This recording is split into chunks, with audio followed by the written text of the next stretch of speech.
Going on, guys? Tower number 9 here, joined by Grumpy Elephant for McClunky Gaming's coverage of the Sector Qualifier hosted by Star City Games at the Pennsylvania Convention Center. We are Hey, about Tower, to bring you limited Star Wars Unlimited. happy to be here with you. We have 486 players sitting down right now in the Philly Convention Center, opening their six packs to build a 30 card sealed Legends of the Force deck. They're going to navigate 9 rounds of Swiss today, hopefully making that crucial day 2 cut where they'll participate in one 3 round draft before cutting to a final top 8 for a final draft showdown to walk away and name Philadelphia's Sector Qualifier champion. Yeah, it should be an exciting event for us here. I think limited play is something that has make it made its way into the game's competitive scene only with this season 1. And in season 0 it was all premiere. I think at least some people, and I know I'm one of them, are pretty excited to have limited be part of the competitive environment. Absolutely. There are some folks who are diehard limited fans, partly because they think it brings out the best deck builders among us. Of course, with a constructed tournament, you can identify your deck in advance, you can practice whatever matchups you want, and you can come sit down comfortable with the 50, 60 cards that you've chosen to bring. With limited, you show up and you don't know what you're going to play until you open those packs. You have to navigate each of the cards you've opened. You have to identify which aspects potentially are strong, paired with which leader that you've opened. There's no one to help you. It is you and your cards. And some folks really thrive on the spontaneity and uncertainty that comes with limited style play. Yeah, card valuation is definitely an important skill here. No one is going to be able to net deck their way into the best list. And it looks like we are going live now with KTOD's Bobby Sapphire as he's going to navigate his sealed pool. He's gotten 6 packs of Legends of the Force, separated by aspect, which he's sorting through now. And over the next 20, 30 minutes, we're going to see him evaluate these colors, identify his leaders, and choose the 30 cards that he's going to bring into battle for the rest of today. Yeah, and it looks like what we're seeing here is just getting the cards out of the packs. That's that's an important part of the process, and we'll see what kind of layout Bobby Sapphire adopts to best organize and sort through his cards. Yeah, going with a pretty strong organization off the start. One of the challenges with this kind of format is just getting your head around what you've opened. And so you can see Bobby creating piles based both on aspect in terms of color, right? And also separated by heroism, neutral, villainy. That's going to give him a sense as soon as he's done sorting which pools are potentially the deepest. For example, does command villainy have the most cards? Does heroic vigilance have the most cards? To give him a sense just of if he's to go in that direction of color, will he be able to fill the 30 card minimum that he needs for a legal limited deck? Yeah, and I think this method is tried and true. I do something similar at pre-releases. I think that the one thing that it really helps you do is just at a glance know, how many cards do I have in my different aspects, and what will I maybe be leaning to just by having those aspects be more supported in my pool. Yeah, now look at this tower. Bobby has finally gotten to the leaders that he's pulled, right? You hope to pull a balance of aspects across colors, and you also hope to pull a balance of heroism and villainy. Bobby Sapphire with just one villainy leader, that Grand Inquisitor Cunning, which means if he wants to use the villainy cards in his pool, he's going to be locked into Cunning as one aspect, and so will not be able to do, for example, a command aggression villainy build. He does have a number of choices in the heroism aspect. He's opened that Obi-Wan, a leader that most people think is very strong in this format. He's also opened Ahsoka and Kit Fisto, so representing 3 of the 4 color aspects across his heroism leaders. That's going to give him some flexibility if the heroism cards in his pool pan out, potentially going a strong Jedi route with that Kit Fisto, potentially going just a strong generic Force route with that Obi Obi-Wan. We're going to see him now move through the aspects by color to try and get a quick sense of what are my strong suits in this particular pool. Okay. Yeah, I think there's an interesting situation with Grand Inquisitor in particular, uh, where I think that this leader is not a strong one in constructed play. I think, generally speaking, I have not seen much out of that leader that impresses me in Premiere. But I think the Grand Inquisitor is kind of an overlooked powerhouse when it comes to limited. And in that respect, I think he's actually very similar to a leader with a similar ability, the Spark of Rebellion Jin Urso, who was infamously one of the worst leaders in the constructed meta at that time, but was a powerhouse again in limited because these abilities that allow you to debuff a defender's attack are very useful in limited that tends to lead to unit combat and units just crashing into each other. Absolutely. And so something that can impact the consequences of any two units attacking one another, like Grand Inquisitor's ability, can give you a huge edge. But we're seeing Bobby Sapphire push that Grand Inquisitor to the side for now, instead, trying to see, is there a combination of heroic aspects that can give me the strength I'm looking for to take down day one of this sector qualifier? Looks like he's initially zeroed in on aggression, vigilance, cunning, potentially looking to use that Ahsoka, or if he has enough Jedi units, potentially looking to use that Kit Fisto. I see there one Jedi Starfighter, that two cost Jedi ship that folks can use to turn on Kit Fisto's ability. I'm not seeing a lot of other Jedi jump out from the pool. That makes me think Bobby Sapphire is looking at this color combination with Ahsoka in mind. The ability to give Sentinel to friendly units by using the Force on her leader side or on attack once she becomes a unit is a powerful way to disrupt the math that an opponent is trying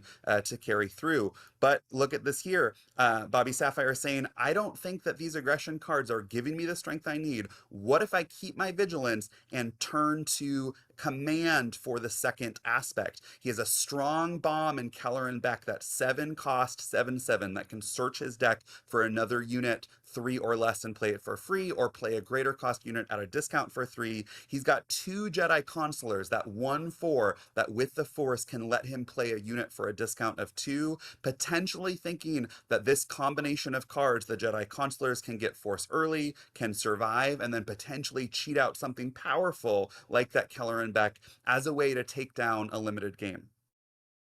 Yeah, and I do think that it can really behoove you in this format to find ways that you can get the force token early on in the game in order to capitalize on some of your more powerful effects.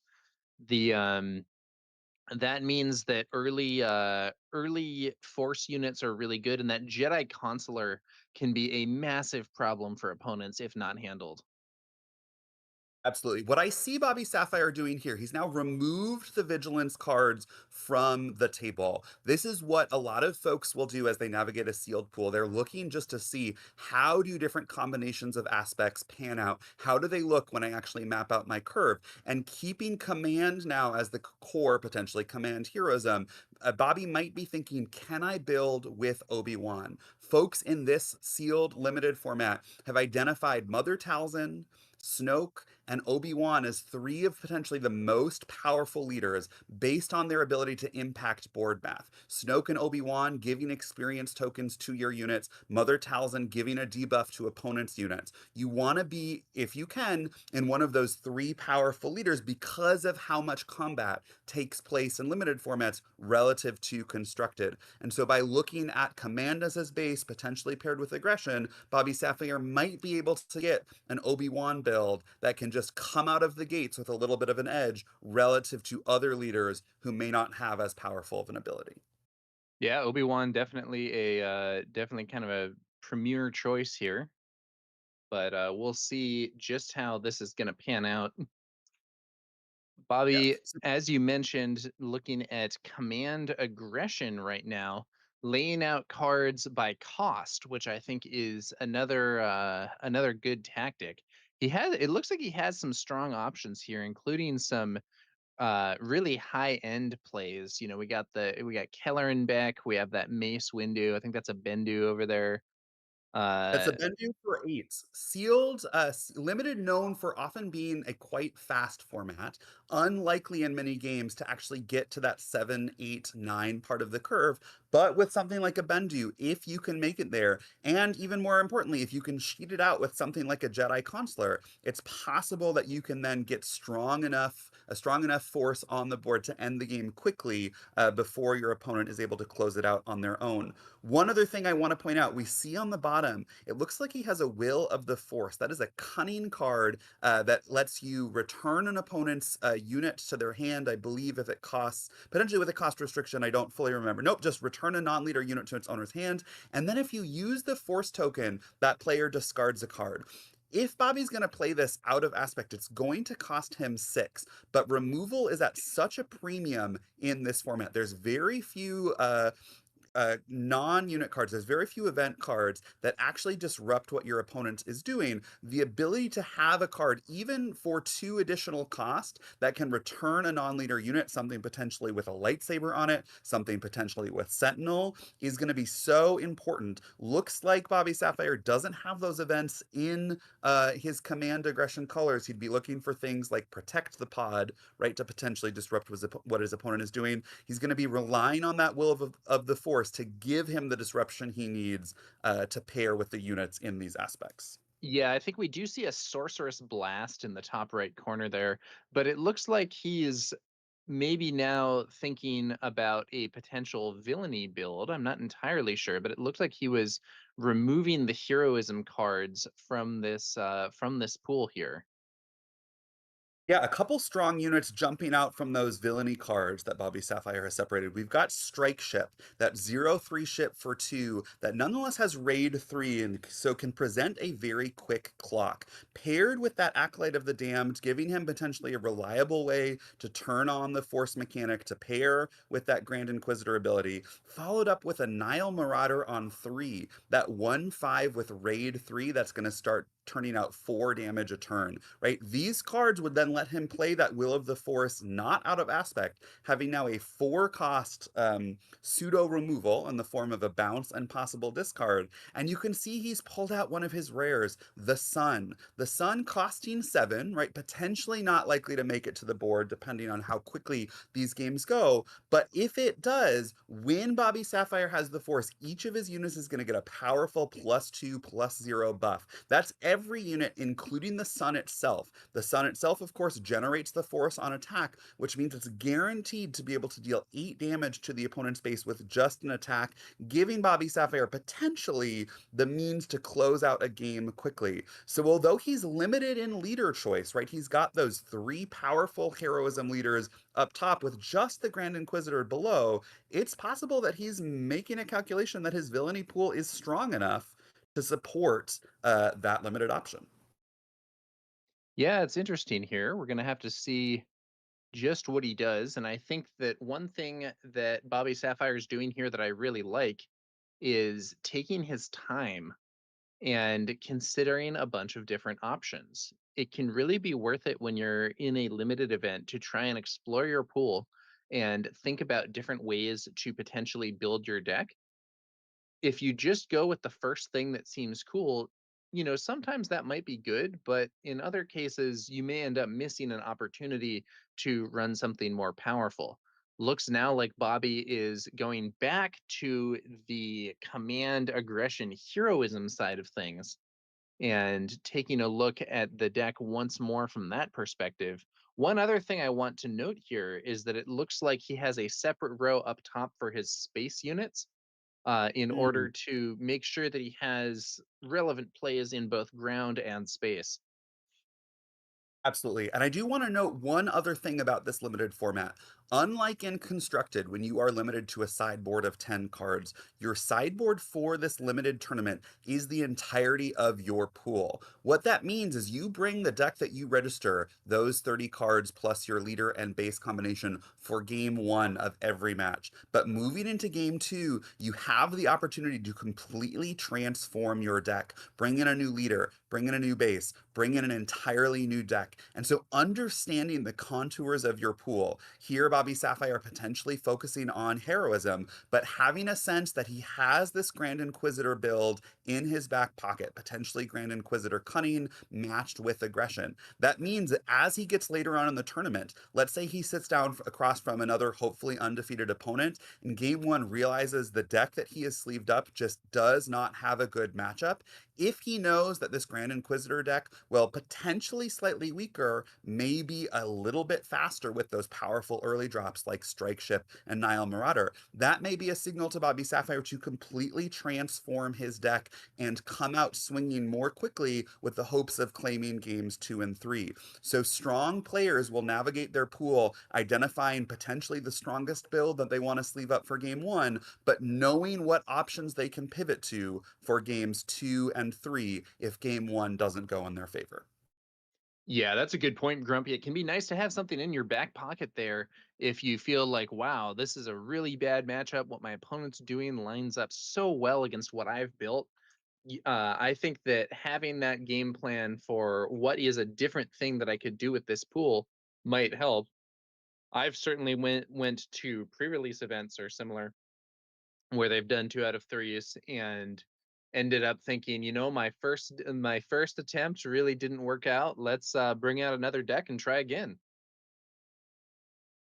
Absolutely. And we see Bobby Sapphire here now returning again to that heroism command core. He really wants to be bringing Obi-Wan Kenobi into this tournament. He's now looking to see how it pairs with that cunning aspect. He's pulled out a really powerful card. We've got Deepa Balaba, that 5/7 ambush saboteur for 6 that also has the force trait. That card could potentially do a lot of work in this sealed format. The ability to ambush, incredibly important because there's so few ways to interact with your opponent's board. Sentinel becomes an incredibly important keyword. There's very few units that have that saboteur keyword able to bypass Sentinel. Deepa Balaba is one of them. And so we've Yep. got these powerful bombs at the top end. We've got Deepa Balaba, we've got Keller and Beck, and you can see Bobby Sapphire has pulled out fifth brother. Sorry, I believe that's eighth brother, right? That 5/7 ambush card in villainy that will cost two more, making it eight in his deck, but nonetheless potentially worth it for inclusion because of its strength and because of his ability to cheat it out with those Jedi Constellars. Yeah, it's an interesting situation here, but I do think that there are some of these cards very few people would be considering these as out of aspect picks in premier play. But in limited, you really have to think about things differently. And playing a strong card out of aspect, even if it costs two more, might be better than whatever you would have in its spot otherwise. Yeah, certainly cards with unique effects, cards with ambush, cards that can operate as removal. Another card to highlight here if I'm Bobby Sapphire considering my Obi-Wan deck that I'm pleased to see, when we look at those early drops, right? You want to see early drops that can generate the force to turn on Obi-Wan's ability. We have a youngling Padawan, just a 2/3 for 2, nothing to write home about, but nonetheless a 2/3 for 2 that generates the force when played. No need to wait for an attack. And what that means is Bobby is sitting on potentially a constructed level play. We have seen people play Obi-Wan decks with Cunning and Constructed, relying on Youngling Padawan for their turn one play to immediately be buffed with Obi-Wan's ability, moving into the second action phase of the game then with a 3/4. If Bobby can draw that Youngling Padawan with this build, he'll have a 3/4 turn one that can likely reliably generate the force, right? Follow up with a 3 drop, buff it again with Obi-Wan, and he's off to the races. That kind of start paired with the top end of this Keller and Beck, this Deepa Balaba, is starting to feel like something that can give Bobby Sapphire a plan to win this game. Yeah, and it's going to be interesting to see. what exactly he ends up choosing. We've seen Bobby Sapphire here switching between a lot of different potential builds, and like I was saying earlier, I think that is, the sign of someone who is really taking the time to feel out their options and figure out which way is going to end up being the most effective for them. Yeah, we can see him potentially, though, zeroing in on this build. The rest of the cards sort of piled up, set to the side. We've got, it looks like one, two, three, four, five, six, seven two drops, potential eighth if you consider that Curious Flock. Not necessarily what you want to be doing a 2/2 for two in that instance, but seven different ways to have a turn one play, many of which give him the opportunity to generate the Force, to then turn on Obi-Wan's ability and do that again and again. Looks like we'd be a little bit late on three drops in this instance. There were just three there before he starts to take up these cards and move them away. Um, and what do, I can't quite tell what he's doing here. Is he locking it in, or is he about to completely transform and give us an entirely different build? Yeah, it looks like I believe he's moving a lot of those aspected cards away, and now he's taking a look at a vigilance build, I believe. Okay.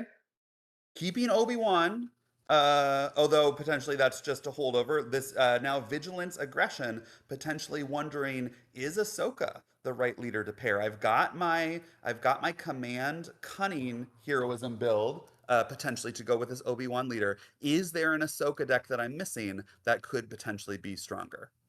One thing I'll say about the vigilance aspect in particular is that there are some really strong cards for vigilance in this limited format. But I'm not sure that Bobby Sapphire has the top level vigilance cards that he would necessarily be looking for. So like Chirrut Imwe is probably like one of the most powerful cards in this set, extremely strong in constructed and a huge bomb in limited if you can get the force. But I'm not sure that we've seen Chirrut Shatterpoint. Shatterpoint is probably the best removal card in this format. And I'm not sure that we've seen some of those really good vigilance cards in this pool. Yeah, folks have identified vigilance as arguably the most powerful aspect in this format. But as you point out, Bobby Sapphire missing those key cards that make this aspect shine. Shatterpoint, constructed level removal in a limited format with very little removal. Chirrut, a sentinel with the ability to debuff potential attackers. Incredibly powerful again in a format with little removal, which means opponents are likely just going to have to attack in to remove sentinels before they can get to the base. Chirrut with the ability to repeatedly debuff with that force mechanic can mean an opponent is going to be ramming their head against a brick wall for days before they can return to doing damage to the base. Bobby Sapphire likely, as you note, saying, I don't have these cards that make this aspect shine. Let me return to that Obi-Wan cunning build, which potentially gives me enough strength to match opponents who pull those strong cunning cards, right? An opponent plays a turret with the force to back it up. Bobby Sapphire says, let me use Will of the Force. Let me return that to your hand to continue bashing down. An opponent plays turret or another sentinel. Bobby Sapphire plays Deepa Balaba, the saboteur that can just ignore it, right? These tools showing that he understands the contours of this limited format and what cards are going to give him an edge relative to the decks that he can assume other folks in this hall are building. Yeah, it should be interesting to see where he ends up going, but like you said, Grumpy, for now, vigilance has been pushed to the side, and it is once again the command cunning heroism that sees consideration. Yep, with two, now potentially three cards out of aspect. That Sorceress Blast for one, Bobby Sapphire saying, I'm willing to pay three in this format just to have access to a three damage removal. That ETH Brother for six, Bobby Sapphire saying, I'm willing to pay eight for a reliable ambusher and for that reliable force effect. And now pulling out, I think that's the Inquisitor's Lightsaber. Upgrades so important in this format, particularly to put on your leader. There's no rivals fall, so there's no removal outside of something like a protect the pod in command that can take down a suited up leader, but also incredibly powerful just on a unit because of how scarce removal is overall, right? Bobby Sapphire's pool looks like limited to that Will of the Force, that Sorcerer's Blast for ways to interact in terms of events. An opponent may not have opened any removal, so putting something like a lightsaber just on a 2 drop or a 3 drop can turn any game into an incredibly fast race before the opponent has a chance to interact. Yeah. Now, one alternative to conventional removal is ambush, which is definitely powerful both in the game as a whole and in limited in particular. One card that is kind of a bomb in this format is the Torrent Attack, which is, that's actually seen even some play in constructed, and a 5/5 conditional ambush for 5 doesn't seem like the most exciting card in the world, but in this format, it's excellent. Absolutely excellent. And you say conditional in this format, that condition is going to be very easily satisfied. Players trying to fill their decks with force units, most players' leaders being force units themselves. That 5/5 likely to have ambush in pretty much all circumstances. But Bobby Sapphire not opening any of those Torrent attacks here today. He Nope. does have at that 4 drop slot a charging Pilak. That's just going to be a 3/4 ambusher for 4, right? But again, that ambush ability doing a lot of work, so making it an auto include in any deck that Bobby Sapphire runs that has cunning. Yeah, and I think that seeing that Depa Balaba, that's got to be a welcome thing for Bobby Sapphire in terms of a powerful ambush card, plus the out of aspect, that exciting out of aspect eighth brother. Yep, other cards to highlight. Looks like at his 3 drop slot, right? Not a deep cost slot for Bobby Sapphire, but he's got that Maz Kanata, the 3/4 that when played lets him attack with a forced unit at +2 attack. That's going to work great with, say, a Youngling Padawan opener buffed to then become a 3/4 with Maz Kanata that'll attack for 5, regenerate the force, and potentially let Obi-Wan turn Maz Kanata into a 4/5, right? Obi-Wan's ability can quickly get out of hand with those early drops. It looks like he's got an Outer Rim Mystic behind that Maz Kanata. Normally nothing to write home about as a 2/6 for 3, right? Just attacking for 2, but it generates the force, right? Again, turning on Obi-Wan's ability, potentially turning it into a 3/7 for 3. Now something you might want to write home about, saying, hey, I've got a 3/7 for 3. That's putting me in a good position to win the game.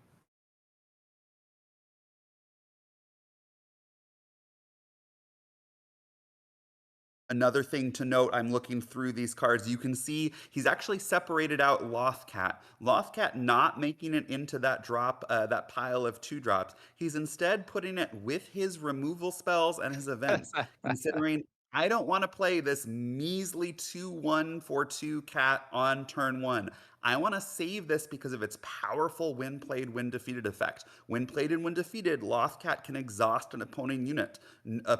No restriction required. Your opponent has a leader with a constructed lightsaber on it. Lothcat comes down and exhausts them, saving you potentially 5, 7, 9 damage from your base. So this is going to be a card that Bobby Sapphire is going to hold on to for potentially the later action phases to try and disrupt the math on the board and squeak through winning a race with his own buffed up units. One thing to note about that Lothcat also is that its its targeting restriction of only working on a ground unit is not that big a problem in this format, where people are really wanting to play to the ground in order to ensure that they have enough units to get them the force token. And it's kind of an interesting dynamic. So these force bases do not say you have to play to the ground. There's no like explicit limitation or anything like that on them. However, they do end up pointing people in that direction because ground units are the ones who have the force. Yes, makes these games oftentimes just a one arena battle. Now, Tower, I have a question for you. Do you think that Bobby Sapphire has chosen this build, this Obi-Wan Cunning, because he is hot off the presses of winning last weekend's sector qualifier in Portland, where he played another command Cunning build, Emperor Palpatine Yellow? Is he saying, these are my colors, I'm going to do back-to-back wins? I think that that would be a stylish move for sure, Grumpy. But I think Bobby Sapphire is the type of guy who is going to play whatever he considers to be effective more than having a specific set of aspects or leader that he mains. I've seen Bobby Sapphire play across a wide range of PQs, and he has played a wide range of builds based on I think what he thinks is the best setup for that particular event and that particular weekend. I suspect he does not necessarily have an emotional attachment to command cunning here. I think that's exactly right. Bobby Sapphire actually on record for saying, I will play the best deck in the format, whatever it is. If the best deck changes, I will change the deck that I play. So I think that's right. But nonetheless, funny to note that he is sleeving up those same colors that brought him to victory across the country just last weekend. Yeah, that's a good point. And it is interesting too, that's not necessarily the way that everybody plays. There are some people who say, "Okay, you know, I am a I am a Boba main. I'm always going to play Boba. If Boba is bad, I don't care. I'm playing Boba. If Boba is good, great, because he's what I'll be playing." And there's other players who decide to try and, just swap onto whatever seems the best in the present moment. And I think there's advantages and disadvantages to both approaches. Yeah, ultimately, what we are doing is we are spending money to play a hobby in our spare times. It's unlikely that anyone's able to make a professional living off of playing this card game or pretty much any other card game. And so the best thing to do is to choose the play style that makes you enjoy the hobby to the best that you can. For someone like Bobby Sapphire, that's going to be following the meta, that's going to be trying to understand which decks give him the best competitive advantage, and that's going to be trying to, win these major tournaments pretty much every weekend, right? He's traveling around the country. But for someone who says, I love Star Wars, I love a particular character, right? It brings me a lot of joy to feel like I'm leading that character into battle. By all means, this is our hobby, and we deserve to play it in a way that brings us the most enjoyment. Yeah, there may be some Spectre diehards still trying to make Harrison Dulo work. The And yeah, that is a valid way to play, and I think that it is not necessarily going to bring you the most tournament success, but there's different things that people are aiming for. And one thing that I do appreciate is how they've made it so that even if you aren't necessarily the big winner, if you make top 64 and are the top with a specific leader, you can get a showcase of that leader, which I think is a great way to reward some of those people who might have means that are a little outside the meta for trying to make something like that work. Yeah, a great move by FFG to potentially increase the representation of some underplayed leaders. Now, I do want to highlight one thing that Bobby Sapphire is doing here, right? He's registered his deck, he's locked in Obi-Wan Cunning as the deck that he's going to sleeve up for game one.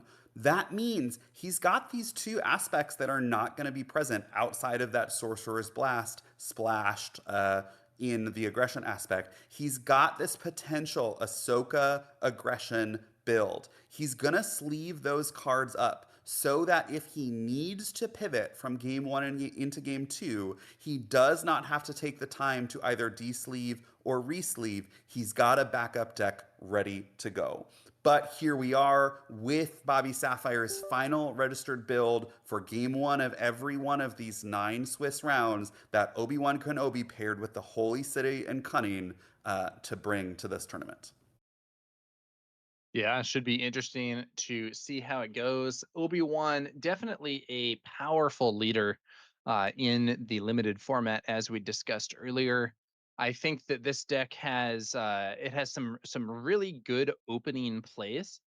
So he has a lot of two drops. That's definitely something that you want to see. And several of them have ways to get the force. The three drop slot, a little weak, and it would be nice to have some more removal, but there are a bunch of ambush plays and some relatively scary high end cards too. Yeah, what I think this suggests is that second turn of the game is going to be the crucial one for Bobby Sapphire. He can pretty much rely on having a turn one play, and as you say, hopefully a turn one play that generates the force. We've got Youngling Padawan generating the force on play. We've got Gifted Urchin, Mysterious Hermit, and two Jedi Consulars. All of those 1/4 units with the force ability, right, likely to survive the first action of round two, right? Enough toughness to survive a hit from whatever the opponent is playing to then be able to attack in and generate the force, turning on Obi-Wan's Kenobi's ability. So, round one, action phase one, likely a stable play for Bobby Sapphire. The question then going from that is, does his deck cooperate, right? He doesn't really have a lot of one drops. Burden of Masters, that one cost event, you want to play that later in the game when you have those force units in your discard so you can power up a unit that you play later. Sorceress Blast, out of aspect here, costing 3. Unlikely that he wants to spend all 3 of his resources on the second turn of the game on that. Curious Flock, potentially a 3/3. Unlikely to want to play it for a 1/1, and that means he's unlikely to go 2 drop on 1 drop, right? Oftentimes a curve that we see even in the constructed format, people choosing to play multiple cards. He's going to be hoping that his deck cooperates and draws him either that Nubian Starship, that Maz Kanata, or that Outer Rim Mystic for turn 2 of the game so that he can then smooth his way into that powerful 4 drop slot. I really like the 4 drops that he's assembled here. Luke Skywalker, the ability to grow when you play another unique unit, of which he has several. He's got that Maz Kanata, he's got that Dooku, he's got a Stinger Mantis on 5, he's got Deepa Balaba on 6, Kelleran Beck on 7. The Dooku unit itself, a 5/4 for 4 with the Force trait, right? These are powerful third turn plays. And from there, he's got a pretty reliable 5 drops, pretty reliable 6 drops, topping out with that Kelleran Beck and that eighth brother. So for Bobby Sapphire, I think the crucial moment of the games that we watch is going to be, can he keep pace on turn 2 so that he can make it to the rest of his curve? Yeah, and I think one note that probably gives some relevant bonuses here is that Obi-Wan's ability to buff a unit that doesn't have an experience counter or an experience token can potentially be used to make one of those smaller units into a larger unit. And therefore, ending up with a two drop on the second turn isn't necessarily so bad if you can buff it up. That's a good point. And here we are with the man of the hour, Bobby Sapphire from KTOD. Welcome. Can you hear us? Yeah, good to be with you. Fascinating to watch your process on stream. Delighted to have the opportunity to chat a little bit. I'll kick us off with a first question. We saw you, right? You're moving through your pool, you're looking at the colors, and you get to the leaders, and you have 5 heroism leaders paired with just a single villainy leader in that Grand Inquisitor. Tell us what you're thinking when you see this leader breakdown.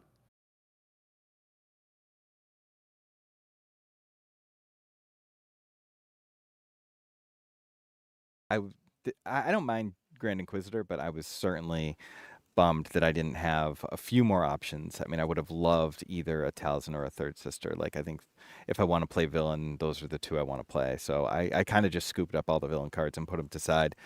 I did loop back to them just to make sure.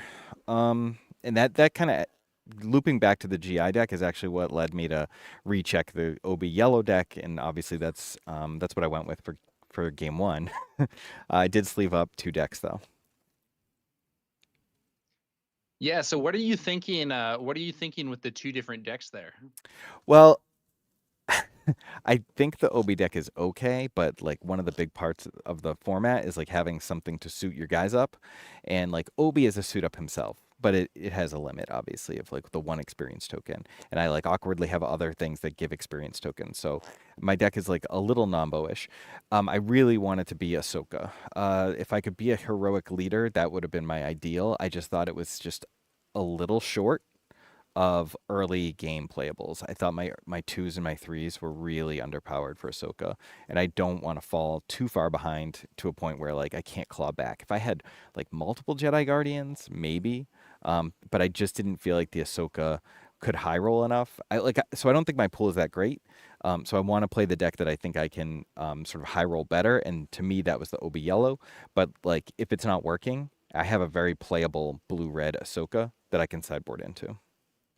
Yeah, we saw you considering that deck, I think more than once in the overall pool building. Yeah, I wanted to be blue red. Like if I could have done anything, I could have been blue red. And so I'm a little I don't know if tomorrow I'll wake up mad at myself that I didn't just force the blue red because I had a couple cards that I really wanted, like Heirloom Lightsaber, the Jedi Guardian. I love that Refugee the Path as like a one cost trick with Ahsoka. So like there were things that I wanted, but it's just a very underpowered pool. Like I don't have a Chirrut, I don't have an Itinerant Warrior, I don't have an Ezra. Like there's so many important blue red cards that I would rather just try. My thought process was like, if this deck is really rough, I can just like live off of Young Padawan, Jedi Consular, and try and high roll there, and try and steal some games.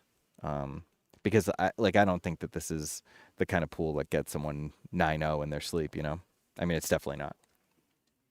Yeah, you mentioned the importance of upgrades in this format, right? So little removal to deal with upgraded units, and then of course an upgrade on a leader can just go to town. We saw you flirting with that Inquisitor's lightsaber, right? That command villainy upgrade potentially making its way. Ultimately, it looks like you decided not to include it, but you did include two cards off aspect. You have your Sorceress Blast and you have your Eighth Brother. So tell us about your thought process of what cards are powerful enough to make the cut even with that additional two cost. Yeah, so Sorcerer's Blast is kind of an easy 3 mana for 3 damage. Like you said, there's no removal, so anything removal is premium. I do have a Will of the Force, which like would have made any deck that I played. So just like having some removal as an option, like if a leader has 3 HP left and I draw my Sorcerer's Blast, like great. If not, resource it and great. For Eighth Brother, I was thinking, while I don't really want to pay 8 resources for it, I do have 2 Jedi Consulars, and so like it's possible that with 2 there, I get a Jedi Consular start, and all of a sudden I'm playing that on curve. Like that could be something great, and if not, it's an easy resource, so I'm not stressing if I draw it early. Yeah, that makes a lot of sense. Just out of curiosity, what would be the cards that you would have been most hyped to see in your pool? I would say something like Battle Fury. I did get an Heirloom Lightsaber, but I would have liked like a little bit better of a pull to go with it. The Darth Revan's lightsaber, basically all of the powerful suit ups, and then some like really nice 4 cost units like Talzin's Assassin, Itinerant Warrior, Chirrut. Like those like OP blue cards is probably what I want. I really liked my red 4 drops, but the 2 and 3 drops were just so depressing that I couldn't bring myself to do it. Yeah, those opening plays can sometimes be really important. And I think especially with having early units that have to get you the force sometimes to make your later game units work, they can maybe be even more important in this set than some of the others we've seen. Yeah, I agree. And ultimately, that's why I went with the yellow green Obi because I just had great force units. I could just like rest my whole tournament on mulling for young Padawan and see if I get there. But I do think that like the format ramps up quickly, but I'm gonna have guys that stick around. And that's what's really important to me because I don't have any like go tall suit up. I can buff a good number of guys that aren't going to die. So I think there's strength in trying to race that way. And anyway, that's my plan. And then using the Will of the Force and what is disturbing, impossible escape to maybe get up on tempo. I don't unfortunately have a Sentinel. I have Depa Balaba too, which like is a pretty insane play with Jedi Consular. Yeah, I want to Yeah, return Depa to is something scary. You said a little bit earlier, you were saying, right, if you were gonna be in heroism, you wanted to play the leader Ahsoka. Folks, I think, have identified their preferred leaders in limited in the set to be Talzin, Obi-Wan, and Snoke. Do you have a different top three? Are you saying that Ahsoka edges out Obi-Wan in terms of most powerful limited leaders, or is this just specifically for sealed in part because of the strength of the vigilance aspect? I think it works in sealed and draft. It's not necessarily that I think Ahsoka's better than Obi-Wan. Like I see, like if you could have your perfect Obi-Wan deck, it's probably better than the perfect Ahsoka deck. But with the Ahsoka deck, um, I think so because of these suit up strategies and these aggro strategies, Sentinel is such an important trait, keyword, sorry, to have in this format. And Ahsoka gives like basically everything Sentinel on demand. It's slow, but it allows you to really brick the ground and be able to drop those heroic ships that like hit for six are they're commons, and there's two of them. So you can get the long beam ship, you can get whatever the one is. I have the 5/5 raid one, the assault wing, for five, and then like so you can really gum up the ground with a Jedi Guardian and then just start hitting in space. And I really like that strategy. I think blue red is so much better than green whatever that I would rather be I'd rather be Ahsoka if I have the right stuff for it. But obviously I did the opposite today, so Yeah. Well, that makes sense, but you nonetheless sleeved up that Ahsoka aggression to be in your back pocket. So we'll be watching with interest to see, does he stick with this Obi-Wan cunning, or does he abort and switch to the deck that maybe was his instinct when he saw the pool? yeah, that's gonna be interesting for me. I once played a Magic GP where I did just that. I sided into a different deck all day, and it's the best I ever did at a Grand Prix, including beating Brian Kibler. So I know the strategy works. I just have to make the right call after game one. Yeah, sounds good. Well, one last question I think before we let you go here. With this as your sealed deck, how are you feeling going into this event? Uh, I I'm gonna try and get there. I think this deck has some play. I think it really, if I can draw a lot of Jedi Consulars and young Padawans, I think I can compete. But obviously, if you've been watching any of the coverage from Bilbao, those undefeated, even the decks that like go 7-2, there are some absolutely insane ones. So I think this will be a long day. But I've got some tools, and I'm just gonna play tight and believe in the heart of the cards. Sounds good. Yeah. That We're rooting for you, Bobby, and we know a lot of folks on stream are rooting for you as well. So Thanks, good guys. luck, and we'll hope to see you in day two. All right. Have a good day. you too. Thank you.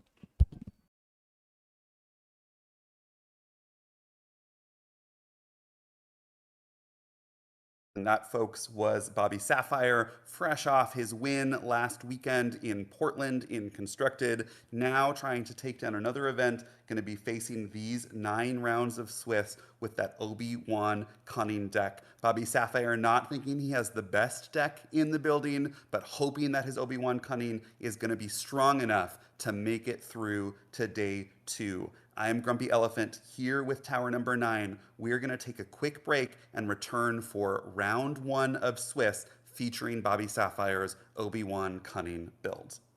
See you guys soon.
Hello, folks. Welcome back to McClunky Gaming's coverage of the Philadelphia Sector Qualifier here at the Philadelphia Convention Center, where we have 486 players having registered and built their sealed pool decks for 9 rounds of Swiss today. I'm Grumpy Elephant. I'm here with Tower Number 9 on behalf of McClunky Gaming for an exciting stream. Before we turn to game one, where we're going to see our feature player, Bobby Sapphire, with his Obi-Wan Cunning deck face down an as of yet unknown opponent, we want to extend a big thank you to a couple of folks. We would not be here streaming this tournament today without the support of Fantasy Flight Games, so thank you to them, and especially a thank you to Jack, the community manager for the Star Wars Unlimited game at Fantasy Flight Games. They have been incredible partners for us as we try and bring you top-notch coverage of this game that we love. Tower, how are you doing? Are you excited for round one of Swiss? I am. It's going to be cool to see just how that deck that we saw Bobby Sapphire building is going to fare. I also want to give a shout out here to Tim and Claire, the kind of on-site production crew here. This stream would not be possible without them going and getting the cameras and internet and all that stuff working. So big shout out to them as well as we prepare to move into that first round of Swiss.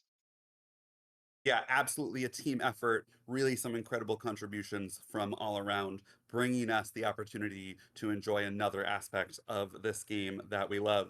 We just heard from Bobby Sapphire on camera, right? He does not think that his sealed pool is the strongest that it could be, right? Missing some of those crucial cards he was talking about, particularly in the vigilance aspect, things like Turret, things like Itinerant Warrior, potentially something like a Talzin's Assassin and Villainy, but he nonetheless ended up with a deck that he thinks has the potential to get some pretty powerful draws. So what we'll be looking to see is question one for Bobby Sapphire and us watching is, does he open that youngling Padawan turn one, turning on Obi-Wan's ability from the get-go, and can he transition that youngling Padawan start into a powerful curve to take down the game?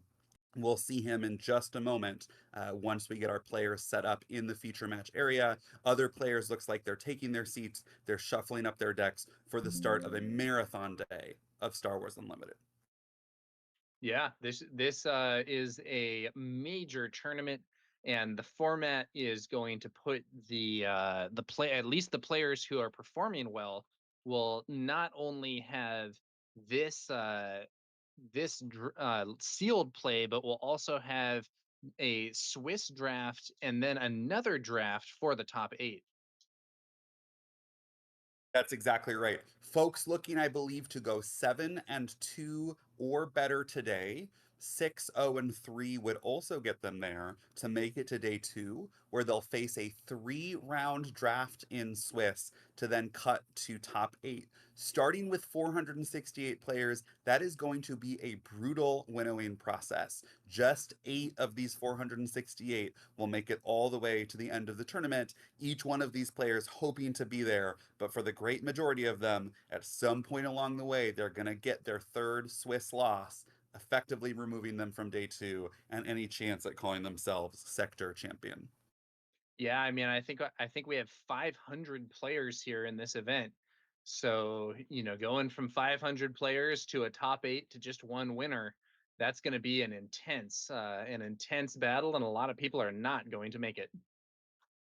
And with that comes really the marathon experience of making it through not just 9 rounds of Swiss, but also the deck registration, the deck building that came before. There is a lot of cognitive energy that goes into this tournament day, not just focused on the games, but focused on what am I bringing to the table? Can I stay sharp between rounds? Can I stay sharp even after 8 hours, potentially without the opportunity to get a lot of food or something like an energy bar to boost my energy? And so what that means is strong players, of course, will be rewarded by tight plays, right? Smart deck building and clever use of their cards. But there's also an endurance factor. Everybody in this room is likely at some point going to make a mistake just because of the fatigue that's going to set in after round 5, after round 6, after round 7. And so part of the test for these players will be, can I stay sharp enough to make fewer mistakes than my opponents to hopefully make it through day one? absolutely grumpy. And I think it's also important, as part of managing that process, you can't get too discouraged with some of this stuff. If you make a mistake, drop a game, that can be frustrating, that can be difficult, but it's also one game. It doesn't decide things completely, and it can be time to move on to the next one. That's exactly right. And we have Bobby Sapphire from KTOD here now with his Obi-Wan Kenobi cunning deck facing off against Matt, playing a Supreme Leader Snoke paired with that Vigilance base. That means we might be seeing those cards like Chirrut, those cards like Talzin's Assassin, right? Bobby Sapphire has to be thinking of those cards. He doesn't know what exactly Matt has opened or put in his base, but he's going to have a sense of what the strong cards in those aspects are. Things like Tech, things like Protect the Pod, right? And he'll have to navigate this round with those in mind, trying to squeak through the win with, we see it right there in his opening hand, that Youngling Padawan start, followed potentially by a Maz Kanata. It seems like Bobby Sapphire's deck cooperating from the get go, giving him potentially the most explosive start that his deck can offer. Yeah, those are opening plays that I think he's likely going to be happy to see there. And I let's think see how they fare for him. that might even be paired. Is that the Will of the Force? He has an event in his hand. I can't tell what it is. If it's Will of the Force, he's got his 2-drop into his 3-drop, backed up by removal. Can't ask for much more with this opening game. Starting off there, as we see, with that powerful 3/4 turn one.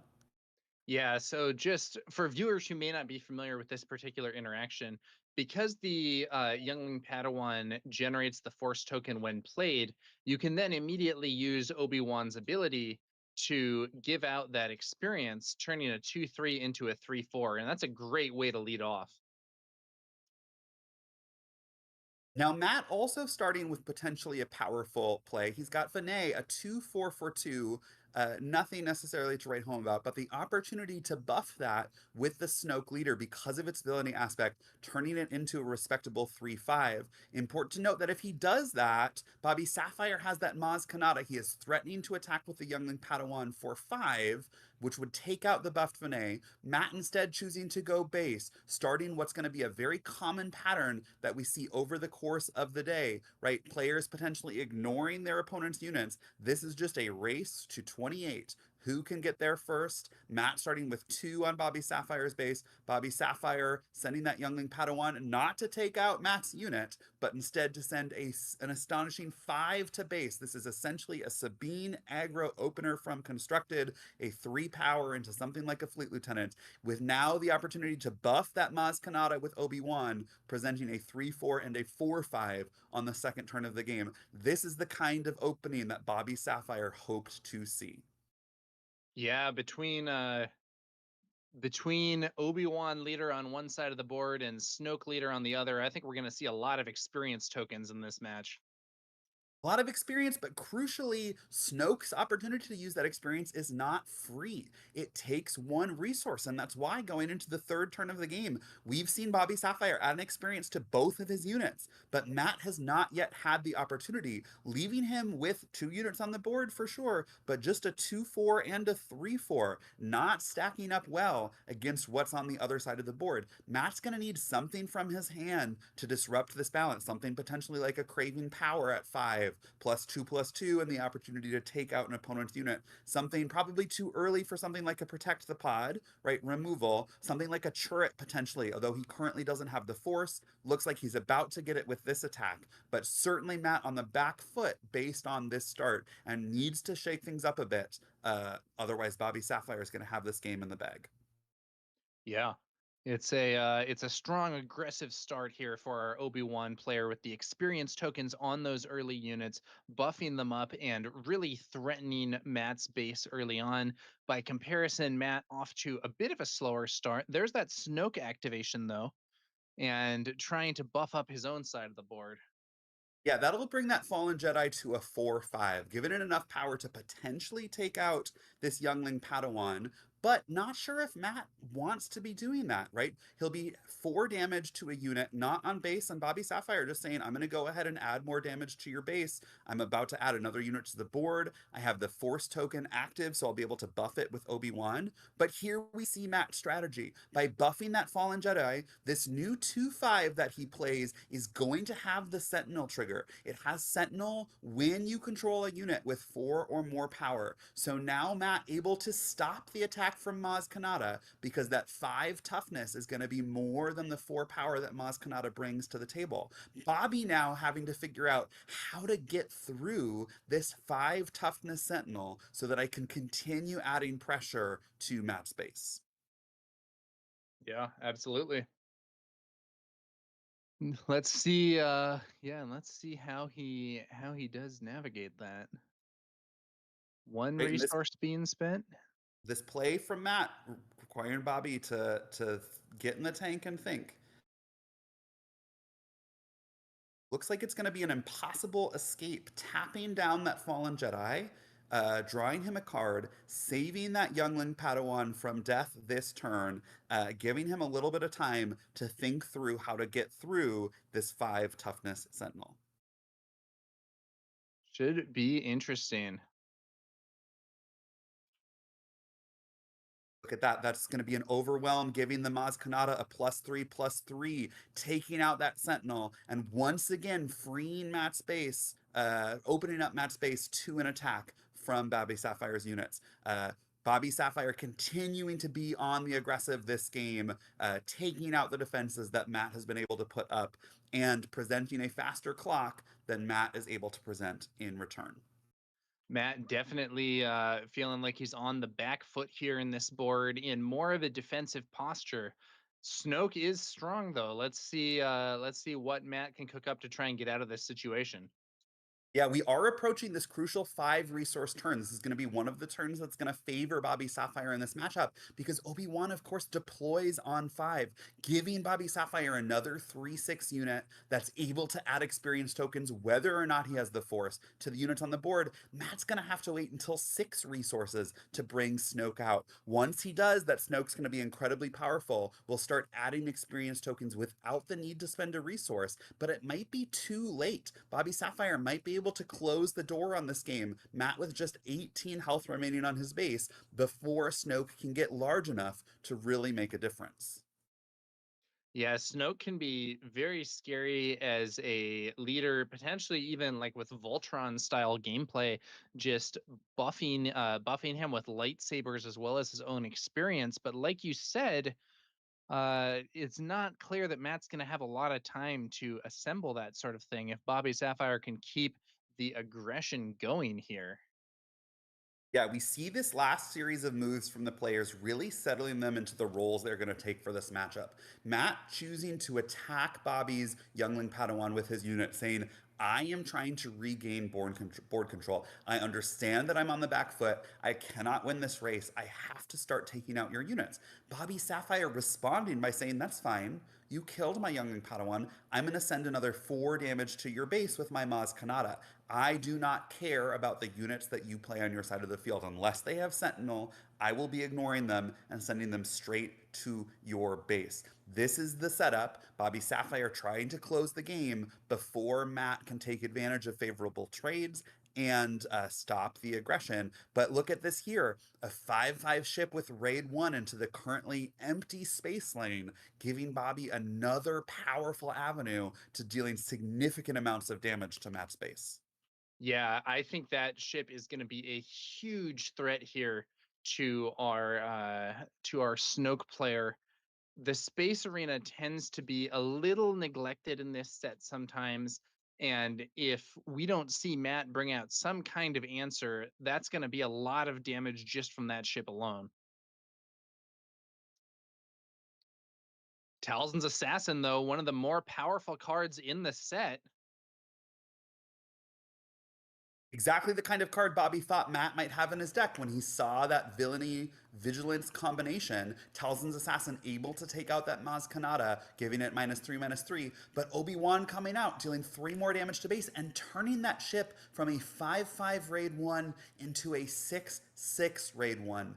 threatening to deal 7 damage on attack with just 13 health remaining. 2 attacks from this ship is going to end Matt Tatum's life for this game 1. That means he needs to have an answer to this threat in space. And if he doesn't, it does not matter what he's doing in the ground arena. This game 1 is going to be over very quickly.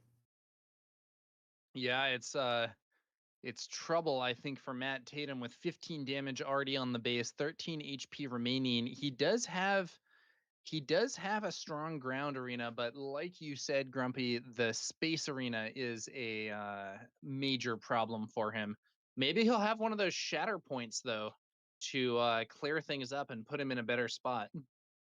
That would be powerful. One of the few removal spells in this format, Shatterpoint, if you have the Force mechanic, operates effectively as a vanquish for non-leader units. The other option, Tower, would be if he can flip this Snoke and use something like a Protect the Pod to deal 7 damage across the arena, destroying Bobby Sapphire's ship. But one way or another, it seems like that is the set of removal that he'd have. Something like a Graceful Purgle, that 2/7 Sentinel in space, could also slow things down, but not for long, again, because of the 7 power that Bobby Sapphire's ship is going to be attacking with. Just a massive threat in a limited game of Star Wars Unlimited. Yeah, and a craving power would be, maybe craving power on Snoke would be the ideal in terms of not only being a removal option, but also moving you towards that sort of Snoke Voltron gameplay. But we don't know whether Matt has those options. In Premiere, it'd be a pretty safe bet that he would have at least something, maybe even the overwhelming barrage from the Spark of Rebellion set. But here in Limited, it's a lot more uncertain what cards your opponent is going to have had in their pool. Yeah. Now, I believe Matt ended last turn without the Force because he used Talzin's Assassin to give that Maz Kanata -3/3. He starts this round attacking with Talzin's Assassin, opening the door for Bobby Sapphire to swing for 7. That communicates to me that his answer to this ship might be something like a Shatterpoint, right? He needs the Force mechanic to deal with the ship. So he could be signaling, I'm going to attack with Talzin's Assassin, let you get an attack in, and then I'll play my Shatterpoint. Or it signals, I have nothing. The door is open for you. Bobby Sapphire is going to attack, and I'm going to try and scrape together now 18 more damage this turn. I don't think there's any combination of cards in this set that could get there, although we'll have 5 from the Snoke Leader flip. We've got another 5 from the Fallen Jedi. We've got a 2 from that Villainy. That's going to be 12 damage on board, threatened by Matt Tatum, but likely not going to be enough. So he's going to need an answer to this ship from Bobby Sapphire. Yeah. Now the question is, if you're Bobby, how do you play this out? If he swings with the ship immediately, there's that will prevent it from being potentially removed, or at least it Yeah, will allow him to get a swing in first, but it will leave Obi-Wan on the ground still ready. Let's see yeah, here. the player's pausing, not quite sure why. If I'm Bobby Sapphire and it's my action, I think I attack with the ship, in part because what my opponent has signaled. He said, I do not have straight up removal from my hand. There's nothing I can play right now that's going to stop your ship. Instead, I'm choosing to get the Force mechanic. That signals to me that my out, if I have one, is this shatter point. So I need to get my ship, get my attack in with my ship before you play your shatter point. That then puts the ball back in Matt's court. If his next action is not a shatter point, uh, Bobby Sapphire knows potentially the coast is clear even to claim. But for some reason, Bobby choosing not to attack with the ship, instead taking out this Fallen Jedi, potentially respecting something like a Craving Power to buff the Fallen Jedi and then do 7 damage to the ship. I'm not sure I would have made the same choice. I might have chosen to attack in with the 7 just in case my opponent has the Shatter Point. That being said, he doesn't. Matt chooses to flip his Snoke, now leaving Bobby Sapphire able to get that 7 in, and we'll have to see once again, Matt now at 22 damage. Does he have an answer to this powerful ship? Or is Bobby Sapphire going to be able to claim and present lethal first action next round with another 7 attack? Yeah, it's a tough spot here for Matt Tatum. That ship is poised to potentially close the game. And okay, it looks like a swing there from Snoke into Obi-Wan.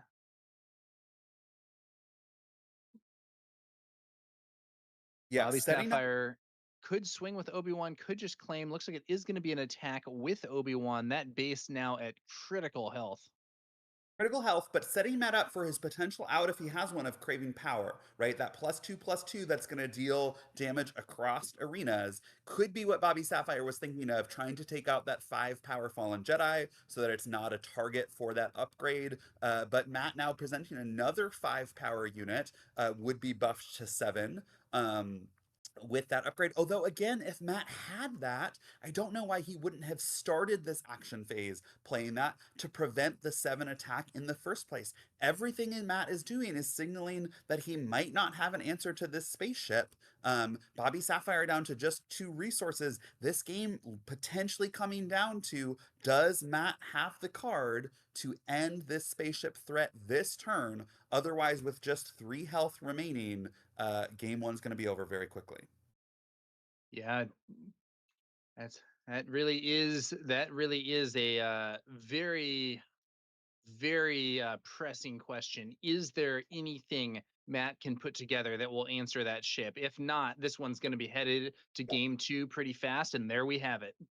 The answer was no. That powerful ship buffed by Obi-Wan's leader ability enough to close game one, despite Matt presenting powerful cards, right? Talzin's Assassin, -3/-3. Snoke's leader ability, making his unit stronger. But that explosive start from Bobby Sapphire, Youngling Padawan into Maz Kanata, buffing every unit that I put on the board. Exactly what Bobby Sapphire was hoping his deck would do when we saw him build it on stream earlier today.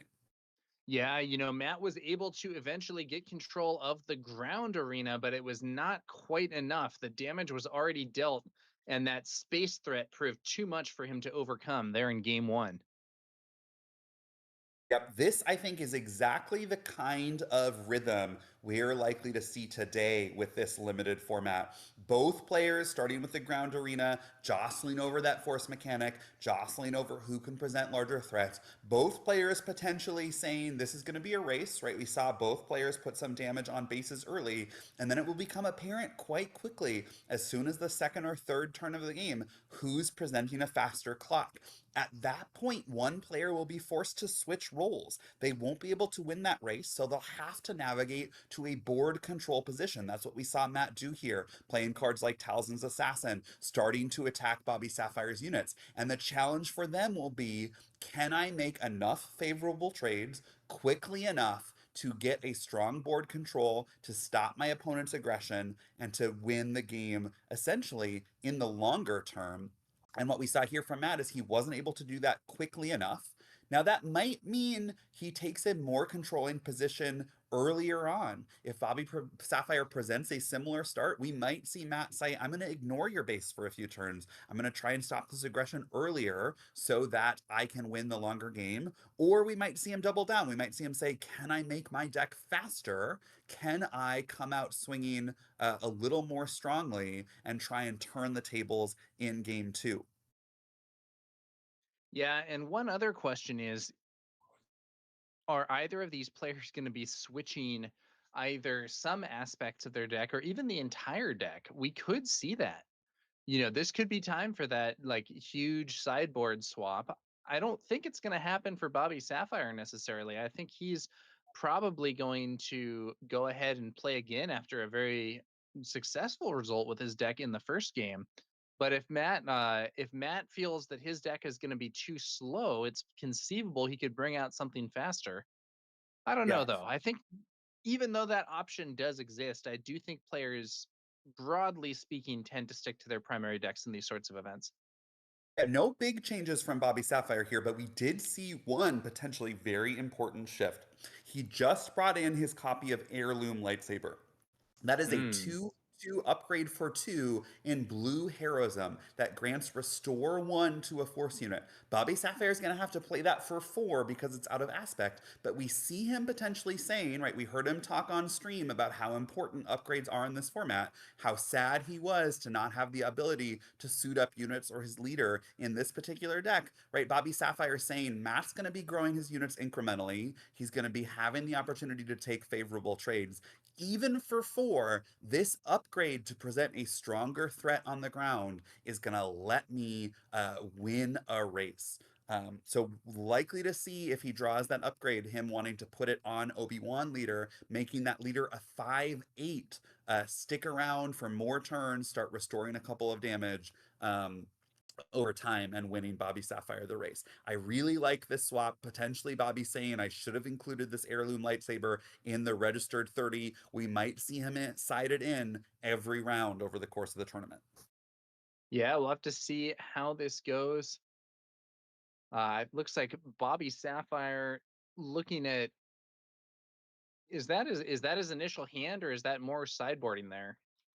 It looks like that is his initial hand that he drew. There's that heirloom lightsaber. It looks like he's gonna keep this hand because he's got a 2-drop in Mysterious Hermit, followed by a 3-drop in Maz Kanata. We talked about his deck was light on 3-drops, so the fact that he has that 2-drop into 3-drop into potentially the Mysterious Lightsaber as an upgrade for 4 is at least a consistent enough start to get this game going. Right? It's no youngling Padawan. He's not going to be able to buff his unit from the get-go, but it at least presents the ability to develop the board every turn for the first few turns of the game. Yeah, building up that board can be pretty important. Fighting for board control is an important part of the game and can be especially important in the limited format where you see a lot more just like straightforward unit combat and stuff crashing into one another compared to a normal premiere scenario.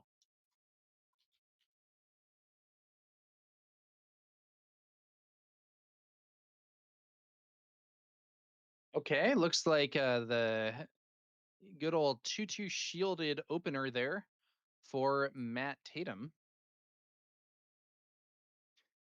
That Secret And of what's Sage. this from Bobby?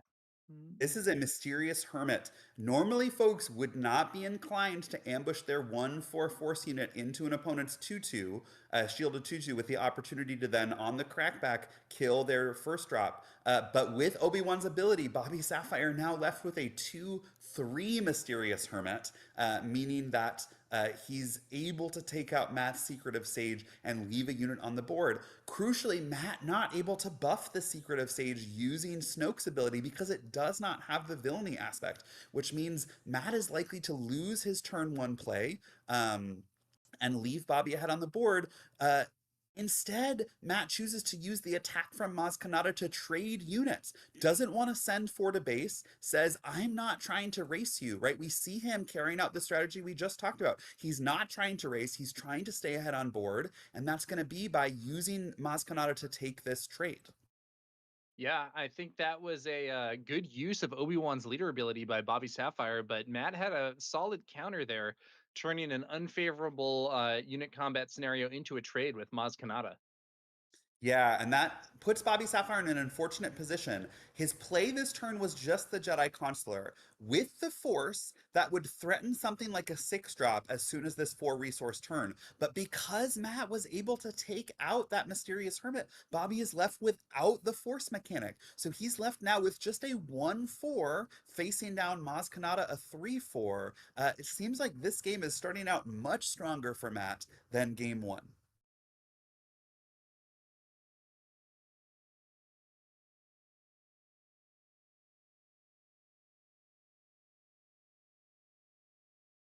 Wow, and the roles potentially changing already. Matt saying, I'm no longer going to be focused on taking out your units. You can keep your Jedi Consular, that 1/4. I'm going to do 3 to base. I'm going to slam down potentially the biggest bomb in this limited format turret, and you will just have a 1/4 on your side of the field. Now followed up by Luke Skywalker, a 3/5. But Bobby Sapphire are going to need to do something significant to break through this turret with Force backup. The ability to give any of Bobby Sapphire's units a -2, -0 on attack means we're going to likely see this turret stick around for a number of actions.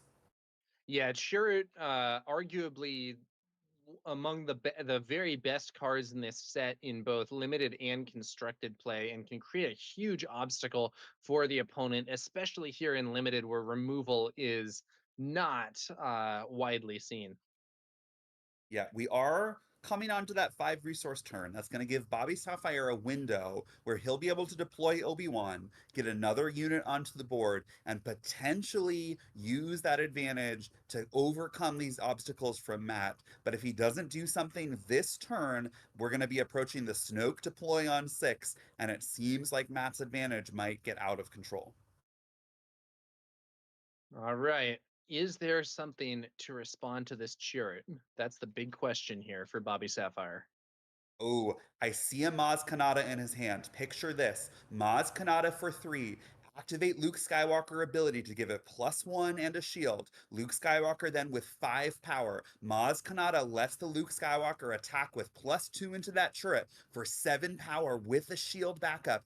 Even if Matt uses the Force ability to give that Luke Skywalker -2, it's still going to do the 5 damage needed to clear it. That might be the play that Bobby Sapphire needs to break through this blockade. We'll see if he spots it. We'll see if he takes it.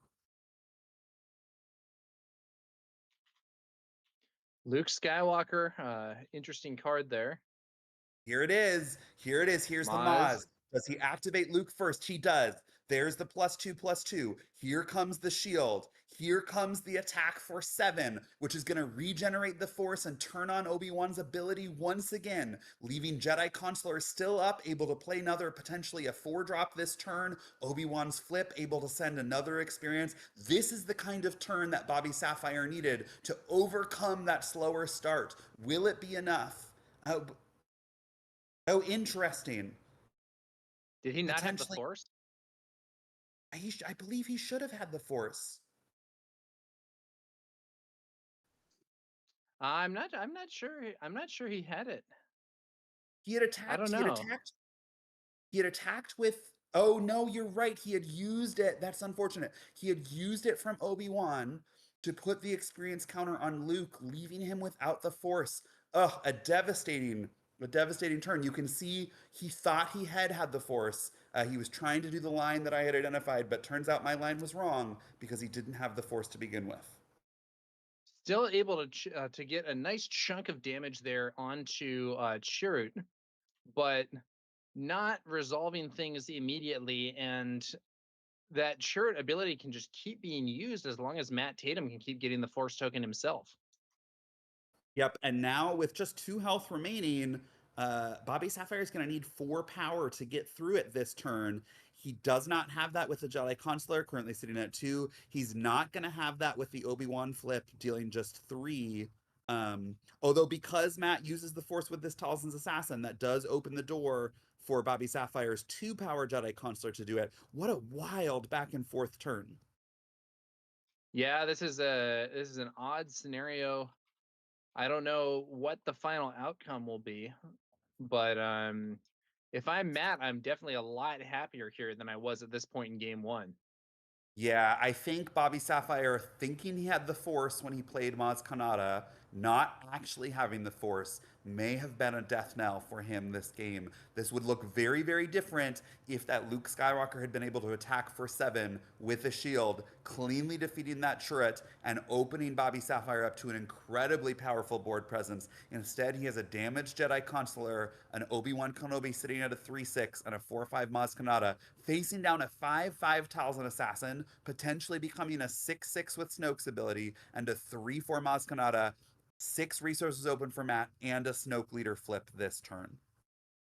Yeah, it's not ideal for Bobby Sapphire, but I wouldn't say it's like clearly unwinnable or anything either. We'll have to see what he can put together to fight back here and try to regain the advantage. Not unwinnable, but Matt saying, I think I can win. I am clearly in the role of aggressor this match. I'm sending 5 to your base. I'm going to bring you up to 14. It's your job, Bobby Sapphire, this game to try and control my board. I'm done controlling. I'm taking the aggressive route from here on out.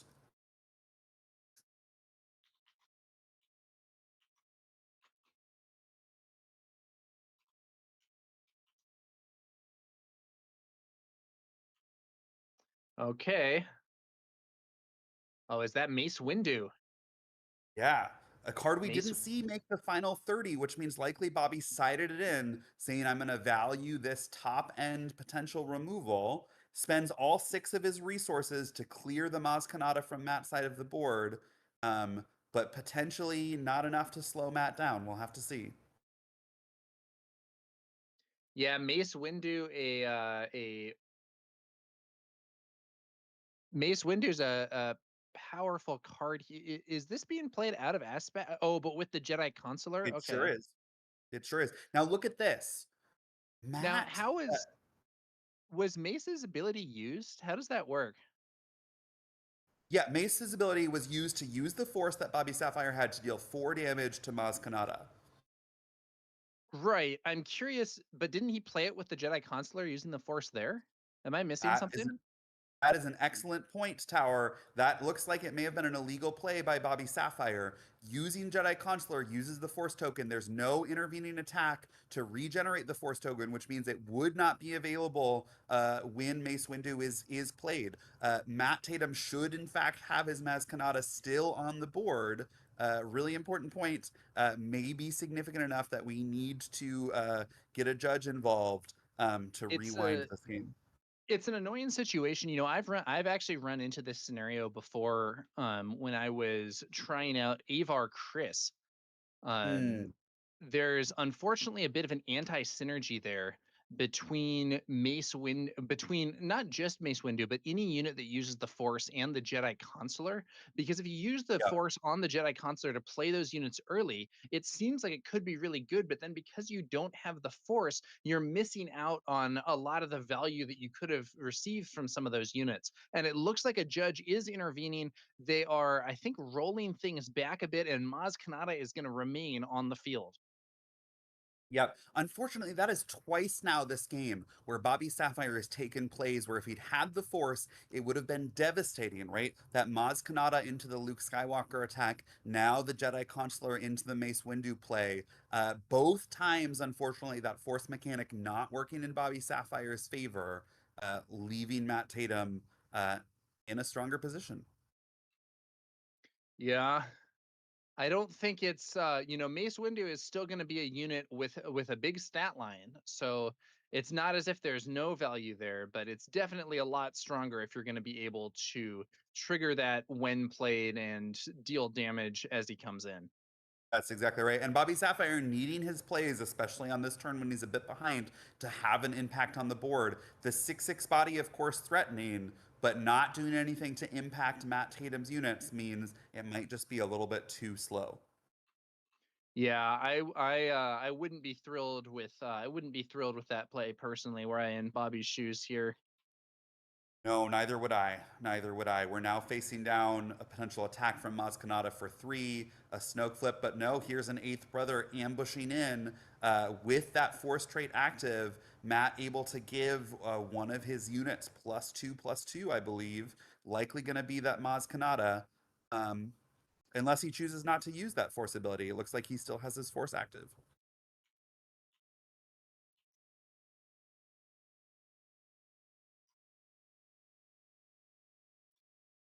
Okay.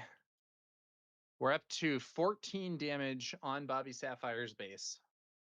That means we're exactly halfway there. 14 damage now remains.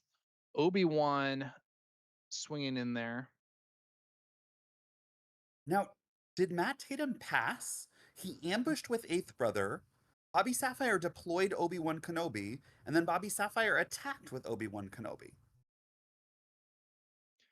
Also, did Obi-Wan hit eighth? I think they missed some. Yeah. Okay, it's being corrected now. They're putting the damage on Obi-Wan from that attack.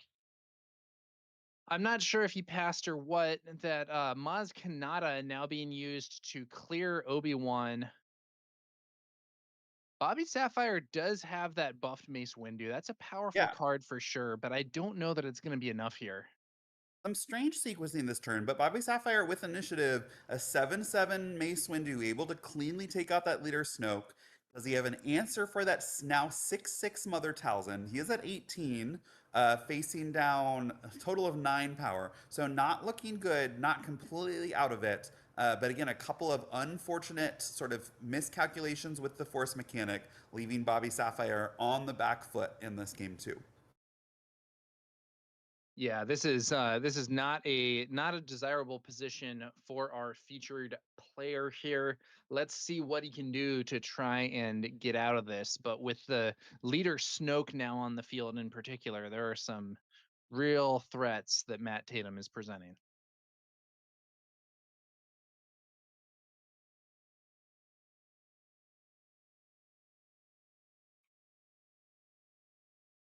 Let's see.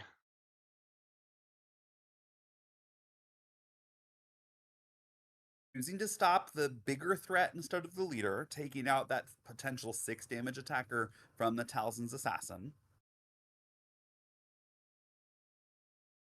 Yeah, okay. So that's one unit off the field, but that Snoke is a big threat, and it's a not only a big threat, but a threat that can get bigger still. Yep. And there's that Snoke now experience able to buffing buff Snoke. itself. It's at 5 power now. It'll be threatening 6 power next turn, 7 power the turn after. Yeah, and even 5 power at this point is threatening lethal with 23 damage on Bobby Sapphire's base.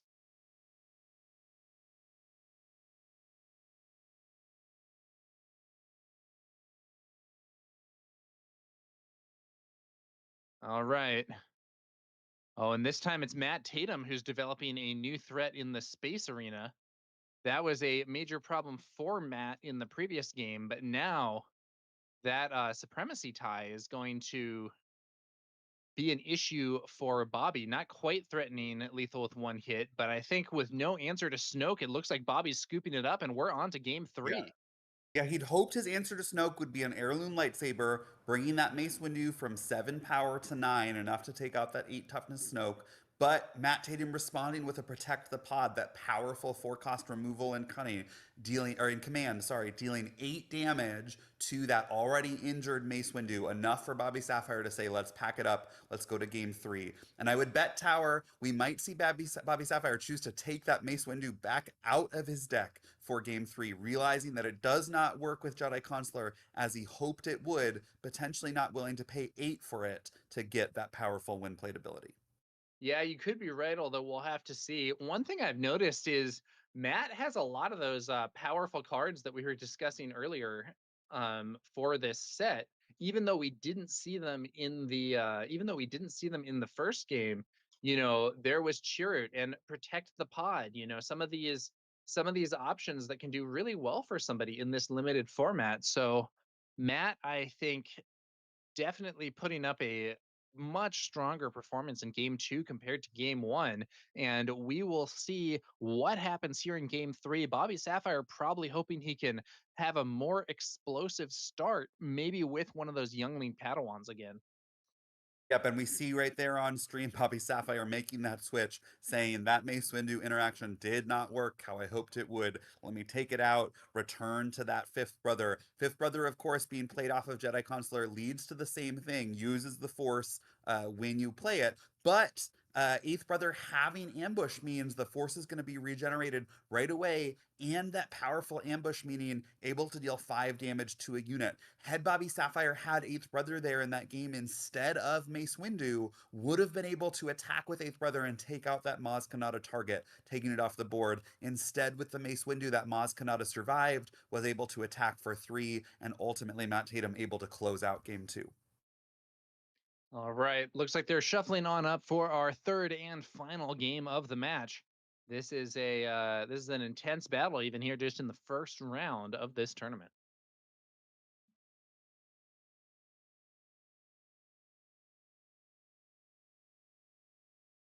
Here we go. Bobby Sapphire notably not switching to Ahsoka Tano, gonna try his luck with Obi-Wan here for the third time. No, and I think that makes sense. He's seen that Matt Tatum has a powerful pool, cards like Trick, cards like Talzin's Assassin. Ahsoka also deploys on 6. Meaning switching to Ahsoka would take away that crucial turn edge that Bobby Sapphire gets from playing the 5 deploy leader Obi-Wan. I think he's hoping to have a quick enough start to close out this game before Matt Tatum can get to his leader deploy and start generating powerful threats like we saw in game 2. Neither player happy with their opening hand for this, both gonna mulligan, which means the 6 cards that they draw for this second hand is going to be the 6 cards that they have to play with for this game 3. Yeah, double mulligan. Let's see what they can pull. I think Bobby Sapphire probably hoping for that youngling Padawan.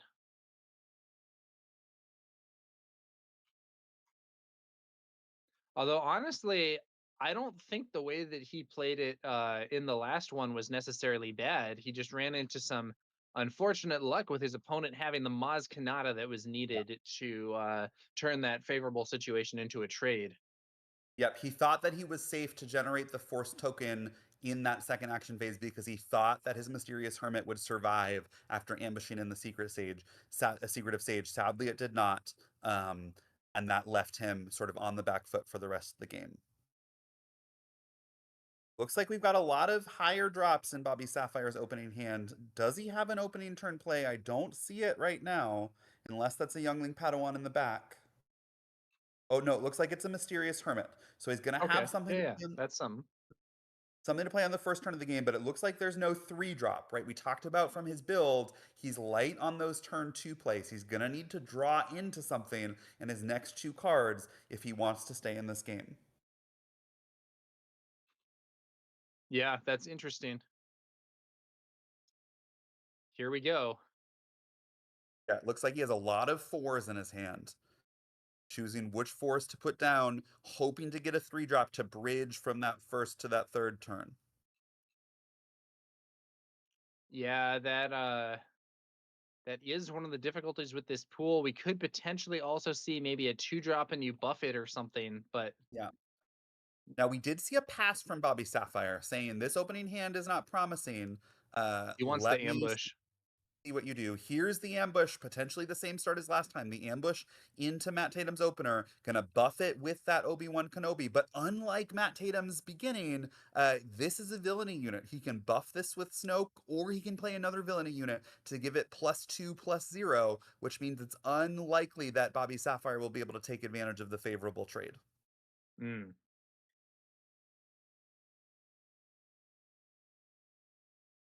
Looks like he drew into a gifted urchin that at least will let him play something, another 1/4 that can likely be buffed by Obi-Wan to become a 2/5. So we'll at least still have a board presence. Not the turn 2 that he was hoping to have, but at least his deck gives him something.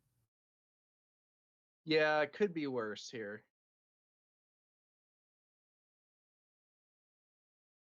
Could be worse. I think Could is be better too, though. yeah, the Sith Legionnaire, I believe, on Matt Tatum's side of the field, a 2/2 for 2 that when you control another villainy unit gets +2/+0. That means Matt Tatum has 2 ways, either a buff or here we see it another villainy unit to make sure that he can at least get a clean trade with Bobby Sapphire's Mysterious Hermit. Okay, okay.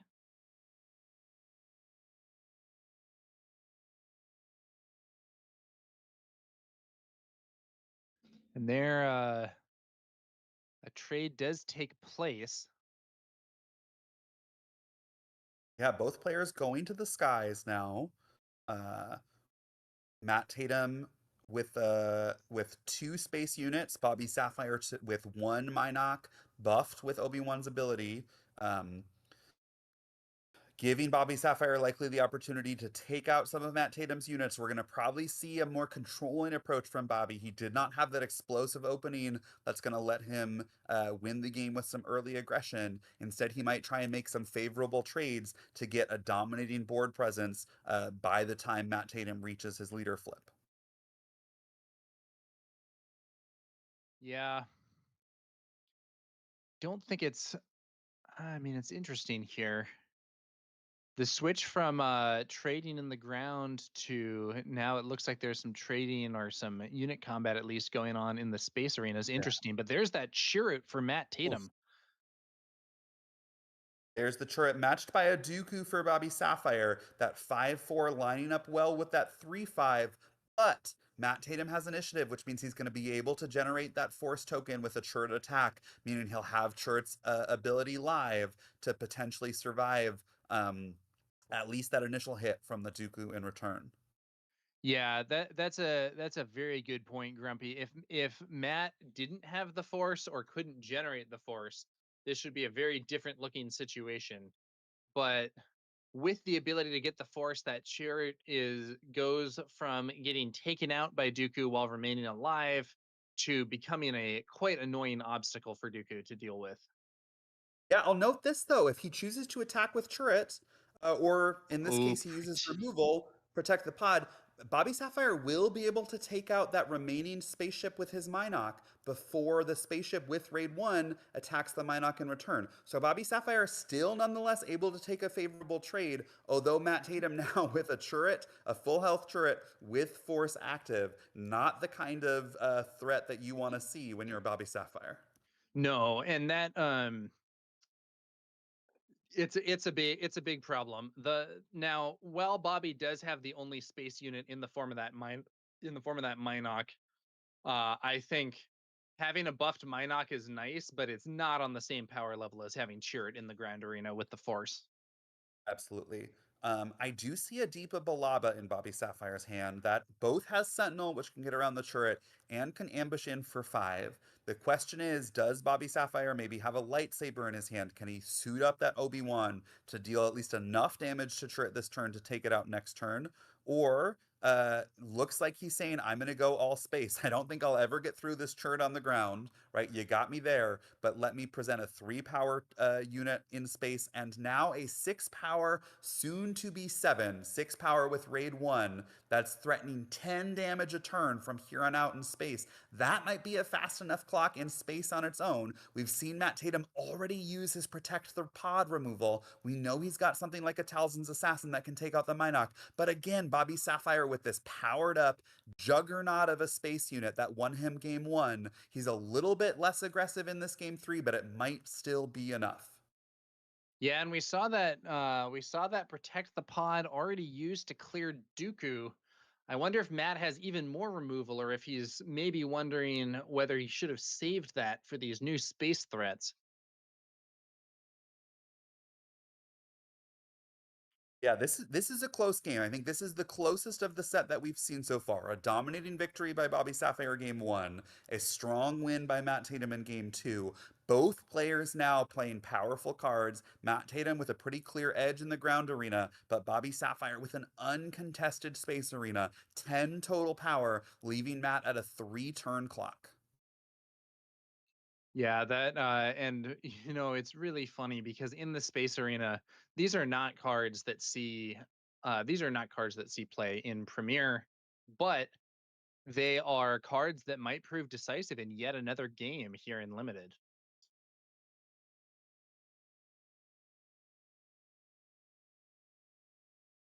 Yeah, here's an 8th brother to take out the Obi-Wan leader. I think we're likely to see a Depa Balaba. Now, if I'm Bobby Sapphire, I probably don't ambush here. The reason I don't ambush is because I know I'm not going to kill that turret, and right now my Depa Balaba can survive a hit from Snoke, right? Would remain with 3 HP. The Saboteur on that Depa Balaba means I'll be able to deal 5 damage through the turret, potentially shortening the clock even more. Matt Tatum at 12. The Depa hit would bring him to 17. 10 power and space from Bobby Sapphire would bring him to 27. If Bobby, for some reason, can get that Obi-Wan buff up next turn onto Depa Balaba, Depa would hit for 6, presenting lethal on board unless Matt Tatum has some sort of interaction. So Matt very much on the back foot this game. Probably needs to attack into that Depa Balaba first action to prevent that maneuver from Bobby Sapphire to get lethal next turn. Looks like he doesn't do that. Instead, chooses to send 4 to base, buffing up that 5th brother to 6 attack. Bobby Sapphire potentially has a narrow window to win as soon as next action phase. Even if he doesn't, might be able to win after that. Although with both players at 12, just 16 health remaining, and several significant threats on the board, this game is going to come to a close very quickly. Yeah, we are approaching the final phase. And once again, the question for Matt is there something that can answer that space cruiser? Yeah. There Although wasn't earlier. let's think about this math.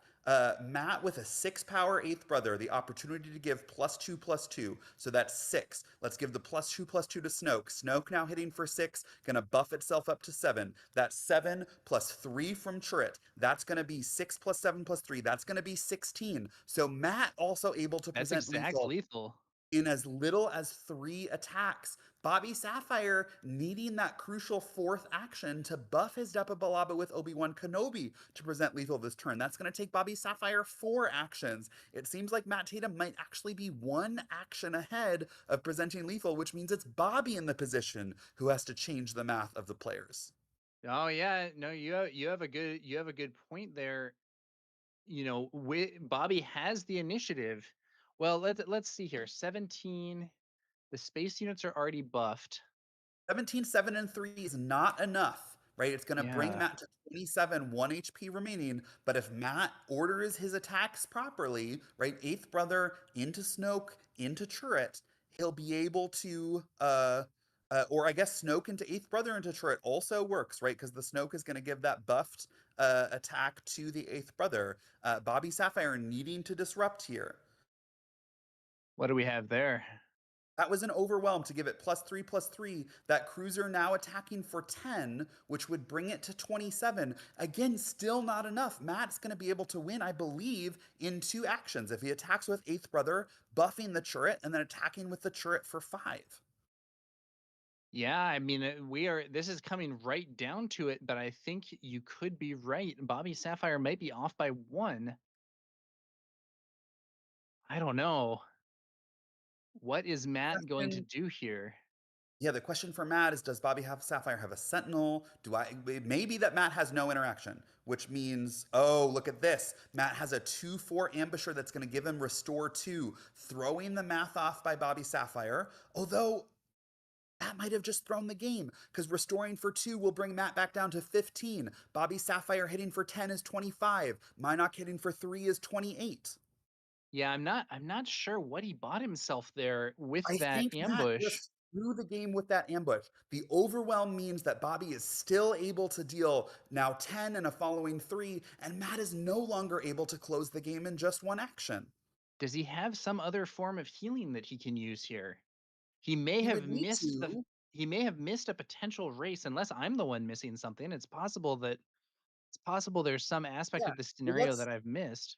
if we can we get Eighth Brother up on the screen? I want to see exactly what Eighth Brother's ability does. Could the Eighth Brother give the +2/+2 to Chirrut, which would have then presented lethal in 2 attacks? I'm not 100% sure, but based on my understanding of the card, I think that it can. Yeah, it's +2/+2. No, no, it's not on attack. It's when you play another unit. That's the Oh, aspect that was confused here. I just I'm looked it up. sure I'm sure chat yelling at me that I have the card wrong. That's exactly right. When you play another unit, I thought it was on an attack. That would make it a much better card than it actually is. So Matt then, therefore, on the back foot, Bobby Sapphire able to close the game out with his powerful presence in space. Yeah, yeah. Okay, so we were in a situation where Matt potentially had lethal, but he had to play his that makes that ambusher not I only see. was the ambusher healing him, it was also buffing his other unit. The problem was Correct. with that overwhelm from Bobby Sapphire, it wasn't enough of a heal to get him out of range. Yeah, so it turns out if Bobby had instead chosen to use Obi-Wan's ability to buff the Deepa, hoping to get exactly lethal across the next 3 attacks, the Restore 2 would have thrown that math off and meant that Bobby Sapphire would have needed to take an additional action. Instead, Bobby Sapphire choosing to use the Overwhelm to get +3/+3, meaning the +1 from Obi-Wan wasn't needed, and he had 2 additional damage to play with, meaning the 2 restore from that ambushed Jedi, not enough to save Matt Tatum. Really, really tight play from both players there. Really well Closest calculated from Bobby Sapphire. closest game of the match by far. Ultimately, Bobby Sapphire able to get it thanks to Overpower, which is +3/+3, and Overwhelm for the phase for 3. Again, a card not typically considered a star in the Premier constructed format, but overpower was just what he needed here to get enough damage and push through even after that restore showed up on the other side of the board. And that common 5/5 ship with Raid 1 that Bobby Sapphire called out when talking about powerful cards, right, in that largely uncontested space arena, able to close out the game very quickly. Yeah, so I personally I personally think Bobby Sapphire's pool may well have been weaker than his opponents, but he was able to navigate things well and get a close victory in that first round of Swiss play, which also went almost right to the clock because I'm seeing here that there's about 10 seconds left in the round. Yeah, both players selecting leaders that people are excited to see in limited, right? Obi and Snoke representing two of that powerful, what a lot of people consider to be the top tier, rounded out by Mother Talzin. But Obi potentially having the edge in close limited games because of one, deploying on 5 resources as compared to Snoke 6, and two, the ability to give units experience for free just using the Force mechanic, whereas Snoke requires a resource to give units. Both of those giving Bobby Sapphire a slight edge in these games, able to take down games 1 and 3 to claim round 1 of the Swiss tournament today. Yep, and I believe time has now been called for round one. There are going to be some matches that have yet to report, maybe going into that overtime there with the extra turns. But I think we're going to take maybe a quick break here on the stream, and we will be back with you shortly for the second round of Swiss play here at the exciting limited sector qualifier. We'll talk to you soon.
What's going on, guys? This is Tower number 9, joined here by Grumpy Elephant on McClunky Gaming's coverage here of the exciting sector qualifier that is being played in the limited format.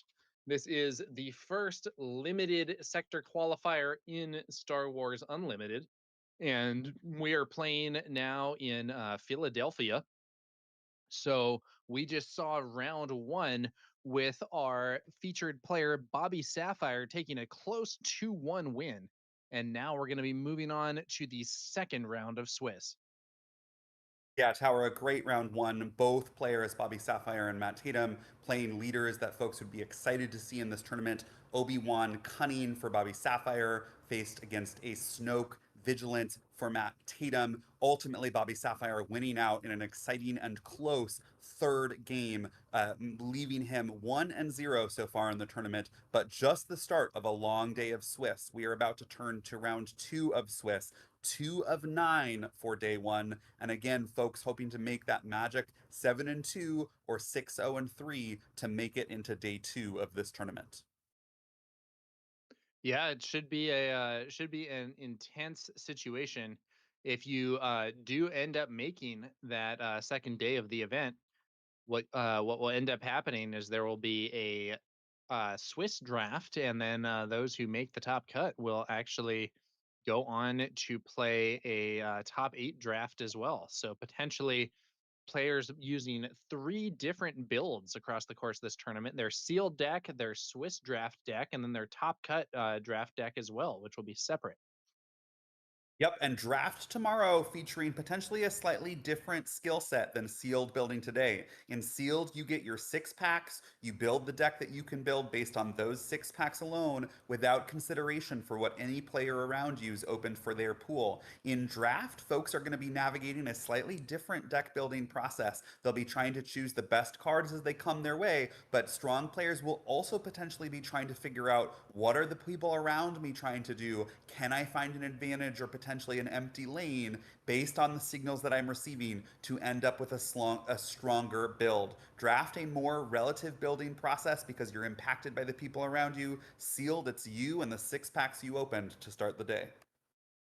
Yeah, absolutely. And here we go for that second round. We're going to be looking at a different matchup here. It's going to be an Ahsoka Tano aggression player on the left versus a Supreme Leader Snoke Vigilance build on the right side of the board. That Ahsoka Tano aggression, the color pair that Bobby Sapphire said he wanted to be in if he could. So we'll see if this Ahsoka Tano player has opened those powerful vigilance cards. Maybe we'll see some turrets on this side of the board. Maybe we'll see some itinerant warriors facing off again against that strong color pairing we saw in round one, Snoke Vigilance. And it is Chris from the Bothan Network on the left versus Jacob Bush on the right side. Both players 1-0 so far, hoping to turn that 1-0 into a 2-0 on this 9-round Swiss journey.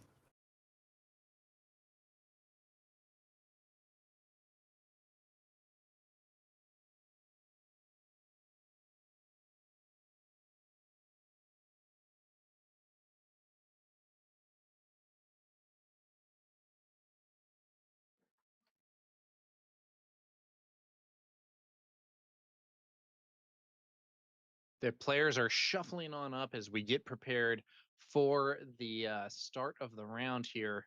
Ahsoka Tano versus Supreme Leader Snoke. Once again, both leaders that have had some success in limited play before. Of the two, I think my own preference is somewhat for Snoke, but I wouldn't count Ahsoka out. Yeah, again, we see Snoke with the ability to give experience for resource. Ahsoka not able to buff units, but able to deploy that Sentinel keyword without expending a resource, just using the Force ability. So once again, we have a leader that's going to be altering the board state using the Force ability, facing off against the Snoke leader who's going to alter the board state using a resource. Both leaders deploying on 6. So the heroic leader Ahsoka not able to get that crucial turn advantage that we saw with Obi-Wan last round. They're both going to come out at about the same time. meaning we should have a roughly even paced match for the first few rounds, followed first few turns, followed by an explosive 6 resource turn for both players trying to get an edge. Yeah, it should be interesting. Should be interesting here, and Chris is going to lead us off. Uh, ooh, it isn't the most exciting start for Chris, but it's a even less exciting start for Jacob there, who's just going to take the initiative after that Night Sister hits the board on Chris's side. Yep, and this Night Sister is going to do 2 things. It's going to let Chris start getting that force mechanic, which means Ahsoka's ability will be live, able to throw Sentinel around as he'd like. And also, even when Jacob takes out this Night Sister warrior, Chris will draw a card replacing itself, meaning he's not actually losing a card. Ooh, and take a look at that. A 3/3 for Jacob, followed by an upgrade for Chris, turning that Night Sister Warrior into, oh, sorry, not a 3/3, a 2/4 for Jacob, turning the Night Sister Warrior into a 4/4, able to make the clean trade and get the Force active. A strong start for Chris in this game one. Absolutely. Now let's see what Jacob does in response. Oh, it's that weird ghost unit. What's that card called again? Do you remember? Oh, look at I that forget from the name. Chris though. The name of that ghost is less exciting to me than the fact that Chris has just played another lightsaber. Yeah. I think it's Awakened Spectre. Jacob saying, okay, you took out my 4 health unit. How about a 5 health unit? Chris saying, I see your 5 health unit. I raise you another lightsaber, making this Night Sister Warrior an absolute monster and following it up with an Owen Lars. Just a 0/3, but now potentially a shield for the Night Sister Warrior if Chris can use Ahsoka's ability to give it Sentinel. Although I will Jacob note Bush the is Night in Sister trouble Warrior here. also has Sentinel, I believe, because it's a neutral aspect card, and that a constructed lightsaber gives Sentinel as an ability. Yeah, and so now it appears that the Night Sister Warrior is switching tacks here. Previously we saw the lightsabers there being used to destroy Jacob Bush's board, but now Chris is sending the Night Sister against the base. Yeah, a whopping 6 damage, both players taking the opportunity to play out additional units. Jacob likely in a position now to take out that Night Sister Warrior. It has 7 total health with just 1 health remaining. Either this Tauntaun or this Kylo Ren will be able to take it out first action, drawing Chris a card, but taking off that powerful 6 damage threat from Chris's board. Yeah, now Chris has sent a Wampa onto the field, a 4/5 Overwhelm unit that originally saw play in Spark of Rebellion, but has been reprinted since. Um, and while the Wampa might not be something that's a constructed menace, it is a quite solid card. Just a nice little block of stats here for the limited environment. There's that trade you mentioned. Yep, Jacob potentially choosing to throw the Tauntaun instead of the Kylo because the Kylo stands to be buffed by the Snoke, but now the Kylo's going to bite the dust from this attack from a Wampa. Chris saying, I'm going to keep the board clear, I'm going to keep my board advantage going. Oh, and Lars, they're left without a lot to do because not a single point of damage has got through to Chris's base yet. Nope, he's happy to just hang out, bide his time for a little more. If he needs to, he might sacrifice himself to search for a force unit for Chris, but otherwise, he's just having a nice time being here. So here we're seeing both players getting their leaders onto the board, and it's an interesting situation here with the Praetorian Guard. While you control a unit with 4 or more power, this unit gains Sentinel. Um, it did not have Sentinel at first, but now it will. Now it will, which means if Chris attacks with his Ahsoka leader will have 4 health remaining, able to be cleared by that Snoke attack. Instead of choosing to attack, he plays a Mace Windu, that powerful force mechanic card we saw, dealing 4 damage to the Snoke leader, which means even if Ahsoka takes out the guard and Snoke tries to take out Ahsoka in return, Snoke will also die on the crackback. Yeah. Owen Lars crashing on in. I think Chris thinking, you know what? Let's get a force unit. Well, and that was actually Jacob choosing Oh, it to was take out Jacob the Owen hitting Owen Lars Lars. with Interesting. his Snoke, buffing it up, potentially saying, I don't want to go base. I don't want to go into any of your other units because that will kill my Snoke. The Owen Lars is the only safe target to attack. At least I'll take out the Restorer, but I will give you a Force unit in return. Yeah, that's interesting. At first, I thought Chris had done that attack himself. Looks like Ahsoka clearing out that guard. Jacob takes the initiative, and it's a buffed but wounded Snoke versus a pretty scary board from Chris's side. Several, like, no huge giants or whatever, but several very strong mid strength units here for Chris. Yeah, it was that lack of a turn one play from Jacob, followed by two lightsabers on that Night Sister warrior, allowing Chris to take some favorable early trades, leading to this now 7 resource turn, favoring Chris with 3 units on the board, all respectable in their size, against Jacob's wounded Snoke leader. Yeah, and the let's see what Jacob does. He makes a quick play. Oh, it's Craving Power. That is a nice one for Jacob for sure. Craving Yep. Power +2/+2, and then deals damage equal to its power to another unit. That unit chosen is Mace Windu, who goes from full health to off the field, and now that Snoke is a bigger threat than before as well. And crucially, Tower, Snoke, with 4 health remaining before this upgrade, now with 6 health remaining, is out of reach of the Ahsoka, which means it's likely going to be able to survive at least one attack. Talzin's assassin showing up for Chris out of aspect, using the force here to give -3/-3 to Snoke. I think Chris thinks I've got to deal with this Snoke before he grows out of control. Yep, but Snoke attacking the base, giving itself another experience that'll be 7, 9, 11, down to 8 total health with the damage, or 8 total health with the Talzin's Assassin debuff, down to 4 remaining HP with the damage, meaning either of Chris's units should be able to finish it off.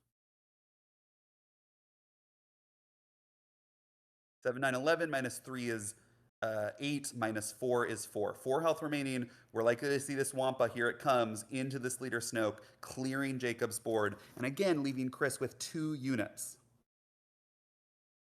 Yeah, it's not a good situation here for Jacob, with Ahsoka still on the field. Talzin's assassin also a solid card, and Jacob having nothing on the board.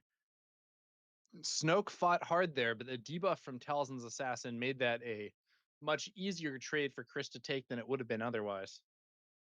Yep, Jacob sitting now with 12 HP on his base. That's 16 HP remaining. Chris with 9 power on the board. That is a 2-turn clock for Jacob, unless he can play something to alter this board state pretty significantly.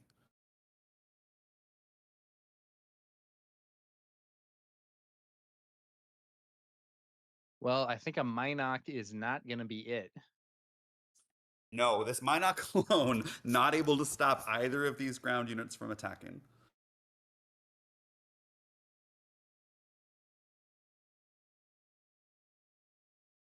Yeah, it's just these smaller units here from Jacob are not they're not presenting the answer that we need. A flock of porgs strikes the field.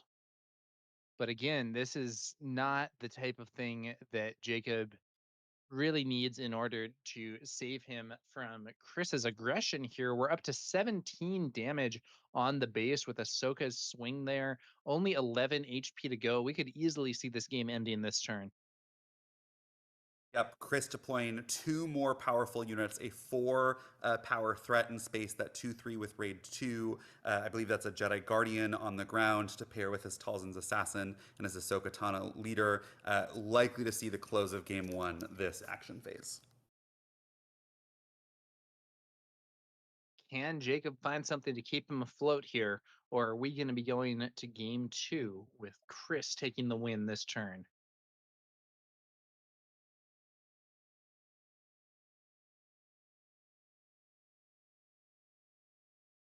Relatively big play there from Jacob. Yeah, the Sun, a very powerful card, potentially when you're ahead, trying to close the game quickly. Mm. But standing alone, this large body that's exhausted, not going to be enough for Jacob to stop all of the aggression Chris has pointed his way. The sun was that a protect the pod there, I believe?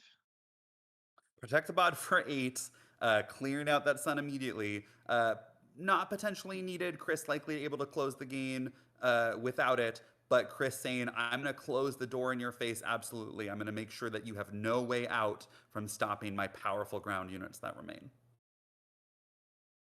Yeah, I don't know that it was ultimately a necessary play, but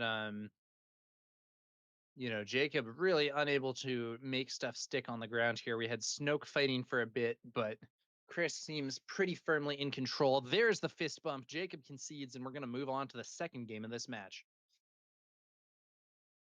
Yeah, a strong showing from our Ahsoka aggression player here. The Snoke Vigilance build not quite able to keep up. Hampered again by that lack of a turn one play game one. Jacob hoping in this game two to draw some earlier plays to contest that board. We did see a cool out of aspect play there from our Ahsoka player as well. That Talzin's Assassin, while it is a villainy card, is a strong enough one that Chris chose to include it even in this heroism vigilance deck, and it ended up paying a pretty good dividend there by debuffing Snoke and making him easier to take down on that crucial turn. Yep, that powerful -3/-3 ability, especially important given how few removal options there are in this game, and the fact that Mother Talzin relies on that force mechanic for decks that may not have enough payoffs to use the force token that you're surely generating, included in your deck, lets you feel like you're using the mechanic that this set has pushed you into. Yeah. All right.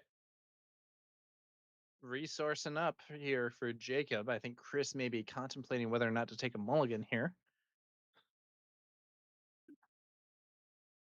I do see that Talzin's Assassin in hand again for Chris, Yep, that's a Talzin's as well as Assassin. Mace That's a Windu. Mace Windu. Powerful six Those are drop plays, but does he those are have the strong early plays to plays. back him up? Yeah, they're strong plays, but they're later game plays.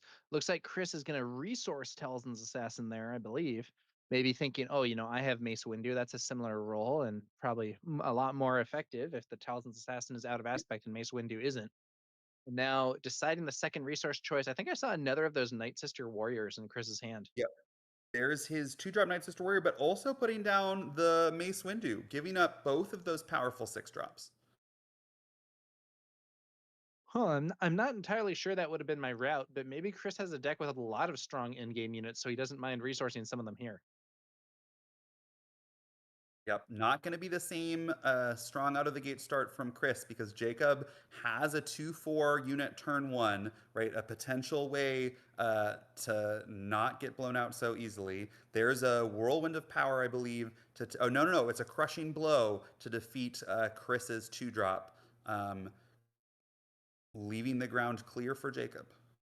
Yeah, no, it looks like it's going to be the space arena where Chris makes his next move. Yep, that So, Cartel Interceptor, a 2/3 raid 2, threatening 4 damage a turn. If nothing else happens over the course of the game, Chris now presenting a 7-turn clock in space. That damage can add up, so it's possible Jacob will need to figure out a way to deal with it. yeah, Cartel Interceptor presenting a very real threat here. Each of these swings, thanks to Raid 2, is going to land for 4 damage on the base, and that is a lot of damage to be sending over. Jacob spending 2 resources of his own, bringing out that Minoc, and it's Luthen Rail. Luthen's an interesting card. So there is a leader version of Luthen coming out in the upcoming Secrets of Power set, but this is Luthen Rail Masquerading Antiquarian, a 4-cost 4/5 ground unit on attack. Search the top 5 cards of your deck for an item, upgrade, reveal it, and draw it. Yeah, now look at this. A rare mechanic coming into play. Jacob using Snoke to buff his Vinay to a 3/5 with that +1/+1 experience. Vinay on attack, giving the experience that it had over to the Minoc, leaving the Minoc with 3 power, which is now enough to take out that Cartel Interceptor in space. A clever play by Jacob to end up with a space threat that's enough to counter the threat that Chris had from last turn. Yeah, that's a cool play by Jacob. Vinay's ability is almost never used. I think this may be the first time that I've actually seen that card text to do anything. Often people just play it as a 2 cost 2/4, but in this situation, moving that experience over to the Minoc is going to make the situation a lot better over in the space arena. Chris Yeah, opts to I'm not. swing with Luthen here for the on attack ability to find a lightsaber, and he That's a finds a good one. I believe it's a constructed lightsaber. A great pickup. Constructed lightsaber, incredibly powerful in this format. The one thing I'm not sure about is in doing so, he leaves his Cartel Interceptor open to an attack from this Minoc. Had he attacked with the Cartel Interceptor into the Minoc, it would have been a trade. The Minoc with 4 health, losing to that Raid 2 from the Interceptor. But Raid, of course, only coming into play on attack, which means that the Minoc attacking into the Interceptor makes it a favorable trade for Jacob. Yeah, I'm wondering now if Chris was doing this play in order to try and ensure that he got a chance to use that on attack ability with Luthen. I do think the ability to pull one of your lightsabers is very strong. We were talking earlier with Bobby Sapphire about how upgrades can be very relevant in this format. But like you said, Grumpy, losing your space unit there to that experience is a experienced Minoc is a tough situation. That's exactly right. Potentially paying off for Chris as he does find the constructed lightsaber, an incredibly powerful bomb. But now, Chris limited to the ground arena, this Minoc continuing to exist in space for Jacob, chipping in 3 damage a turn. Yeah, it is unfortunate to lose that interceptor that was able to land hits for 4. But, if he had swung with the interceptor first and he were to lose Luthen somehow, that would definitely be a blow. And the Yeah. interceptor would likely have died anyway. I mean, I think either he trades with it or he hits the base and his opponent attacks in just the way that we just saw. So, I don't know. May well be more value. This time he's not going to swing with Luthen first. The No, the Jedi Jedi there. Concert going to cleanly take out that buffed Dengar spawn, leaving Jacob's board empty. Again, this is the 6 resource turn. Both players going to deploy their leaders, and Chris likely looking to put that constructed lightsaber onto his Ahsoka leader, making her a threatening 7/9 with the ability to restore 2 every attack. 7/9 with the ability to restore to every attack is a pretty scary scenario to say the least. Yep, throwing Sentinel on this Jedi Guardian, saying, I want to force your leader to attack into my Guardian. I'd like to keep Luthen Rail free, to keep drawing upgrades from my deck. I'm going to hold Ahsoka back till I know potentially the coast is clear, and then I'm going to throw on this lightsaber and go to town. In that first game, we saw multiple lightsabers equipped to that Night Sister warrior, so we know Luthen does have at least one other target that he can find in that deck. Luthen, a rather threatening opponent here for Jacob Bush. Up a strong play from Chris using Whirlwind of Power to make that Supreme Leader Snoke less power, less toughness by 3, allowing the Luthen Rail to swing in, potentially search for another lightsaber from his deck, and just take 1 damage in return. Now, did he do the on attack ability there? What was that? It looks like he declined to, and that's possibly maybe he's already resourced his other lightsaber, so he knows there's nothing to be found. Some potential, and doesn't want to signal that to Jacob. Although I guess if he didn't want to signal it, he should have done the search, so potentially just a missed search. Yeah, I'm not too sure what was going on there, but we do see the constructed lightsaber in the hands of Ahsoka Tano, the leader, and Jacob Bush now in an extremely undesirable position. That experienced Minoc is the only thing in the space arena, so Jacob is winning there at least. But in the ground arena, Chris has 3 pretty strong units and a lot of total power and some restore as well to really put him ahead in a race. Yep, that's specifically 15 total power with the potential to restore 2 for a net 17-point swing compared to Jacob's 3 power in the Space Arena. Yeah, Jacob's got to do something big, or this game may well be ending next turn. There's something nice, craving power on that Minoc. I don't know what's going on with that Minoc exactly, lore wise, but craving power, sending the damage over, clearing Ahsoka Tano. And then, oh, crushing blow on the Minoc. That is the exact situation that card is good for. Crushing blow Yeah. is a removal piece. It's a 3-cost event. Defeat a non-leader unit that costs 2 or less. And normally you might think, okay, why would I pay 3 to defeat something that costs 2? And this game just showed exactly why. That Minoc was loaded with upgrades. The, Yeah, experience, the craving power, it doesn't matter how upgraded something is, crushing blow can defeat it based on its cost. Jacob had that upgrade in his hand the previous turn. I think he'd been hoping to play it on his Supreme Leader Snoke, presenting an incredibly powerful leader unit that could then start to systematically take out Chris's units. But Chris cleverly played that Whirlwind of Power last turn, leaving Snoke with just 1 power, which means that the Craving Power upgrade would have done just 3 damage last turn, not enough for Jacob to really impact the board. Instead, he chose to save it for this turn to play on his Craving Minoc. But again, that crushing blow, a clean answer, leaving Chris again in a dominating position with 3 units on the board, including this itinerant warrior, and Jacob with nothing. Yeah, and we see Luthen attack, and this time he does search up a lightsaber. Now, am I wrong? Are they missing some damage here? What's going on here? Damage on base, you mean? Yeah, did I miss something? I think Chris spent most of his last turn just keeping the board clear, saying, I don't need to win this game quickly. I'm going to win inevitably. So I want to make sure that you're left with nothing. Um, I think that they're good, but it's possible that we missed an attack. I'm not sure. Yeah, I'm just wondering. Well, it's all right. I think that in this situation, it does feel to me that Chris is still very ahead. Um, Looks like we're up to 20 damage now on Jacob Bush's base. Only 8 HP left. Buff being given out by Snoke there.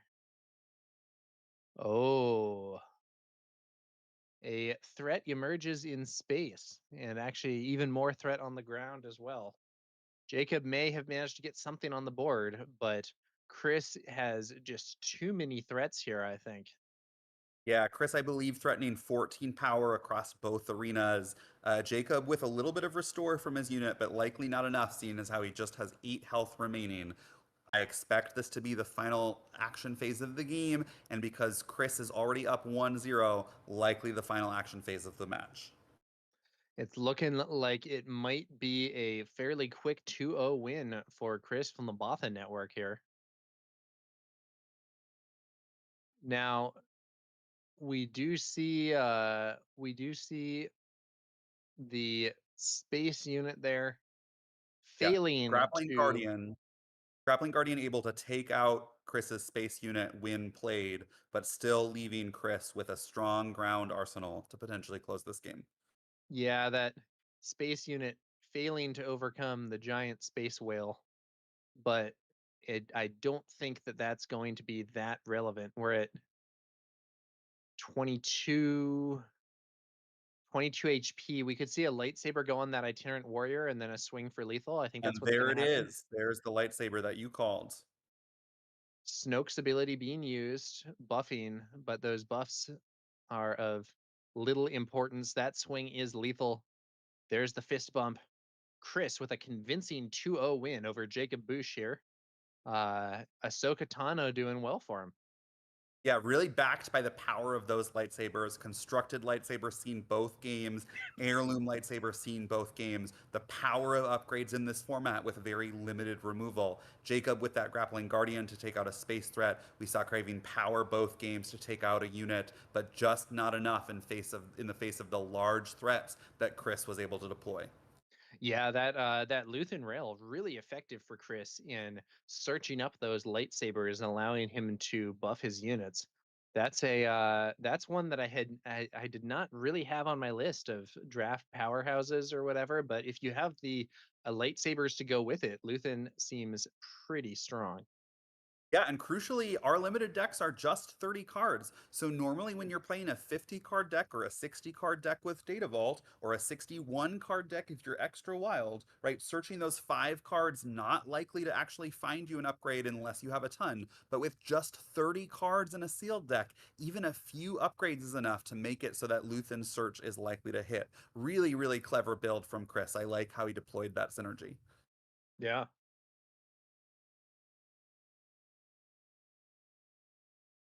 Yeah, it's interesting here.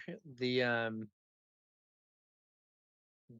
Luthen leader is presenting a very different side of the character than the card that we just saw. But I'm wondering what the future might hold for some of those themes. We are left with a lot of time. We may move to a backup match here, but it has yet to be decided. I think it may depend on whether or not that backup match plays another game. Um, for now, though, let's discuss the limited environment for a bit. So when you're playing in a limited event, you don't have the ability to choose your own deck, but familiarity with the card pool can be very important in terms of identifying cards that can be, especially powerful, or leaders, themes that can be extra relevant. I think a very extreme example of this was in set 3, Twilight of the Republic. We had an extraordinarily strong leader for the limited perspective in the form of Anakin Skywalker. But we've prepared a little tier list here. Now, you may disagree, but in the S tier, we have Mother Talzin, Supreme Leader Snoke, and Obi-Wan Kenobi. What do you think about these, Grumpy? Yeah, I think that all 3 of these leaders are doing something similar to what you just talked about with that Anakin leader. Incredibly powerful in Twilight. The ability to impact the board with the leader ability. Anakin giving +2 on attack. Mother Talzin giving -1/-1 with an action using the Force. Obi-Wan buffing a unit with the Force. Supreme Leader Snoke buffing a unit with a resource. All 3 of these leaders able to impact board states with their leader ability reliably, that leads them to be an incredibly reliable tool to use throughout the course of the match. Mother Talzin and Obi, of course, able to do it without resources, meaning that you can use the full resources every turn to deploy something powerful from your hand, and then still rely on your leader ability to add just a little bit of an extra oomph. Folks have found that these 3 leaders tend to be the most reliable and the most impactful over the course of the game because of their consistency and because of the power of their abilities. Yeah. I think it's been a pretty interesting I think it's been a pretty interesting situation. But here we have the S asterisk tier where it is some leaders that can be very strong, but not necessarily in the same straightforward way. You might call this tier 1.5 or something. And one that I especially want to highlight here is Grand Inquisitor. So Grand Inquisitor is often overlooked, not very strong in the premier environment, I don't think, but his ability to attack with a friendly unit and debuff the defender's power is a type of ability that we've seen as very strong in limited before. So I'm thinking in particular, Jin Urso from Spark of Rebellion was infamously weak and constructed, but also arguably the best leader in limited for that set, because her ability to reduce the power of the defender when one of your units attacks is so relevant in a situation that's focused on unit combat. Grand Inquisitor provides a similar ability, except his is not just -1, but -2, the downside being that it is reliant on using the Force. Yeah, that's a good point. Grand Inquisitor with the potential to really take over games. The one downside I'll note that leads potentially some players to steer away, particularly in draft, is Grand Inquisitor exists in that cunning color. Folks have identified cunning to be one of the weaker aspects in Legends of the Force Limited, potentially less of a drawback in something like Sealed, because of course you open your six packs and play the card that you open. But sitting down for a draft, folks less excited to be forced into that cunning color. But if the cards flow their way, as you point out, Grand Inquisitor's ability to really take over the game can become incredibly strong. One quick note I'll make about Darth Maul before we move to our next tier of leaders. If you're an astute observer, you'll note that little S on the bottom right quarter. We include Darth Maul because of his incredibly powerful ability using the Force, able to throw damage around, strong stat line at 5.646, but you're unlikely to see him in play because players will have to open a showcase of this leader. Normally, he's contained only in the starter decks, not available to players at these limited tournaments. But if you open a showcase of this leader, you are able to play him in both sealed and draft. Yeah, or if you're playing like a late pre-release or something like that using that format. But if you do find that showcase, Maul can be a scary opponent. Yeah. Let's take a look at our next tier. One familiar leader that we just saw on screen, Ahsoka Tano, showing that, right, maybe not as powerful as the top tier, but with the right build, can nonetheless take over a game. We include her here with Kit Fisto, Third Sister, and Kanan Jarrus. Tower, what do you think about this group of leaders? Yeah, so I think these leaders are all like quite strong, but also notably have some flaws in a way that the higher tier ones might not necessarily. So like Kit Fisto, for instance, his action is extremely good in a format where there is very little removal. Um, Being able to deal 2 damage to a unit with your leader card can be so strong. Unfortunately, Kit Fisto is trait dependent. You have to find those Jedi units that weakens him at least in the sealed format, unless you get lucky. In draft, you have kind of more ability to intentionally draft for Jedi. But the other problem is that Kit Fisto's leader side is really very bad. Or I'm sorry, his leader unit side. His leader ability is so good that it kind of makes up for it. But on his unit side, he has this weird scaling power that only really gets good if you have a bunch of other units of the right types already on the field, which is not really where you want to be. However, his leader side is so good as to make up for it to at least some degree. Kanan can be really good with creatures and specters. Again, though, trait dependent requires you to have a scenario where you have those in your sealed pool or you've been able to draft them. Both his leader and his unit side are dependent on those trait synergies because his leader unit is very powerful if you do have something else of the traits on the field, and it is not so powerful if you don't. Yeah, one thing I'll note about Kit Fisto in the difference between sealed and draft. As you mentioned, you need a number of Jedi, both to enable his leader side ability and to make sure that he's not a flimsy 1/6 on deploy. In sealed, you open your cards, that's your pool. So the question is, did I open enough Jedi? You either did or you didn't. And if you opened enough Jedi, you can potentially present an incredibly powerful Kit Fisto deck. One issue in draft, as you're drafting your leaders, if you end up with a Kit Fisto leader as one of your options and you say, I think I'd like to potentially be this leader, maybe you open an incredibly strong, heroic aggression card. One challenge is Jedi are drafted very highly in this draft format. They're all the Force mechanic. Everyone is looking to get those Force units to be able to turn on that Force mechanic so they can use it for their powerful plays. That means you are unlikely, unless things go exactly in your favor, to end up with enough Jedi to really make Kit Fisto worth it. I think likely harder to end up with a strong Kit Fisto deck in draft because of the competition for Jedi and the more limited card pool, just 3 packs per player as compared to 6 packs per player in sealed. But if you open enough Jedi in a sealed pool, you can get a very powerful deck. I wouldn't be surprised if later on in the day, if we see a Kit Fisto show up in a sealed match, it's because that player opened a powerful number of Jedi. One thing that I do think about Kit Fisto also is that you can sometimes gain an advantage with him by drafting some of the space Jedi units. So a little interesting thing is that because it's the Jedi and not the Force trait, there are several Jedi starfighters that are in this set, and they do count for his ability. So the Padawan starfighter, the Jedi starfighter, the Jedi Vector. and then there's some larger ships as well.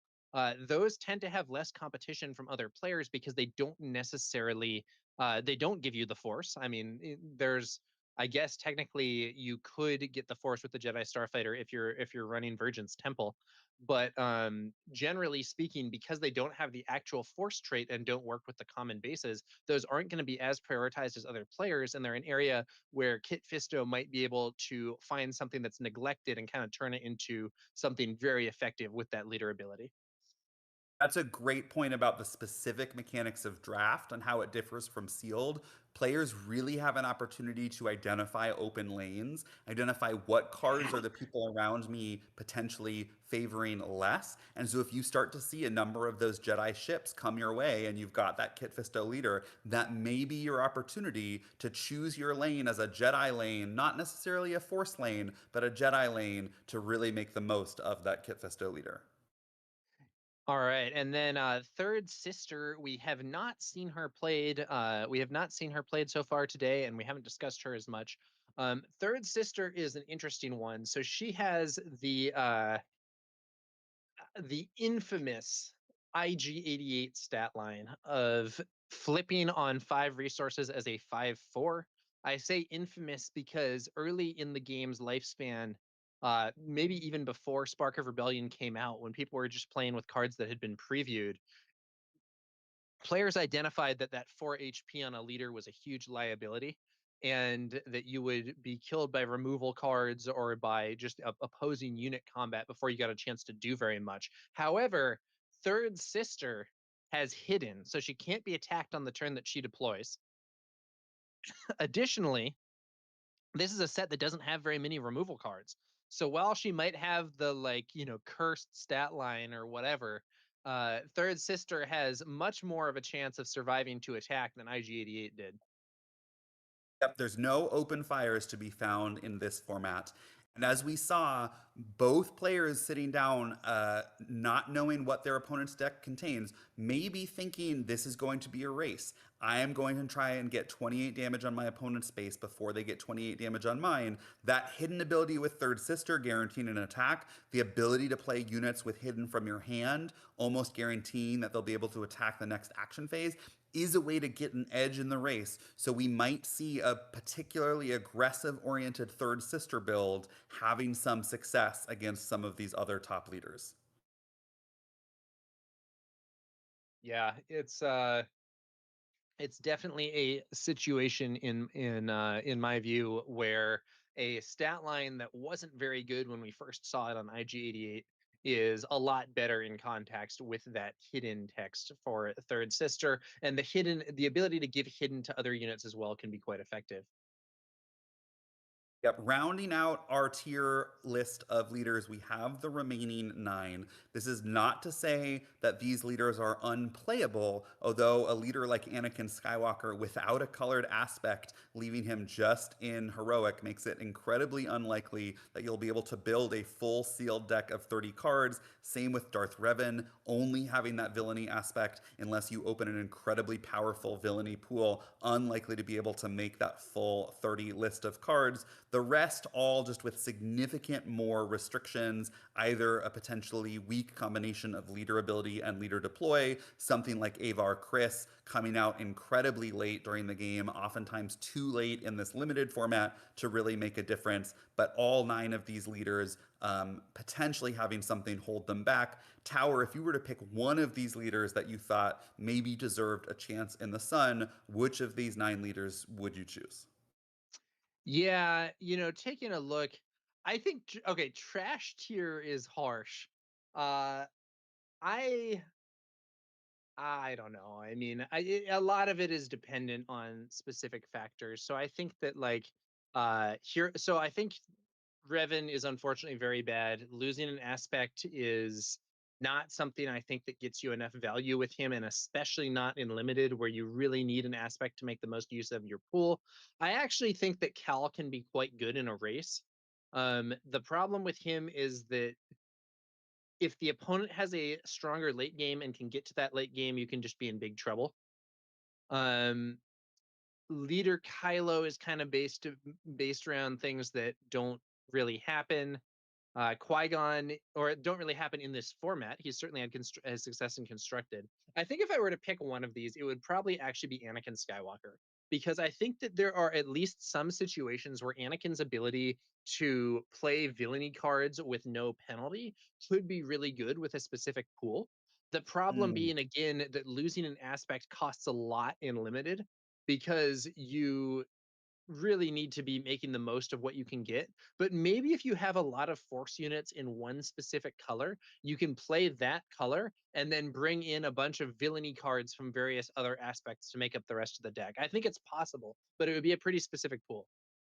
Yeah, I like that. I'm going to give you 4 secretive sages. I'm going to give you 3 itinerant warriors, and all of a sudden, maybe you have the vigilance, heroic blue force foundation to rely on that Anakin Skywalker ability. I will say, if you have 4 secretive sages and 3 itinerant warriors, you're going to be in a pretty good spot with a wide range of leaders, I feel.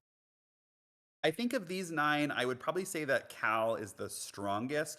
Folks have actually led him to some success in limited tournaments thus far with the potential to be very aggressive. But I'm going to choose as my pick the leader that I would most want to build with, Kylo Ren, because in our fantasy land, I've opened 2 constructed lightsabers. I've opened several heirloom lightsabers. Potentially, I've opened a Grand Inquisitor lightsaber. So I'm able to use his ability effectively. And then because there's no removal, if I can survive to 7 resources and flip him, I have an unstoppable threat on the ground that's going to close the game very quickly.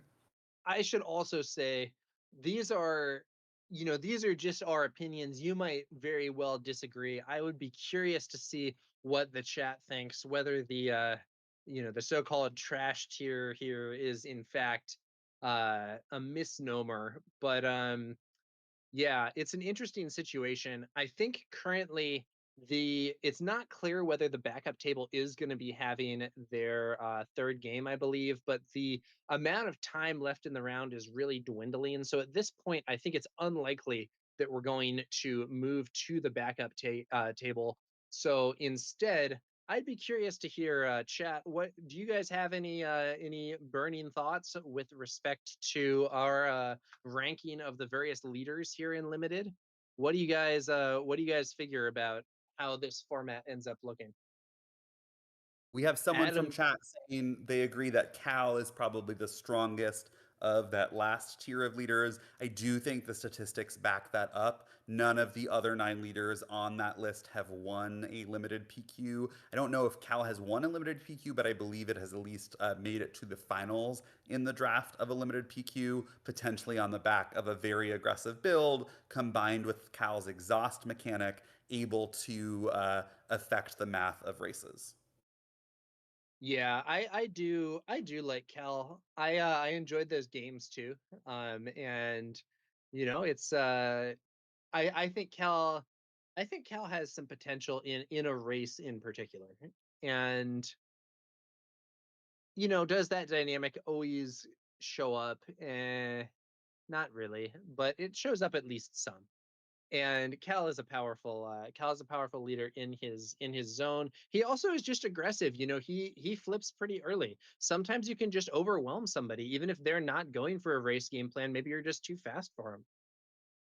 Yeah, we see one reliable strategy in Constructed is to pair Sabine, an incredibly aggressive 4 deploy leader, with some form of upgrade. Previously, Darksaber was incredibly popular, some folks trying out the newer Yoda's lightsaber, but either way, presenting a suited up leader on the 3rd turn of the game. Cal can do something similar with a 4 deploy leader. Something like an heirloom lightsaber or a constructed lightsaber means that you have a strong threat that's attacking reliably for, let's say, 5 damage a turn. That's going to be very difficult for the opponent to defeat, especially because on attack, he's exhausting an opponent's unit every round.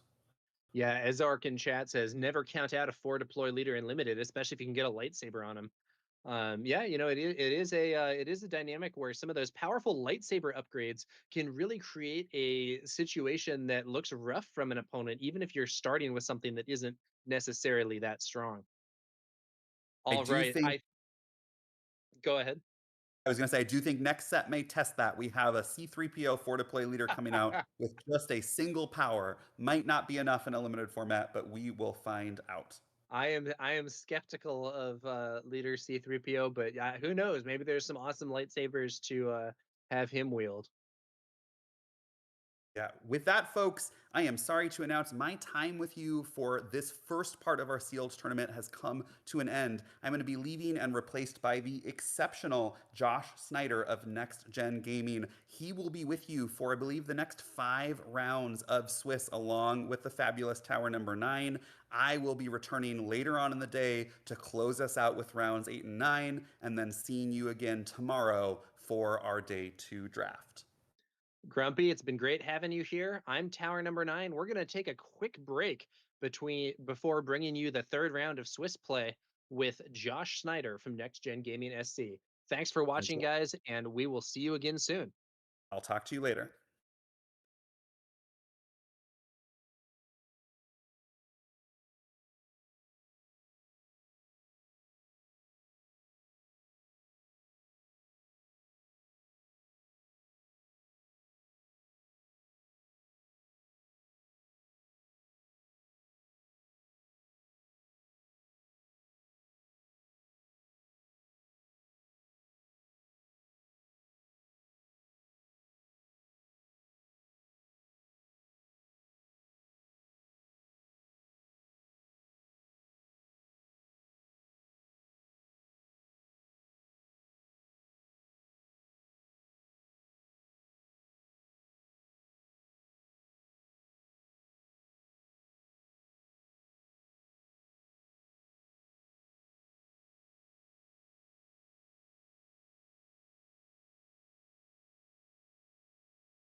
Welcome back to McClunky Gaming's coverage of the limited sector qualifier. Here we are joined by Josh Snyder for his first round of the game from the Next Gen Gaming SC channel. Josh, how are you doing? Tower, I am doing fantastic. Thrilled to be here. I am just so excited that high level, competitive, limited Star Wars Unlimited events are here and it is happening. And it has been some great matches already. I love this format. I can't wait to see how all of this unfolds. Yeah, should be very exciting. As you may be able to see from the crowd cam here, folks, it looks like the pairings are up and the players are moving to their tables. Yeah, round 3 getting started here shortly, but some great action so far. We saw the Portland sector qualifier champion Bobby Sapphire. We saw him build his deck on stream earlier. That was super interesting. I loved to see that and kind of see the different decisions he was having to make as he kind of shifted through the different combinations and the different possibilities with that pool. And it kind of landed on the, a little bit more aggressive Obi-Wan Cunning deck that paid off in dividends in round 1. So that was really cool to see. And then we've seen Supreme Leader Snoke show up a couple times on stream. Supreme Leader Snoke, definitely one of the stronger leaders in this format in Limited for Legends of the Force, but both times on stream so far coming up just short. What a powerful Ahsoka deck we saw. Chris was rocking that Ahsoka deck with several upgrades. That constructed lightsaber, that was just disgusting. Yeah, I think that Luthen Rel finding those lightsabers seemed very powerful there. Yeah, excellent synergy there with Luthen Rail and multiple lightsabers. The constructed lightsaber has to be one of the more powerful cards in this set and certainly in this limited format. So definitely interested to see if we find it on stream again today, but Yeah. it's been super exciting so far. And I think that's pretty common in this format. If you can load up your leader with some of these lightsabers, it can get really out of hand for your opponent very quickly. Yeah, I think in a I mean honestly some of these lightsabers and stuff have seen a fair amount of play even in constructed.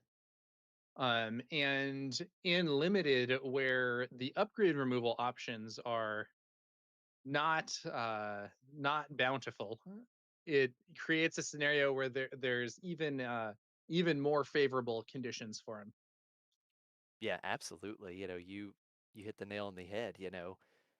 Removal is very limited in this format, and there's very few options that can just take out a loaded up or an upgraded leader with one action, right? I mean, maybe things like protect the pod could do it if you already had a big unit on board that had a lot of HP yourself, but very, very difficult to get through these buffed up leaders. But it looks like for round 3 we are going to see Mother Talzin.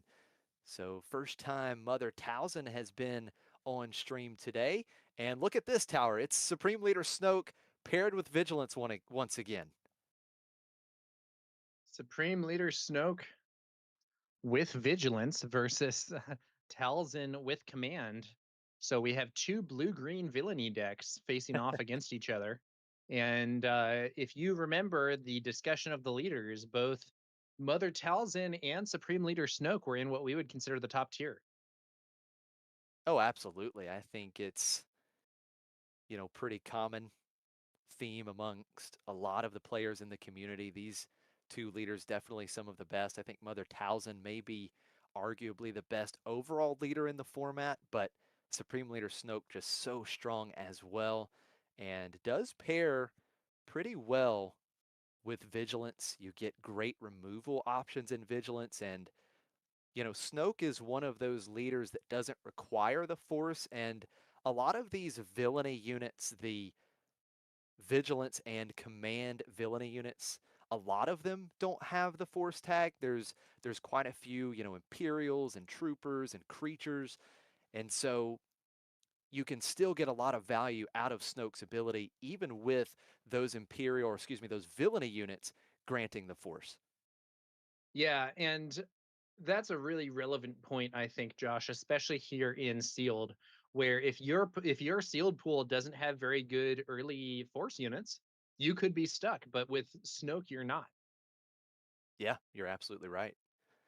So it's Ian Smith versus Eric Thomas. Ian on the left will be our Mother Talzin player, and Eric Thomas, our Supreme Leader Snoke player. It looks like Ian Smith has won the die roll and will start with the initiative in game one. Not satisfied with that opening hand, taking the mulligan as Eric still kind of deciding through here. Looks like he is satisfied and will make those resourcing decisions. But yeah, I am excited to see these two paired up against one another. Tower, you called it, both blue-green villainy decks. And, you know, just on face value, I feel this color combination is a bit stronger with Supreme Leader Snoke, but we all know how good Talzin can be and how versatile her abilities are in being able to control the board. So we'll see how Ian navigates it with these color combinations. Yeah, I think Talzin's -1/-1 can be really strong, especially here in a format where there's such little removal. I mean, we're in this limited format. I think we see in hand there out of aspect Sorceress Blast, which Bobby Sapphire had also been considering. I think that Protect the Pod, which is an extremely poor card in constructed play, has been very relevant here and is in fact like a pretty high tier card in the context of limited. So having a leader that can give you some removal can be big. No doubt about it. So game one is underway. Ian Smith starting in the space arena with Minok, and Eric starting in the ground arena with Vinay. Minok has been a pretty popular unit. We've seen it on stream both rounds so far now, all 3 rounds. And with the initiative, Ian is going to strike first in game number 1 with Minok, 2 damage to Eric's base. Now, I do think something may be going a bit wrong for Ian here because Ian needs to be on the ground getting the force. And as it stands, that's not what's happening. We do see the Guardian of the Wills there. Yeah, that is a really strong point. Now, at least he did get a force unit, not the strongest, right? Just a 2/2 in the ground arena, but Ian does have the initiative, does have a force unit. And look at this, he's going to play, it looked like Craving Power. Now, wait a minute, Yep. that costs 5, correct? Oh no, It costs Guardian of the Wheels, it -1 costs with 1 that less. ability, Yep. though. That's exactly right. Guardian of the Wheels, the one unit that would allow it to be played for 1 less. So that's 4 power on Guardian of the Wheels, taking out the Supremacy Tie, the space threat for Eric. So that opens things back up in the space arena for that Minok.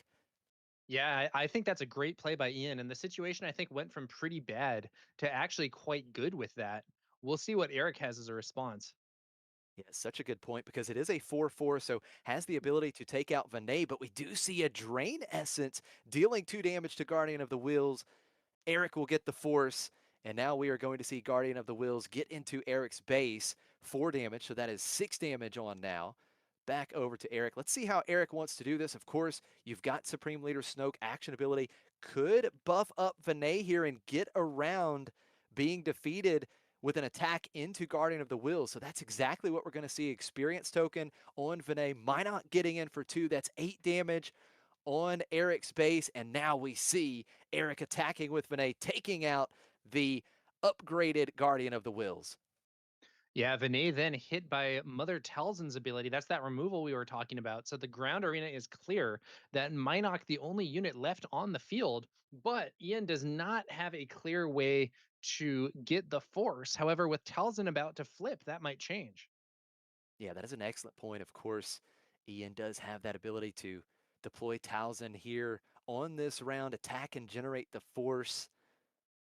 Going into the 5 resource turn, Minok the only creature in play. So both players doing a bit of battling in the ground arena early here in game 1. Eric does have the initiative. Let's see what kind of threat he may be able to present on this turn. We do see Kylo Ren, the 2-cost unit coming out into the ground arena. Minot continuing to chip away at Eric's base. Another 2 damage. Eric now double digits in damage on his base, 10 in total. The Praetorian Guard coming out for Eric. Now we see Mother Talzin being deployed, and that Praetorian Guard right now doesn't have Sentinel. You have to control a unit with 4 more power, so Talzin is free to attack whoever she wants. Yeah. Talzin's swinging in. It's adding up here for Eric. We're up to 13, 14 damage on that base. 13 damage on the base.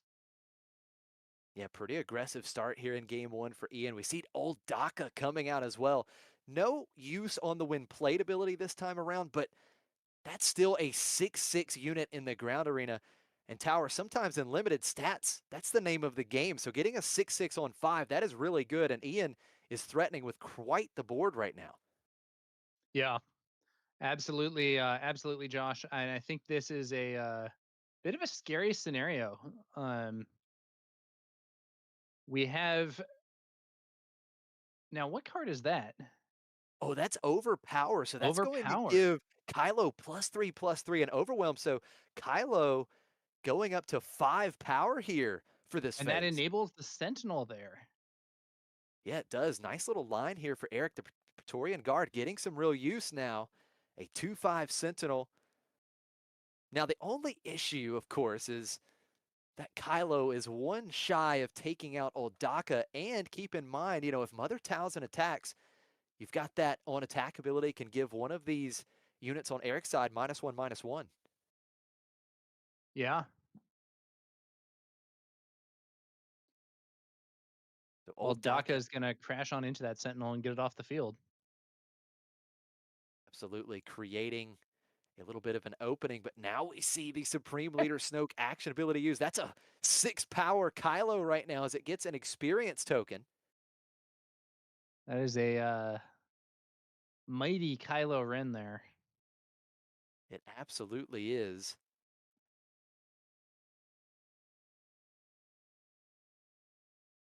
Yeah, so Kylo Ren, a 6 power unit for this phase in total.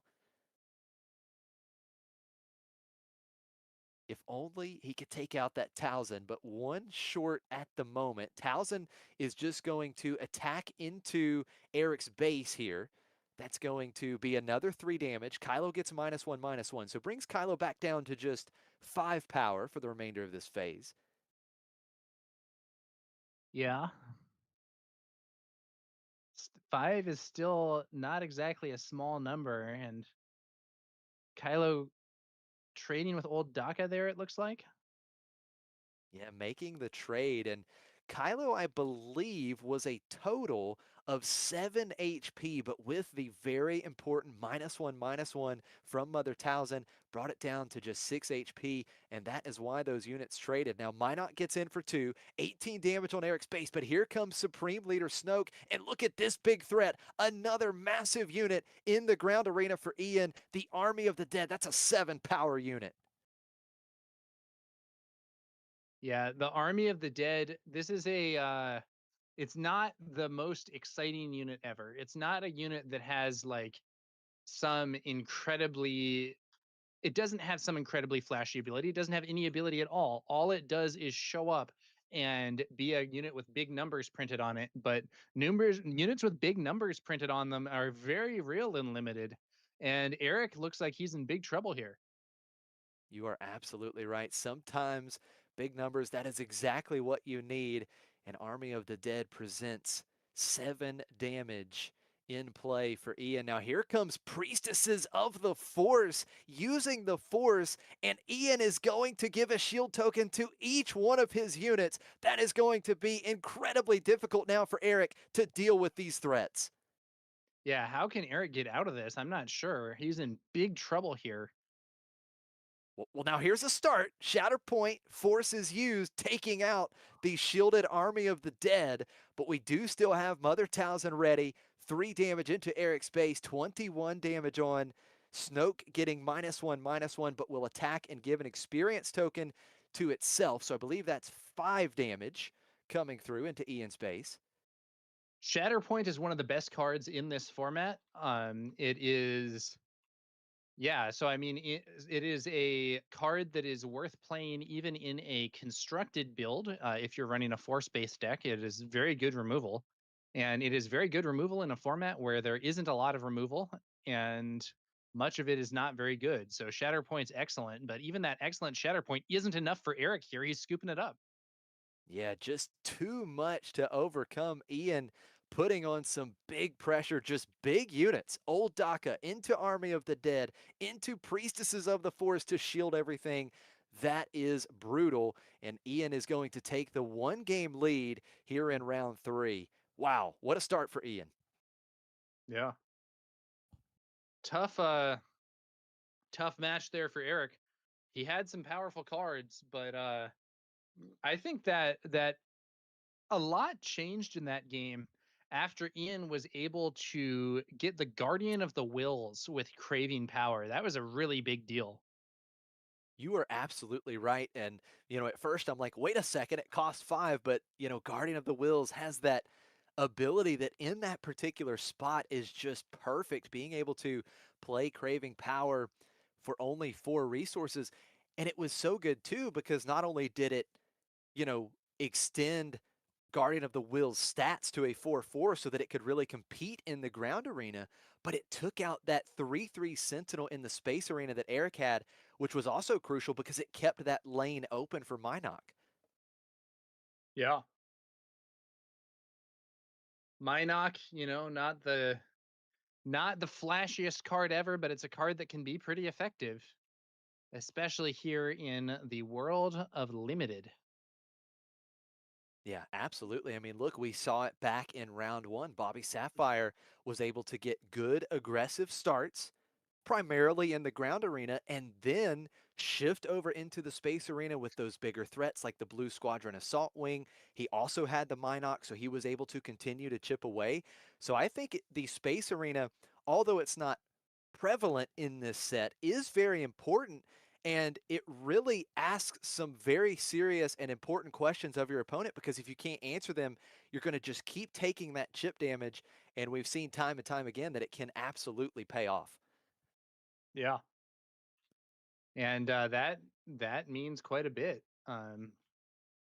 The overall situation in a lot of these limited games, in a set that is very focused on the ground arena and where removal is not very good, even like a space unit that just has some decent stats can quickly become a big threat if the opponent doesn't have removal to deal with it. Most of their stuff's on the ground and they don't have something to oppose it in space. That can really add up.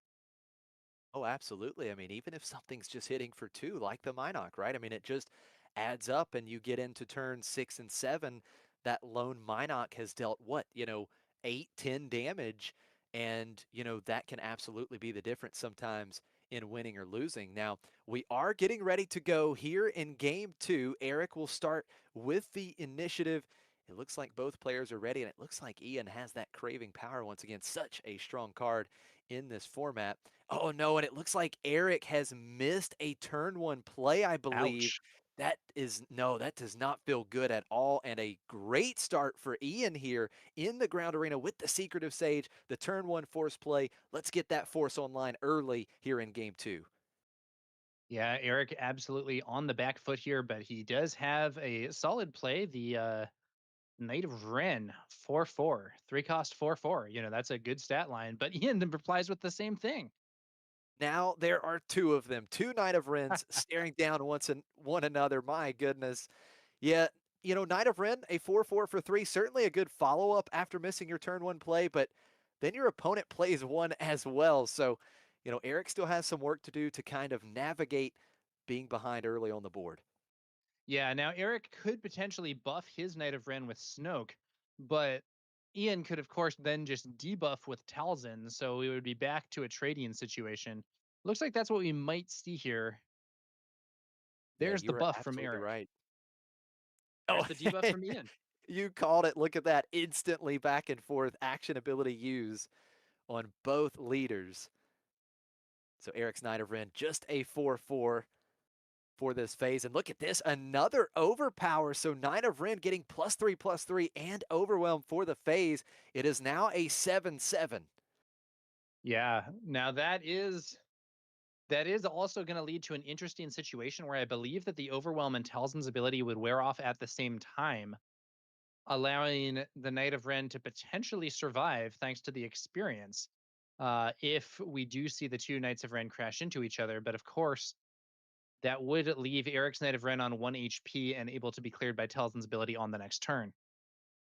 Yeah, excellent point. You can see the Towson's ability can get some real mileage. We're seeing it already. Now, we do see 2 damage into Eric's base with Secretive Sage.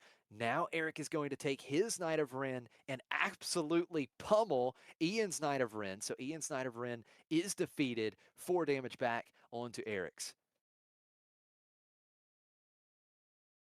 And now Ian is going to follow up with a 4-cost unit here. So curving out nicely here in game 2. That is the Sand Trooper Cavalry. It's a 2/6 unit with grit. So at least immediately won't do a ton of damage, but as it gets damage can become a real threat. Yeah, let's see. Let's see how this proceeds. Eric does have the initiative. Let's see if he can make some good use of this Knight of Ren while it is still on the board. You called it, the -1/-1 from Towson and the +3/+3 from Overpower going away at the same time. So Knight of Ren staying on the board, and it looks like we are just going to be aggressive here. 5 damage to Ian's base. That is 8 damage in total. And now that Sand Trooper Cavalry is going to come across, clean up Eric's ground arena. 5 damage back. So that is a 7 power Sand Trooper Cavalry right now. Yeah, that is a great use of the grit mechanic here for Ian. That Sand Trooper Cavalry now able to swing for 7, still alive on 1 HP, but this is a format with not a ton of removal. I think that Drain Essence that we saw earlier would be ideal here for Eric, but I'm not sure. I don't think we're seeing it. We are going to see the Magistrate Scout coming down for Eric. 3 cost, 2/4. Does have Restore 2, but now Towson, action ability used. Magistrate Scout will get -1/-1, and then Eric just, we're trading leader action abilities here. An experience token to the Magistrate Scout. And Towson Talzin's quickly flip deployed. does mean that she can kill the Magistrate Scout by swinging in for 3 and giving it -1/-1.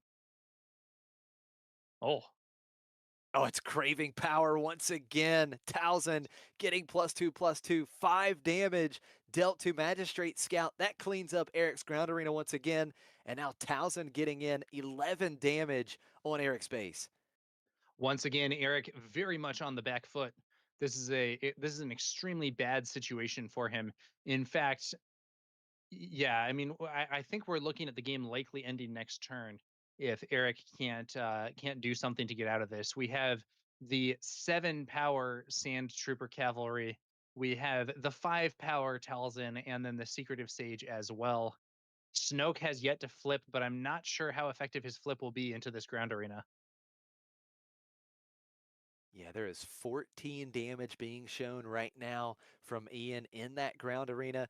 Now we are going to start with Shatterpoint, and that does help because he can defeat a non-leader unit with 3 or less remaining HP. Doesn't have to use the Force there. So that 7 power Sand Trooper Cavalry is defeated. Secretive Sage getting in for 2, bringing Eric's base total up to 13 damage. There's Snoke. And then Towson immediately attacking, just going to base. Ian knows he is the aggressor right now, getting into Eric's base for 5. That is 18 damage on. Snoke getting -1/-1 for the turn. And now we see Sith Holocron being attached to Supreme Leader Snoke. Oh, and it's Okay. just another huge threat. A 6/6 Trident assault ship in the space arena. Big threat after big threat for Ian, and things just continuing to look grim for Eric. Ian has a lot of these cards that are mostly just big numbers, but as I was saying earlier, big numbers can mean a lot in limited. absolutely. Now here comes Supreme Leader Snoke going to Damaging attack. himself to activate the holocron.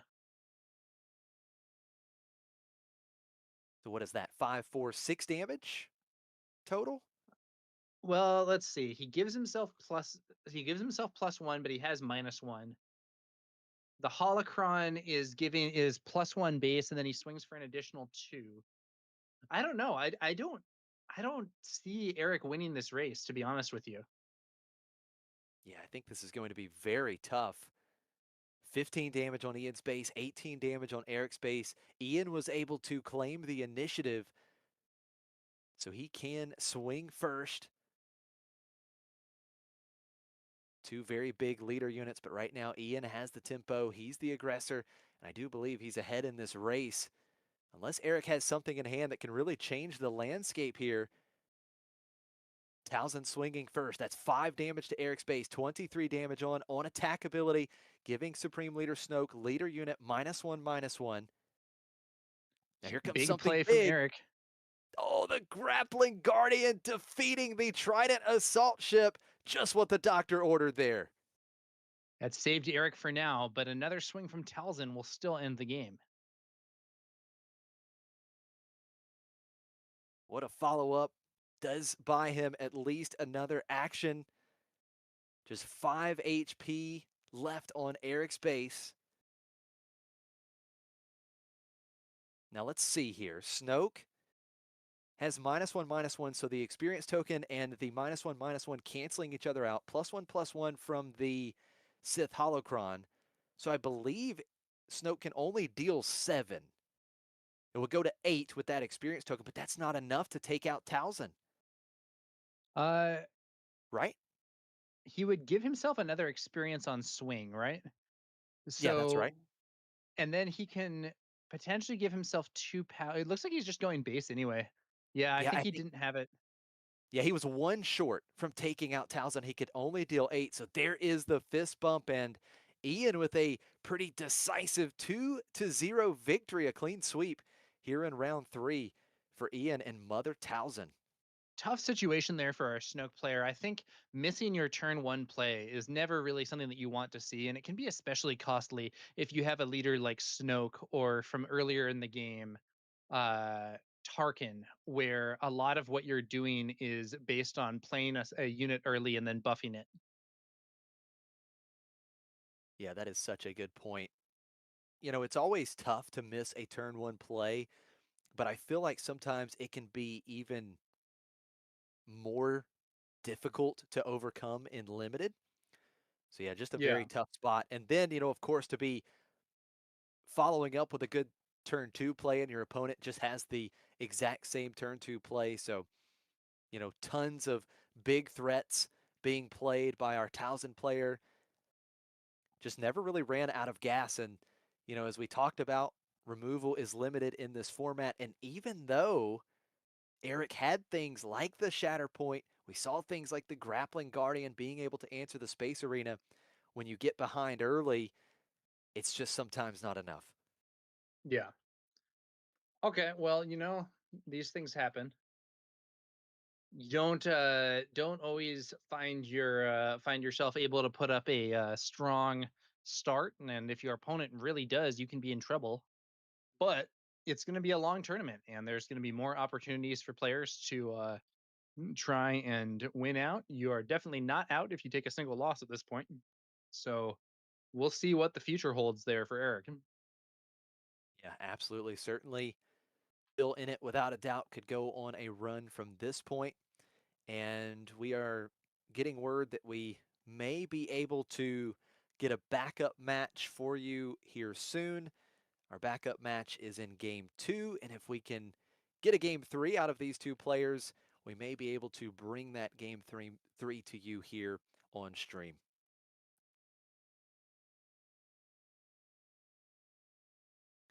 So Tower, Yeah, how are you we're feeling gonna so see far what with what happens we've there seen? with the backup match. It's a little dependent on the situation, but we may have some more SWU for you shortly. Tower, how are you feeling so far with what you've seen early on in this tournament? Yeah, I mean, I think it's been pretty cool. I don't think we've seen anything. I don't think we've seen anything too crazy necessarily. Um, but I do think that it's a scenario where the limited format is definitely being showcased here. We're seeing cool plays and interesting scenarios with cards that normally wouldn't be there in Premiere. And it leads to some very diverse and interesting gameplay. When have I ever seen someone make great use of craving power on Guardian of the Wills? Well, never until now, but that was awesome. That probably won in the game. Yeah, no, you're absolutely right. Seeing these obscure cards that we don't see in the Premiere format, having their time in the spotlight, it's great. It's a lot of fun. That's one of my favorite things about the limited format, right? Players are really forced to use cards that they're not used to using. And we see so many different lines that we don't generally see, and a lot of interesting plays like that one, Craving Power on Guardian of the Will. So I just love it. I love the surprise factor of what are we going to see from this player's deck, because, really there's unlimited possibilities and it makes for an exciting time. Yeah, I think it is a situation where there's a lot of stuff going on that we might not we might not encounter under normal circumstances, but it really makes some of those unlimited possibilities that you mentioned become more relevant. I mean, for that matter, how often do you see people play cards out of aspect in constructed? You see it some, like vigilance in particular sees a fair amount of play, and you see people playing off aspect cards to make use of Mortis Anakin's ability to try to use that to the uttermost. So we've seen people playing like Power of the Dark Side and Heroism decks and stuff. But a lot of out of aspect plays in the context of constructed, you look at them and you're just like, no, it's too inefficient. But in the context of limited, a lot of those things get opened up more. Oh, you're absolutely right. I think it is extremely fascinating. And, you know, I think that's one of the best things about Star Wars Unlimited, right? You've got that ability, especially here in the limited format, where it really comes into light, is being able to run out of aspect cards. And again, Star Wars Unlimited, right? The possibilities really are unlimited. And this is a format where I think the out of aspect cards can really shine the brightest.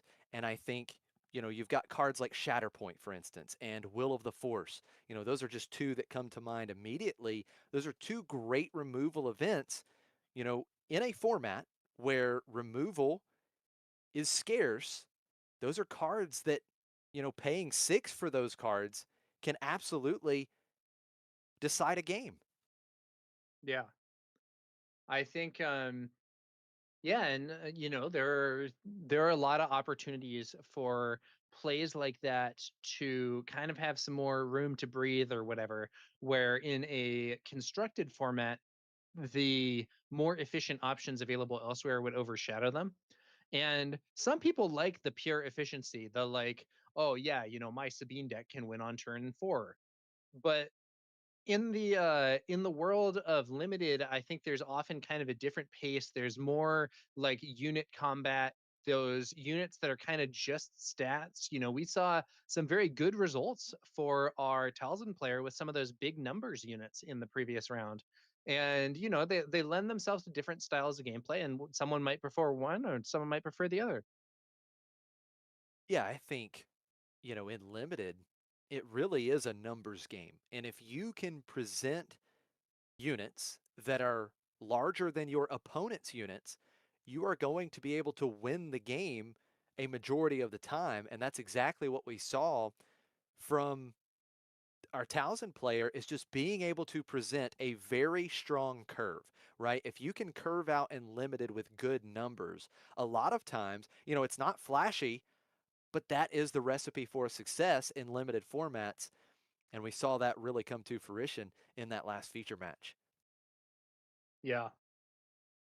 Well, it's been an interesting start to the event. We're going to have several more rounds of sealed, And one other thing that I'll note is that we've been talking about, so we have been talking about limited as a whole, but there is a difference between draft and sealed. So typically speaking, draft decks are going to be stronger than sealed decks, but usually not as strong as constructed decks.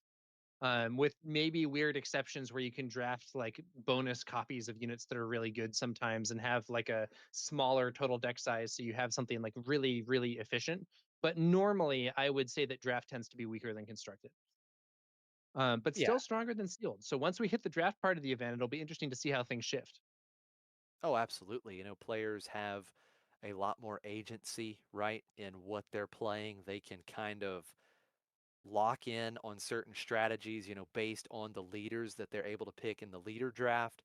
And you can really kind of target more synergistic strategies. Whereas in sealed, you it's a roll of the dice, right? It's just a matter of what do you open in your packs, what leaders do you get in your packs, and what is the best, most efficient deck that I can build with this pool. So I think you're spot on. I think it will be extremely interesting to see how the players work around the draft here with these Legend of Force cards. It's going to be a lot of fun for sure. Yeah, one other thing that's notable about drafting in particular is that leaders or strategies that are dependent on trait synergy, generally speaking, end up being more successful in draft than they do in sealed because you have the ability to specifically navigate the draft looking for that trait, and you can prioritize certain cards that would otherwise be you can prioritize certain cards that would otherwise be undesirable for other players. So a good example of that was in the Spark of Rebellion draft format. We had Grand Moff Tarkin, and his ability to buff Imperial units made a lot of Imperial units that weren't really very exciting a lot more appealing. Like the basic 2/1 TIE LN is a lot better when Tarkin can turn it into a 3/2 on turn one. And as a result of that, in a draft format, Tarkin could often take these cards that other people couldn't do much with and end up building a deck with lots of Imperials and lots of synergy. Whereas in Sealed, you were sort of bound by how many Imperials you happened to draw if you wanted to play Tarkin. Yeah, no, you're absolutely right. And going back to the Spark of Rebellion days, I did several Spark of Rebellion drafts, and I remember, a couple of the best decks that I drafted was just exactly what you're talking about.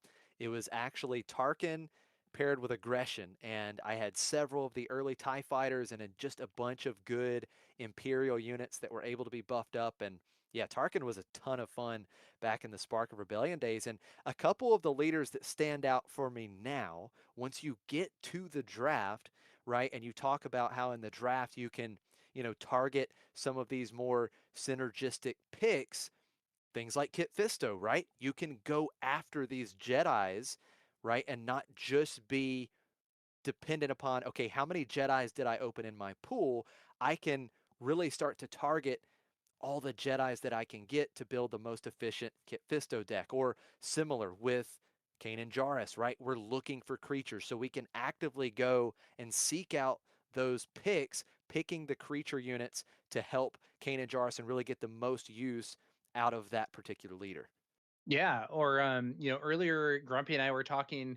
Grumpy was saying that there's a lot of competition for many of the Jedi for Kit Fisto, and I was pointing out that one angle that you can go with that is taking the spaceships that have the Jedi trait but not the Force trait.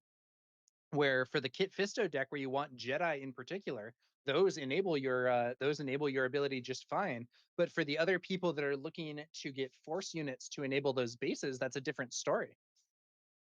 Yeah, no, that's an excellent point. I think those two cost Jedi fighters, I believe there's three of them in the set, Yeah. if I'm not mistaken. There's the Padawan Starfighter, the Jedi Starfighter, and Jedi Vector. Right, you're spot on. I mean, those are so good with Kit Fisto because it turns on his action ability. They'll buff him up once he's deployed, and we don't have to have the Force. We just have to have the Jedi unit in play and be able to attack with it to generate the use on his action ability.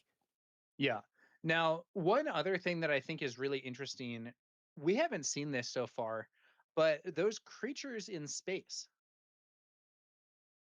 creatures are Yeah. not vehicles.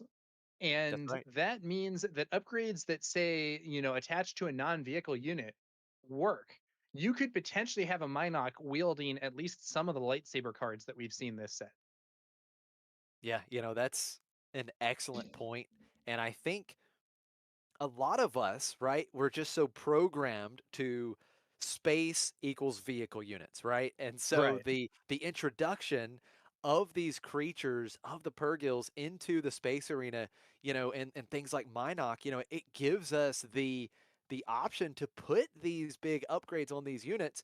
And as we've seen already, it's very difficult to interact with the space arena, so that can be a very strong winning line. Yeah. Now, one note that I do want to give is that a few of them have other requirements that make it so that you can't.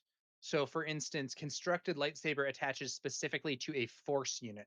And while a Minoc might not be a vehicle, it is also not a force unit. So they don't work with all of the sabers necessarily, but some of them do. And that's something that I think can be pretty scary. Yeah, absolutely. I think a lightsaber on one of these space creatures is extremely scary, and definitely something that your opponent would need to try and answer very quickly. And just think of something like the Graceful Purrgil, right? That's a 5 cost 2/7. So if you're able to put an upgrade on that creature, now we're talking about 8 or more HP, and it becomes extremely difficult to remove it without something like Shatterpoint or its worse, because Protect the Pod is even going to have a difficult time of getting that much damage onto that unit. Yeah, and this is also something that we've seen even in constructed play. Sometimes the best use for some of these lightsabers has been just playing them for bonus stats on units that you might not expect. So, like, I cannot tell you from memory what the text of Qui-Gon's lightsaber even is, but I've played it in constructed decks many times in Cunning Sabine, just playing it for its stats. I don't have Qui-Gon in the deck. It has some ability if you have Qui-Gon. I don't know what that ability is, but just playing it for numbers works fine. Yeah, no, you're absolutely right. And in similar form, right, in the Premier format, we have seen a lot of the Sabine ECL decks now running Yoda's lightsaber. We've seen Yeah. Yoda's lightsaber quite a bit, and this is not a force deck, right? You're not getting that additional ability on the win plate effect. You're just playing it because it's a 2 cost upgrade that gives one of your units +3 power. So it's the same efficiency as a surprise strike, right? You pay 2, you get 3 extra attack, and that's exactly what Yoda's lightsaber or the Qui-Gon Jinn's lightsaber is doing as well. Yeah. And an interesting thing about that in particular is, so if you have the surprise strike is going to allow you to attack in one action, but that Yoda's lightsaber is going to apply every turn. So if you play one of those lightsabers early on, you could really be adding up some damage. And it's interesting too. These upgrades, Sabine decks have played General's Blade sometimes without having any Jedi in the deck. The text doesn't do anything, but like the numbers are good. And for that matter, how often do you actually get the bonus experience from Darksaber? In my experience, it's quite rare, but people still play it just for the numbers. Yeah, absolutely. Hey, sometimes it is just a numbers game, and especially if you're trying to be aggressive, you really need those big numbers. You need the buffs, you need the attack pumps, and it absolutely matters. Now, we are getting word. Claire is checking on that match to see if we can get the backup match, the game 3, if they're going to a game 3, if we can get it on stream. But again, it's just been such a fantastic start to this sector qualifier in Philadelphia, the first major limited sector qualifier here in the United States. Of course, this weekend we also have the regional taking place in Bilbao, Spain.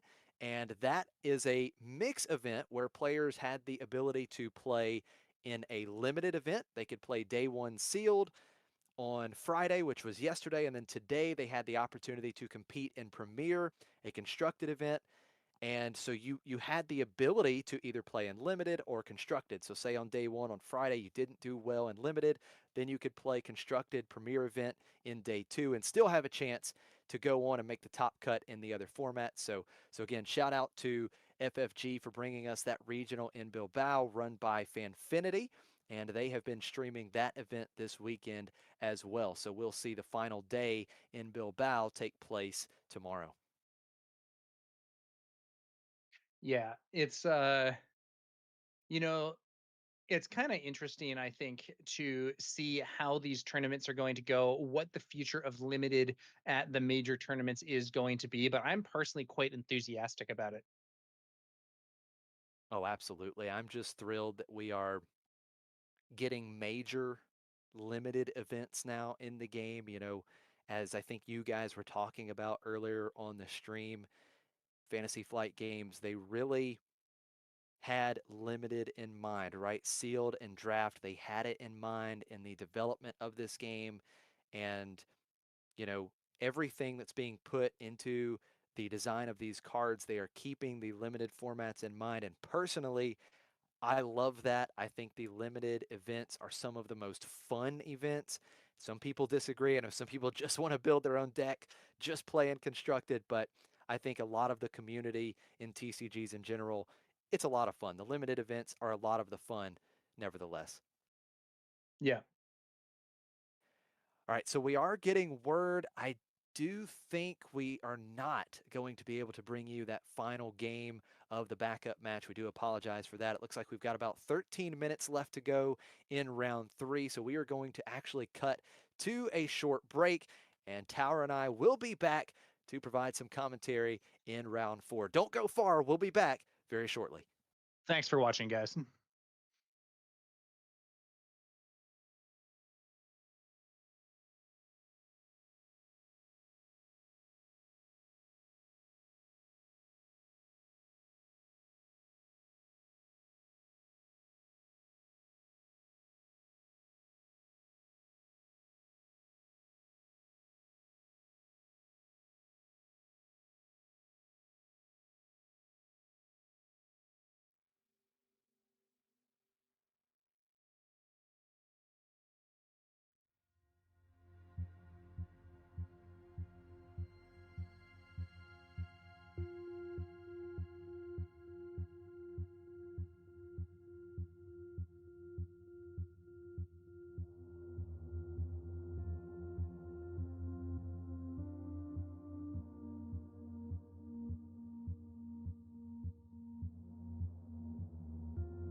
Hello, everyone, and welcome back to the live stream here on McClunky Gaming of the Sector Qualifier in Philadelphia. This limited Sector Qualifier, day one sealed, day two will be draft. I'm Josh Snyder, and I am joined by none other than Tower number 9.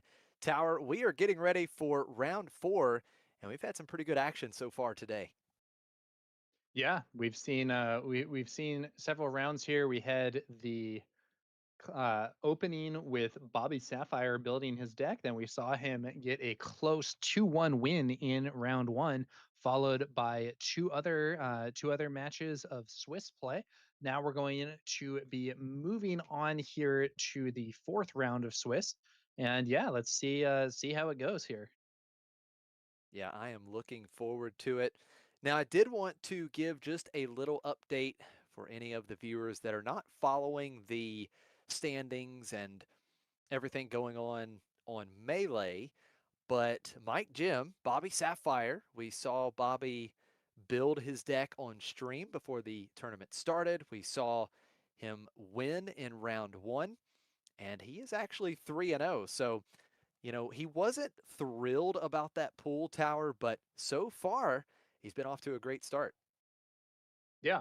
It's a weird situation with the pool in limited, especially in sealed. You just don't have control over what cards you get. You might have a strong pool or you might have a weak pool. So however, there is some real skill involved in making the most out of the pool you have, making the best choices for what leader and base combination and what cards to include, whether there's some extra value you can eke out of aspect cards that opponents might not recognize, and then you do have your play skill as well. So if you are a very strong player with a mediocre pool, you might well do better than someone who has an amazing pool but doesn't really know how to use it.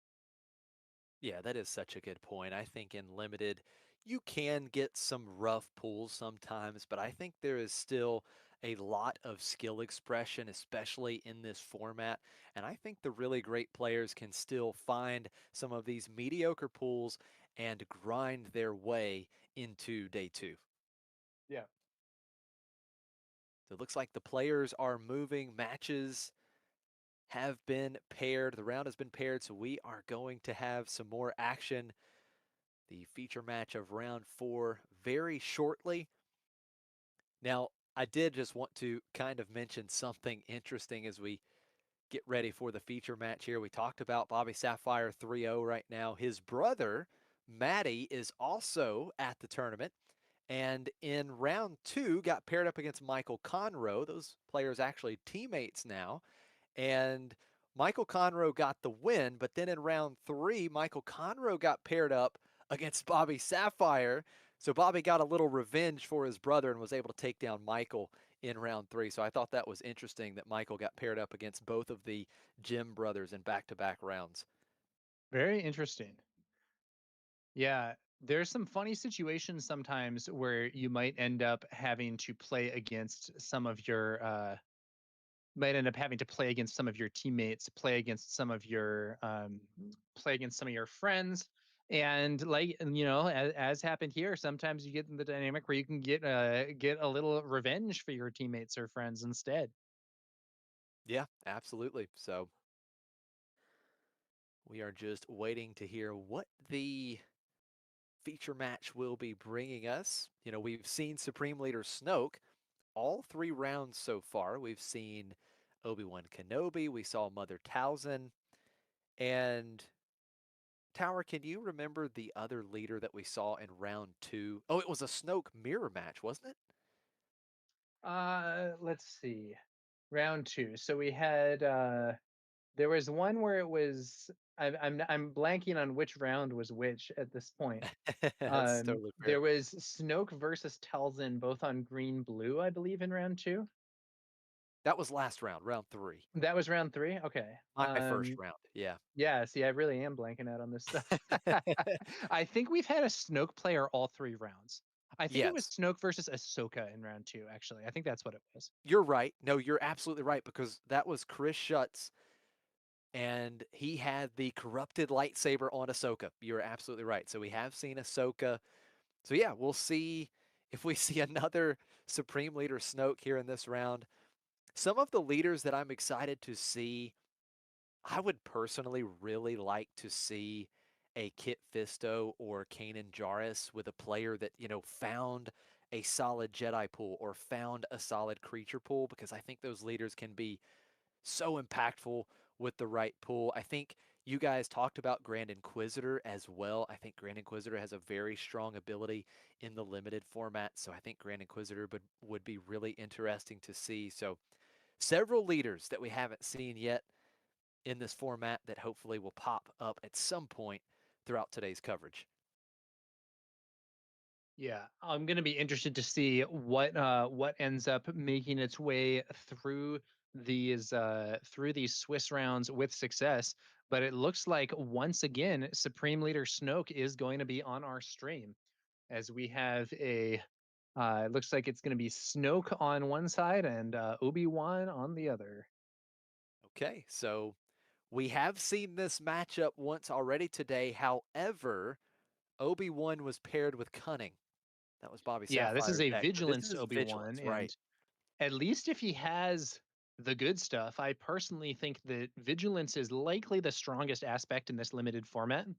I'm being told here that this is on the left a McClunky Gaming teammate of mine, Pasquale, a player who's had some good success in various events, though he's not having some good success with rolling to see who goes first with the old snake eyes.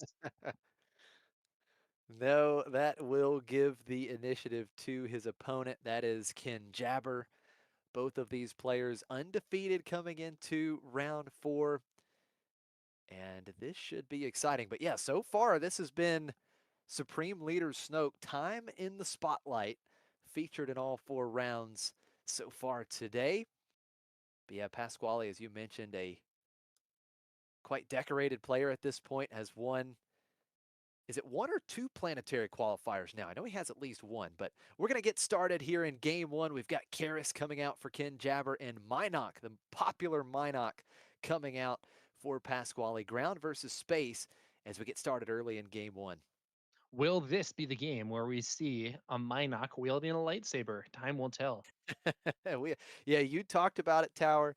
Such a viable play, right, in this limited format especially. So Ken Jabber has the initiative, will strike first in this game. Karis getting into Pasquale's base for 2. Now, I will say, you typically do want to be on the ground with those force units getting the force token in this format.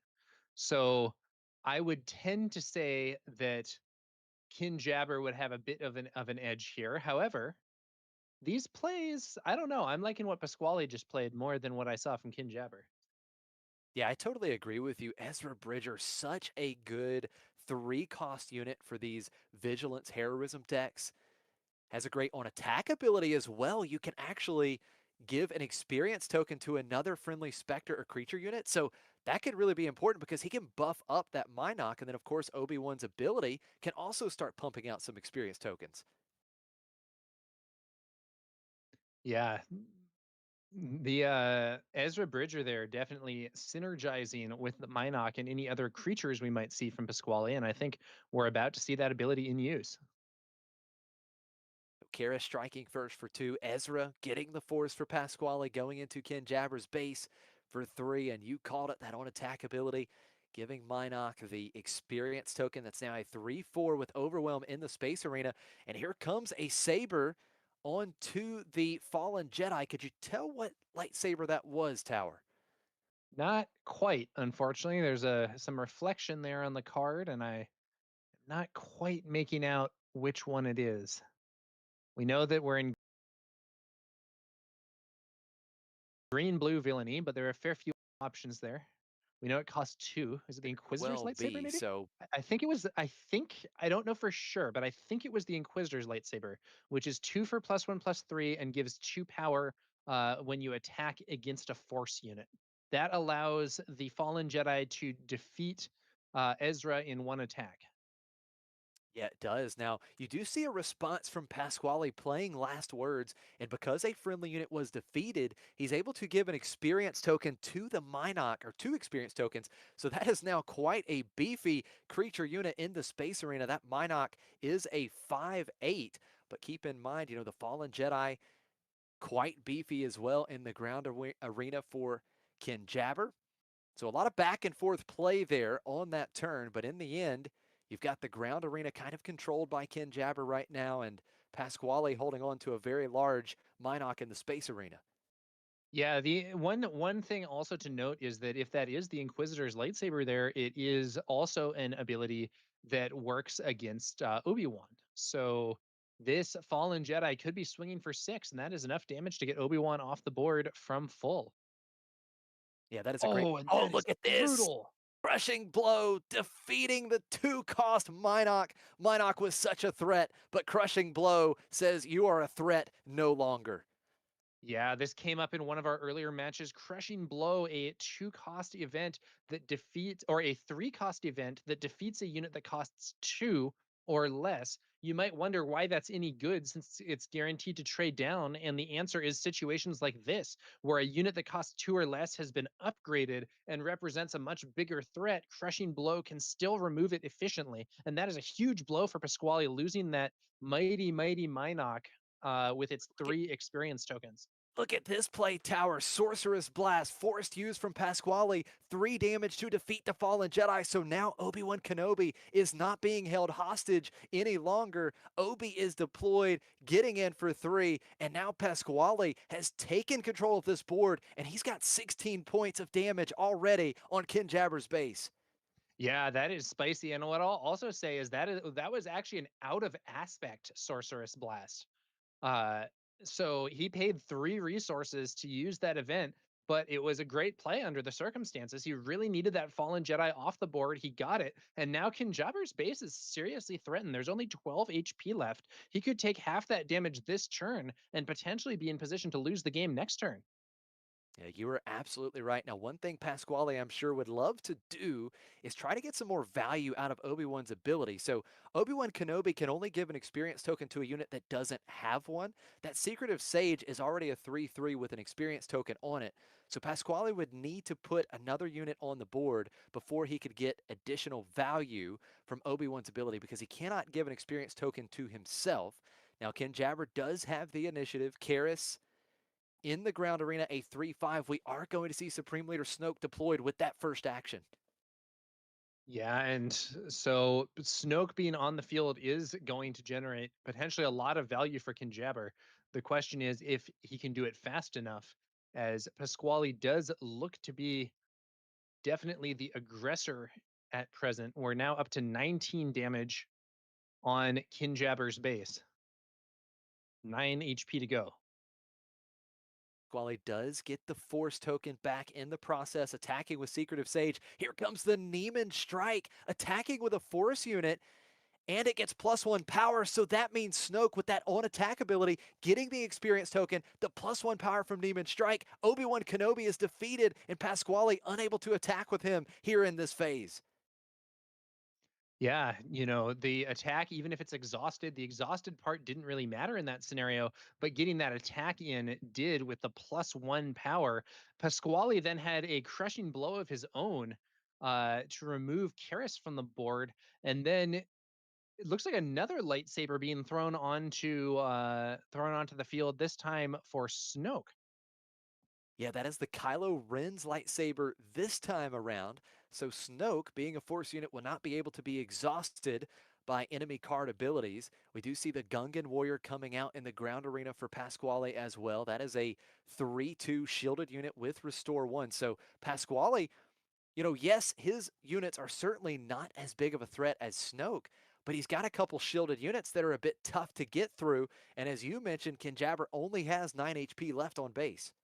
Yeah, this is a bit of an awkward moment here for Kinjabber. I mean, like you said, Josh, Pasquale only has 2 units, but they're both shielded, and Snoke doesn't have a way to get through those shields. But here's Oh Anakin my Skywalker. goodness. Champion of Mortis giving the Gungan Warrior -3/-3. Now that is a bomb if I've ever seen one in the limited format.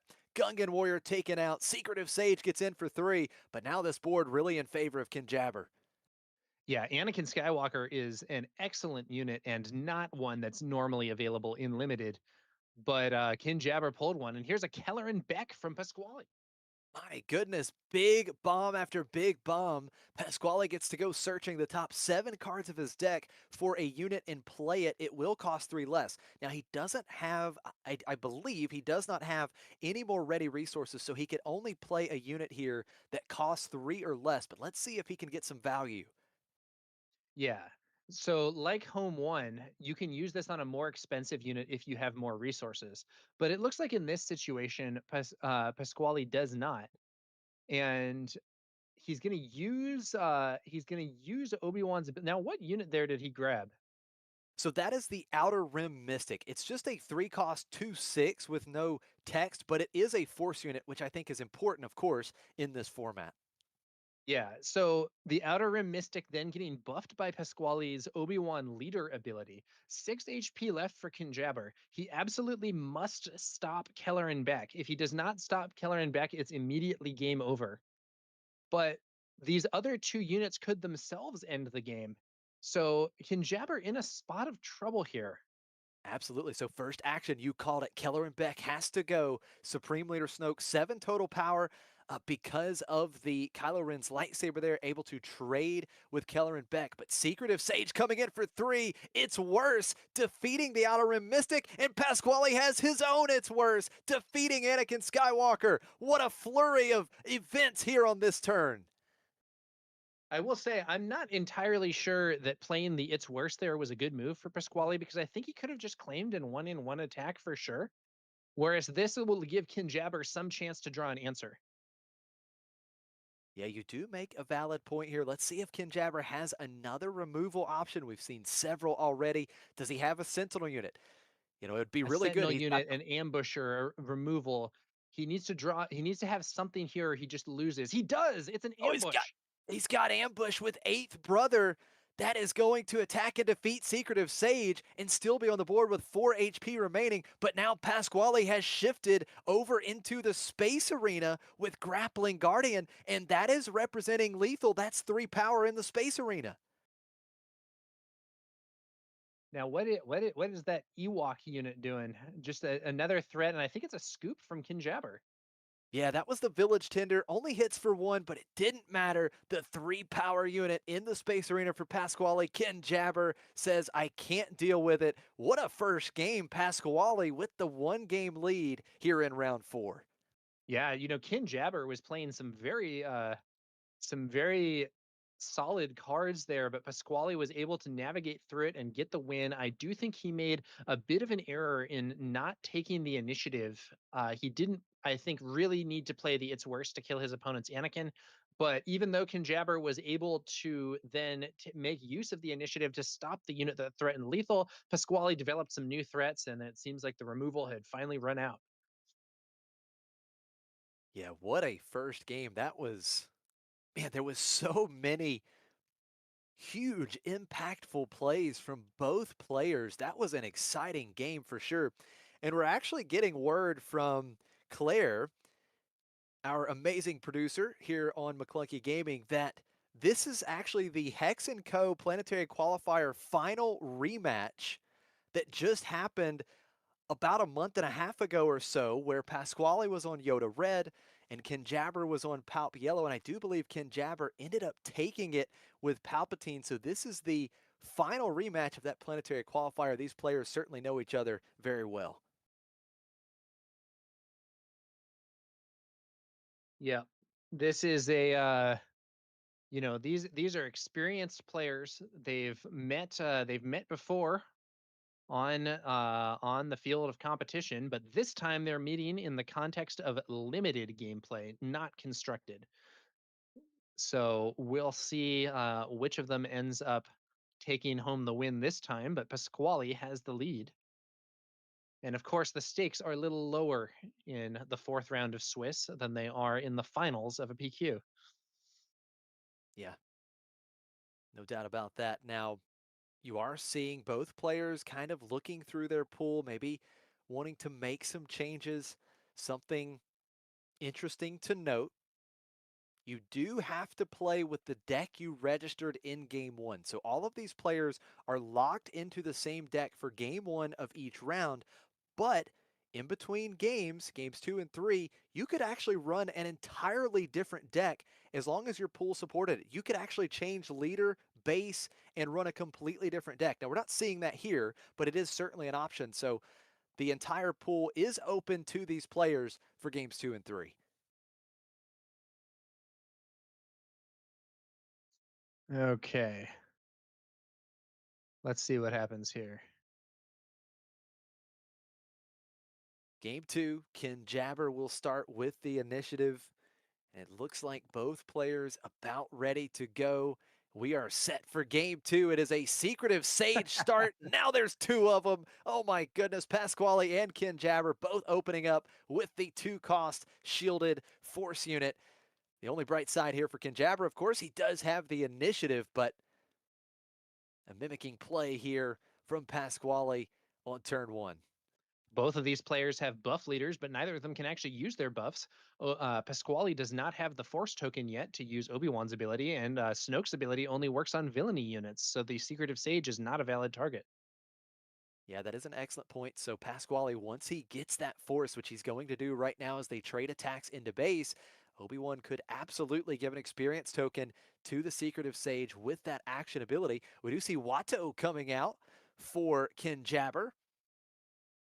And we're going to see Jocasta New for Pasquale. Now, he could technically move that shield around with Jocasta New's ability, the win played ability, but not going to do it here. We do see Obi-Wan using the Force and giving Jocasta New an experience token. That's a 4-5 in the ground arena now. Yeah. So the buff Jocasta knew and a secretive sage versus a secretive sage and Watto. Ken Can Jabber Jabber still, maybe using all those resources? Or have we just not what's going on here? Is there an immediate 4 resource play? yeah, that's kind of what I was thinking. Ken Jabber does have the initiative here. And Maybe just no, forgot to ready resources? I don't exactly know what's happening here. yeah, I believe you're right. And we do see that on There attack we go. ability from Watto. So the on attack ability, an opponent has to choose one. You either get to draw a card or you give an experience token to a friendly unit. Pasquale letting Ken Jabber draw a card. And now we see Secretive Sage going into Ken Jabber's base for 2 because Watto removing the shield token on Secretive Sage. So now Pasquale's Secretive Sage could be removed, and that is exactly what we're going to see. Ken Jabber using his shielded Secretive Sage to clean up Pasquale's. And there is that Outer Rim Mystic that we saw in the previous match. Yeah, Pasquale doing a great job just curving out with some Force units here, making sure he keeps hold of the Force. Now Kylo Ren's lightsaber being played on a Watto. How about this? That is going to give Watto +1/+3. Now, Watto not a Force unit, so he won't get that extra ability of not being able to be exhausted by enemy card abilities. But still, this Watto is going to be tough to take down with, let's see, what is that, 7 HP remaining now? Yeah, I think we were in a position where Jocasta New could have cleared Watto, but with that Kylo's lightsaber, it's looking a little different. Yeah, absolutely. Jocasta with 4 power. So now Pasquale has a decision to make. Do we go for board control here? Do have the option to take out the Secretive Sage, but we're actually going to use that Obi-Wan action ability using the Force. Outer Rim Mystic getting an experience token now, so that's a 3/7. And Pasquale's just going to be aggressive. 4 damage to Ken Jabber's base. That's 8 damage on. Yeah. Obi-Wan, yeah, so both these units here have the experience from Obi-Wan now. 8 damage on Kinjabber's base. Pasquale maybe just pushing to try to close the game fast. Yeah, I think you're absolutely right. Pasquale has played with a pretty aggressive approach in both games. And right now, he's really in a pretty good spot because neither one of his units on board can be contested by the units on Ken Jabber's side. Even if both of them attacked into one of these units, it's not enough to defeat either ground unit for Pasquale. So Pasquale really holding on to a strong presence in the ground arena. Yeah, so Jocasta New there is a 4/5 with the buff. The Outer Rim Mystic is what, a 3/7? Ooh, Yeah, but that's right. something there. Oh, What that's target was that, Torrent a attack. Trant attack? Yeah, it absolutely was. So it gained ambush because Pasquale had a force unit. So Tech able to ambush and defeat Jocasta. So that certainly turns things around a little bit in the ground arena. Yeah, now we will see Obi-Wan deploying, but I think like last game, I'm not sure Obi-Wan's going to have a viable target for his on-attack ability. Yeah, trying to look at Pasquale's hand. I do believe he is holding at least one unit. I think he has the heirloom lightsaber as well. So I guess he has to decide here. Does he want to go super aggressive with Obi-Wan, maybe putting that lightsaber on Obi-Wan Kenobi? We do see the Outer Rim Mystic getting in for 3. That's 11 damage now on Ken Jabber's base. Here comes Watto. No money, no parts, no deal. Pasquale allowing Ken Jabber to draw a card once again, not wanting any experience tokens given out.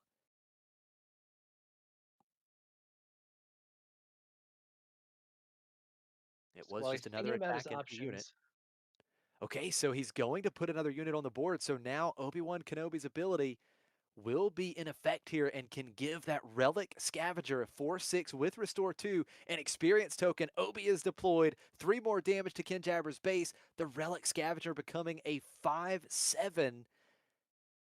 And again, that's 14 damage on Kinjabber's base, so just 14 HP remaining. Pasquale halfway there here in game 2. Kinjabber will have to continue to work hard to stabilize this ground arena. Yes, and we have some strong high HP units here for Pasquale. The Outer Rim Mystic and the Relic Scavenger there, both going to be pretty annoying for Kinjabber to deal with, I feel. Kinjabber starting that process. Secretive Sage thrown into the Relic Scavenger. 2 damage to the Scavenger. Sage defeated. And Pasquale sees just 5 HP remaining on the Scavenger. So that Torrenta Tech could trade. So Pasquale making sure to get the damage in. 5 more damage to Kinjabber's base. That's 19 damage on. And now Torrenta Tech just trading with the Outer Rim Mystic to protect his base from another 3 damage. Lots of cards in hand for Kinjabber, but the damage is piling up on that base. And Obi-Wan still has yet to swing. We could easily see another 3 points of damage on Kinjabber's base this round, or but maybe even more if we see a lightsaber on Obi-Wan or some other upgrade or similar. Oh, but it's a whale. Okay, there we go. That's another unit that Pasquale can buff with the on-attack ability from Obi-Wan Kenobi. Now, the Graceful Purrgil, just 2 power right now, but it does have quite a bit of HP at 7 and can become a 3/8 with Obi-Wan Kenobi's on-attack ability. Does Yet another high Kinjabber... HP unit for Pasquale. If he has Protect the Pod, this deck is well suited for it. Oh, you're absolutely right. That would be a fantastic target for Protect the Pod. Now, as you That mentioned, Kinjabber has several cards in hand. He hasn't deployed Snoke yet. That's also an option here. Oh, he's got the Ooh, Nameless Terror. The Nameless Terror will exhaust a Force unit. So Obi-Wan Kenobi is exhausted. Pasquale just claiming, and now Kinjabber has some actions to take here to finish up this phase. Nameless Terror, kind of a weird unit. 3 cost 3/3. When played, you may exhaust a Force unit, and on attack, every enemy unit loses the Force trait for the phase, so it can actually mess with the opponent's ability to gain the Force token. Yeah, you are absolutely right. Again, Kinjabber can deploy Snoke. Snoke could attack, buff himself. That would be 5 power on Snoke.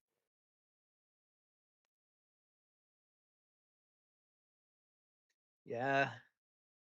Only 9 HP left for Kinjabber, but he's managed to kill or exhaust a few of his threats. Didn't maybe take as much damage this turn as Pasquale would have wanted him to. Yeah, There's still Nameless 3 Terror. resources for Kinjabber as well. He's using one of them on a buff. 4/4 on the Nameless Terror now. Kinjabber trying to make the most of these ready resources. Now we see Supreme Leader Snoke deployed. Snoke on the field will be able to buff on attack. That's Buffs exactly what he's himself going to do. and clears the Relic Scavenger. So The it's Relic going to be Scavenger. just Obi-Wan and the Whale. So Kinjabber getting closer and closer to stabilizing this board. That If Relic Obi-Wan Scavenger was the biggest swings, threat he for will sure. be able to buff the Whale. Yeah, you're absolutely right. Now Watto's going to get that on attack ability again. Let's see, where is Watto attacking here? Watto has 4 HP remaining. So in theory, could chip away into Obi-Wan Kenobi or could go to base here to get that on attack trigger. Force Pasquale to make another decision here. And it looks like he's going to allow Kinjabber to draw yet another card. Watto has now given Kinjabber 3 extra cards, and Drain Essence is going to deal 2 damage to the Graceful Purrgil. Now, should that Kinjabber. Watto be dead? So the Watto should have 9 HP total. I think he has 6 Hmm. printed plus Yeah, yeah. 3 from the Kylo Ren's lightsaber, so Okay, he so should be should have still 1 alive, but remaining. more damage than he is. Yeah, that's I correct. Yep. I think I had erroneously thought Watto was 5 base HP. There should definitely be some more on there though. Now Obi-Wan is able to attack and buff the Graceful Purgle, but it's Grappling Guardian defeating the Graceful Purgle because it did not have, it had 7 or less remaining HP, and Ken Jabber was able to take it down and saves 3 more damage to base. Now Pasquale is looking like he's in a bit of trouble here. Obi-Wan will probably be defeated this turn. Pasquale needs to develop some new threats. There's only 6 HP left on Kinjabber's base, but his board control is quickly growing. What can Pasquale bring out? I think I saw another Relic Scavenger in the hand. Yeah, I think you're right. I think it's another Relic Scavenger. I think he has a Gungan Warrior in hand as well. The That would be shield might help, shielded but unit. there's Yeah. still too many units. It could still be cleared. Yeah, right now Ken Jabber just has really strong presence in the ground arena. You still have Snoke up. Now Snoke does have 5 damage with 1 experience token, so 3 HP remaining, but could buff himself. We see the Relic Scavenger coming down, and now Nameless Terror, because of that experience token, will attack and defeat Obi-Wan Kenobi and should have 1 HP remaining. And I believe Ken Jabber could clear out this ground unit as well if he wanted to. Yeah, that would make a lot of sense to me, at least, Pasquale. I think with only 6 HP left on the base, you really don't want to give your opponent a chance to swing here. But Watto giving Kinjabber another card. Pasquale letting Kinjabber draw a card. We are going to see that 2 to base, but then Supreme Leader Snoke attacking and trading with the Relic Scavenger. Again, Supreme Leader Snoke was able to buff himself, bringing the total power on him up to 6, which allows the trade with Relic Scavenger. Now we go to this next turn, and Kinjabber has complete control of the board for the first time in this game. Pasquale will start with no units in play. yeah, Pasquale's in a bit of trouble here. I don't think it's over by any means. If he can develop some units with big numbers on them, he can potentially cause Kinjabber some real trouble. And here we go. Yeah, that is certainly a start. The Jedi Temple Guards with Ambush able to take out Watto. Watto has got so much value for Ken Jabber in this game.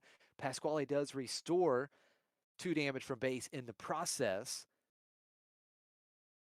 But Ken Jabber still has a really good position on the board right now. Looks like we're lining up for another big play. It's the 8th brother once again. 8th brother with Ambush, ambushing and defeating the Jedi Temple Guards. But there's the Gungan. Okay, so a Gungan 3/2 warrior shielded with unit. its shield should live through this turn, unless Kinjabber has a 1 or 2 cost way to either remove the shield or do some damage, maybe a drain essence or something. Yeah, we know Ken Jabber has at least 1 Drain Essence. We've seen him utilize that in this match. 6 HP remaining on Ken Jabber's base, and it looks like, did Ken Jabber just claim there? I think so. So I think the attacks that could have been made there in space and on the ground, Kinjabber would rather just have the initiative. I wonder if that means there's something that can remove this Gungan that he didn't have the resources to play, where he's going to value doing that at the start of the turn rather than risking an attack from the Gungan.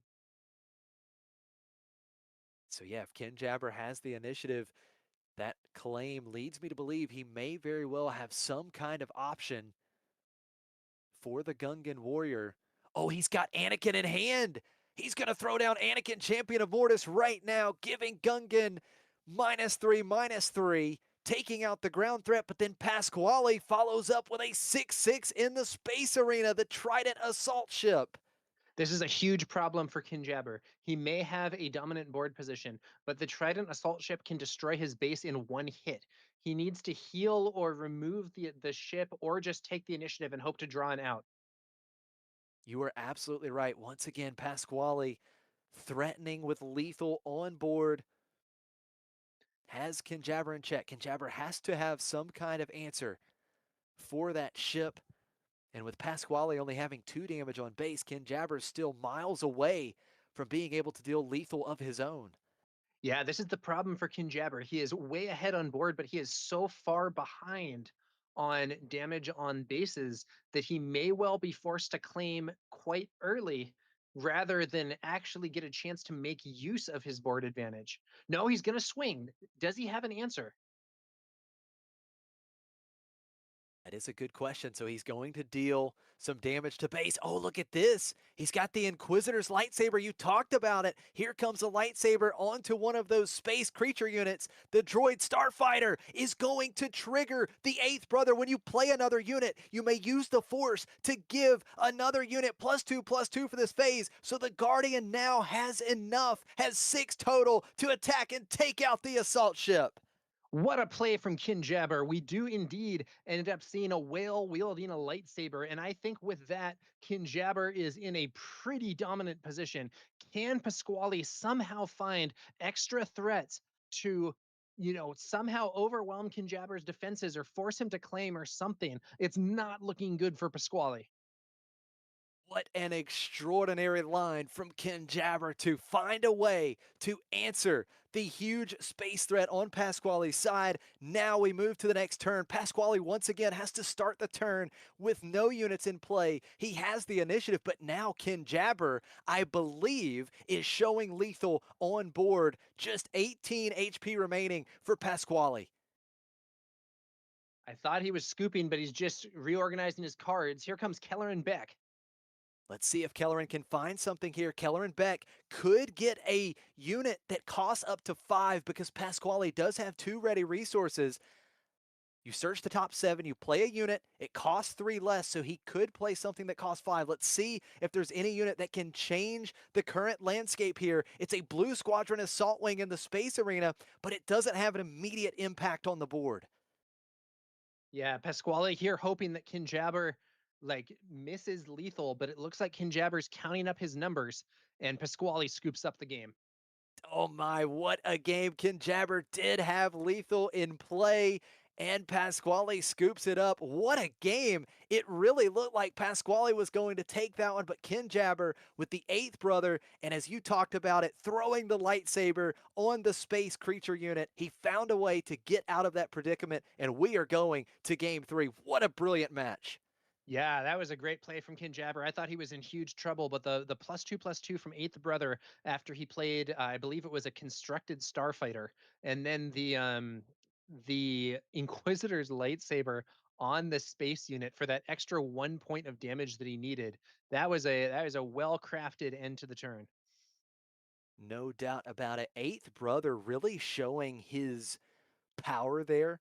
Such a great unit. Definitely one of the best ambush units in this limited format from Legends of the Force. Not only do you get that 5/7 with ambush, but you have that great ability when you play a unit, you can use the Force to give a unit +2/+2. It can buff himself. You can buff any one of your other units. There's just so much versatility and power in the 8th brother.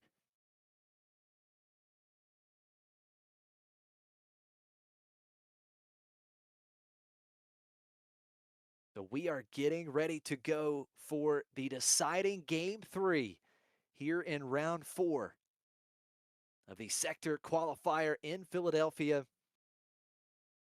What a match we are being treated to so far.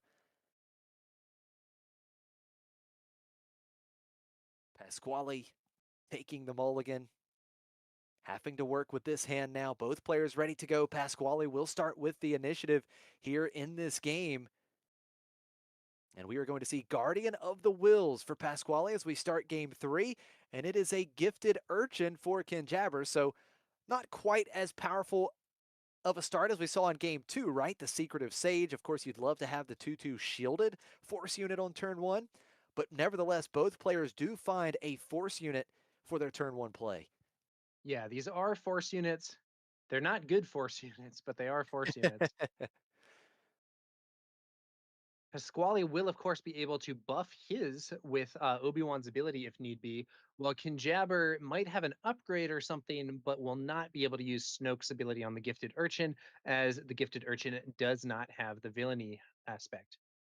Yeah, that is a great point. So 2 damage to Kinjabber's base. We see the Fallen Jedi coming out. Now we get a Force Villainy unit for Kinjabber, and it is an Outer Rim Mystic for Pasquale. So both players curving out here. We've got multiple Force units in play. The Gifted Urchin, I believe, is going to attack into, or Kinjabber is deciding whether or not whether it is attacking into the Guardian of the Wills here.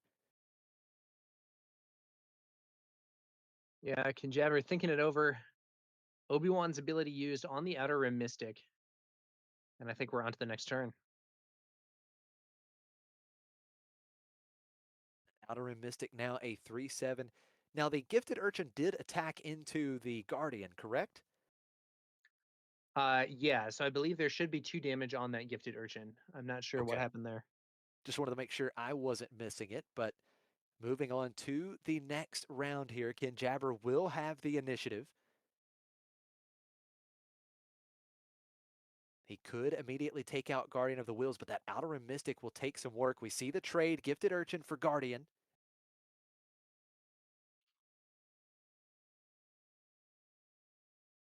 Oh, I love this Alri play from Pasquale. Last words, a friendly unit was defeated, so he can give the Outer Rim Mystic 2 experience tokens. That Outer Rim Mystic is now a 5/9 tower.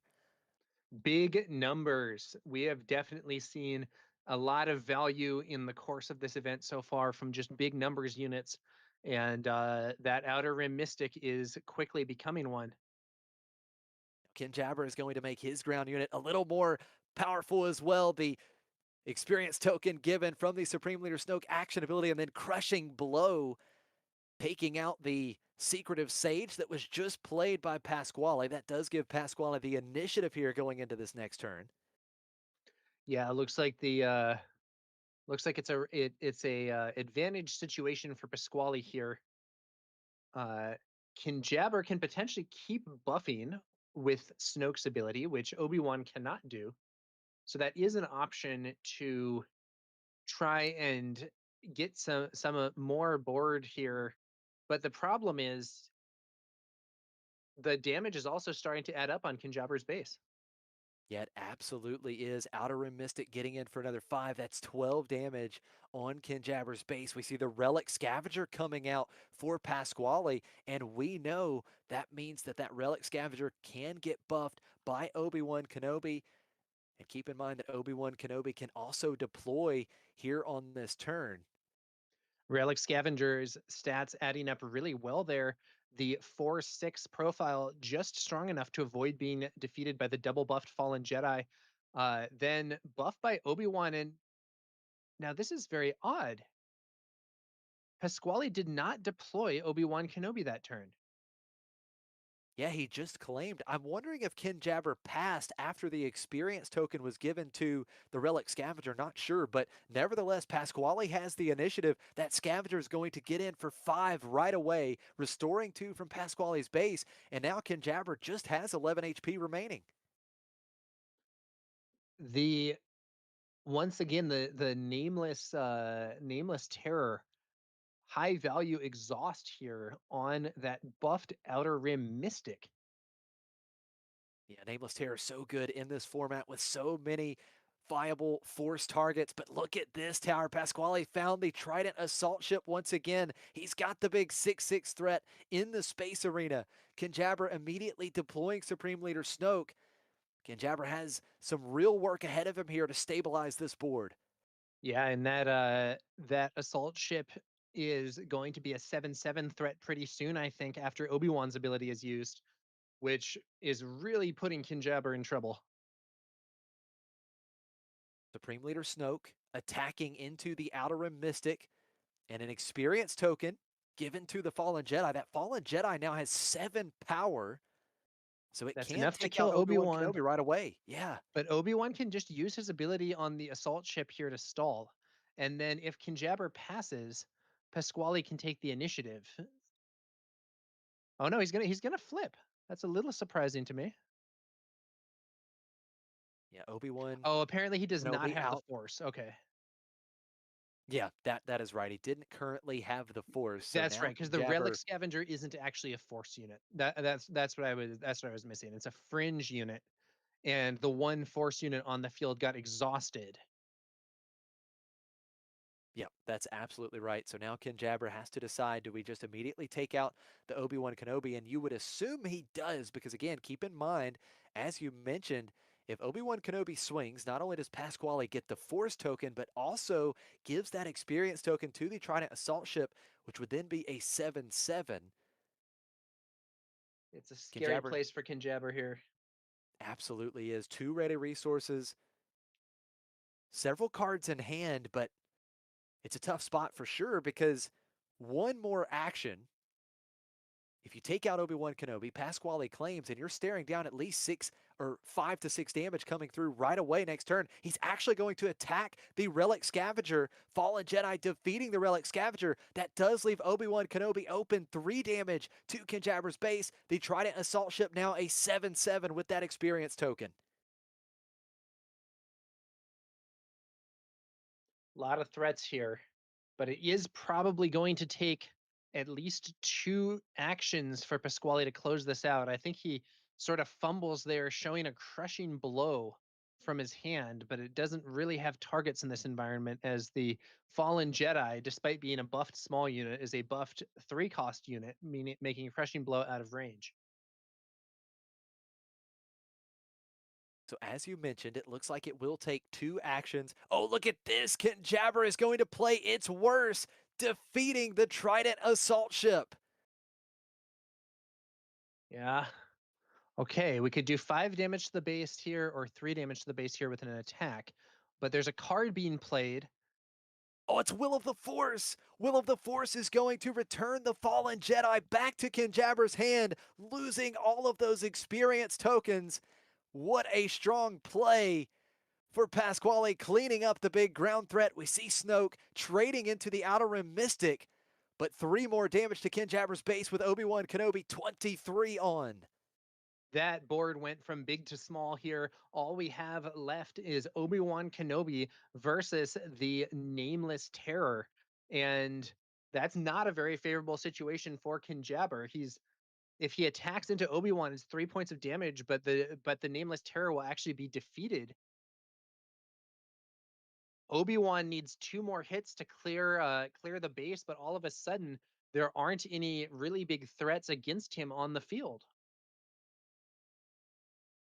Yeah, Ken Jabber has certainly done a very nice job throughout this match of being able to stabilize these big space threats that Pasquale plays. And it does look like Ken Jabber just claiming the initiative.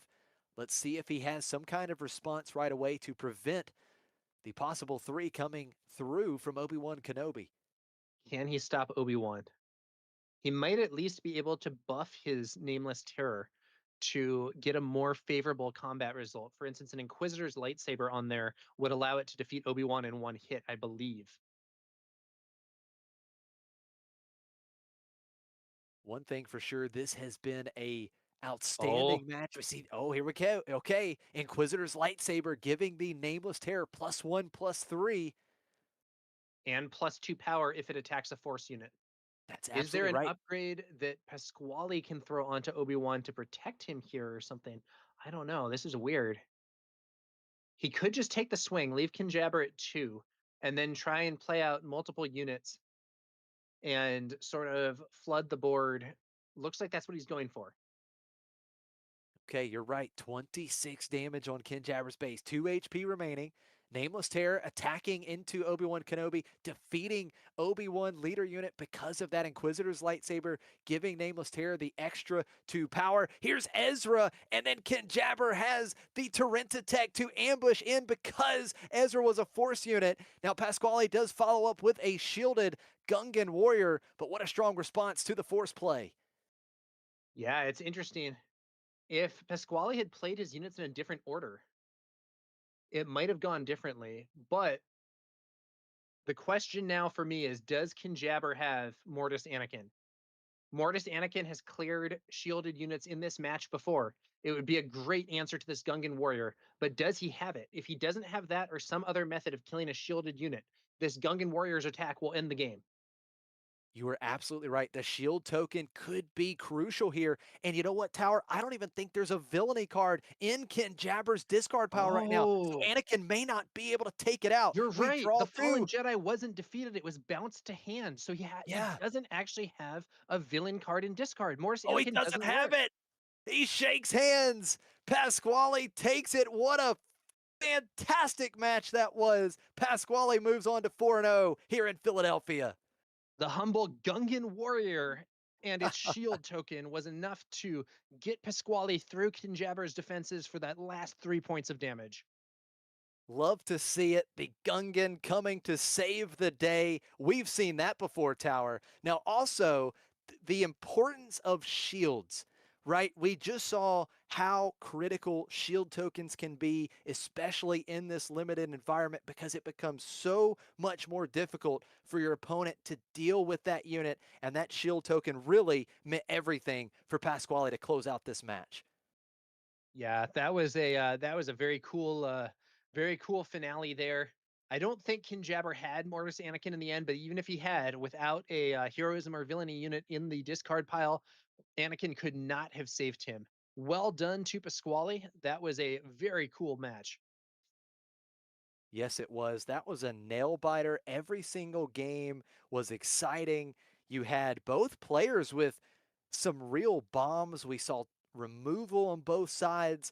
And Pasquale, one thing we saw consistently from Pasquale was the big threats in space that put serious pressure on Ken Jabber, where he had to really start to focus in on those big threats. Pasquale did a really good job throughout the match of just presenting that one more threat, making Ken Jabber have one more answer, and in the end, it just wasn't quite enough.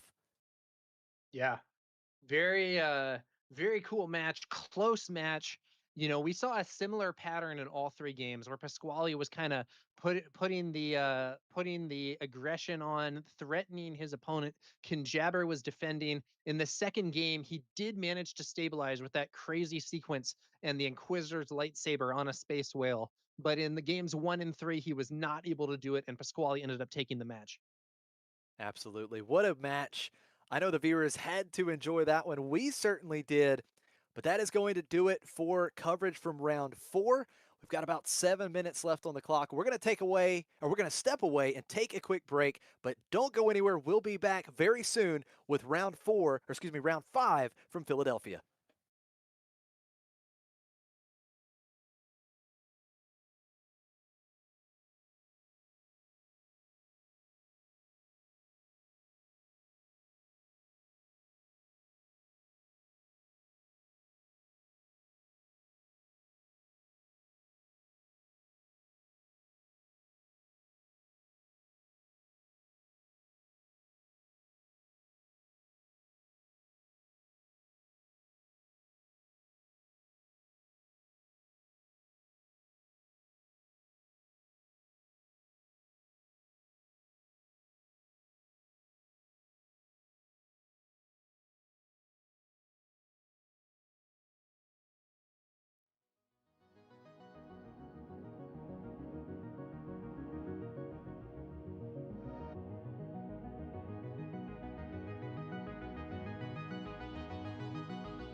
What's going on, guys? Tower number 9 here.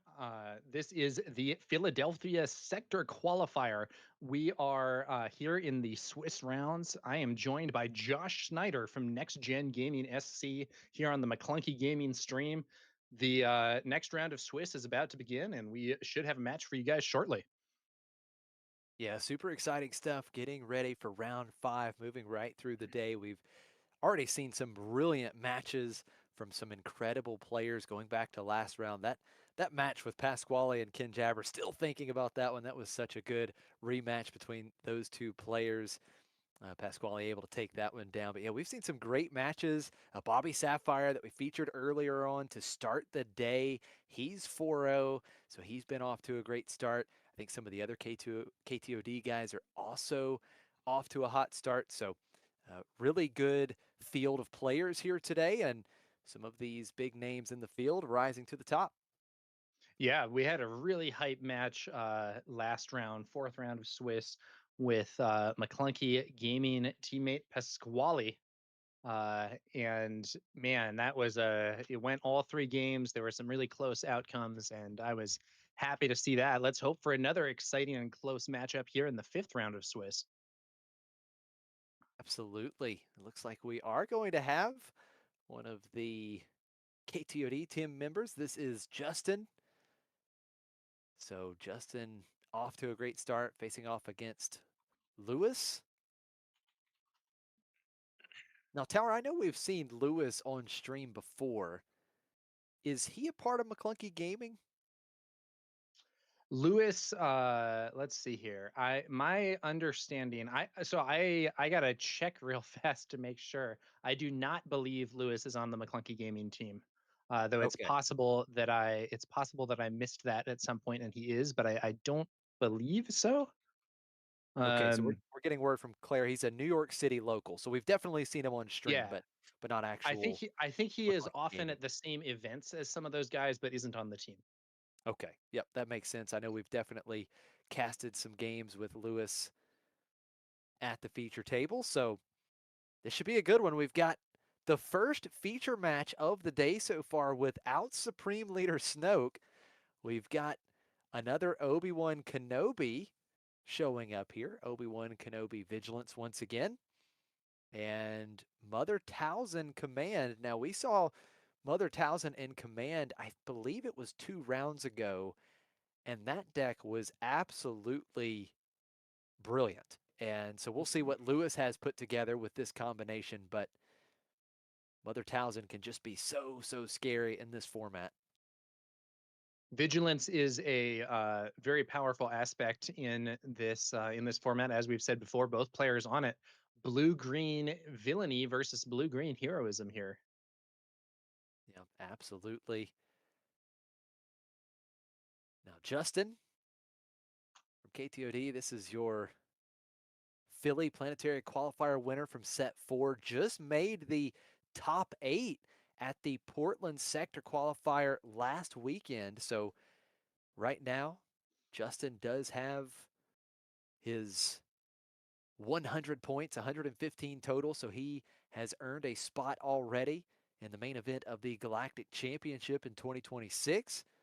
He's also And he, got double sixes on those dice for determining who goes first here. That's a nice roll, and I have a feeling he's going to be going first. yeah, he's going first. Game 1 is underway, and look at this start. Maybe the strongest possible start paired up with Obi-Wan Kenobi. We've got Gunji coming out on turn 1 for Justin, and it is Secretive Sage coming out for Lewis on turn 1.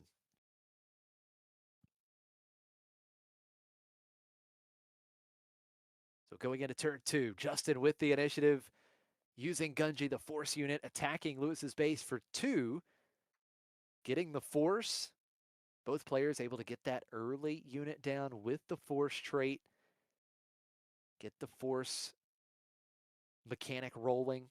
Oh, here comes Maz Kanata. Maz Kanata when played, you can attack with a force unit and it gets +2 power for this attack. So now Lewis has to decide where the Secretive Sage is going. It's going into Gunji. That's 4 damage on Gunji. Secretive Sage just loses the shield token. And now with Lewis having the force, Mother Talzin could absolutely take out the Gunji unless Justin uses that Obi-Wan action ability here. Yeah, it looks like that's what he's going to do. Maz Kanata, very relevant card, kind of the fleet lieutenant for force units. Now, one difference between Maz and the Fleet Lieutenant is that Fleet Lieutenant can be used on non-rebel units and just doesn't give them the attack buff, whereas Maz Kanata can only be used on force units. How- However, Maz Kanata also has an important 4th hit point. Yeah, it is a very good point. Justin following that play up with Ezra Bridger. So Justin with a very strong curve here early with these good force traded heroism units. Now Lewis with the initiative. Maz Kanata is going to attack and defeat the Wookiee Jedi. Gunji defeated. 3 damage back to Maz Kanata. And now let's see how Justin responds. As Ezra, no experience token, so of course if he gets the Force, Obi-Wan Kenobi could dish out an experience token to Ezra. Interesting situation here with these units. Justin could, in theory, use Ezra to take out one of the units, but then the other one would be able to trade with him unless he gets buffed. Oh, look at that. That's a great play. So Ezra goes into Lewis's base, and then we've got the Talzin's assassin Lewis using the Force, giving Ezra -3/-3. So right So, now, Lewis is set up to be able to take out Ezra on this turn unless Justin can pump it past that experience token from Obi-Wan Kenobi. but even if Justin does do that pump, Lewis will be able to use Talzin's leader ability to negate it. So I'm wondering now, does Justin want to save the Force token here r- rather than having both people spend it and having his opponent be the one who has units on the board to reclaim it? Yeah, it is an excellent point. The versatility of the Talzin action ability certainly coming into play early in game one.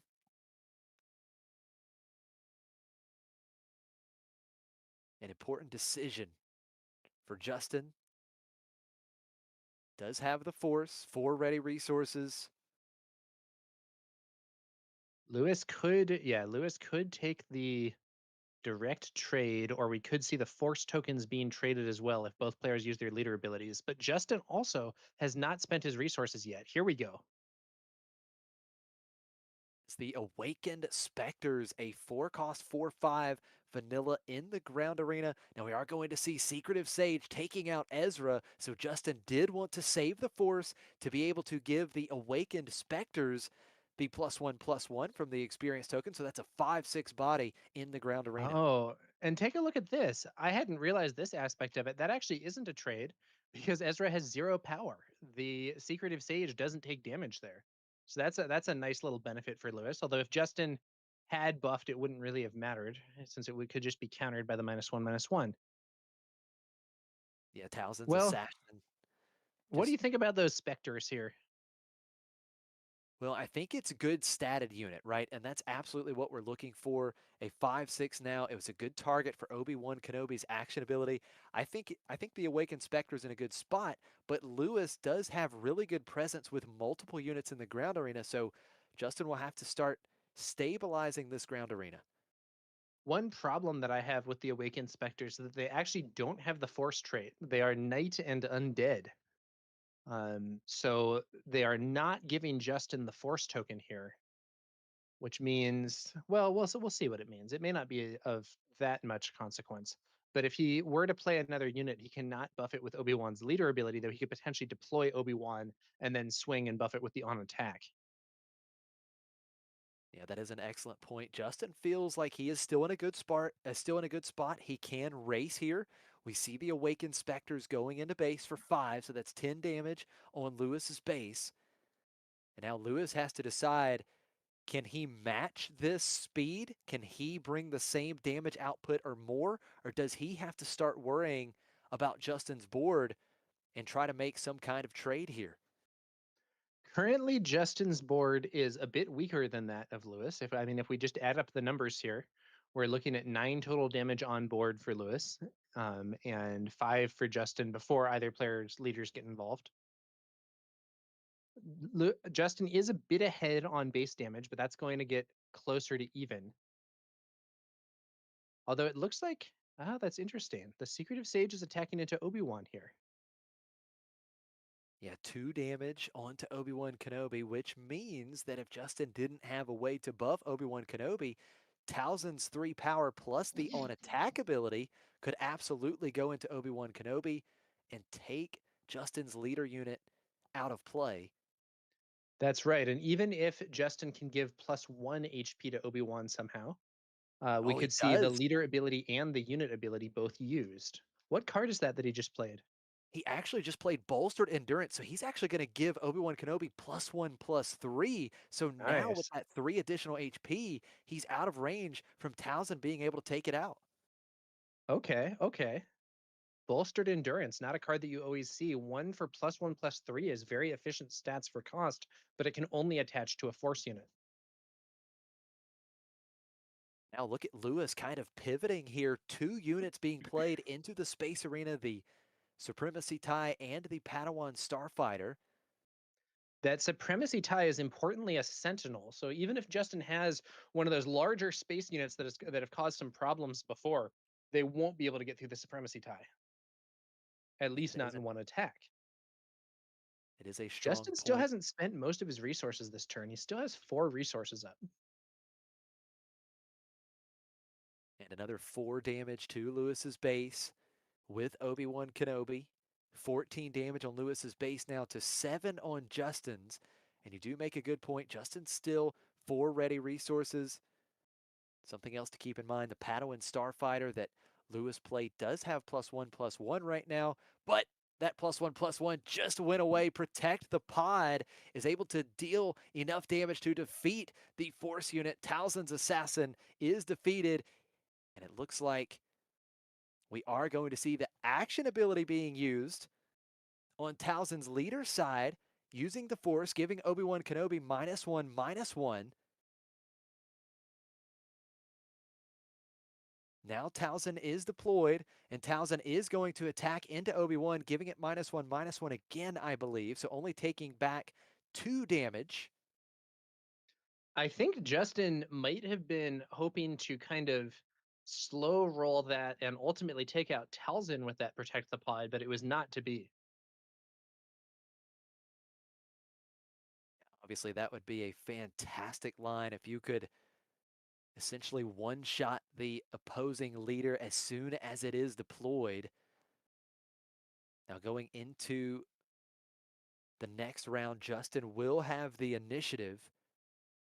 He's certainly been the aggressor so far in game 1.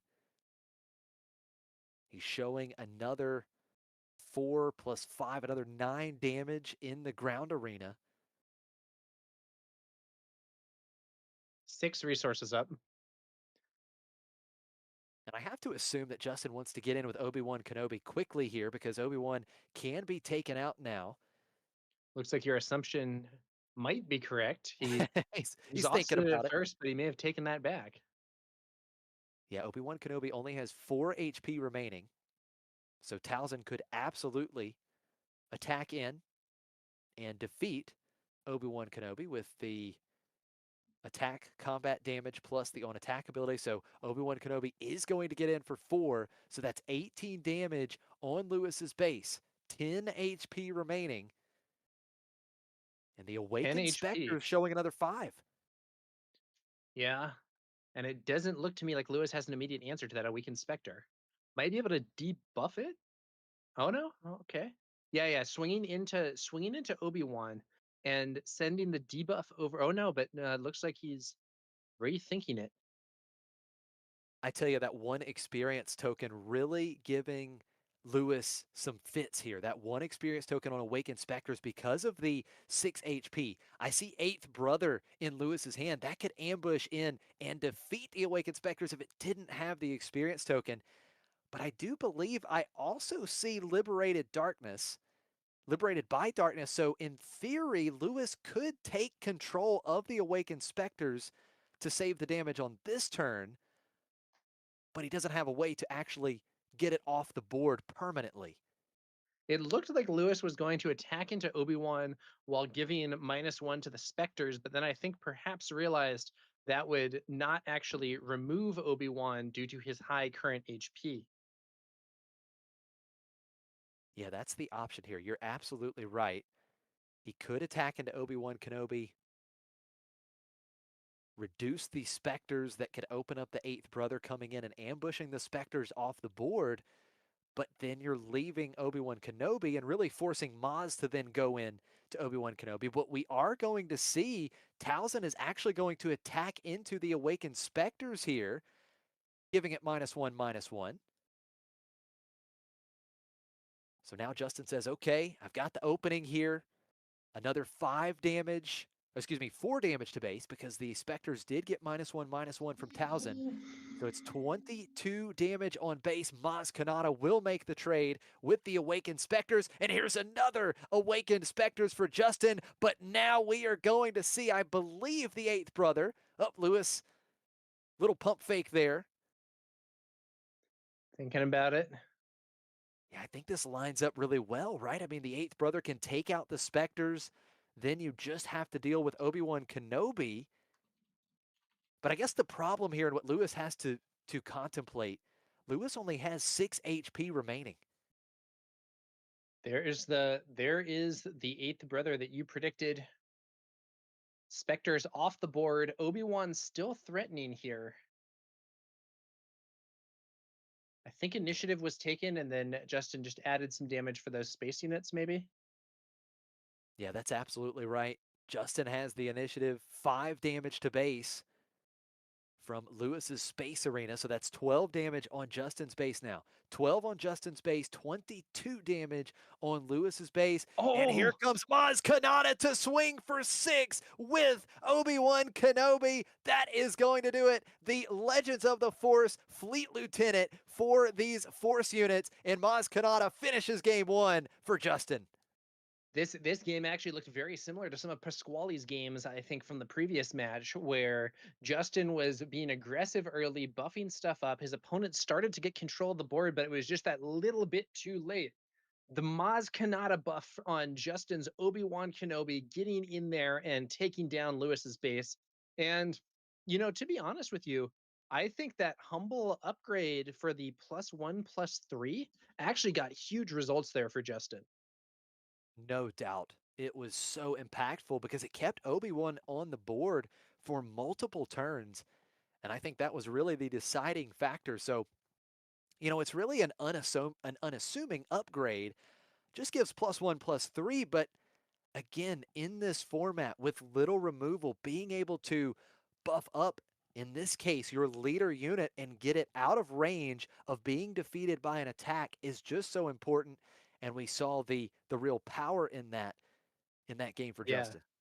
Bolstered endurance, really an important card there. The efficiency there, very solid.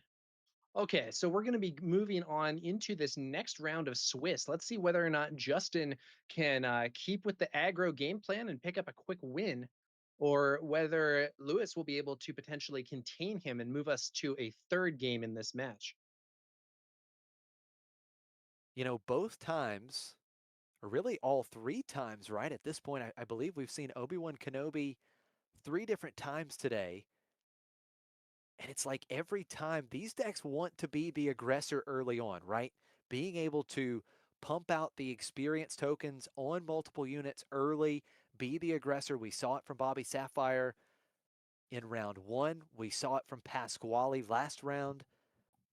And we are seeing it from Justin here. These Obi-Wan Kenobi decks really want to be the aggressor early and put their opponents in a situation where they're just constantly having to respond to your board. And it's so Yeah, far led to success every time for Obi-Wan Kenobi so far on stream. yeah. I think we were seeing another thing that I think is kind of interesting there.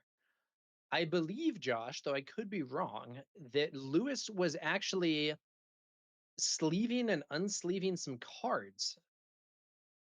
which I suspect means that we're going to be seeing some stuff come in from the sideboard here. Okay. Hey, I love it. These players certainly have that option. I was actually watching the stream or some of the stream yesterday of the regional that is taking place in Bilbao, Spain this weekend. And yesterday was day one. It was the sealed format, just like we have today in Philadelphia. And we had a player, Oliver, was on the feature table. He played a villainy deck in game one.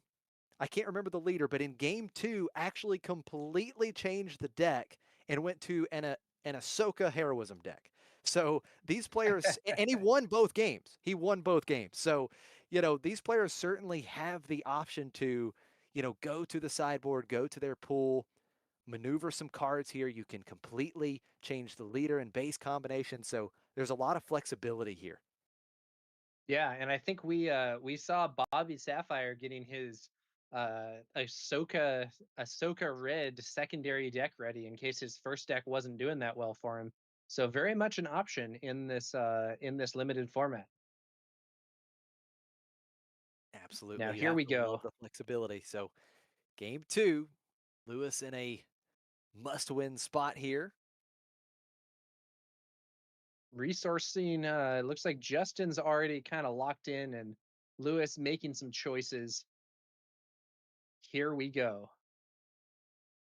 Game two, it's underway. Karis start for Lewis in the ground arena, getting that early force unit down. And we see Jedi Consular coming out for Justin. So this is one of those very scary units in limited because if you can get the force and get that action ability on Consular, you could get essentially a 6-cost unit in play on turn 3 in theory. So it's definitely a unit that needs to be respected. And he Yeah, absolutely respects it. Maz Kanata, Karis attacking for 4. Jedi Consular will not stay in play. one downside I think to the Jedi Consular is that if you don't have a way to actually get the force on the first turn, you'll need to attack with it to get the force, which leaves you in a position where the opponent has some time to handle it. I think that that card in particular is stronger if you're using either one of the rare bases that lets you take the force on the first turn, or you're using Avar Chris as your leader. Yeah, that is a really good point. Being able to generate the force without attacking with Jedi Consular absolutely would be beneficial. Now, going into the next turn, we do see Ezra coming out once again for Justin.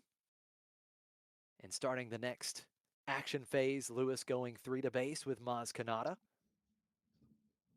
It's interesting. In this game, we do see Lewis be a bit more aggressive here. Now we're going to change up that first attack here. So it's actually going to be Karis into Ezra. Oh, no, okay. We're going back to the original line, it looks like. Maz Kanata into base. First damage dealt to a base here in game 2. 3 resources from Justin for something. Let's see what he goes for. Maz. Oh my goodness, look at this. A couple Maz Kanata and Justin continuing with that game plan. He has been consistent and he is going to be aggressive. That is 5 damage to Lewis's base with the help of Now, Maz Kanata. Karis could trade for Maz here, I believe, because the when defeated ability could be used for -2/-2. But I think instead, Force token used to debuff Ezra, and the plan will be to trade for Ezra instead. But now Obi-Wan's ability being used to buff Ezra. Or no, wait, I was wrong. It's that bolstered endurance. Oh, yes. Once again, the bolstered endurance. This is going to give Ezra +1/+3. So now Ezra has a total of 7 HP after the -1/-1 from Towson, which means Karis cannot attack and defeat it here between the 2 power and that when defeated trigger. Yeah, very interesting. Although, in an amusing twist, I actually think giving the -1 to Ezra might have kind of undermined the play because with -1/-1 on Ezra, he actually wouldn't kill Karis, so the when defeated wouldn't go off. Yeah, that is a really good point as well. So But Karras could still trade for Maz.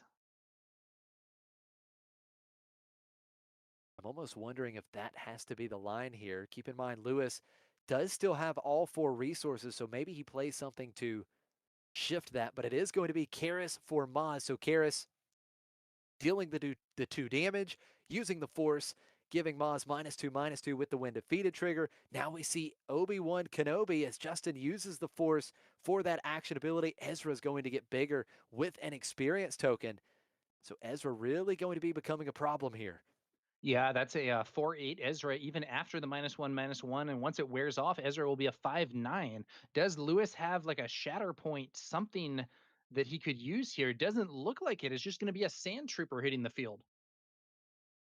Justin quickly claiming the initiative, and now that -1/-1 falling off from the Townsend action ability. So Ezra does have 5 power to start this turn. Does Justin just get in right away? That has been the common theme so far in this match, and Justin is able to deal another 5 damage to Lewis's base, 10 on, and Lewis really in a spot where he's got to figure out a way to stabilize this board.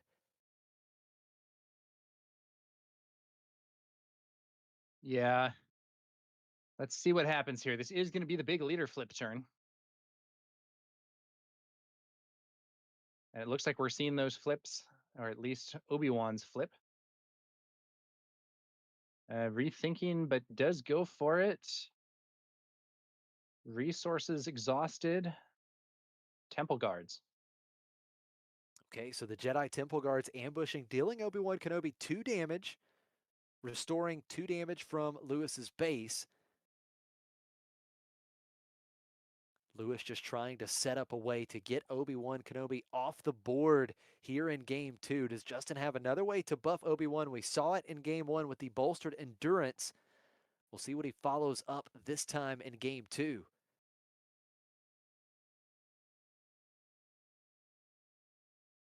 Okay, this is a new unit. We haven't seen Justin play Jedi Guardian yet in this match. That is a 5/4/8, gets +2 power while defending. Could be a target for Obi-Wan's on attack ability. Obi-Wan's Yep. getting debuffed. I don't know that he's long for the world here.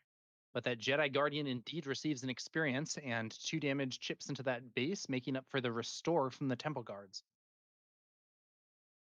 Justin getting great value so far from the Obi-Wan ability. Now has 2 units in the ground arena that can attack for 5 starting next turn. Sand Trooper Cavalry is going to go into Obi-Wan Kenobi, taking a couple damage back, so that means the grit being activated here. That Sand Trooper Cavalry will be able to swing for 4 next turn. Now here comes Mother Townsend being deployed, and Lewis has his own bolstered endurance, and Townsend is going to swing into Justin's base for 4, giving Obi-Wan Kenobi -1/-1, so Obi-Wan is defeated. Yeah, it looks like Lewis might be going for more of a racing game plan this time, buffing Talzin and going for base instead of trying to clear these very annoying units that Justin has on the board. Justin's cards are very defensively strong here, but maybe Lewis thinks he can race through and win the game faster. He does have quite a fair amount of power on the field, especially since he also has some restore to try and heal things on his own base. Yeah, that is absolutely right. Lewis feels he is still in a good position to race with Justin. And ultimately, it's just so hard to deal with these units, right? Because each one of these units that Justin has presented have a massive amount of HP. They both have 9. Yeah, so I think Justin has 10 total attack power here, and he's facing off against Lewis's 4, 5, 6, 7, 13 attack power and 2 restore. So Lewis might be right to think this is a situation where racing is going to be more effective than trying to get control of this board. Uh, in chat, someone says, who has the chariot here? And yeah, chariot would be amazing in this board state for either player. It's like, as of now, Justin does not have the chariot. Justin feels he can still race. Another 5 damage to Lewis's base with Ezra Bridger. Now this first action of this phase for Lewis, very important. What does he decide to do? It is going to be the Temple Guards getting in for 2 and restoring 2. That restore 2 is going to be really critical coming down to the wire here. Yeah, we're gonna see another chunk of 5 damage thrown onto Lewis's base by that Jedi. Oh, look at this. The Oh, tragedy of Plagueis. He is going to choose, it looks like, the Sand Trooper Cavalry, so the Cavalry will not be defeated this phase by having no remaining HP, and Justin has to choose a unit he controls and defeat it. yeah. So the first part of this ability basically gives someone leader Chirrut's unit text for the round, and then or for the phase. And then the second part of it is basically power of the dark side, which is going to hit pretty hard since Justin only has 2 big units and nothing small to sacrifice. Yeah, that's absolutely right. Either hit is huge for Lewis. Ezra Bridger is defeated. Action back over to Justin, and unless Justin can pivot into the space arena here, Lewis certainly has plenty of units to probably answer most of what Justin would play in the ground arena, and Lewis may still be able to just be aggressive here. Ooh, yikes. Justin plays a Night Sister Warrior. That would have been a really good card to have before the Tragedy of Plagueis was played, but right now it doesn't seem like something very exciting. I think Lewis may well be able to gain the initiative, not in terms of the initiative token, but in terms of the dynamic in the game here. Yeah, I think you are right. Lewis, keep in mind, is still showing 11 damage in the ground arena, so he could bring Justin up to 23 damage on base. And that's what we're going to see. Towson going into base. 16 damage on Justin's base, and the Night Sister Warrior getting -1/-1 for the phase.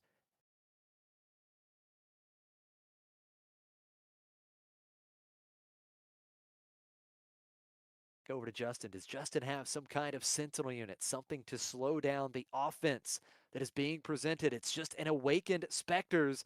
And I think Lewis has the green light here. 4 more damage coming through. That is going to be 20 damage on Justin's base. I think Lewis saw his opportunity to become the more aggressive player in the scenario and is taking it. And Justin now maybe struggling a bit to contain things. Only 5 HP left for Justin. Is that right? 5 HP left. Yeah, that is So absolutely right. another Maz Kanata could end this in one action. I don't know if that's there, but it's looking pretty good for Lewis in this scenario. I think we're going to be headed for game 3.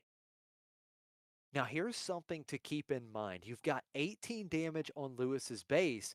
Justin has the initiative, and he has 2 5-power units in the ground arena. So, with Lewis playing that Forged Starfighter and giving up the initiative, Justin could, in theory, win in 2 actions. Lewis is going to have to stop one of those units, or at least shrink one of those units, and hope it can't be buffed.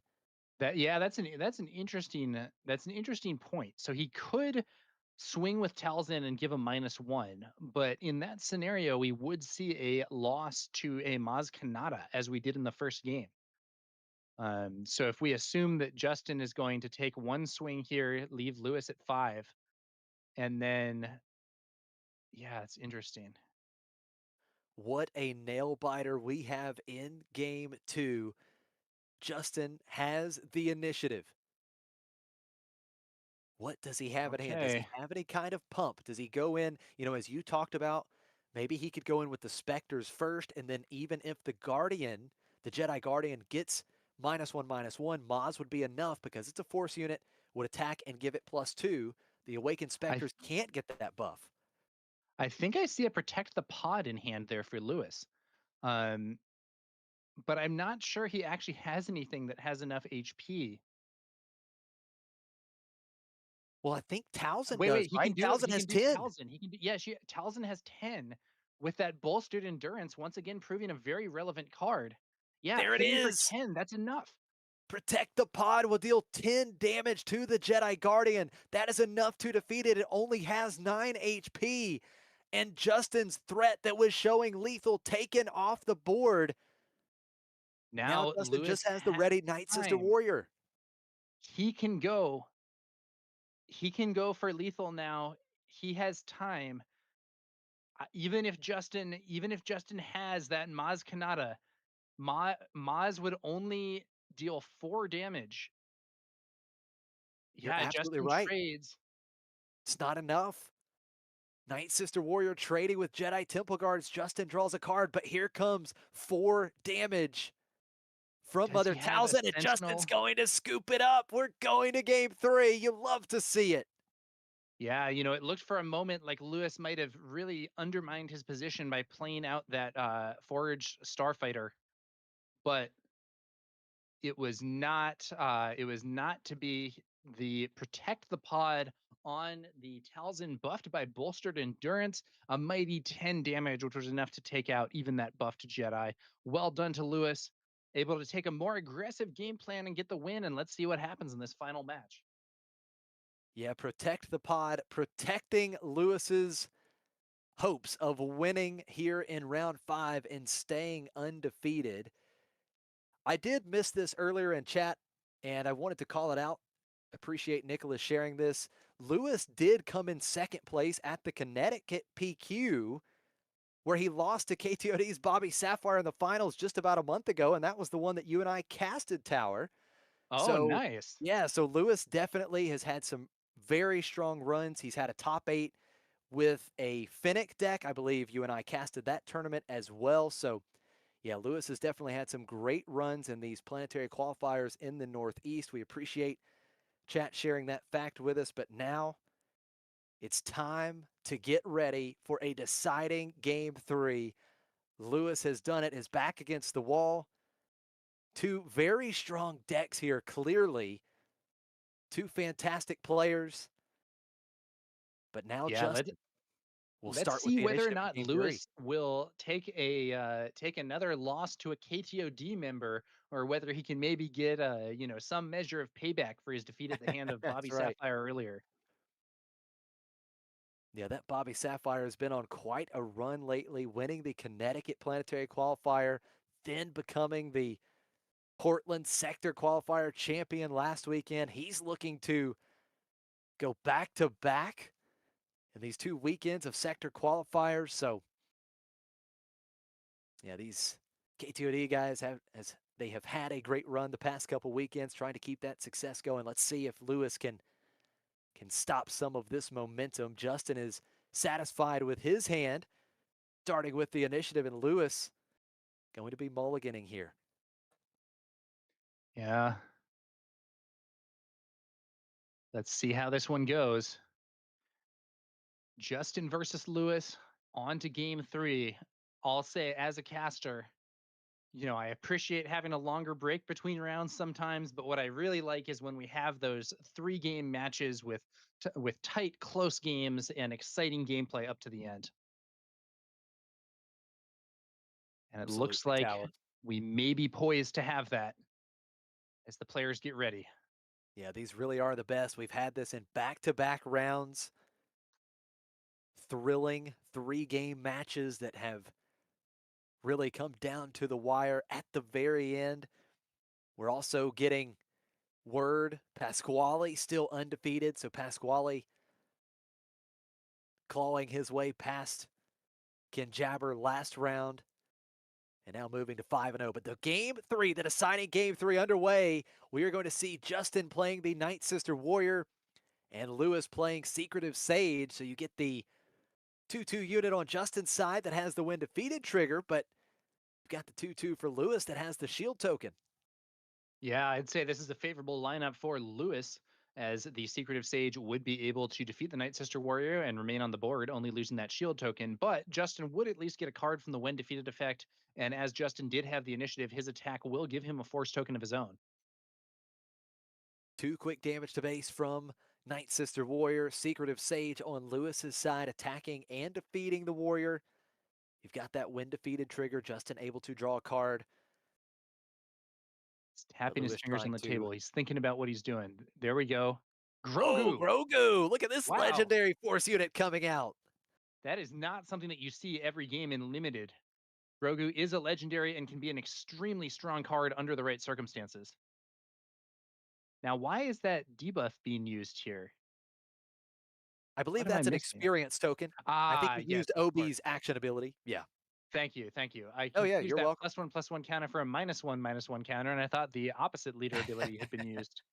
Absolutely. So Kylo Ren coming out for Lewis, a 2-3 for 2, I see but a lightsaber in Justin hand playing that could Grogu. potentially buff Kylo, but Ooh, okay. I think I'm not I think it's a heroism card. I Yeah, think you're that's right. that 2-cost lightsaber being played out of aspect. He could play it for 4, buff Kylo, and use the Force to draw, though. Yeah, you're absolutely right. That's the heirloom lightsaber. So, this is one of those formats I've heard several players talk about a very real potential and a viability of running some of these lightsabers off aspect, and we are seeing it here. Now, Lewis is going to do that play. He's You doing it. called it. Heirloom lightsaber on Kylo using the Force. When you play an upgrade on Kylo Ren, you can use the Force to draw a card. So now Kylo is a 4/5, and he is a Force unit. So that will be Restore 1 for Lewis. Oh, but it's Protect the Oh! Pod in response. Grogu has 7 HP, 7 damage to Kylo Ren, and the big threat for Lewis instantly dealt with. Now, one thing I will say about that interaction, though, is that Kylo did draw a card with that ability, so it's not as much of a loss for Lewis as it might have been in other circumstances. Still, though, Protect the Pod, still doing great. Very funny in situation where a card that is not at all a star in constructed premier play is excellent in this limited environment, and I believe both of these players have Protect the Pod in their builds. You are absolutely right. Protect the Pod has been so clutch in this match for both players. And now Justin using Grogu to clean up Lewis's side of the table. Justin has the momentum right now. We see Talzin action ability used. -1/-1 to Grogu. Justin immediately deploying Obi-Wan Kenobi. 5 resources for each player. This is the big leader flip turn. Neither of them has spent any of their resources yet. A lot could happen on this turn. Mother Talzin being deployed now. The Mother Talzin leader unit. How does Justin respond? Does Justin be aggressive or does Justin try and answer this Talzin? We are going to see the Grogu action ability, which is going to allow Grogu to heal the 2 damage from himself and put that 2 damage onto Mother Talzin. Yeah, Grogu was debuffed by Talzin's ability, so it'd only have been swinging for 1 damage there, I believe. And moving the 2 damage maybe seeming like a better deal. And there's an upgrade for Talzin. Believe another bolstered endurance. Look at this. Both players are going to play bolstered endurance on their leaders. My goodness, what is going on? So Talzin is a 4 power unit. Both leaders a 4 power leader unit. Wow. Look at that. Bolstered endurance really seeing play. And because it's so cheap, each of these players still has 4 resources left with which to make some more plays this turn. Talzin is going to attack into Grogu here. So that's 4 total damage that would come through. -1/-1, I believe, going to Grogu. So no damage back onto Talzin. Yeah, now Grogu not at a lot of health left here. Ezra Bridger coming back out for Justin. 1 resource left for Justin, 4 resources for Lewis. Oh, here's the Neiman Strike. This is going to be huge. Neiman Strike will Nice. allow Lewis to attack with his Force leader unit. Even though it's exhausted, it gets +1 power. It can't attack bases, but we are going to attack into Ezra, give -1/-1 with the on attack ability to Grogu, and 2 ground units cleared with 1 action from Lewis.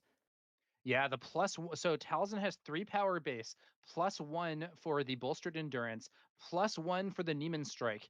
So that's 5 damage, which is just about enough to defeat Ezra.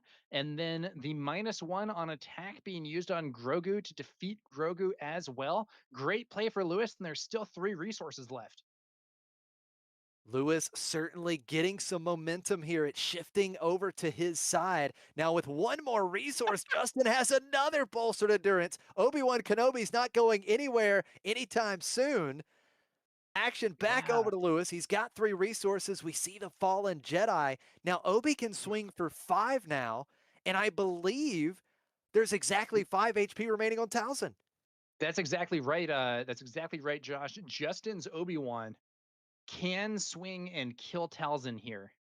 And that would leave just the fallen Jedi on the board. What a crazy turn this has been. I said a lot could happen on this turn, but I wasn't expecting this much. This is intense. Yeah, you are totally right. This has been extremely intense. What a game 3 we are witnessing. And it's been so different than the other games because in the other games, both players were much more aggressive, but in this game, we're really fighting hard to gain control of this ground arena. Yeah, I would say in the first game, Justin was playing pretty aggro. Lewis tried to contain him and couldn't. Game 2 was a race, and now in game 3, both players are fighting for the board. Now, that Obi-Wan has 4 damage on him, but because he has +2/+6 from upgrades, he actually has like what, 8 HP left? That's crazy. It's absolutely crazy. Obi-Wan Kenobi leader unit has 12 total HP, 8 remaining.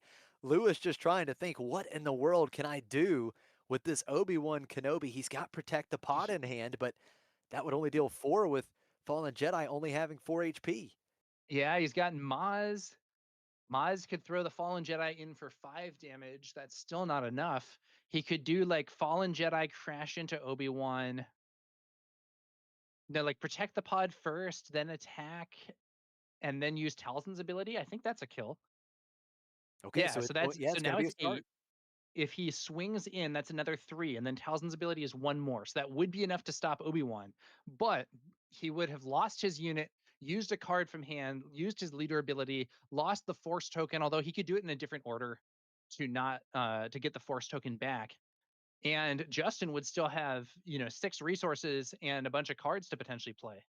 Oh, and look at this. Justin is going to put a big threat in the space arena, the Blue Squadron Assault Wing. Now, we are going to see that line you talked about. Excellent call, Tower. Fallen Jedi going 3 into Obi-Wan Kenobi. Justin just claims the initiative. Now we see the Mother Towson leader action ability giving -1/-1 to Obi-Wan Kenobi. So Lewis has dealt with the big threat in the ground arena, but now we're staring down a very big threat in the space arena that has an experience token on it. Yeah, Obi-Wan getting to attack and buff that unit could be relevant. And correct me if I'm wrong, but I believe that wing has overwhelm. Is that right? No, I think it just has raid 1, so it Oh, it would has be raid. attacking for Okay. 7. Yeah. I was thinking that foraged starfighter wouldn't be long for the world with a potential overwhelm attack, but with raid, I think Justin will probably just go base, and indeed that's what we're seeing. We are going to see, or going to need to see, some removal from Lewis for this Blue Squadron Assault Wing quickly, or Justin could have game 3 in the book. 7 damage, that's 14 damage on Lewis's base, and that Forged Starfighter just nothing in comparison as he hits for 2, and here comes the Gungan Warrior into the ground arena for Justin. He's got a shielded Restore 1 in the ground arena. I laughed a bit at the sight of the Gungan Warrior, but honestly, it's quite a good card. Like 3 for a 3/2 shielded restore 1 is a completely respectable card. I actually had it in my sideboard at Worlds, but oh no, look Oh, at that's that. brutal. He had to play Talzin's Assassin without the Force, so he can't take out the Gungan Warrior. The Warrior is going to get bigger with the Obi-Wan Kenobi action ability. We see Night Sister Warrior as well. Things are going from bad to worse very quickly for Lewis.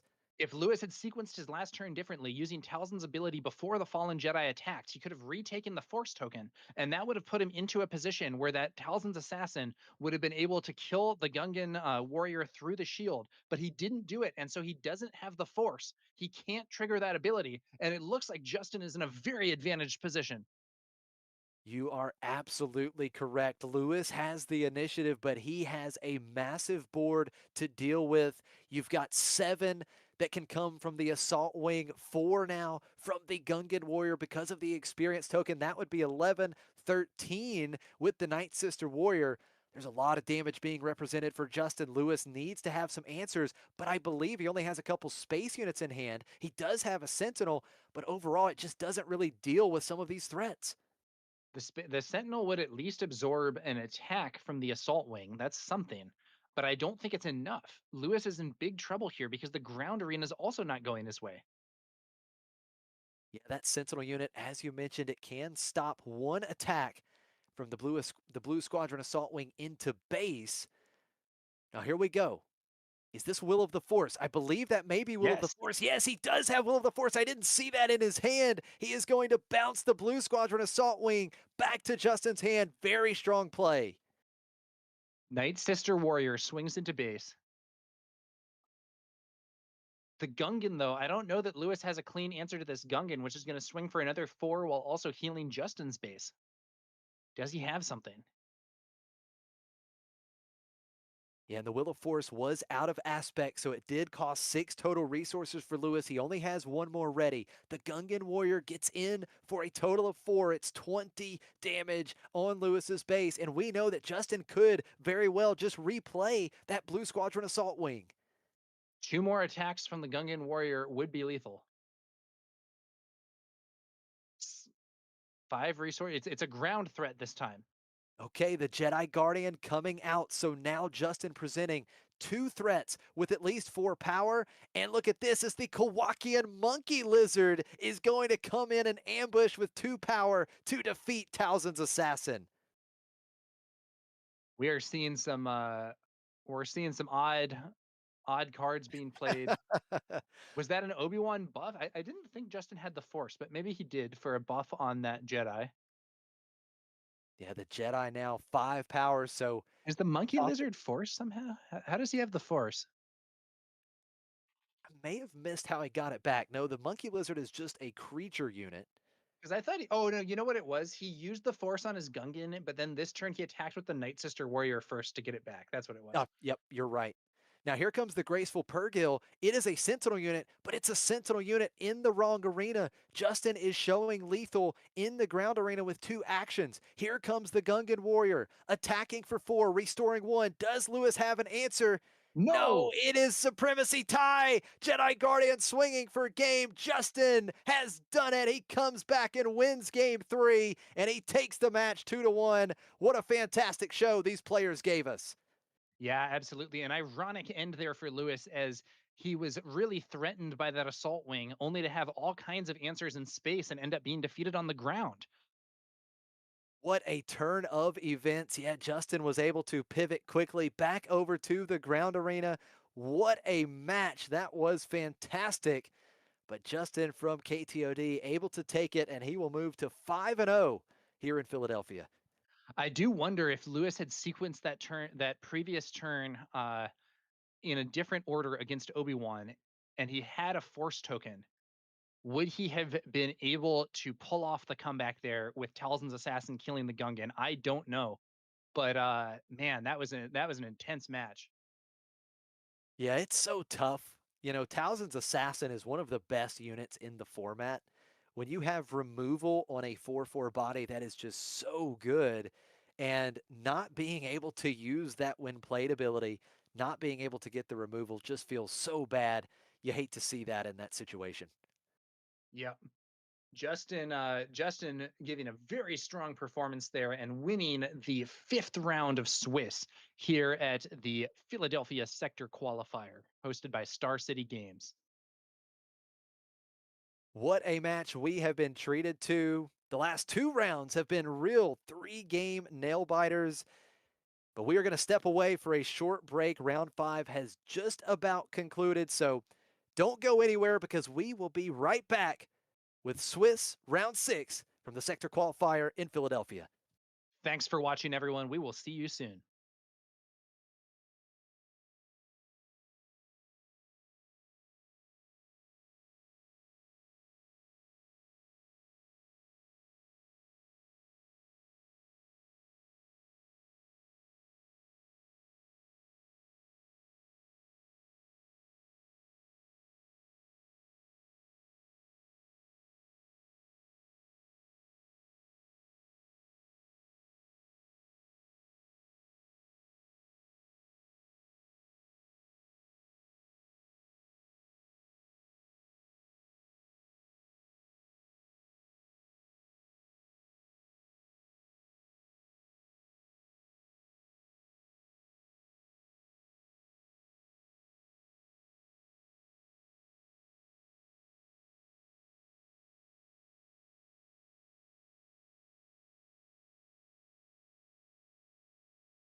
Hello, everyone, and welcome back to the live stream from McClunky Gaming of the Philadelphia Sector Qualifier. I'm Josh Snyder. I've got Tower number 9 with me. We have been treated to fantastic, limited Star Wars Unlimited gameplay in this day 1 of sealed action. And Tower, now we've got some deck meta here, and we can kind of take a look at what we're working with meta-wise in this field from the players' pools. Yeah, so looking at this deck meta, it seems that Mother Talzin and Obi-Wan Kenobi have been our most popular picks, with Talzin Aggression and Obi-Wan Vigilance, the number 1 and 2. Talzin Command and Obi-Wan Aggression also up there, and then Supreme Leader Snoke has been himself making a big showing. In fact, if you combine the Talzin, Obi-Wan, and Snoke totals, that's a really big chunk of the meta on those 3 leaders. Yeah, you're absolutely right.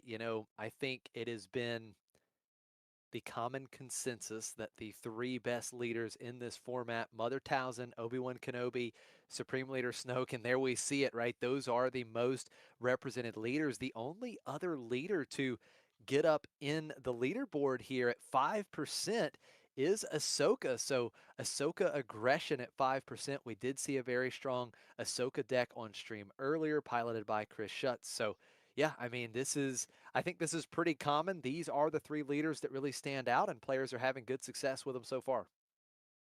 Yeah. And that pretty much matches what we were discussing earlier in terms of tier list stuff. Ahsoka maybe being one of the ones that is not quite as high up there on the tier list that we had previously, but still having a nice showing here. And we haven't seen anyone playing Grand Inquisitor in the high numbers up there, despite some optimism there. But perhaps there are just going to be a few of those, or people didn't really have good cunning pools. We'll have to see what happens.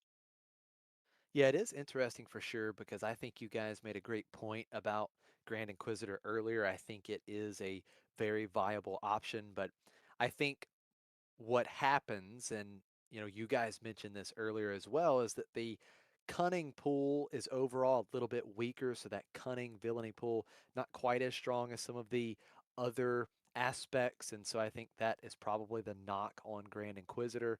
Whereas you get these command and vigilance decks that we're seeing, or aggression and vigilance decks being paired together on the villainy side, and those seem to be a little bit more consistent and overall have a slightly better card pool. So I think that kind of represents in what we're seeing with the overall meta. Yeah. It is also worth noting that the meta that we just showed is about 2/3 of the total decks. So there's still another third of the field running various other options. Looks like for this round, it's going to be Obi-Wan Vigilance versus a Talzin Cunning. We have seen Obi-Wan paired with Vigilance multiple times now, and correct me if I'm wrong, Tower, but I'm pretty sure they've won each time they have been featured. And we are going to see Mother Talzin paired with Cunning for the first time today. Yeah. It should be interesting to see. We were just talking about Cunning having some weaker stuff in some ways. There are also some really good cards in Cunning. So for Yeah, example, absolutely. Shin Hati is an excellent card. Especially in limited, but honestly, she's like constructed level good in a lot of situations.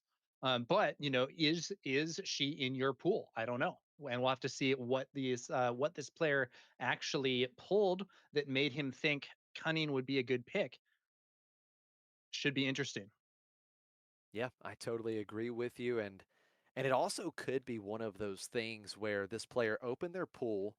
You had Towson, you had a super strong vigilance villainy pool. And what's my next best aspect, right? And that could have been cunning, right? And so if I want to use Towson, I want to take advantage of this extremely strong vigilance villainy pool that I got and use Mother Towson, arguably the best leader in the format. What can I pair it with? And cunning may have been the best option. Yeah.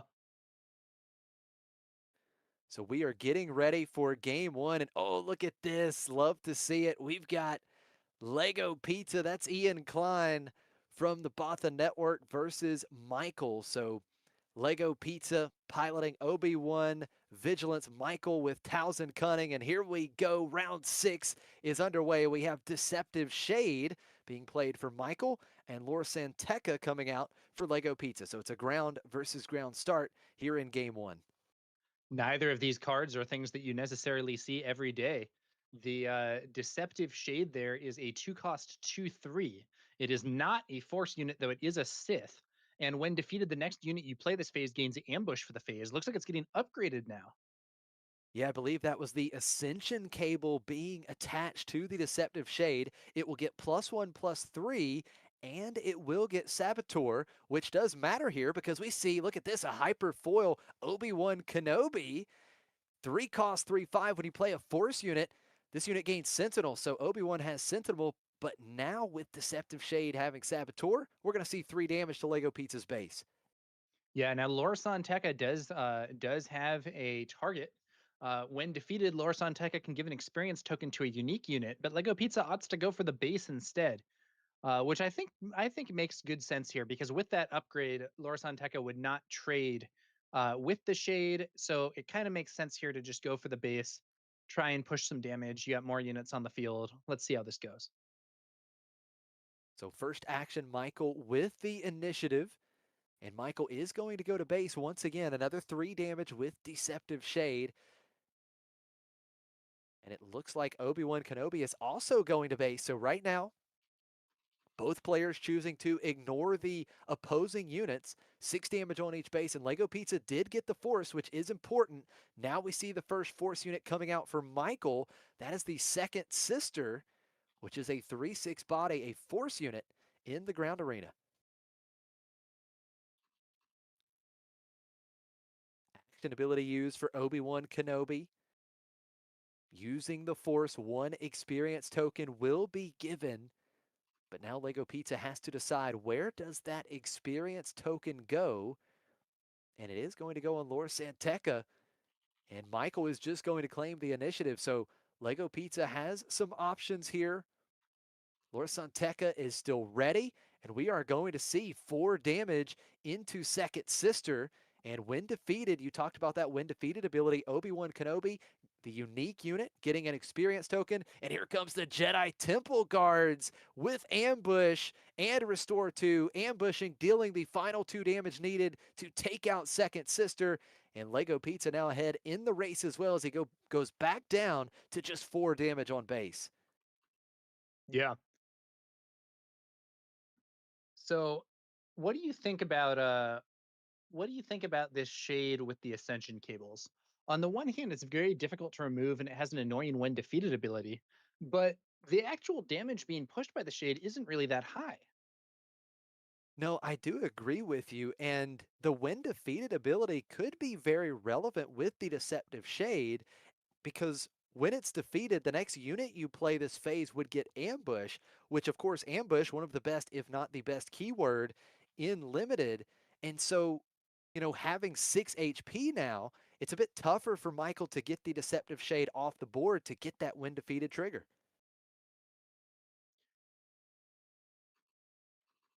Obi-Wan Yeah, now Kenobi, let's see what happens here.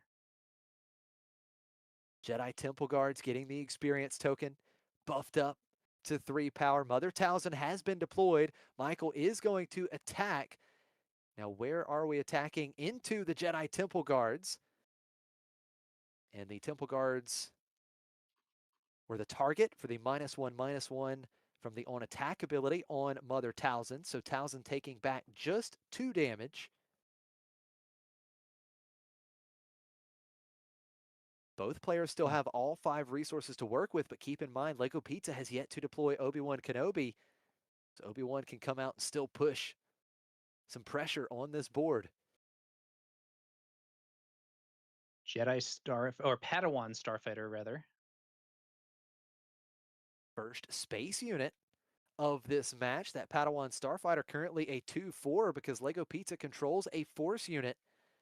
Now, what does Michael have? Oh, here it is. There's the big play. Townsend's assassin using the force, giving Obi-Wan Kenobi -3, but a crushing blow in response to take out the deceptive shade, the 2-cost unit, and now Michael will not be able to attack in and defeat the Obi-Wan Kenobi 3-cost unit, and with only one ready resource, likely won't be able to take advantage of the when defeated trigger. Yeah, very interesting. Lego Pizza lined this up beautifully. Obi-Wan Kenobi leader unit also coming out, attacking, getting 3 more damage into Michael's base. The Padawan Starfighter gets an experience token. This is a pretty scary board that Lego Pizza is building.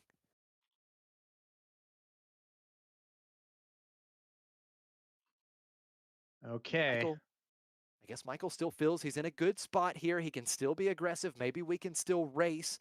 Townsend's Assassin does get in for 4, so 10 damage on Michael's base, 8 damage now on Lego Pizza's base. And here comes a massive Jedi Plo Koon. I don't believe in chance. That's a 6/8 with grit while the Force is with you. Yeah, that's a powerful unit. I don't know. I don't know that I like Michael's chances in this race, to be honest with you. Yeah, Lego Pizza is putting a ton of stats in play, that is for sure. Now here comes old Daka. This is a nice play, defeating the Townsend's Assassin, and then Michael gets to play it for free from the discard pile, triggering the -3/-3 once again on that win played ability. Yeah. Nice use of old Daka there, but the damage is still getting pushed through. Now, Tower, did you by chance see where the -3/-3 was sent? I didn't see where he pointed. I think uh I It must think he have been put the it on the Starfighter. Padawan Starfighter, and then he cleared that fighter with the -1/-1 from Talzin's on attack. Okay, very nice. So the space arena cleared up, but this does mean Obi-Wan Kenobi leader unit is able to attack and defeat Mother Talzin leader unit. So Lego Pizza left with his leader in play. Michael does claim the initiative though. And Michael, while he hasn't fully stabilized, he does have some good stats in the ground arena at this point.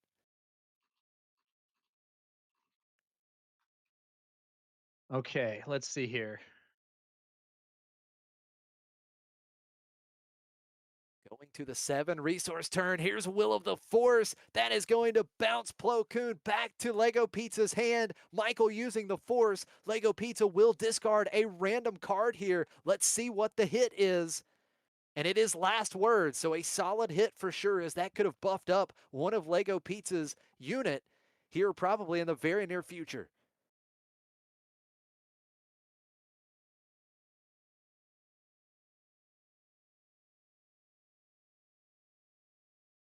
The What action are we back looking at on here? Lego Pizza. What is this first action?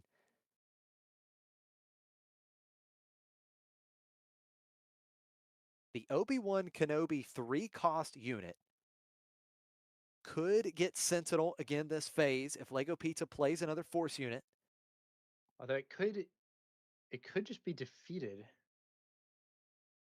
Yeah, that's the problem here. I mean, both of these units in Lego Pizza's ground arena can be taken out with one Lego attack from Pizza either unit Lego on Pizza's Michael's done more side. damage to Michael's base, but not all that much more damage. And as it stands, Michael's board is looking stronger than that of Lego Pizza.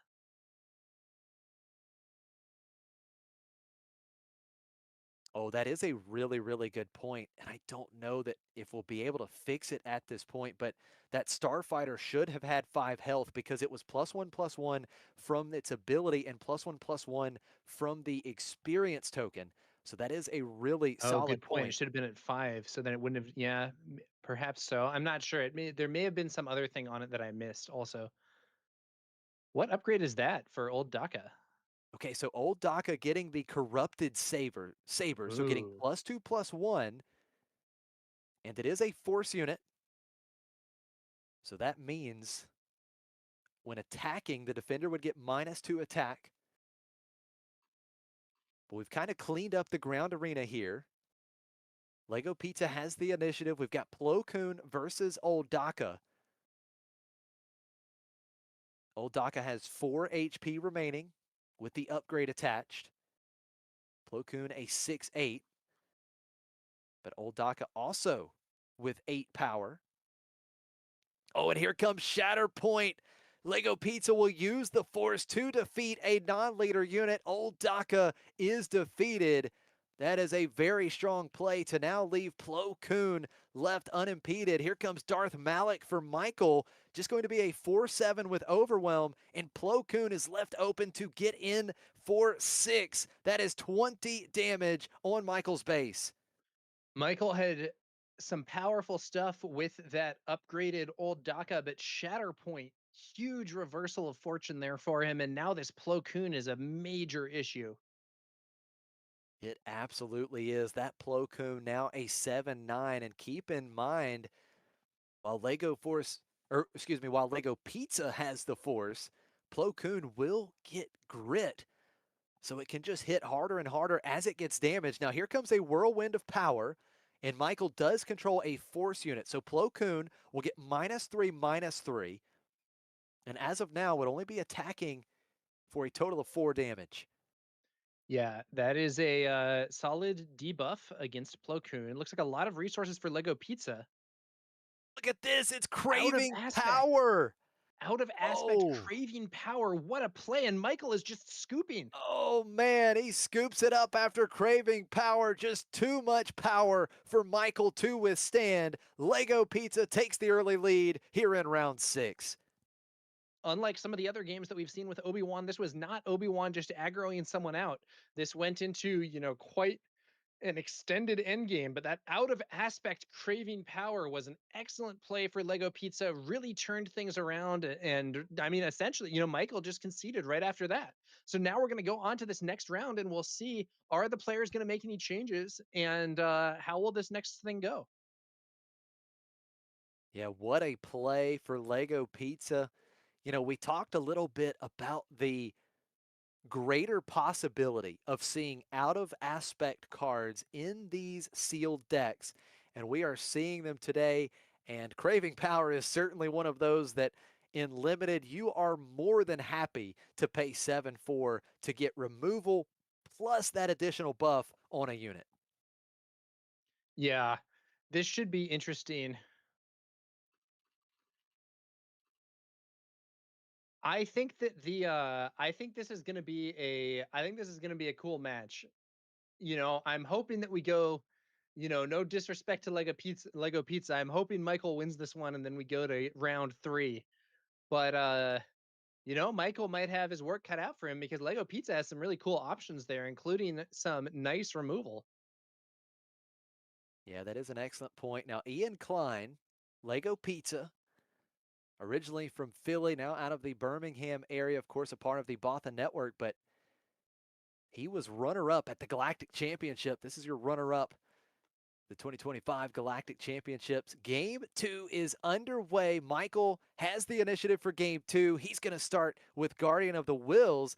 And look at this. Lego Pizza has a great turn 1 play in response. It's Secretive Sage. So that shield token on Secretive Sage could go a long way here, being able to take out Michael's turn 1 play.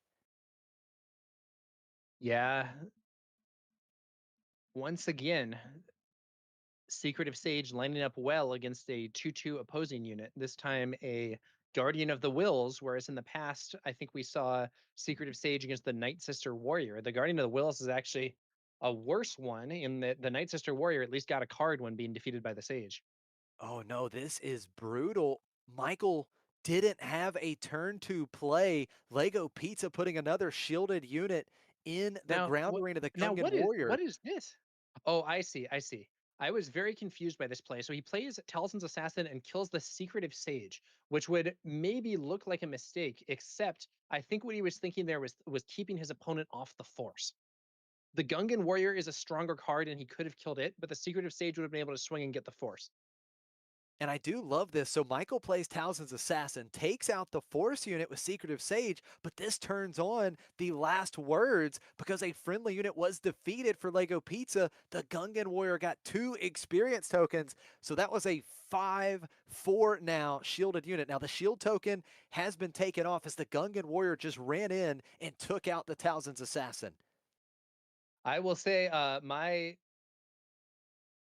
My hope for a game 3 is dimming a bit here because Lego Pizza looks to be in a very strong position. Darth Malik coming back out. Darth Malik has that great ability. If you control a Sith leader, you get to Look ready Darth Malik, but look at unfortunately, what Lego doesn't Pizza have it. has in his hand. He has an out of aspect dark probe droid. Okay, so he has upgrade Upgrade removal removal. here. I like it. I Yeah. love the tech. Could be Oh, big.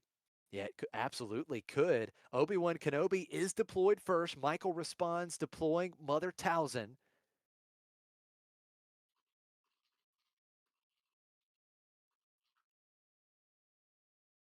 Lego Pizza has the next action. Still has all 5 resources to work with. Here comes the Gungan Warrior. So the Gungan Warrior is going to attack into Mother Talzin, the leader unit. Michael has to attack with Talzin quickly here before Talzin would be defeated. So Talzin leader unit, I believe, just going to attack. Are we trading with the Gungan Warrior here? I believe Michael deciding where the attack goes. So it is going to go into the Gungan Warrior, and the on attack ability, -1/-1 for the Obi-Wan Kenobi leader unit. But now Lego Pizza is going to get into Michael's base for 2 here, having that static -1/-1. Getting the force. Michael just claiming the initiative, and here comes the Dagoyan Master. Lego Pizza uses the force. He gets to search the top 5 cards of his deck for a force unit, reveal it, and draw it. So Lego Pizza getting some great value here out of It's the going to be 5 cost unit as he finds the Temple Guards. Yeah, Dagoyan Master, not something that's seen a lot of play in constructed. I was experimenting with it in a bit for an Avar Chris deck, but ultimately it kind of fell by the wayside. It can be quite relevant in this format, though. Absolutely can. Has great stats, a 5/5 for 5, and being able to go and get force units, which so many of these units in this format are. So Lego Pizza getting that card advantage. Michael does have the initiative going into this next action phase, the 6 resource turn here. Talzin, leader, has already been dealt with. So first action of the phase, Talzin action ability, using the force, -1/-1. I believe it was Obi-Wan. Was it Kenobi? I'm not sure. It looks like they didn't mark it. Okay. Obi-Wan is going to swing and buff the Dagoyan Master. It looks like that swing only did 2 damage to Michael's base, so Obi-Wan must have been the -1/-1 target. Okay, perfect. So Malik getting in for 4. So it's 4 damage on each base. But Obi-Wan Kenobi, of course, able to give that experience token. Dagoyan Master is a 6/6. We're going to swing with the Master. 10 Up to damage on 10. Michael's base. 10 damage on Michael's base, 18 HP left. 24 HP left on Lego Pizza's base. Both players still have all 6 resources. And here is Shatterpoint. Michael using the Force, defeating the Master. And Lego Both Pizza says, I will get some more value here using the Force, searching the top 5. Let's see if he finds another Force unit. He does. The 3-cost Obi-Wan Kenobi that can get Sentinel. Shatterpoint, I believe, a very powerful card, probably the best removal in this format, and it's in both of these decks. Such good removal for sure. I think overall the best removal option in this Oh, it's format. Plo We're gonna see Koon. again Plo Koon. Plo Koon Wow. on the field. Very Michael has the initiative. very annoying card in this format, not something that's been a star in constructed. Again, I feel like I feel like I've said that a lot today, but it is one that can. Oh, but look at that. Both players have craving power as well. Malik getting +2/+2. That's 6 damage being dealt to the Obi-Wan Kenobi leader unit. And he is sent back to the base zone. Strong play for Michael. Yeah, Plo Koon now swinging, I think, base. Yep, sixth base. They're Looks like racing a both bit, but players, yeah, Lego they're Pizza's trading. way ahead in that race. Trading 6 damage for 6 damage. Lego Pizza has his own shatter point. Force used. Michael's board is wiped. Oh, that was a huge turning point in this game, too. Michael has the initiative, but he is staring down too much. He gives the handshake a clean sweep for our runner up at the Galactic Championship. Lego Pizza takes it in round 7.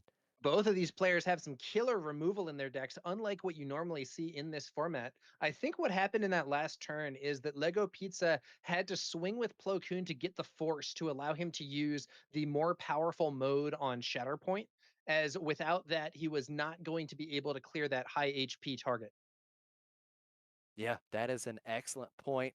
Lego Pizza, Ian Klein, he's the cowboy and bucket hat enjoyer. And look at this. I believe he is having each of his opponents sign that hat.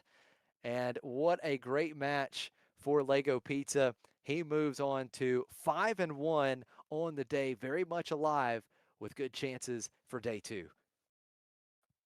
Yeah, so we are going to have a few more rounds of Swiss play coming up in this event. We are currently going to check in on that backup match and seeing what the status is. We will either likely have a break for you guys soon, or we'll be moving on to the backup match. Awaiting confirmation on that from the great production staff, Tim and Claire. Yeah, that would be fantastic for sure if we could get that backup match going. Just depends on where they're at in their match, if we can get them moved over to the feature table. And it looks like they're in game 2. So if it does go to game 3, we will plan on shifting them over and getting you game 3 of another match. Yeah, sounds good. So, in the meantime, we want to give a big shout out to Fantasy Flight Games for making this stream possible, to Tim and Claire for going on site and running the physical production for this and doing the stuff that was necessary to make this stream happen. Tim was actually planning to play in the event, but dropped from it to help get everything sorted with the stream. So big shout out to them. Thank you so much for coming out here and making this possible. Yeah, absolutely. A lot of hard work has went into getting this stream for the community, and it is great to be able to have the first major limited event, first major sector qualifier here in the United States, streamed for the community. And again, yeah, as you mentioned it, big thank you to FFG, Tim and Claire. Big thank you to Jack Brumel from FFG, the new community manager. He helped a lot and really worked hard to bring this together, allowing us to stream this event. So great work to everyone all around. I'm super thankful. I know the community is as well. And I look forward to seeing how the rest of this event unfolds. We see once again, Obi-Wan Kenobi has just been dominant on stream so far today, Tower. Yeah. Obi-Wan getting a lot of results here. That aggressive gameplay, sometimes able to push through and get that damage on very quickly. Opponents have often struggled to contain that with the early units getting buffed. Obi-Wan flipping on 5. Flipping on 5 isn't really especially early in this game. But when a lot of people are using leaders that flip on 6, 5 is fast. Yeah, you're absolutely right. And just the ability that Obi-Wan Kenobi has to consistently put really good pressure on in the early game and then even to the mid stages of the game with those experience tokens, because you don't really lose any tempo by giving out the experience tokens, right? You know, think about Supreme Leader Snoke. You have to actually have that resource. You have to pay the resource, which can affect your curve a little bit, being able to dish out the experience token. With Obi-Wan Kenobi, you can still play on curve. You can still put out these good threats and freely, as long as you have the Force, and we're seeing these Force units paired up very well with Obi-Wan Kenobi, you can get those experience tokens dished out, and it's really paying dividends. Yeah. It'll be interesting to see how future sets also look for this format. One of the really interesting things about limited tournaments is that if you're playing constructed tournaments, there are going to be situations where decks that are good in the past continue to be good in a new setting. So like Sabine in one variation or another has basically been good every single set for the game. We're in set 5, Sabine is still good. She was good at the start. She's probably going to be good in set 6. And similarly, Han 1, with the exception, I think, of the force throw meta, has been at least somewhat relevant at almost all times in this game's meta. But if you're going to limited tournaments, no one's going to be playing Obi-Wan Kenobi from Legends of the Force in set 6 limited tournaments. It's not even a valid option. So the extent to which there is, in fact, a new meta and new things to consider each time really increases a lot in that limited environment. Yeah, you make an excellent point, Tower. I think it's exciting because it increases the value, and I think we've touched on it, many times, but just seeing leaders that are not particularly super competitively viable in the current Premier format, and cards as well, not just leaders, but seeing those leaders and those cards being able to really have their time in the spotlight, it just makes it extremely exciting and very enjoyable, I think, from a viewer perspective and a player perspective as well. Yeah.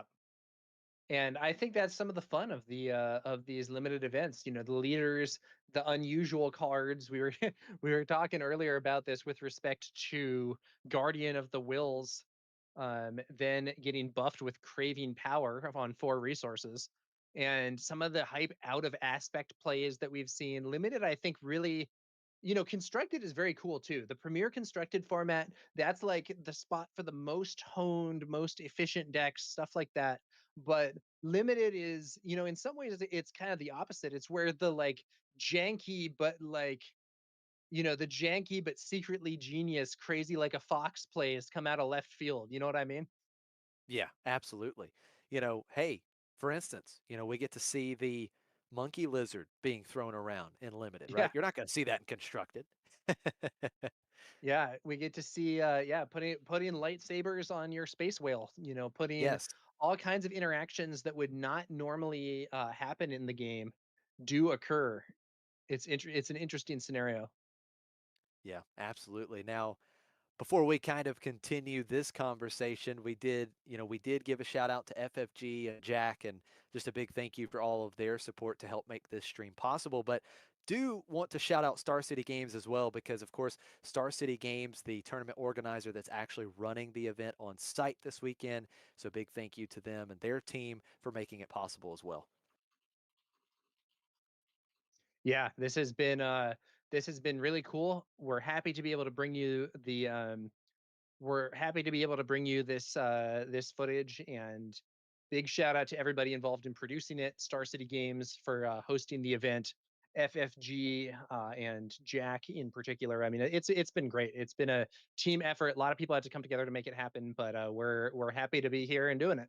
And we will be continuing to bring you games from the sector qualifier today and tomorrow as we return for the second phase. Yeah, absolutely. Super excited to see day two. Of course, tomorrow, day two, players have to get or finish at least X and 2 to get into day two tomorrow, where they will do a draft. So they will be split into pods. They will do a draft, and then there will be 3 more rounds of Swiss with those draft decks within their pod. And then you'll have the top 8 players in the standings advancing on to the top 8, where they will do yet another draft within the top 8 to decide who's going to be the sector qualifier champion here in Philadelphia. Now, also keep in mind, again, this weekend, you've got the regional going on in Bilbao, the only regional for the Legends of the Force set.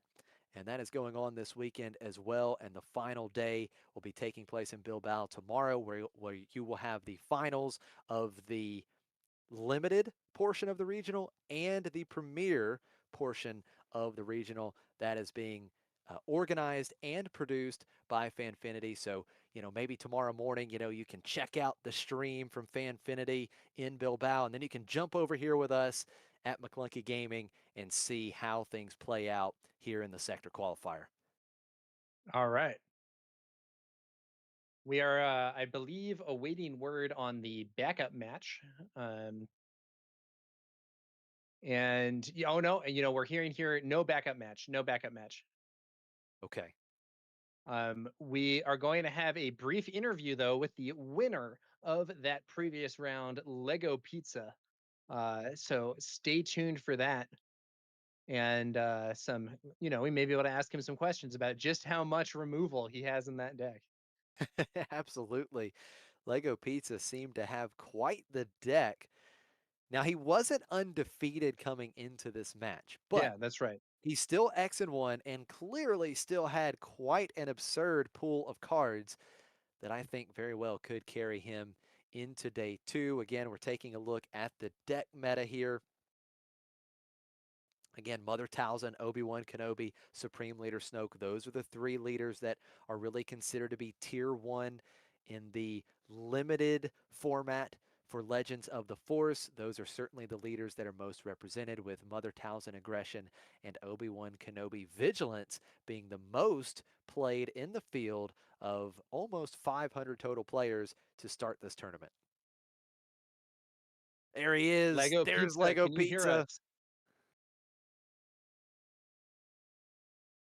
I think There he is. Tim's tattooed arm reaching into the frame there to fix the headset mic. Congratulations on your win, Lego Pizza. Thank you guys. Yeah, it was a fun match. Talzin Yellow I feel like is the least scary of the Talzins, unless they have like a Shin Flurry Vader. But yeah, no, it felt good. My deck's really good. Like I have a lot of really good cards. So I don't know. I'm We- blessed today.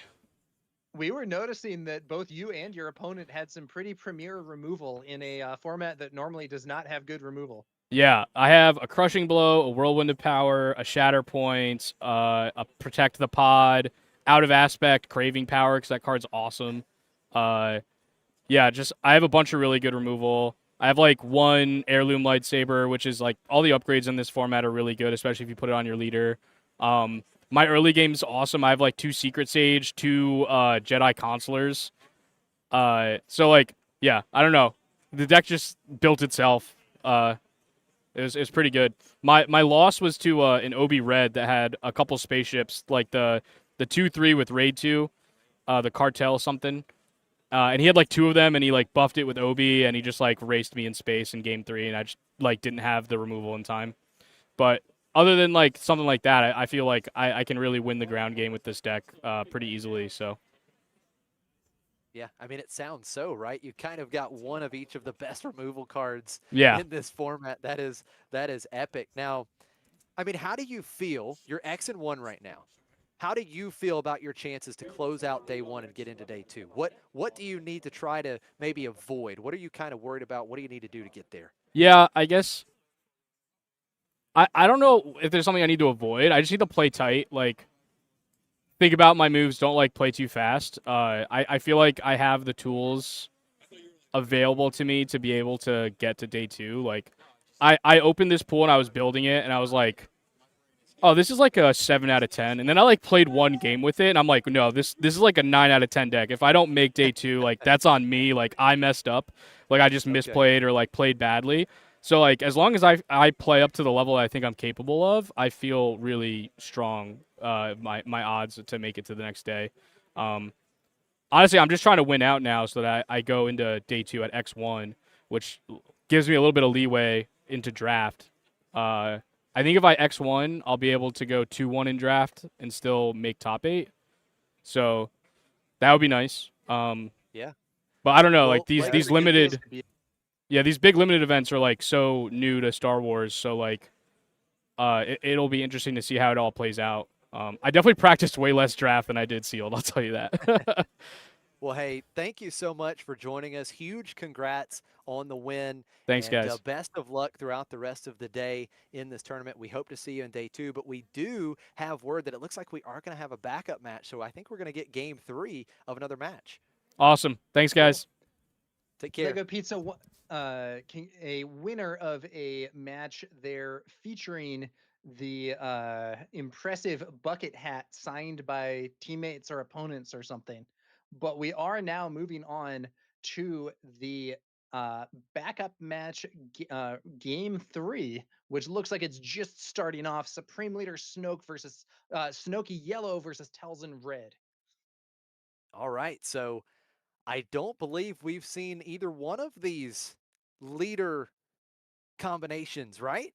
I don't think we've seen this yet on stream today. So we've got something a bit new. Now we've seen the leaders, but not paired with cunning for Snoke or aggression for Talzin, which I think is one of the better aspects to pair with Talzin generally. So it's All going to right. be Will on the left, or excuse me, on the right, piloting Talzin, and we've got Sean on the left piloting Snoke. Game 3, the deciding game for this match. Will starting with the initiative. He's got Guardian of the Wills, and oh no, Sean has missed a turn 1 play here in game 3. Not where you want to be, especially with a leader like Snoke that can often get big value from buffing a small unit multiple times. But let's see what he can do here in the second round. If he misses this one too, I would say huge trouble. But there's Kylo. So he does have a play. And the nice thing is, it's not a 3-cost unit, but because of Snoke's ability, it could certainly buff, or Snoke could buff, the villainy Kylo Ren unit. So Guardian of the Wills getting in for 2. Will, the Force is with him. There's the buff on Kylo. And it's the Hyena Bomber coming out for Will. Now, unfortunately, Will doesn't control another aggression unit, so he cannot deal 2 damage to a ground unit, but nevertheless, he does get a 2/2 body in the space arena. Yeah. And I believe Will from ATG, I believe this is Will O'Neill. This was actually the Richmond Sector Qualifier winner about half a year ago. So Will has certainly been on the big stage in the sector qualifiers. Sean with the initiative, attacking and defeating Guardian of the Wills with Kylo Ren. But look at that last words, because a friendly unit was defeated. The Hyena Bomber getting 2 experience tokens. That's a 4/4. Yeah. That's very interesting. The last words, another card that has been seeing play to pretty good effect in a lot of the different decks that we've seen thus far in this event. Yeah, I totally agree with you. I think it's a great card in limited. Again, we talked about how good the lightsabers are, how good it is to upgrade units in this format with lack of removal. Well, giving a unit +2/+2 is exactly that. Now, we do see Acolyte of the Beyond for Will and the Dringir spawn coming out for Sean.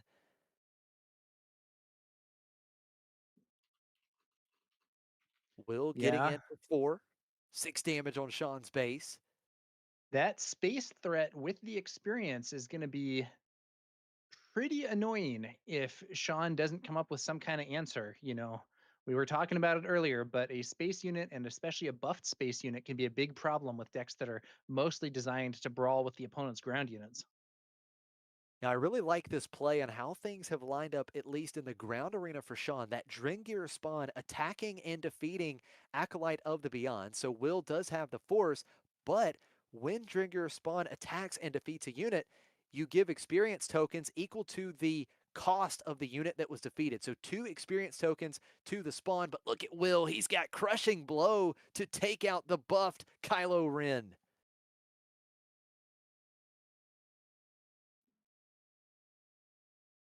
Supreme Leader Snoke once again getting good value. Dringir spawn is a villainy unit, so that spawn now has 3 experience tokens.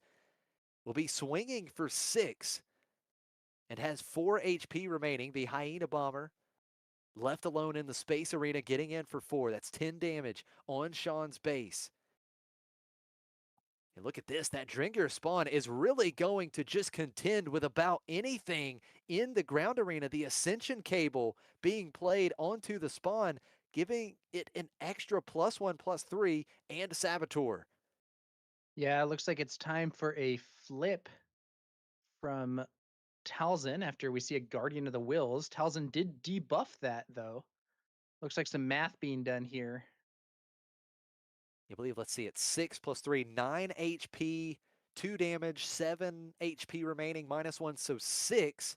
So Talzin can't quite take it out here, even He is if not Talzin in attacked range. into it. She is not in range. Okay, those dice represent the green die representing experience now, I believe. Resources look spent here. I don't know. I think you just swing base with Talzin probably. I think this is actually a pretty tough spot for Will. He's going to have to focus on the space arena and try to win that game this way, because that Dringer spawn is just going to eat through these ground units. It has enough power to defeat Talzin right away next turn. And No, we the are going to attack see is going to Talzin be going in. on the spawn here. Now its power is quite debuffed. I think the on attack giving it -2. You know, my instinct would be to push to ground or to push to base here rather than attacking this unit. But I note that Will appears to have a sector qualifier champion, Matt, and I do not. So, you know, he may have a plan figured out here. Yeah, he is going in. So only 5 damage back because of the debuffs from Mother Talzin leader unit. 5 damage on both units. But Yeah, Sean does claim the initiative. I'm just not And I totally sure what this is accomplishing. Yeah, because here's the problem.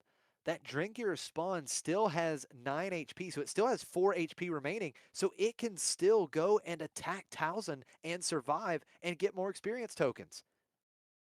Yeah, and so if the Drengier spawn defeats Talzin, it would actually get what, 5 experience because it counts the cost, which leaders do have.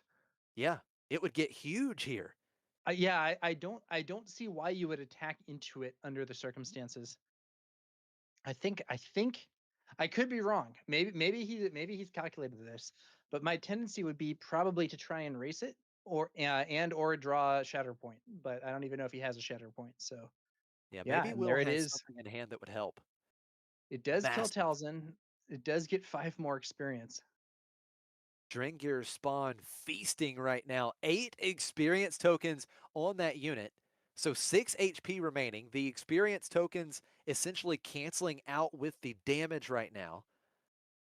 That ship swings on in up to 14 damage on Sean's base. But the spawn, even with the spawn, has that buff also from the other upgrades, so it still has, I think, what, 6 total HP. Yeah, that's absolutely right. 6 HP remaining in this spot. Supreme Leader Snoke, leader unit, hitting the ground arena. We see the Will's Night got to Sister find some Warrior. kind of answer to this Drengir spawn. And look at this, consumed by the dark side is going to give Snoke 2 experience tokens and deal 2 damage to it. So now Snoke will be swinging for 6, and the on attack will just make the spawn even bigger with that on attack ability. Yeah, and in the meantime, Will uses the Guardian of the Wills to do 2 points of damage to Sean's base. 12 HP left on Sean's base. Dringir Spawn is one of those units. It's very tough to get to line up properly as just a 3-3, but it has lined up beautifully here in this game, and it is an absolute monster. Overpower is going to give, I believe, +3/+3 to Snoke. That is 9 coming through into Will's base. The spawn getting even bigger, and here comes a space threat for Sean as well, the Forged Starfighter. I think Sean is now saying, you know, I'm turning the corner. The Drengir spawn is going to lead me to victory here. And that is a huge amount of potential damage on the board there. Oh, it's But is that worse. it's It is worse. worse. It's worse for Sean. Will had the removal and the big threat to try and lead Sean to victory. It has been defeated. Yeah, the question is it was it defeated quickly enough? Let's take a quick look at the HP left. There's 12 left for Sean. Will has what, 8 damage on the board, so he does not have lethal this turn, but he can get into a position where he'll have lethal soon. Snoke can swing for 7. Uh, it's not quite enough. Now here comes the Jedi Temple Guards. Will ambush and defeat Guardian of the Wills, restoring 2 of that damage on Sean's base. So the damage Nice count play for back to Sean. 14. Yeah, absolutely. Basically saves him 4 HP there because not only did he remove 2 damage that was coming in, he also repaired 2 damage. So Sean can deal 7 here with Snoke. So that would put Will up to 17 damage on base. Will is showing 6, which would be 20 on Sean's base. This is so close, and Will is not showing lethal next turn, even with these 2 units. Now, what do we have here?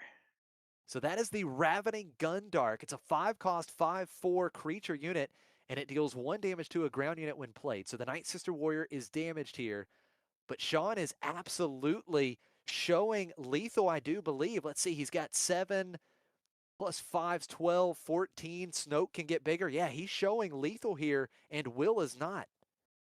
Yeah, even without that spawn, Sean still in a good position with the Jedi Temple Guards and their ambush being very relevant there, clearing out one of those units and healing at the same time, and now poised to potentially heal again.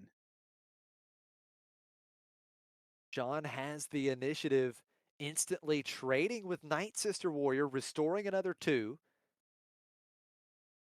Getting the force. Will does get the card off of the when defeated trigger on the warrior. 11 HP left for Will. This could be it. Yeah, that's right. Sean still has enough here in the ground arena. Here comes Snoke getting another experience token. 8 damage to Will's base. It's 23 damage on. Ravening Gundark is exact for lethal. Will has to have a response. He doesn't have it. There's the handshake, and Sean takes it in game 3 and moves to 5-1 at the sector qualifier in Philadelphia. What a game. That was a really unusual one. You do not normally see the Drengir spawn reaching stats that high. And, Will was able to deal with it with its worse, but it was a huge problem. I wonder, do you think Will could have got there if he had attacked into base instead of into the spawn with Talzin? That's a good question. And I had the same thought just moments ago. I think it's an excellent point because you talked about it when it happened. It just wasn't enough damage to contend with the spawn. That would have been at least another 3 damage, which, if Right. nothing else changed, Will is still 3 short. But, who knows if that attack goes in, if it changes anything along the way. Yeah, it definitely wasn't like, oh man, I got him to 25 and that 3 damage would have been it. I was just thinking about it because the damage that Talzin did to the Drengir spawn didn't actually do anything since it was ultimately removed by its worse. Well, Absolutely. that was an exciting closing game to the match. That was the backup match games 1 and 2 already played there. So that is going to do it for that match as a whole. Looks like we have a bit less than 9 minutes left until the end of this round, the 6th round of Swiss play. I believe we're going to take a quick break here, followed by the 7th round, which I think will be Josh. Is the 7th round your last one for the day? Is that right? Yep, that is right. I've got one more round with you, Tower. Sounds good. So yeah, Josh and I will have one more round together after this, and then 2 more rounds with Grumpy Elephant and I casting towards the end of the day. I'm Tower number 9, joined here by Josh Schneider from Next Gen Gaming SC. This is McClunky Gaming's coverage of the Star City Games sector qualifier in Philadelphia featuring Limited.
to the live stream brought to you by McClunky Gaming. We are bringing you live coverage of the sector qualifier in Philadelphia. Again, the first limited sector qualifier in the United States. We've got the regional in Bilbao that is also taking place this weekend, and they technically beat us to it because day one of their sealed event was yesterday.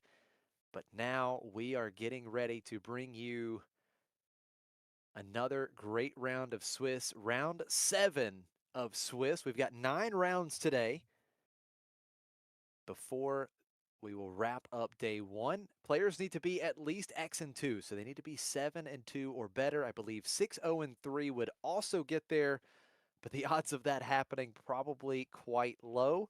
So players looking to get to 7 and 2 or better to make it on to day 2 and have an opportunity to draft tomorrow.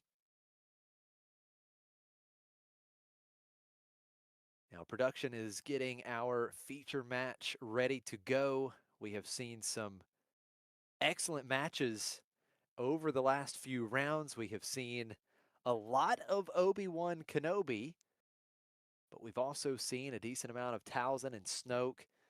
And I believe the only non-Snoke Kenobi or Talzin leader that we've seen, I believe we saw one Ahsoka back earlier in the day. Chris Schutz was playing Ahsoka paired up with Aggression, and it worked out very well. His pool was suited very nicely with Ahsoka, so I would certainly love to see some other leaders, but we are getting to those closing stages of game 1, so we are going to be seeing the best of the best leaders very likely. And speaking of, here we go.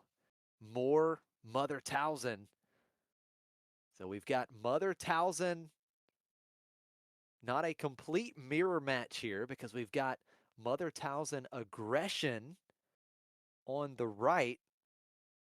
And that is my good buddy Andrew Strouch, was a part of Team Secret, but they have joined forces with KTOD. And on the left, we've got Pascal Maynard from Team Mythic Force, having Mother Talzin paired up with Command. Now, we've seen some pretty nasty things from Talzin paired with Command. I believe it was 2 or 3 rounds ago. We saw an extremely good pool with Talzin paired with Command. So let's see how this one plays out. Now, both players 5-1 coming into this round 7. Looking to keep their record with only 1 loss. Again, 2 losses is the max. 1 more loss for these players, and they would be on the bubble going into the final couple rounds.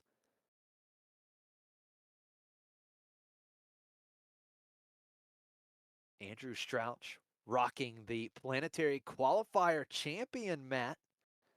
Andrew has had a great run recently. He's got 100 points. He's got that PQ championship under his belt and is locked into a spot in the main event at the Galactic Championship in 2026.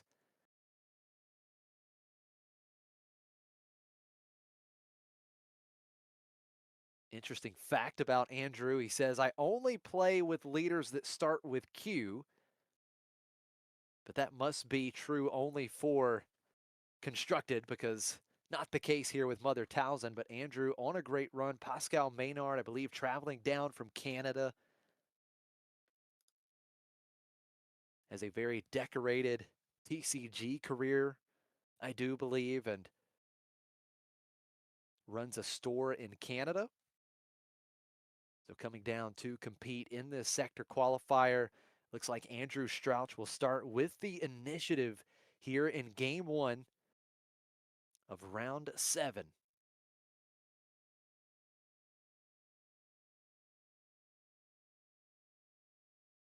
Both players ready to go. Mother Talzin, I think overall very likely the most represented leader in the field today. Players, if you see Mother Talzin in your pool, I think generally speaking, the very first question you have to ask, okay, can I build a good Towson deck? It just generates so much value. Having the potential removal as a leader ability is just so important in this format. Yeah, I think that Talzin has been, we've been seeing a lot of Talzin today, and I think that that removal, like you said, Josh, is a big reason why. Yeah, absolutely. So here we go. Game 1 underway in round 7. Andrew with the initiative, playing the all-important Secretive Sage, the turn 1 force unit with a shield token. Pascal Maynard does have a force unit as well on turn 1, but not quite as strong. The Gifted Urchin, just a 1/4. Still has some survivability though, so likely going to be able to get that force token of his own.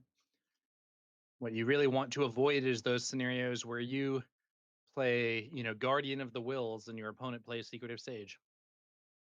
Yeah, no doubt about it. We'll see if Pascal Maynard wants to potentially try and remove that shield token with the Gifted Urchin. You could try and line up a play. If Andrew goes base, you go in, remove the shield token, and then on the next turn, the Gifted Urchin paired with Mother Talzin, the action ability could take out the Sage if nothing else, but we do see Andrew quick to Pascal's base, getting the force.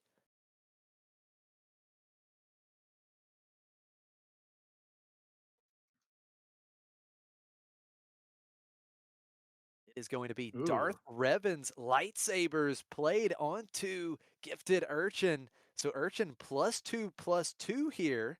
So now a more formidable unit, a 3/6.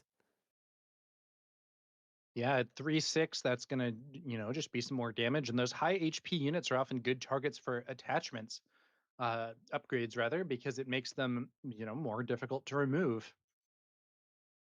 Now here is a unit that I have not seen on stream yet today. Marin, such a good 3-cost unit. That on attack ability, you can discard a card from your hand to deal 2 damage to a unit. So you have potential removal built in with Marin, can be very important. We do see the Gifted Urchin getting in for 3. Pascal getting the force. And as you mentioned, that HP, very important. 6 HP on Gifted Urchin, certainly important because Pascal Maynard, I do believe, is holding on to Protect the Pod in hand. So you want to have units with lots of HP.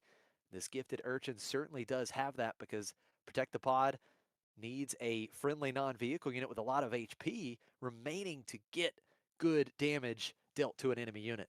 Yeah, that Protect the Pod could be used to clear Marin this turn. I think we also actually see a Talzin's Assassin in Pascal's hand. That could be triggered to defeat the Secretive Sage through its shield. So multiple removal options available here. Let's see what ends Yeah, up happening. a couple of the better removal options in the format, Talzin's Assassin and Protect the Pod. Andrew does have the initiative.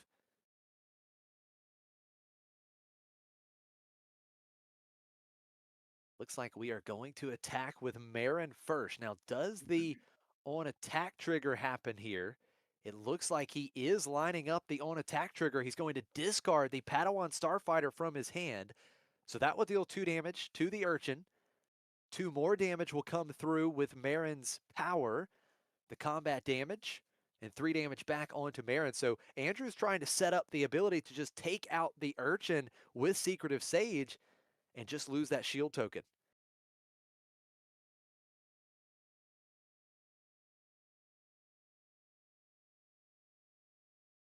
Hmm.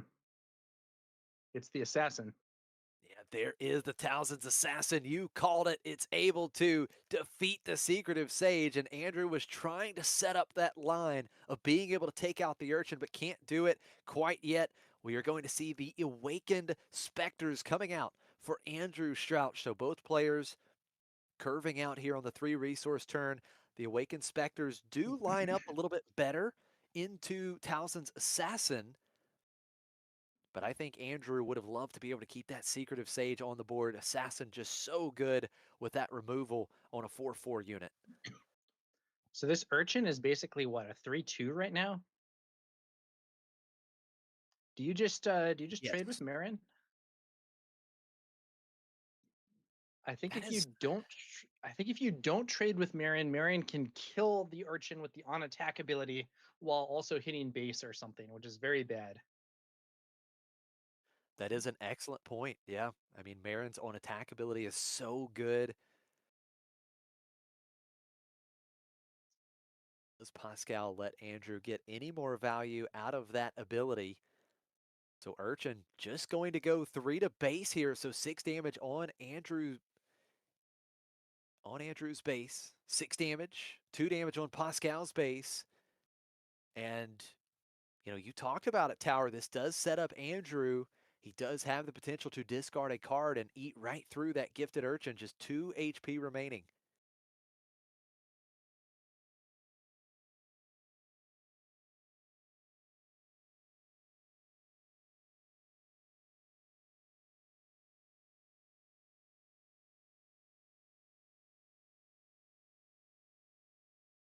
Andrew with the initiative.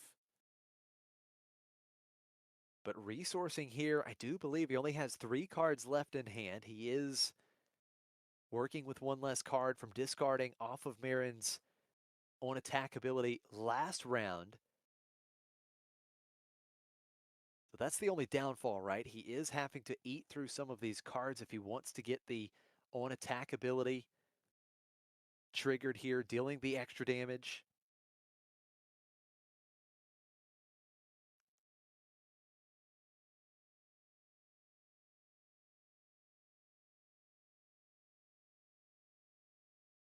Of course, both players have the option to deploy their leader units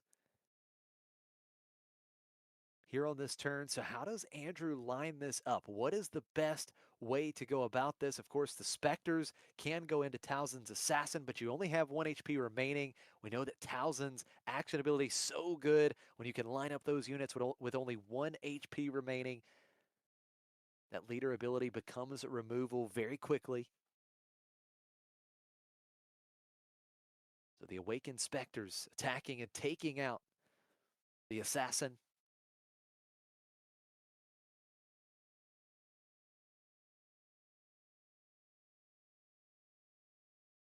Yeah, let's see how this goes.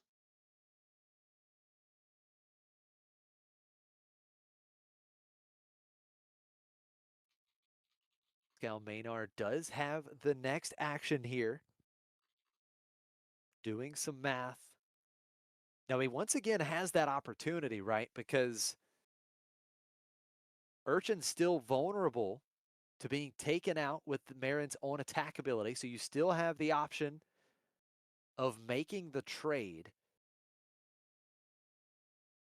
Look at Pascal's hand. He's got Protect the Pod and Craving Power. So multiple big time removal options. If he plays Craving Power, I think there's a good chance he'll want to play it on Talzin to give her a big buff. Could be wrong. Definitely been wrong before. I think it makes total sense, right? I mean, you want to, if he could keep his Talzin leader unit, he's going to take out flip Andrews, that'd be Talzin. huge. This is interesting.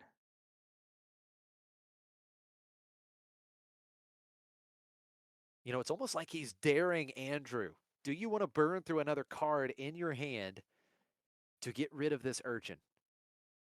And that's the question that Andrew has to answer. Maybe he wants Andrew to do that. He's definitely had opportunity to avoid that from happening, or prevent that from happening, rather, but he has not thus far taken it. Yeah, maybe could have he used. feels maybe the lack of cards or the card advantage that he would gain would, in the long run, pay off. But now, what is Andrew thinking? Is he thinking that exact thing, Tower? Is my opponent just trying to get me to do this? And he's just going to make the trade. So Andrew says, no on attack trigger here. I'm just going to make the trade. Marin and Gifted Urchin both defeated. Yeah, Now he the action trades back the over to Pascal. old-fashioned way there. Must like what he has in hand. Let's see. Yeah, card advantage still very important. I think I see an Inquisitor's lightsaber in hand there for Pascal as well, which could be very relevant if Talzin ends up fighting his opponent's Talzin. So it's very likely for Pascal, this is going to be a turn that's all about loading up his leader unit. You've got Craving Power. You've got the Inquisitor's Lightsaber. Looks like he has Protect the Pod and Drain Essence as well. No units in hand. Very interesting for Pascal, but plenty of ways to remove Andrew's units. Now here comes Mother Talzin. Set up nicely. 3 damage to Andrew's base. On attack trigger. -1/-1 to the Awakened Specters. And the Knight Undead unit taken off the board. Okay, so it's going to be the Talzin debuff from Andrew on Pascal's Talzin. Now the Inquisitor's lightsaber being played. Inquisitor's Lightsaber giving Pascal's Mother Talzin leader unit an additional 3 HP. Andrew Strouch. He's going to deploy his Mother Talzin leader unit. And at this point, I think the only other play that Pascal could make here is the Drain Essence. Yeah, so Drain Essence, getting the Force isn't relevant, but it'll throw a bit of damage on Andrew's Talzin. And that could matter. But it's a little interesting because Pascal's already in a position where he can kill his opponent's Talzin in one hit. However, we could see a buff on Andrew's side of the board that would change that dynamic. And additionally, Pascal might want to get his opponent's Talzin into a position where next turn he would be able to resolve the Craving Power to defeat her without having to actually attack in, so that he could then send his Talzin into the base. Yeah, that would certainly be beneficial. Now, there is the Drain Essence, so 2 damage to Andrew's Mother Talzin leader unit. Now we see the Purge Trooper coming out. That deals 2 damage to a Force unit. So Pascal's Talzin unit taking 2 here. So both players having a way to deal 2 non-combat damage to the leader units. Here comes Andrew. He is going to swing in, giving Pascal's leader unit -1/-1. So it's only 2 damage in return. Uh, because that ability giving bonus power against Force units only applies when you are attacking with the Inquisitorial lightsaber. I do think Miss Pascal might have been better off. Well, it's hard to say. That Drain Essence might have been nice to have against the Purge Trooper, but we'll have to see what happens here. 3 HP left on Andrew's Talzin and 5 HP left on Pascal's Talzin. I do think there's a good chance that we will see that Craving Power for Pascal here. Yeah, the Craving Power, just such a bomb in this limited format. Could take Talzin up to a total of, what would that'd be 12 HP, so would have 7 remaining HP.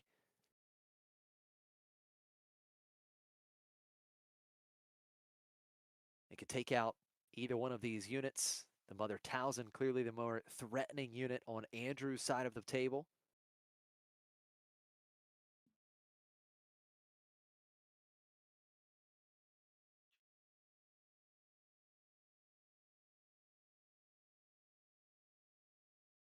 Both players really taking their time thinking through these possible lines, because this definitely feels like one of those games where one little misstep could be the difference.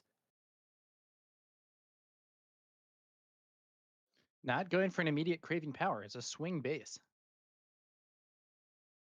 And a debuff on It's his another opponent's 4. leader. 13 damage on Andrew's base. Andrew's Talzin will only be swinging for 2 here. Which player strikes first? Which player takes out the opposing leader unit and gets a stranglehold on this ground arena? Pascal just has a terrific hand that can remove so much. He still has Look the at craving this. power. The Purge Troopers crashing into Talzin. That leaves Talzin at 1 HP. But here's a Torrent attack. Torrent attack is huge. Andrew has a force unit, so Torrent attack gains ambush, ambushing and defeating Andrew's Mother Talzin leader unit. Pascal really taking hold of the momentum here in this stage of the game.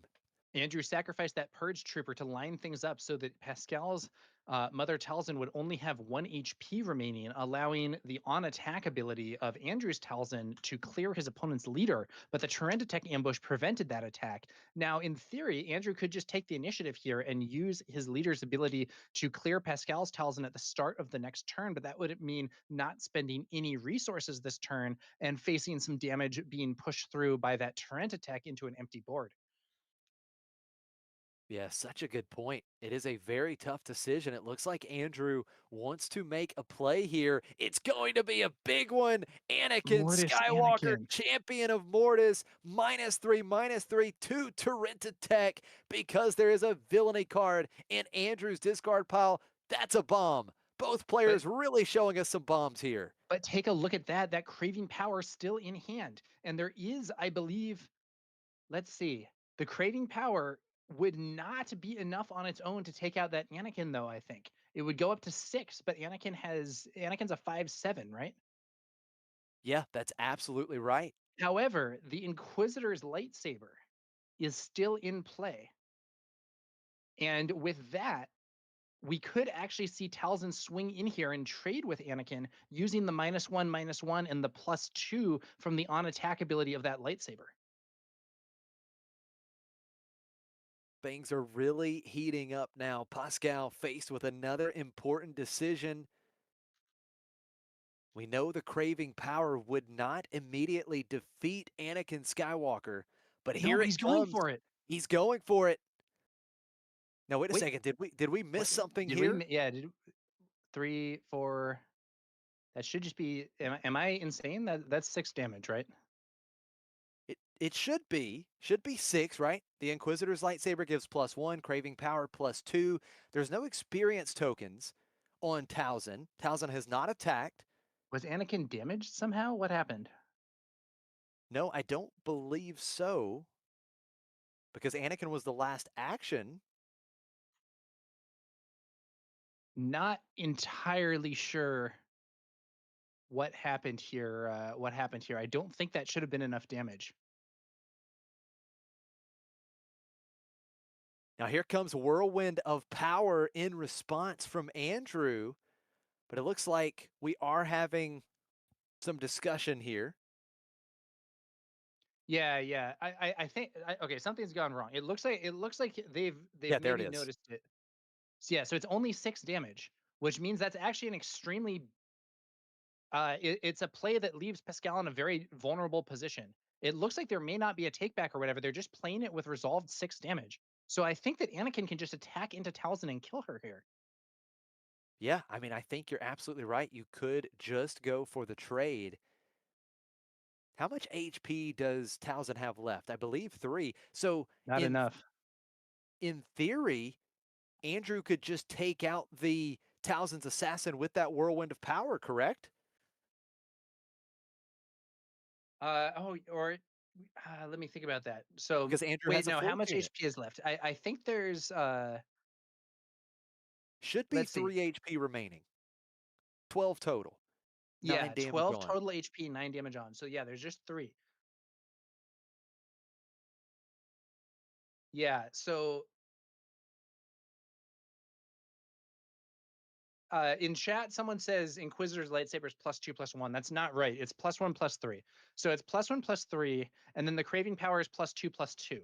So that's a total of 5 extra HP. Base is 7, so that's 12. There's 9 damage on, so there's 3 HP left. Unfortunately, I think they're ruling that Pascal's play sticks, unfortunately for Pascal, essentially, because this now means his Talzin is in an incredibly vulnerable position and didn't remove Anakin. Um, Yeah, and so we see the whirlwind. Talzin's dead. Anakin's still alive. That's huge. Absolutely critical turning point of this first game. Yeah, Pascal inspecting his cards here, maybe still confused as to what exactly happened. I don't, after a long day of Star Wars Unlimited, I think it may have unfortunately just been a math mistake by Pascal, but it's a very critical one because it puts this Anakin still on the board. Oh, And look and at there is this, an the upgrade. heirloom lightsaber coming down. So Anakin now getting +2/+2 will be swinging for 7 and restore 1. So this game has completely turned around for Andrew. Yeah, very, very unfortunate situation for Pascal. I think under the circumstances, what he had to do was swing on in and trade, which he could have done that and it would have worked. Um, if he trades there, then both players have an empty board and no resources are spent. Instead, he spent a lot of resources on a play that didn't actually get the result that he was hoping for. And his opponent was then able to kill Talzin and start attacking with this Anakin who's now buffed. And to make matters worse, Anakin isn't even in range of Talzin's leader ability anymore because that lightsaber gives bonus HP. Yeah, you're absolutely right. That lightsaber critical for keeping Anakin Skywalker unit in play. Pascal should have the initiative here, but going into this turn, no units on the board. Momentum now completely on Andrew's side. And now And Pascal just has to put another big unit in play. someone in chat uh, surprised that Pascal Menard plays Star Wars Unlimited. He's a known tournament competitor in other other TCG situations. So we'll see how this goes here. But I do think the situation with that buff is a problem here for Pascal. And However, we yeah, do see Pascal is with Team Mythic Force. this is Andrew, an of course, important with play for K2D. Pascal. Priestesses of the Force, and at least it gives Pascal a shielded unit. And this is a way to try to take out Oh, Anakin, but Tragedy of Plagueis is going to force Pascal to defeat the only unit he has. Priestesses immediately taken out. Pascal is in big, big trouble here. Honestly, this is the type of scenario. It doesn't happen very often in limited. I would, depending on how much of a top end Pascal has, there's an argument for scoop for time in this situation. You want to talk about some absolute bombs. These two pools are absolutely insane. Pascal Maynard has Darth Vader in his hand. Yeah, Yeah, both players playing very strong legendary units here. These are crazy pools. So we'll see how this does. I'm especially curious to see how it will go in future games of this match. Right now, Pascal really looks like he's in trouble unless he has like some way to ambush Vader, which I don't think he does. That Anakin is going to continue to be a massive obstacle. Maybe does he have upgrade room? No, he probably doesn't. Yeah, it's just a really tough spot. Pascal desperately needed the priestesses to stick on the board because then you have that great out to Anakin. And then of course you have protect the pod as well that, if Andrew plays another unit, you can just protect the pod and take out another big threat because Priestesses of the Force has 8 HP. So, if the priestesses were able to stick to the board, Pascal was in a much better spot. But as it stands now, I don't think he has an immediate answer to Anakin Skywalker. Here comes Darth Vader. Darth Vader will Yeah, give both of these units a shield token, but just no immediate impact here. yeah, and Darth Vader. So Darth Vader is an interesting card because he is absolutely one of the best cards in the game and arguably broken if you can ambush him. But he does not have ambush by default. And so we've seen people trying to play various control decks with ECL basically just for this interaction. But here, Pascal plays Vader without any form of ambush. So what's happening here is if Vader survives to attack, he can use that on attack ability to clear Anakin if Anakin still has the shield. But there's a lot of things that can go wrong with this plan. Vader is certainly still a good card, but he's not as crazy a card as he is in a constructed environment where you can more reliably ambush him onto the board. So now Andrew has to have a crucial decision of his own. If you attack with Anakin into base, you deal another 7, which brings Pascal up to 23 damage on his base. But Pascal would claim and have an immediate answer for Anakin Skywalker. And here comes Savage Opress. Andrew will use the Force to avoid dealing 9 damage to his base. This is a 9-6 with Overwhelm. Yeah, this card, this is a really weird unit. So basically, the way that Savage works is he has incredibly high stats, but both when played and when defeated, you may use the Force. And if you don't, you deal huge damage to your own base. So there's a very real downside of this card, especially if the opponent can remove him the action after you play him when you can't have the Force under normal circumstances. Um, However, in this situation, Savage hits the field. He presents a massive stat line, and Anakin is going to get a chance to swing, which will give the Force back for Andrew. But it looks like Anakin's going base, and I'm not sure there's going to be any way for Andrew to get rid of the shield token on Anakin, which means that Vader can potentially attack and kill Anakin for free. Yeah, you were absolutely right. The problem for Pascal is he can take out Anakin for free, but he has 23 damage on base, and Andrew is showing lethal. He has Pascal in check with both of these ground units, so Pascal is going to have to find a way to stop both of these units with one action, or we are heading to game 2. Yeah, and to make matters worse for Pascal, Savage has Overwhelm, so most Sentinels would not actually be able to stop him. Yeah, no, you're absolutely right. The bolstered endurance giving Savage Opress +1/+3, so that's 9 HP. Here comes Darth Vader. Darth Vader, I believe, attacking into Savage Opress and going to defeat Anakin Skywalker, but Andrew, I believe, can just attack. That should be the game. That is game. Andrew just exhausts there. I'm not sure what was going on with the math, but it is absolutely lethal. It is far more than lethal. It's not even close. Like Savage has what, like 10 power right now? Yeah, Like 10. yeah, yeah, so that's a large overkill there, and it's going to be a win for Andrew. Very interesting game. I do feel bad for Pascal there because I really do think that craving power ended up being a huge blunder, and it's tough to see a situation where it's not like necessarily a strategic choice, but rather like a math error that ends up putting someone in a very bad spot.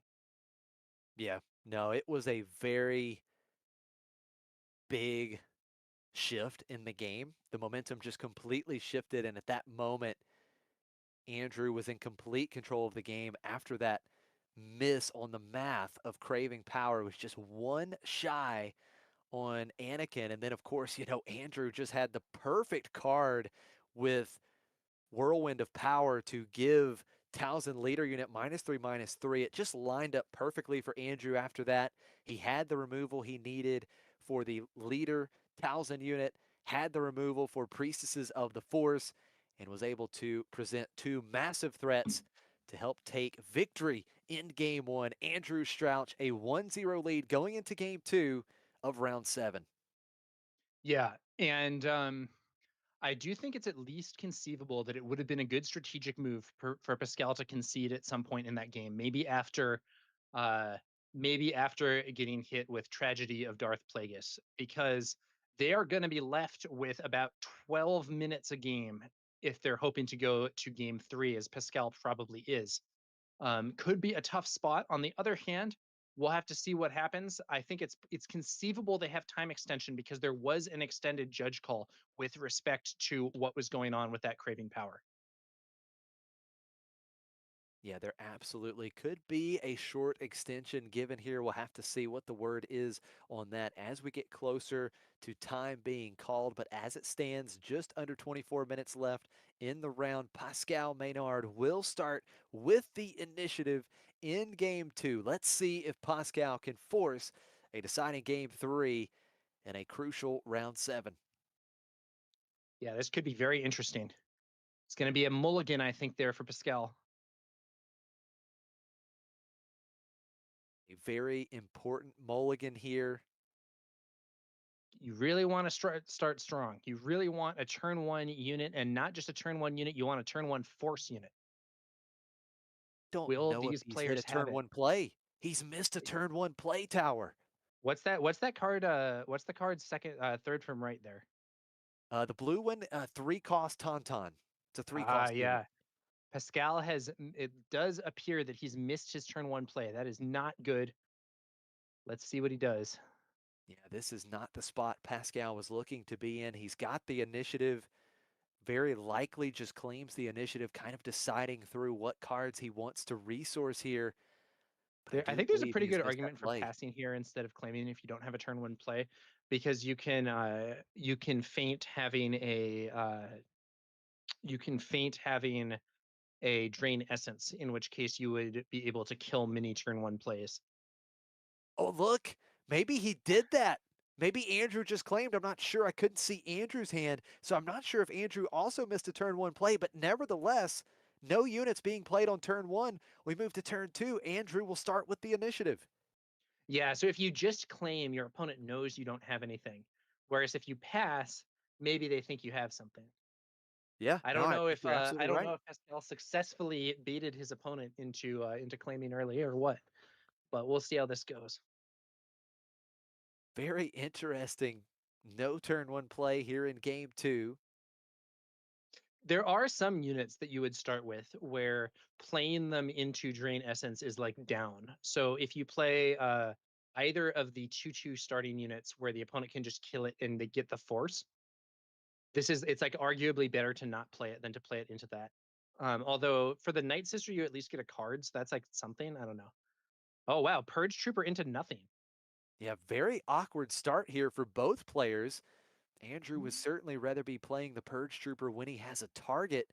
Tauntaun coming out for Pascal Maynard. So right now we're just getting some bodies in the ground arena. A 4-2 unit for Andrew, a 3-3 unit for Pascal. But Pascal could get some value out of that Tauntaun later on if he can Out of set it up aspect just upgrade right. removal in hand for Pascal. That's one of those Dark Probe droids.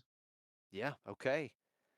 Andrew does not want Tauntaun getting any value later on in the game with that when defeated trigger. So Andrew making a quick trade with those 2 3-cost units. And here comes Curious Flock for Pascal Maynard, and he's going to pay 4 total resources. So Curious Flock will get 3 experience tokens here. That will be a 4-4 unit in the ground arena. And Andrew Strouch just copying this play with a 4-4 of his own. Yeah, for those who might not be familiar with Curious Flock, it is a 1-cost 1/1 ground unit.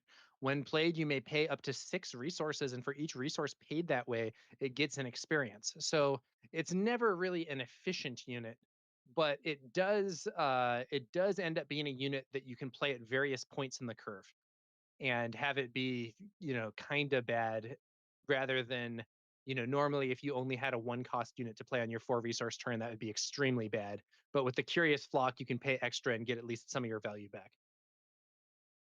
One thing is for sure, this has been a very different looking game 2. We're into the 5 resource turn. Both leaders can be deployed. And right now we've got a couple 4-4 units staring at each other in the ground arena. Pascal with the initiative.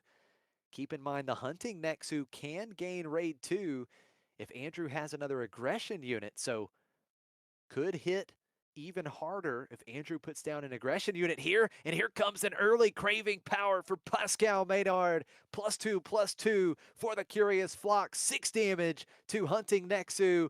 Andrew's ground arena taken care of. Now, a funny thing about this crazy scenario is neither player actually has the force.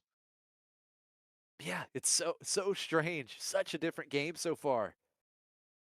In the first game, it felt like the players were throwing out some high power plays, and in this one, it feels like they're both stumbling a bit. But because it is both of them, we're having an interesting scenario. And that craving power on the Curious Flock, very good. If Andrew flips Talzin into that, could get hit for 6 and then defeated by his opponent's Talzin on attack ability. That is an excellent point. That craving power just continuing to prove how good of an upgrade it is, especially in this limited format. And let's see how Andrew responds. Does he have that tragedy of Plagueis? Can he just take out the Curious Flock right here? We saw him do it last game, taking out the Priestesses of the Force. It does cost 5. That would be an option for Andrew. Looks like he's thinking about it, thinking about doing something else. Pascal's talking to him about something. Not sure what's going on. 5. You He's called it, got it. Josh. Tragedy of Plagueis. Oh, tragedy of Plagueis forcing Pascal Maynard to defeat his Curious Flock that was upgraded with the Craving Power. Now both players fully exhausted resource-wise. We're going to see 1,000 liter unit versus 1,000 liter unit. Let's go. What a crazy game. They're trading hit for hit here. They both missed turn 1. They play these not super awesome turn 2s. They're crashing into each other. It's an empty board as both Talzins flip onto the field, and neither player has the force, and neither player has any resources. Such an interesting game, to say the least. Pascal Maynard getting his leader out first, able to get into Andrew's base for 3. Andrew The Strouch. debuff on Andrew's Talzin does mean that if Andrew responds with the same hit, it will only deal 2 damage to Pascal's base.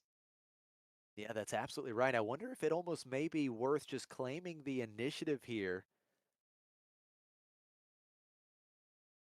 Because if you attack, you do let Pascal once again get that on attack trigger first, but he is going to attack base.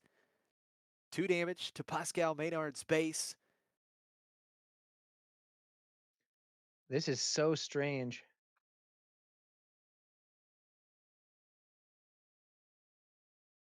It has Okay. been a bit of an odd one, but an exciting one nonetheless. Pascal starting with the initiative here on the 6 resource turn. Andrew Strouch. 16 minutes left in the round.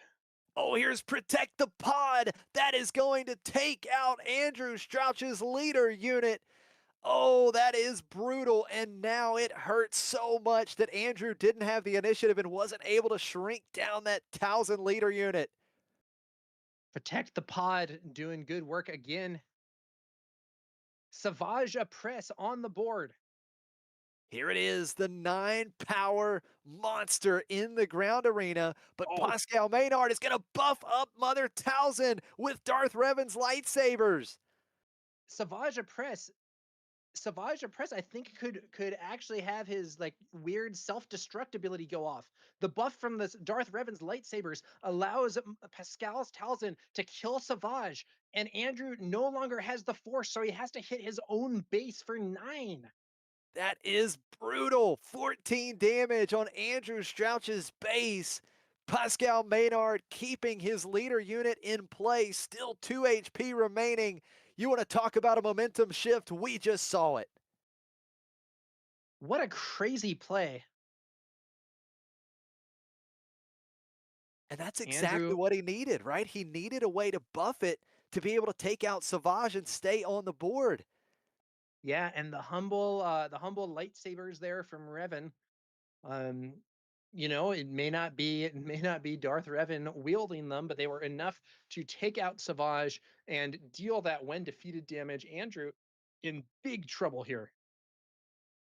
Yeah, Andrew Strouch definitely has a big hill to climb at this stage in game 2. We see Secretive Sage, and now Mother Talzin, I believe, is going to swing into Andrew's base for 5, giving the 5 Secretive damage. Sage -1, I think we -1. might see a craving power on the Secret of Sage.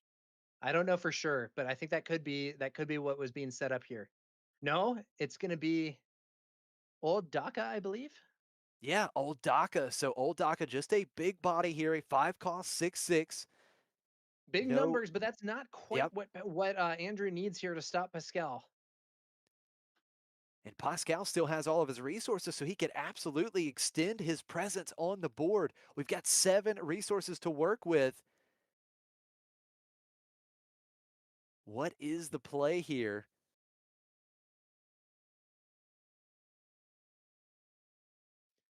Okay. 7 resources here. And it's Shatterpoint. He will use the Force and defeat old Daka. Andrew's threat taken out. He's still got enough resources to put another threat in the ground arena. Knight of Ren and Pascal Maynard completely in control here in the late stages of game 2. It is looking bad here for Andrew. Pascal has landed effective removal after effective removal in this game. Ever since, starting off, we had the craving power, and then we've seen other units just getting taken out by that removal. Man, this is a crazy game. Really has been. Andrew Strouch has the initiative. Secretive Sage with the shield token.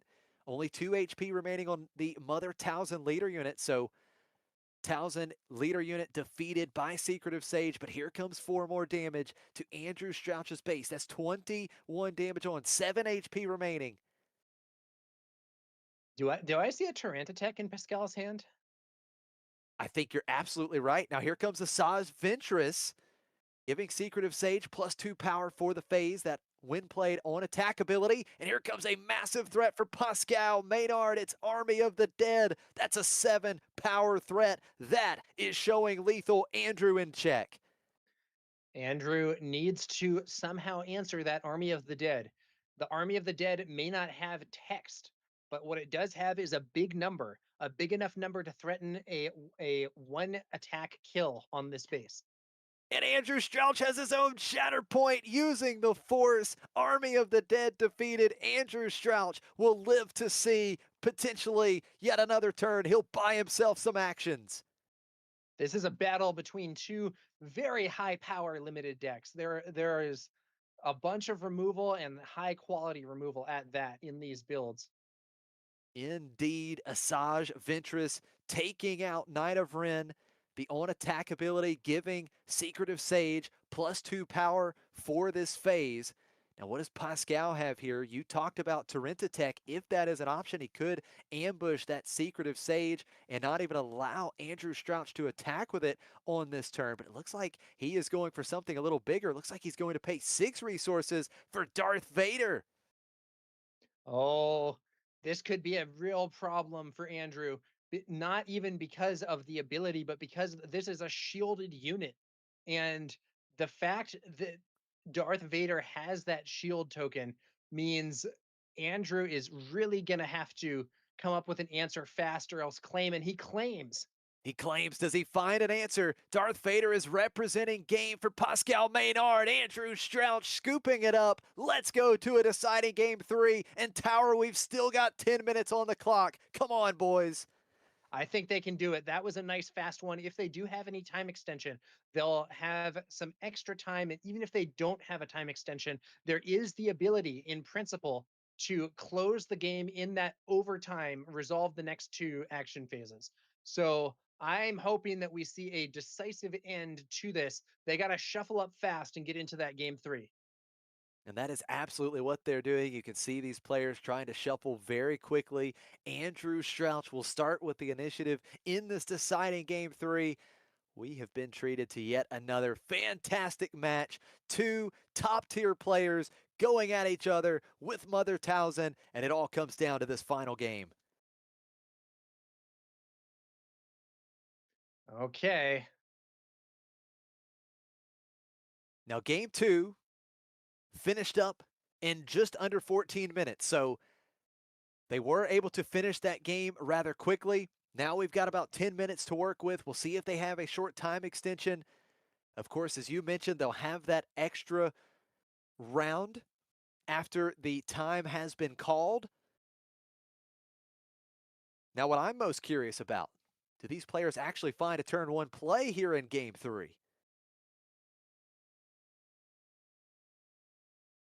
Okay.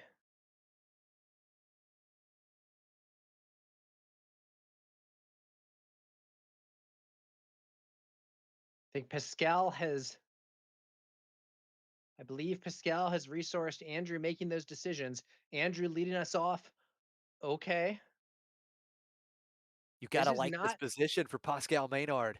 Yeah, it's an infused brawler, but with no force. That's just a 2/2. And Pascal, on the other hand, gets a 2/4. Yeah, Karis, a much better unit currently for Pascal Maynard. Andrew Strouch does have the initiative, but Pascal Maynard showing that he could take care of Andrew Strouch's turn one play with ease. Does That Andrew have an action? He's got crushing blow, taking out oh. Karis. There's no force, so Pascal Maynard cannot take out the infused brawler. Okay, so now we're going to see Knight of Ren on the field from Pascal. Infused Brawler still not in an ideal position here, but at least survived the first turn, can potentially swing into base here. The Infused Brawler is a far stronger card with Avar Chris than with other leaders because on the first turn, you can use Avar's ability, get the force, and then immediately play it as a 4/4. Now, it is a 4/4 with downside, but a 4/4 even with downside is a pretty strong opening play. Now we are getting word from Claire there is a 2-minute time extension from the earlier judge call in game one. That is being added to the clock. Andrew Strouch has decided to just claim the initiative, passing up on the attack with the infused brawler. We go to turn three. Let's see what Andrew Strouch has here as he is once again just behind on board. Upgrade removal in hand for Andrew as well there. I see one of those dark probe droids. It's a I think it's that +1/+3. Yep, it's the bolstered endurance. Once again, you have to attach it to a force unit. The infused brawler, absolutely a force unit. That is going to be a 3/5 now, which does currently at least keep Pascal Maynard from taking out the infused brawler with one action. 3, yeah. And additionally, the infused brawler could potentially swing into the Knight of Ren and then use the -1/-1 from Telzin to defeat the Knight of Ren. And the would not be vulnerable to the same play because Pascal does not have the force. Yeah, no, you were absolutely right. Knight of Ren, just a first order unit. So this could be a good spot for Andrew Strouch. He's going to play Fallen Jedi. Pascal Maynard follows with the Awakened Spectres, a slightly larger unit on his turn three. But now the question is, does Andrew want to take out the Knight of Ren with that line you mentioned? Yeah, he could do it, and the Awakened Spectres aren't a force unit either. Now, of course, Talzin could flip and then use the on attack ability, but that would leave Andrew an opportunity to swing with the infused brawler again. Right now, Pascal Maynard just showing a lot more damage on board. I do believe this is the right call from Andrew Strouch. He's got to try and take advantage and clear this board or some of this board if he can. So that is the play. Infused Brawler attacking into Knight of Ren, getting the force for Andrew Strouch, that Mother Townsend leader action ability, finishing off Knight of Ren with the -1/-1. Okay. Big turn coming up here. 5 resources. It's time for those leaders to flip. And we've seen this turn be very important in multiple games before. Let's see how it progresses here. Whoever wins this game will win the match. Such an important turn indeed. Pascal Maynard will start with the initiative. We are going to see some very interesting plays, I'm sure, with Mother Townsend coming out. I do believe Pascal Maynard has some more removal in hand. He's got the Townsend's Assassin. He's just got to get a hold of that force. Oh, and he's also got the Ravening Gundark here. That's another option. It deals 1 Oh, damage when yeah. played to a There it ground unit. is. There it is. That's going to take out the Infused Brawler with the first action on this turn for Pascal Maynard. Now, Andrew is behind on board here. He does have the Fallen Jedi, and that does have the big upside of being a force unit, but the stats just aren't really up to snuff in this scenario. Is there an upgrade or something? I do see some kind of lightsaber in hand, but it may be that he would rather play that on Mother Talzin. Yeah, Andrew Strouch really feels like he is in a defensive position right now. Pascal Maynard is the one being the aggressor. He's putting the pressure on the board. Now, Fallen Jedi would give the option for Andrew to potentially trade with the Ravening Gundark off of the leader ability once again, but instead, Andrew Strouch just going 3 to base with the Fallen Jedi and getting the Force token. I do like the idea of potentially trading there, but we'll see what happens. It's possible that he thinks Pascal is going to make the trade happen for him. If we do see an attack into the Fallen Jedi, but we do not. Yeah, I think Pascal Maynard, he feels he is the aggressor here. He has certainly put the better stats on the board so far here in game 3. And I think it's absolutely the right play here. Go to base and force Andrew Strouch to do something with your units. Yeah. Here comes a Talzin flip for Andrew. Okay, Andrew Strouch getting his Towson leader unit out first. Pascal Maynard has fully exhausted all of his resources, so really deploying Towson is the only play here. I do not believe he has the force, so that action ability, not an option either. Okay.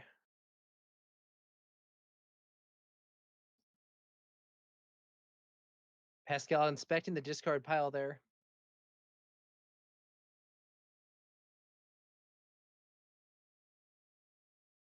These are the kind of Star Wars Unlimited games that we all love to see. So much on the line, such a great game. There's the out of aspect heirloom lightsaber being played onto Mother Towson. +2/+2. That could be some trouble here. Let's see how Pascal responds.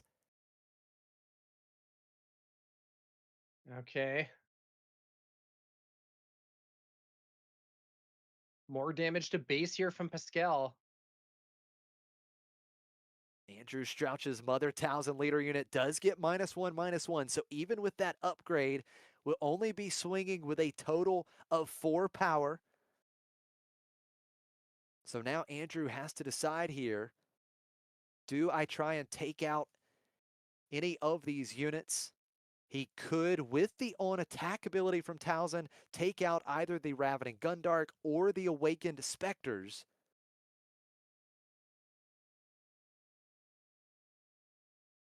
And again, Pascal Maynard is in the aggressor position. 11 damage on Andrew Strouch's base, only 3 damage on Pascal Maynard's base, and Andrew's just not in the position right now to race, I don't believe. Yeah. I think Andrew's too far behind to race. Now he does have Restore, but I don't know. I mean, just math wise, I don't think that adds up. So we are going to see some unit combat. Yeah, the Awakened Specters, the target of this attack. Mother Towson's on attack ability, shrinking the Awakened Specters down to just 4 HP, 3 damage back onto the Towson leader unit. Pascal Maynard does have the initiative. Now, I think I saw one of those dark probe droids in Andrew's hand, and I think I see the Inquisitor's lightsaber in Pascal's hands. There could be a upgrade removal play coming here that would leave Andrew with some benefit in that they would each play a 2-cost card, but Andrew would leave with a unit on the field as opposed to nothing for Pascal. Yeah, that is a really good point. Pascal Maynard with the initiative. That Ravening Gundark is being threatened here, so attacking with the Gundark first certainly makes sense. That's 5 power. It's going to Andrew Strouch's base. 15 damage on Andrew's base. Now just 13 HP remaining. We shift back over to Andrew Strouch. Let's see if he can do anything about that ready Towson leader unit on Pascal's side. Yeah, I'm not sure, but let's see here. Talzin can at least debuff the opposing Talzin. Looks Yeah, like looks that's like what we're that's seeing. exactly what he's doing. Talzins crash into each other, and it is a debuff. There's the Inquisitor's lightsaber, and does Andrew still have that probe droid? 6 ready resources for Andrew Strouch. staring down the opposing Towson leader unit with now I 5 don't think HP remaining. I think he either doesn't have the probe droid or he doesn't want to play it. It looks to me like he's considering an attack with his fallen Jedi instead. Does he really not have it?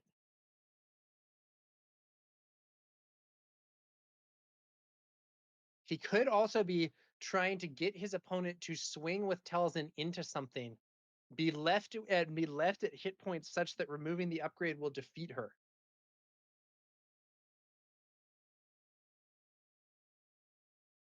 Another thing to keep in mind, we are getting very close to time being called in the round, even with this time extension for these players. The action is on Andrew. It is going to be 3 damage into the Towson leader unit with Fallen Jedi. And here comes another upgrade on Pascal Maynard's leader unit, Darth Revan's lightsabers, giving Towson another +2/+2. What a scenario. Talzin wielding 3 lightsabers there. Lore-wise, that is, of course, 2 lightsaber cards, but one of them represents 2. And look at that! I think he does have the probe droid. He was trying to set it up so that he could kill with the upgrade removal. So the probe droid is going to remove the Inquisitor's lightsaber, I believe. Yeah, that's absolutely right. It does have to defeat Wait, a I think she's dead. non-unique. She has -1/-1. She's dead. Yo, you're absolutely right. +2/+2. Yeah, 8 damage on. That's it. What a That play. probe droid is perfect for Andrew Strouch. You talked about it a lot, and it has come through in a clutch situation, taking out the unit. Now we see Shatterpoint, Force used, Ravening Gundark defeated. We go to the next turn. Andrew Strouch has now complete control of the board. What a turnaround. This is crazy, but you know what's even crazier is I think this game might end up being a draw. I don't know that there's going to be a way for either of these players to win in time. I don't know if they're on their bonus turns now or what, but Andrew Strouch seems to have gained the advantage. However, I don't think he's going to be able to clear his opponent's base in time. Yeah, I don't think he will. We see the Priestesses of the Force, forced used for Pascal Maynard. It gets a shield token. That probe droid just taking off the shield token. Now Andrew Strouch going into Pascal Maynard's base with Towson. That is 5 damage to base. I believe Pascal Maynard has to claim here. What else does Andrew have? And I believe that's going to do it. Time was called. They will not come to a conclusion, and this match Draw. will end in a draw. What a hard-fought match for both of these players. Yeah, Andrew still had a bunch of resources. It did look like he was gaining the advantage. Hard to tell based on what he was in his hand, but unless one of those players conceded, I believe we do have a draw. What a match. These players treated us to a well-fought match of Star Wars Unlimited. We saw so many bombs in both decks, and in the end, they both draw here. So now these players really going to have to win the next couple of matches, I do believe, to find themselves in day 2. Boy, that what a crazy play with that probe droid destroying the Inquisitor's lightsaber there. Yeah, it really was. That was excellent. Now, I do believe, again, that has been time called in the round.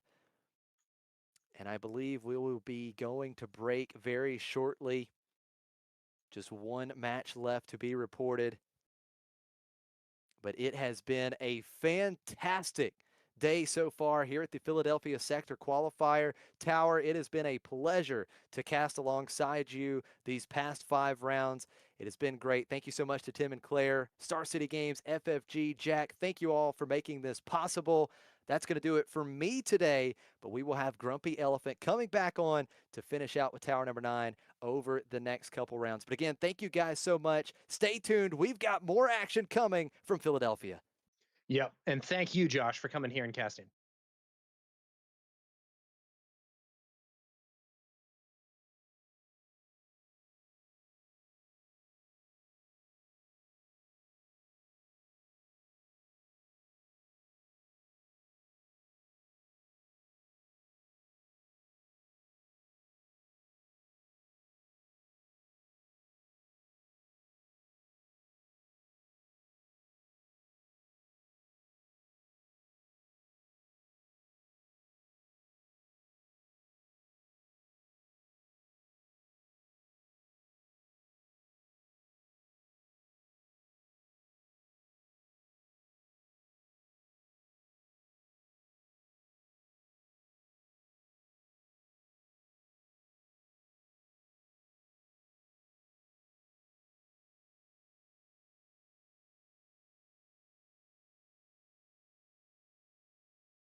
What's going on, guys? Tower number 9 here, and this is the McClunky Gaming coverage of the sector qualifier being played in Philadelphia, brought to you by Star City Games.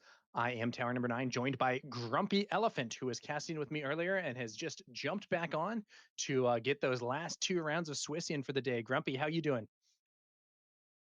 Hi, folks. Glad to be back. Excited to do these last 2 rounds with you. We saw some good Star Wars Unlimited this morning, but as I understand, the strength of the decks we've been seeing on stream has been growing and growing. Now we're seeing turrets, Talzin's Assassins protect the pods, upgrades left and right. So I think we'll be in for a treat for these last 2 rounds. We started the day with 468 players. Of those 468, just 4 remain undefeated. One with a record of 14-1, having lost just a single game over the course of the first 7 rounds. So excited to see what some of these top decks can put up, all vying for a spot to make day 2. Those 4 players, of course, those 4 7-0 players, already guaranteed to make day 2, even if they lose their next 2 rounds.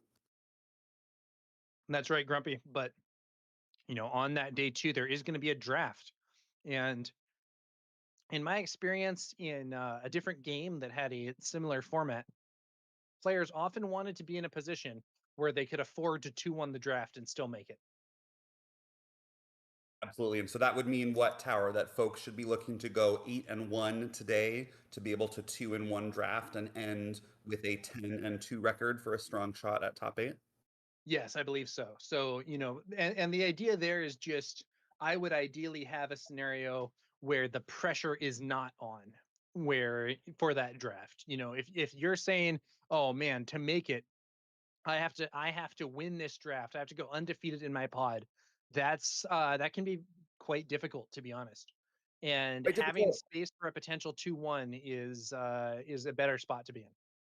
Yeah, quite difficult knowing that only one of every 8 players in that draft will be their drafts 3-0, whereas 3 more will be able to go 2-1. If we look at the folks who are in contention for that position, right, potentially ending day 1 at an 8-1, so going into draft, being able to take that 2-1 position, we have 26 players who are 6-1 or better. Those 26 players currently in the best position for vying for those top 8 spots tomorrow. But we have 5 rounds of Star Wars Unlimited between now and then, including 2 more of Sealed. So anything can happen to those players and those slightly below them in the standings to shake up our final standings.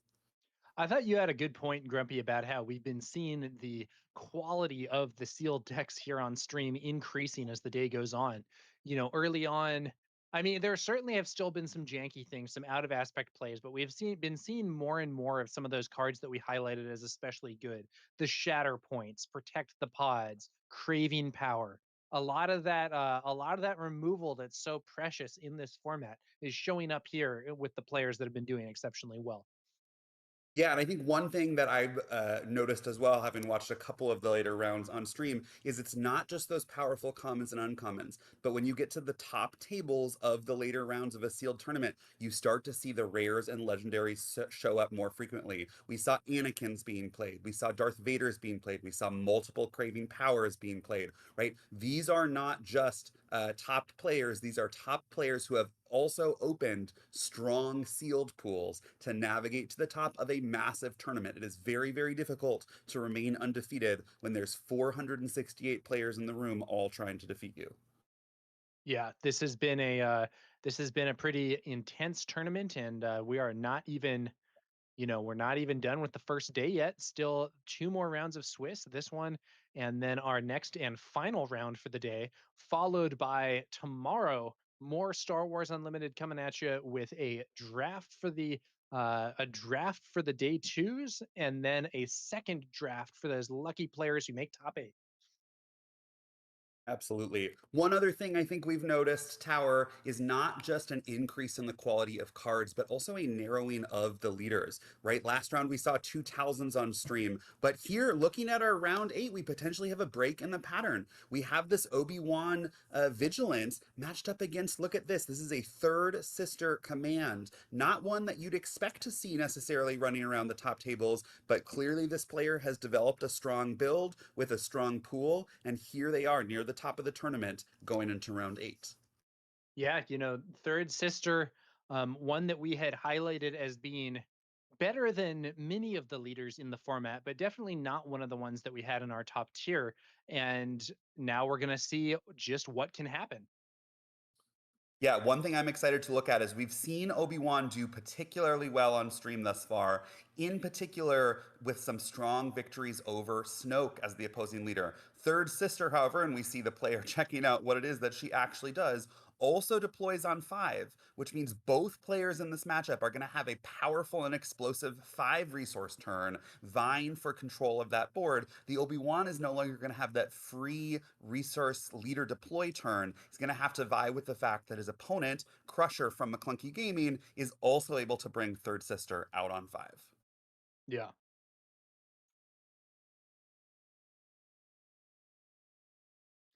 Not an amazing roll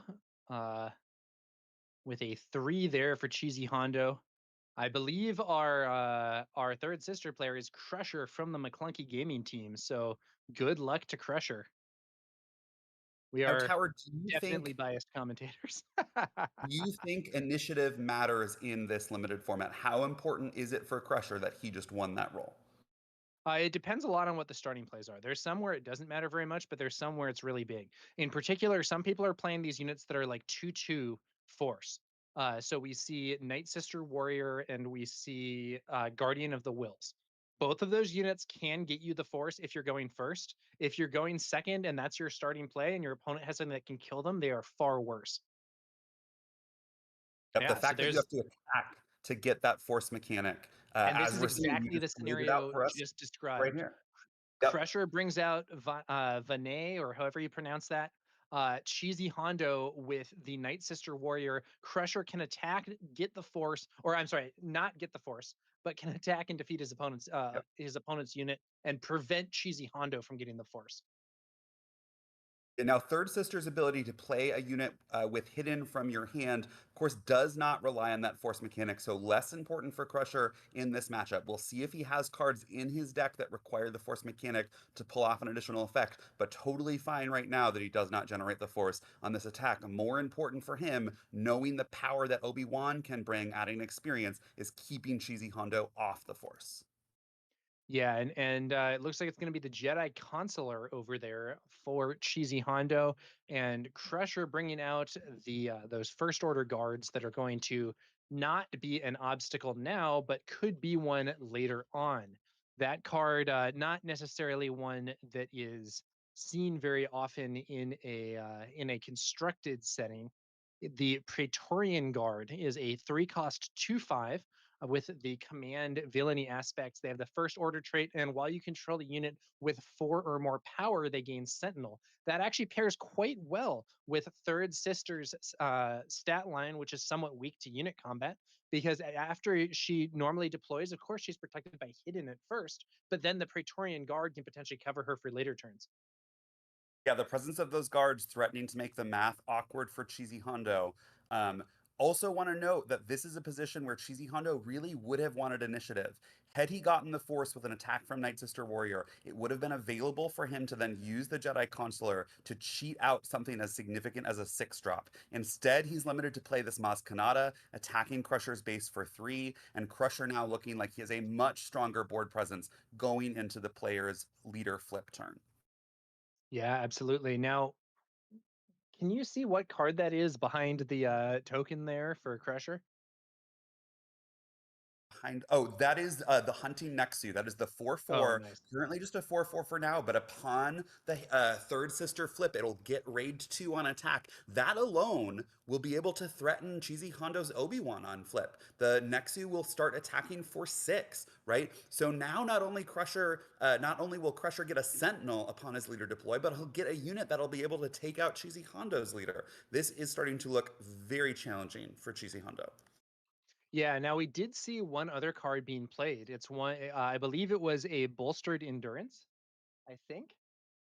Yep, so that's gonna bring the Uh, Jedi Consular up to 7 health, which means Cheesy Hondo will have the opportunity to use it, potentially to cheat out something like a Kelleran Beck and add some significant board presence to his side. He's gonna need something with that level of strength if he wants to contest what Crusher is doing on the board.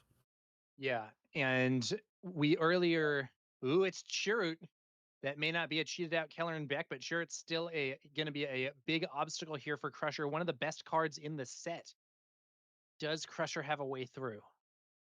Crusher has a lot of powerful attackers on his board, a hunting Nexu that can swing for 6, a third sister that can hit for 5. I would assume at this level of tournament play, Crusher has gotten here because his deck has tools that allow him to answer units like Chirrut, potentially an upgrade to go on that Nexu or that leader, potentially something like a Protect the Pod to remove it. This is going to be a moment where Crusher's deck is really tested because Chirrut presents potentially the best wall that this format has to offer. Yeah, I don't. I don't think there's a maybe there's a protect the pod. Protect the pod on those guards would actually kill Yep. because the Praetorian guard has 5 HP. But Hondo, if he gets a chance to attack here, can buff Chirrut with Obi-Wan without losing the force. Ooh. Now here's an overwhelm, which means this Nexu is now going to be able to attack for 9. Even if Cheesy Hondo buffs the Chirrut with an Obi-Wan attack, going up to 6 power, Chirrut uses his ability with the Force to give an attacker -2, -0. That hunting Nexu is still going to hit through 7 remaining attack, therefore defeating the Chirrut. This is a strong counterplay by Crusher, and Cheesy Hondo only has 1 resource available. It's unlikely he's going to be able to do anything to stop this, so he may choose to put that experience on a unit that's not the Chirrut because he knows the Chirrut's going to die one way or another. Yeah, that overpower is a big buff. You know, we could see something like another bolstered endurance or something like that, but it doesn't look like that's going to be available. And as you predicted, Grumpy, Cheesy Hondo sending that experience to Maz instead of to Chirrut. And now I don't Huge understand why attack Cheesy coming in. Hondo would use his force here because unless the Nexu has overwhelm, oh, it does have Yeah, overwhelm it does have from overwhelm. the overwhelm Overpower grants event. And overwhelm. yep, so using that force token there is going to save 2 damage to Cheesy Hondo's base, but Cheesy Hondo forced to attack into those guards because of that Sentinel. Obi-Wan attacked into those guards and I believe should have 2 damage on it. Here comes that Yep. 2 damage. The Maz attacking into those guards, racking up damage, and meanwhile, Third Sister still hanging around, no damage on her, threatening to swing for 5. Vane attacking into the base there. That's another 2 damage on Cheesy Hondo's base, up to 8. The Jedi Consular, not. I think the Jedi Consular swung base. Is that right?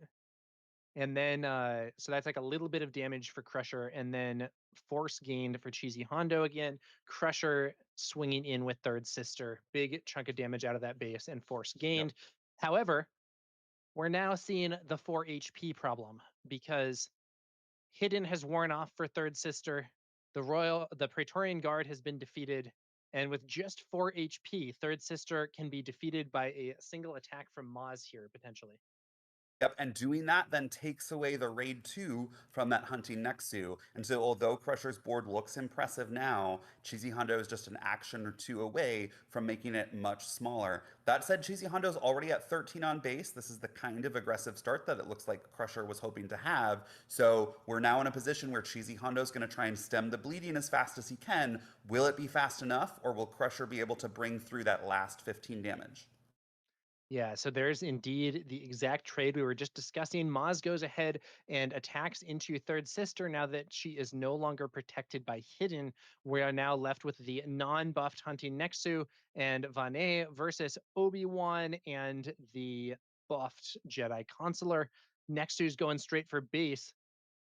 Only going to be 4 damage here, up to 17. Yeah, 11 that's remaining.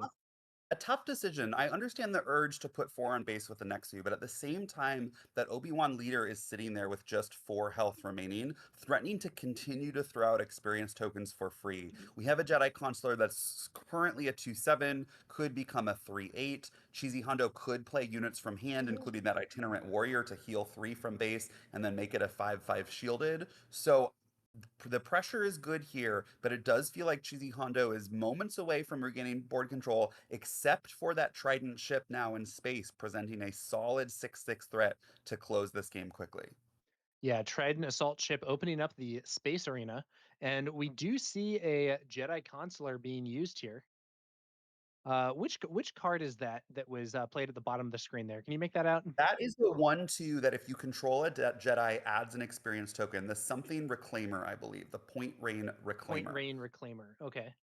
Not the hypest ever. Yeah, look at that. Cheesy Hondo's entire turn potentially simply deploying this 2/3 unit, whereas Crusher responds with a solid threat in space. That was not the kind of turn that Cheesy Hondo wanted or needed if he was going to claw his way back into this game to get the momentum. Yeah, I think we did see that crushing blow used on Vanet, but it was Oh, not like super hype. It wasn't a scenario where there was a lot of upgrades or something being cleared. And now the Vulture or the Trident assault ship is throwing more damage onto Cheesy Hondo's base. I think we may need to see that Itinerant Warrior come out here, or another attack from that Trident assault ship could be lethal.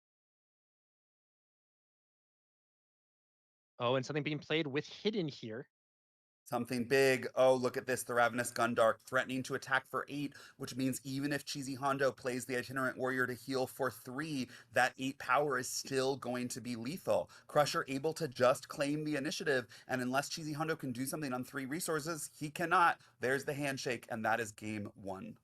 The Ravenous Rathtar there, really threatening big damage. It is a card that does nothing except be a big number. But a big number with Hidden in this case proved too much for Cheesy Hondo to deal with. And that Ravenous Rathtar able to kind of seal the deal there. No way to answer both threats. And Cheesy Hondo goes for the handshake. We're moving on to game 2. Our McClunky teammate Crusher winning in game 1. Yeah, thank you for that correction. Of course, Ravenous Rathtar, I believe the 5/4, or Ravenous Gundark, the 5/4 that deals 1 damage. The Ravenous Rathtar swinging in with the massive 8 power. A great card with synergy with this third sister leader because that 5 health that it has makes it vulnerable to being removed quickly. But if you can play it early on in a turn with Hidden, threatening to claim the initiative and immediately swing for 8, it puts your opponent in an incredibly awkward position as they try and navigate the game. All right. Going into game 2, let's see how this one goes. It's funny because we saw the Obi-Wan decks being kind of the quick aggressive ones sometimes, but Third Sister, probably a more aggressive leader overall, especially with that 5/4 hidden stat line. Yep, I think it's that they both deploy on 5, but Third Sister threatens by hitting for 5 immediately. Obi-Wan can build power gradually with that free experience, and against a leader that deploys later, Obi-Wan has the opportunity to build a significant board presence and pressure with it. But facing down a threat like Third Sister that's really swinging in for significant damage early on, Obi-Wan ends up on the back foot a little bit more. Yeah. Well, they're shuffling on up here, or rather, Crusher is. Looks like Cheesy Hondo is already set up. Let's see how this opening goes. We were talking earlier, Grumpy, about the importance of initiative in these games, and this time Cheesy Hondo is going to be the one to have the initiative, which might well matter depending on how these opening units line up. Yeah, I do think that game 1 start goes a little differently if Cheesy Hondo's able to attack with that Night Sister Warriors to get that early force token to either activate the Jedi Consular or Obi-Wan's ability. So now, whatever Cheesy Hondo chooses to play, he's likely to get at least 1 attack with it before Crusher is able to take it out with his response.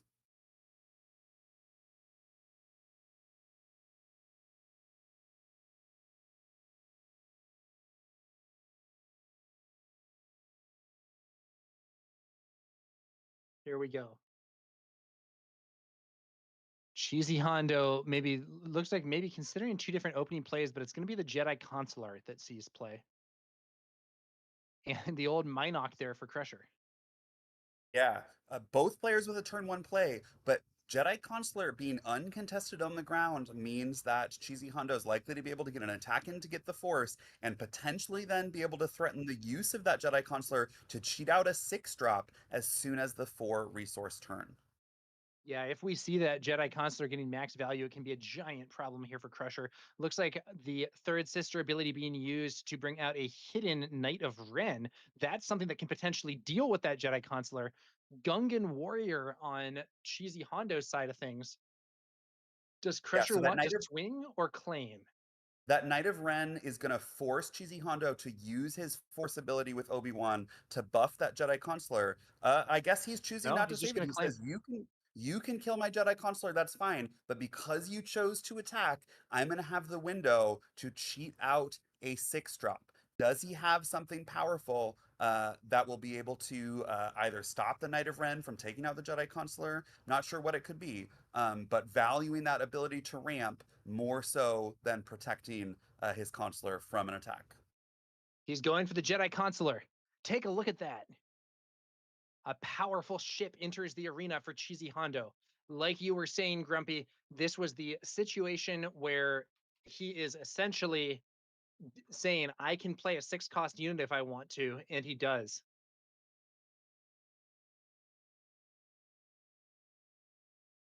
The Minoc continues swinging in.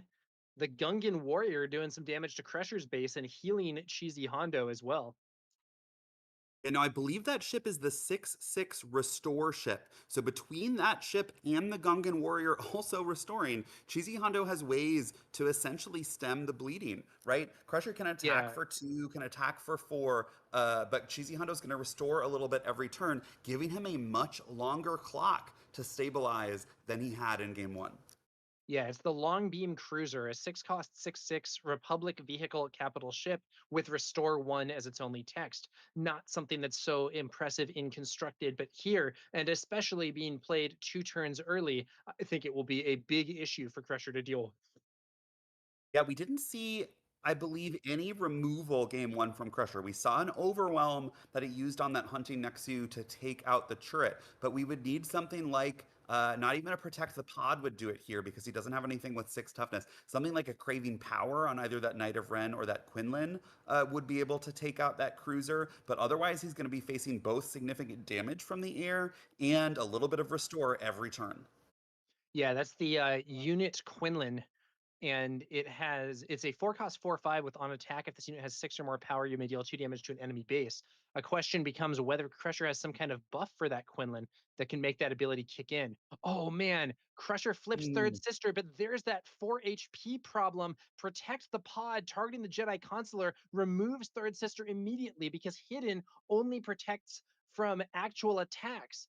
But wait, Crusher then plays, oh man, it's craving power. He buffs up Quinlan. Quinlan now getting that on attack ability live, and the Craving Power does enough damage to remove the Long Beam Cruiser.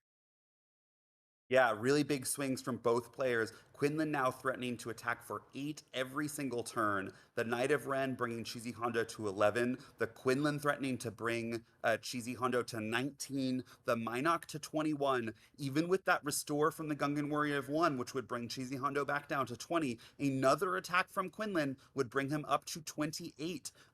Crusher potentially threatening lethal in as soon as 3 actions. Cheesy Hondo going to have to do something to get out of this position. Yeah, the Gungan warrior buffed by Obi-Wan is able to defeat the Knight of Ren, only losing the shield and healing the base for 1, but Shizi Hondo's in trouble. Quinlan gets that swing in for 8.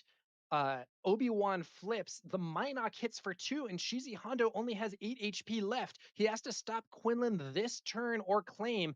He can't do it this turn. It's going to be a claim. Does he find an answer for Quinlan? If not, this could be it. Yeah, he does have an itinerant warrior in his But he hand, which doesn't could have the heal 3, force. but he doesn't have the force, and there's the handshake. A quick and Oh, easy 2-0 from this third sister. Not one of the more popular leaders in this tournament, but Crusher showing that with the right cards, you can have a devastatingly explosive start and end the game before your opponent can ever get back on their feet. big win there for Crusher, even with third sister getting shot down immediately with that protect the pod from Cheesy Hondo. Crusher got the aggression going and was able to overwhelm his opponent with a strong 2-0 win. Congratulations to our McClunky Gaming teammate Crusher for his victory in round 8 of Swiss. And with that, I believe he is going to be 7-1, which means he is locked for day 2, regardless of the outcome of his next round. Locked for day 2, but with a chance to get in that position that you mentioned, Tower, where if he can go 8-1, he does not need to 3-0 his draft tomorrow to make it into that top 8. That is exactly where you want to be as a top player going into the end of this tournament. Yeah, and I think that does mean these last games of Seal do actually matter quite a bit because they'll give you an easier road tomorrow. Absolutely. Now it looks like we still have 35 minutes left in the round. That was fast, that was quick, that was dirty. It's likely that we will find a backup match to go to. They may still be in game 1, depending on how quickly these other matches have moved. So we may have 1 or 2 games left to commentate for you this round. We'll hold on tight and see where we go next. Man, that Quinlan unit plus Craving Power was a nasty combination, not only destroying the long beam cruiser, but then being able to make use of Quinlan's on attack ability to swing for 8 repeatedly. That is a huge Yeah. threat. Just wild, and I thought that Crusher didn't have it because we had been talking about Craving Power as a possible answer to that long beam cruiser, but I believe Crusher took a different first action that turn, which to me suggested that he potentially didn't. I think he flipped potentially Third Sister, suggesting maybe he didn't have it, or potentially trying to use Third Sister as the target for Craving Power. But even though his opponent was able to answer Third Sister with that Protect the Pod with just 4 damage, the Craving Power slams down, defeats the cruiser, and ultimately lets Crusher cruise to victory himself. Yeah, very, one of the lessons that I am taking away from this is that Craving Power is an extremely strong card. We've seen it in multiple matches today, and it has often got great results for the player using it. Yep, the cards we're starting to see, right? We saw Churret in game 1, although it wasn't enough. We saw Craving Power do great work in game 2. These are cards that regularly see constructed play. Folks have decided these are good enough to hold their own, not just against the cards in Legends of the Force, but against cards from the first 4 sets of Star Wars Unlimited as well. So it's no surprise to see that when players pull them in their limited pools today, right? Cards like Anakin as well, they make a huge impact and help their players win the game. Yeah. Okay, so now it's going to be Kyle Kraft from CCC versus Stefan. I believe CCC is, what is it? Is it Colorado Cantina Crew? Is that what it is? I believe that's right, and it looks like they are both on command bases. I believe both the 28 versions. I think neither of those is the 25 HP rare base. So this is about to be a sealed mirror match for our backup feature match of Swiss round 8. Yeah, and this is going to be an interesting scenario. Looks like our Colorado Cantina Crew player Kyle Kraft is up in that first game, winning and is going 1-0 into game 2. This is also the true mirror match. Same leader, same functionally the same base, though they have chosen cards with different art here, I believe. And given that these players are both 6-1, I'll make a prediction. I bet we're going to see some Talzin's Assassins. I bet we're going to see some Turrets, potentially some Protect the Pods. If we're lucky, we might get a Craving Power or an Anakin. But these players are likely to be using cards that we've seen to devastating success on stream all day. Yeah, Talzin's a powerful leader in this format, and I think we're going to see a powerful leader, perhaps with some powerful cards. Let's see what happens. Kyle shuffling it up. Looks like Stefan's already presented his deck, and we should be moving into this match shortly. The Starlight Temple versus the Jedi Temple.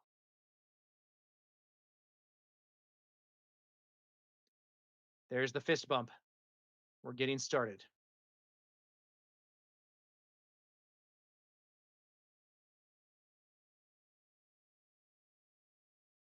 Quick mulligan there from Kyle Kraft.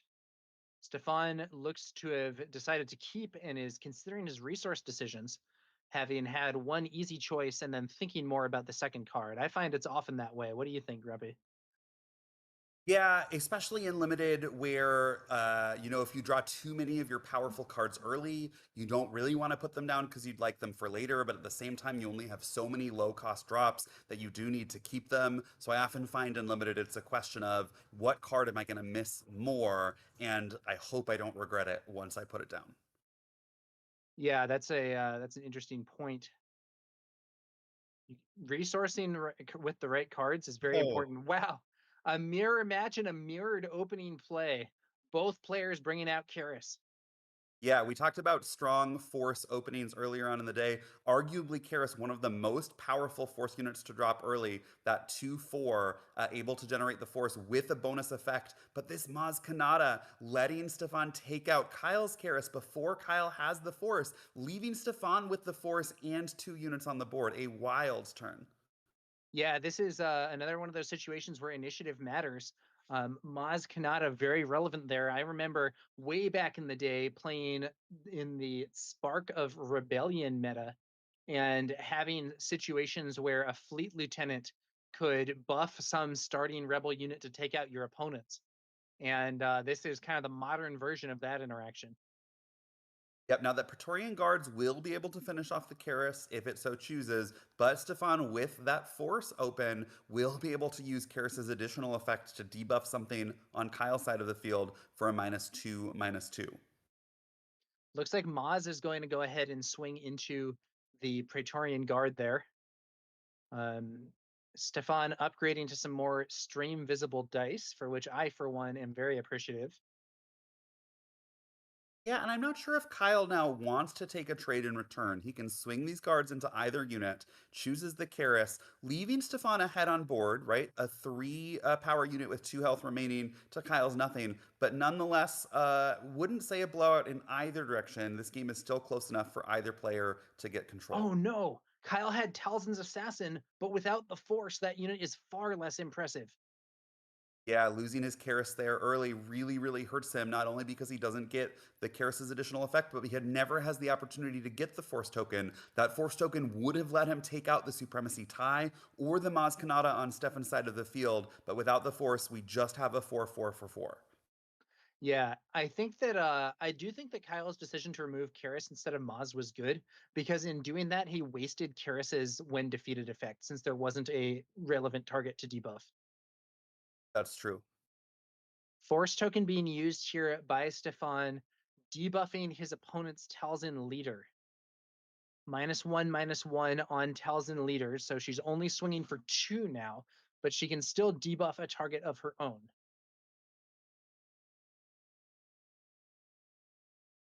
Yeah, the Talzin versus Talzin mirror match has an interesting leader deploy turn because a card like Protect the Pod can threaten to kill a deploy immediately. Talzin with 7 health, right? Not necessarily a strong offensive threat to begin with unless she gets a lightsaber, but that 7 health coordinates really nicely with both lightsabers and cards like Protect the Pods. So both players doing a little bit of jostling, right? Kyle chooses to deploy first. Stefan says, I'm going to debuff you. That means if I flip my own Talzin, you can no longer do something like Protect the Pod. But if Stefan deploys and Kyle attacks, debuffing Stefan's leader, well, now Stefan's mother Talzin has -1/-1, again vulnerable to the Protect the Pod, meaning now Stefan potentially has to attack Kyle's base and throw the debuff back on the opposing mother Talzin. So really interesting games of chicken to go here.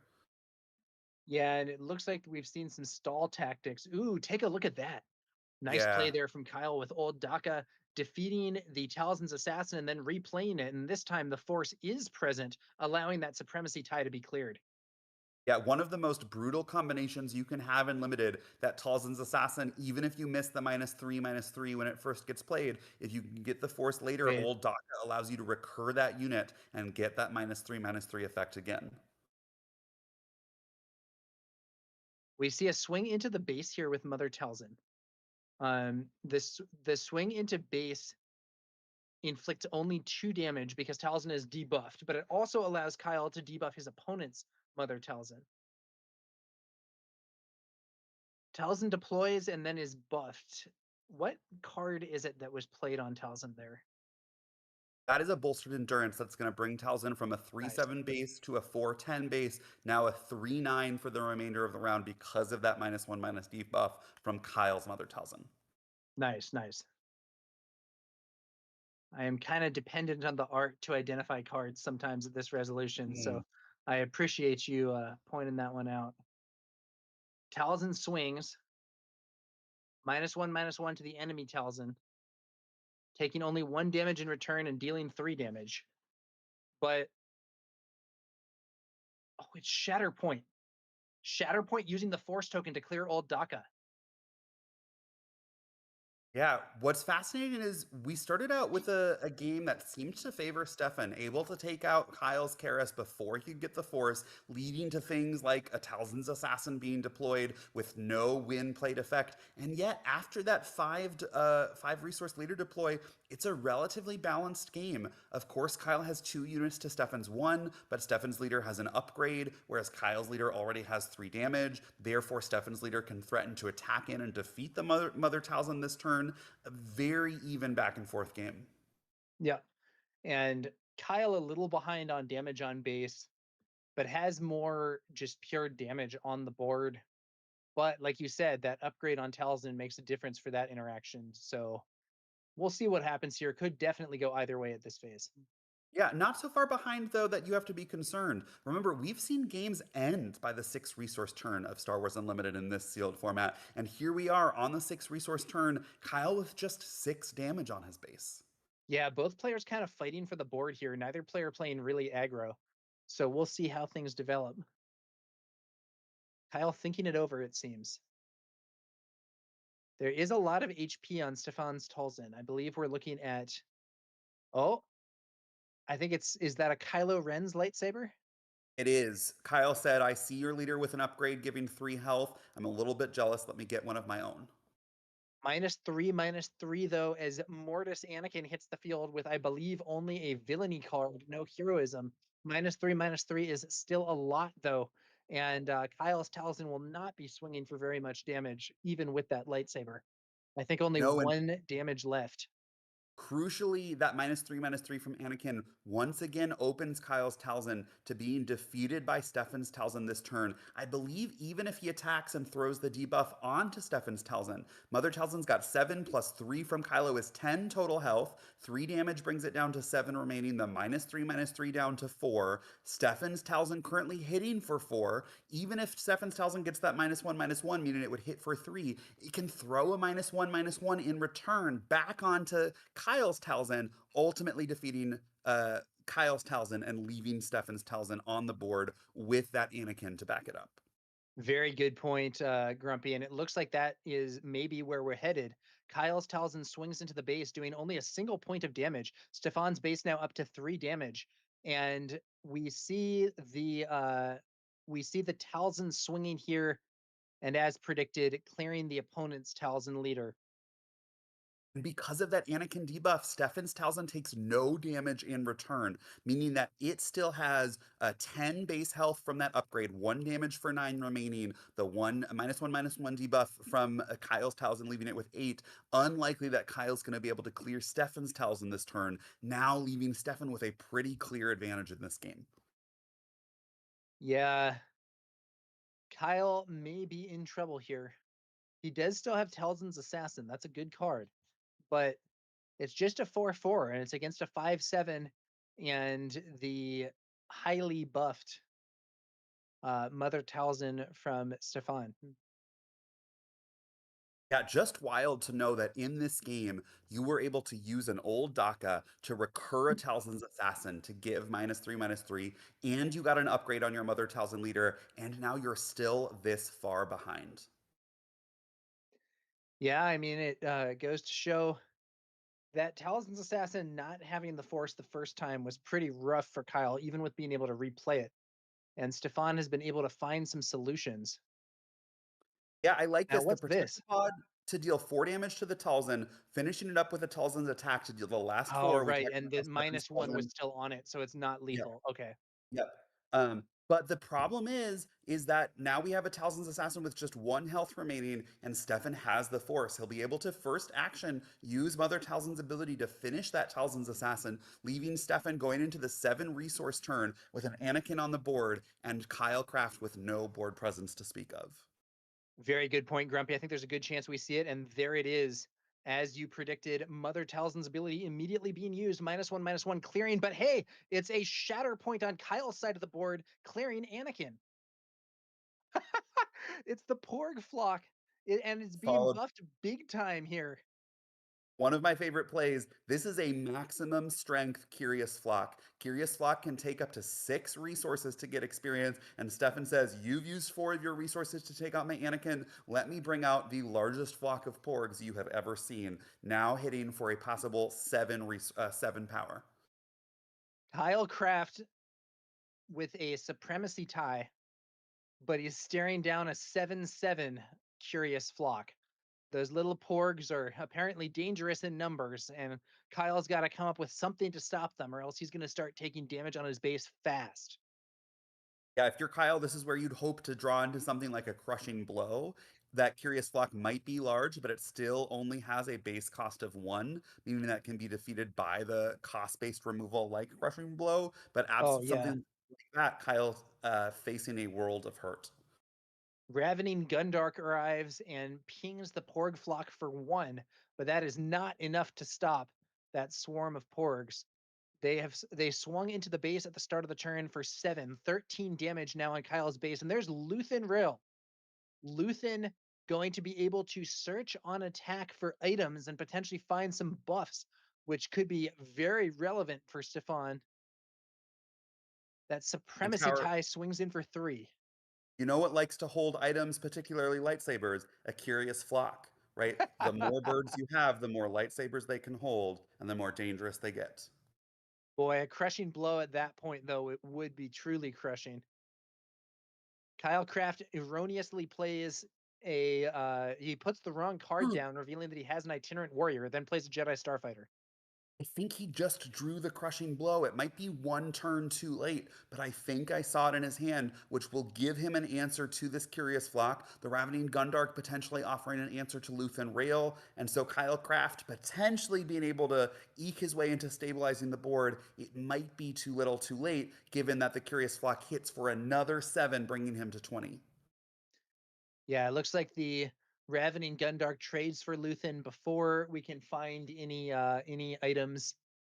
And then it is the what is this card? Relic Scavenger. It's the Relic Scavenger, another 4 power on the board for Stefan. There's the crushing blow. And it is crushing to lose your 7/7 Porg flock to a 3-cost card. But that is the peril of running upgraded cheap units in this format. Crushing blow, very relevant.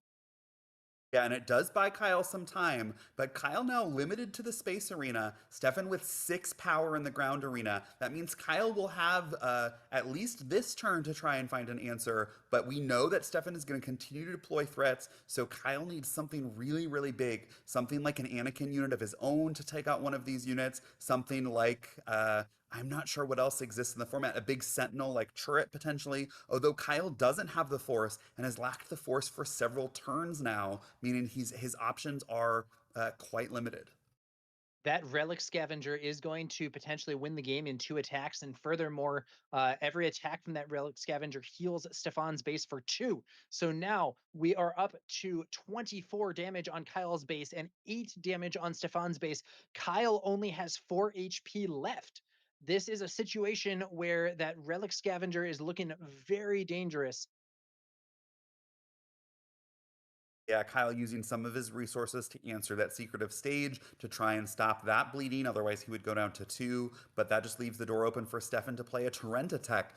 2 now lethal threats on the board for Stefan. There's the fist bump.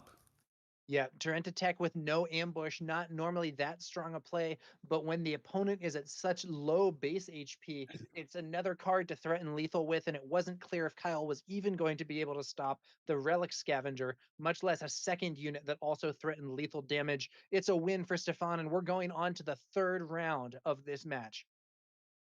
Yeah, another game potentially where initiative made a world of difference because Stefan was able to take out that Karis turn 2 using Maz Kanata to attack with his own Karis. Had Kyle had initiative, his Karis would potentially have been able to attack first, getting him the force, opening up either that win defeated ability or the opportunity to have the force 2 turns later when he uses Mother Talzin. So Stefan really taking advantage of the tempo that he gets from going first to keep Kyle off that crucial force resource at key turns throughout this game. Yeah. It's interesting. I think it's a scenario where the Maz Kanata can be really a star, to be honest with you. She hasn't seen all that much play in the constructed environment, but in limited here, she's really, really good. Yeah, you talked about how powerful Fleet Lieutenant was in set one because of its ability to bump to improve Rebels attack. Imagine if set one limited said every deck you play has to be filled with Rebels, right? The fact that Maz Kanata relies on the mechanic that the set is already pushing you to include means that even though she hasn't made a big splash in constructed, she is an incredible card in this limited format. Yeah.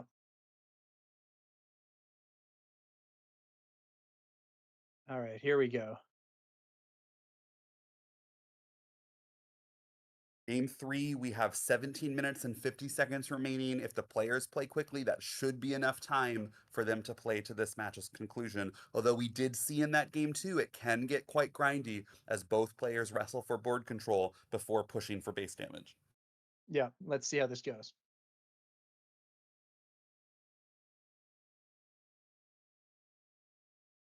Here we go. Kyle with initiative, but it looks like he's got some underwhelming turn one plays. He can play a 2-2 Curious Flock. He can play a 2-2 Guardian of the Wills, although I believe that's a Karis back in his hand. So just kidding. He's starting out exactly how he'd hoped.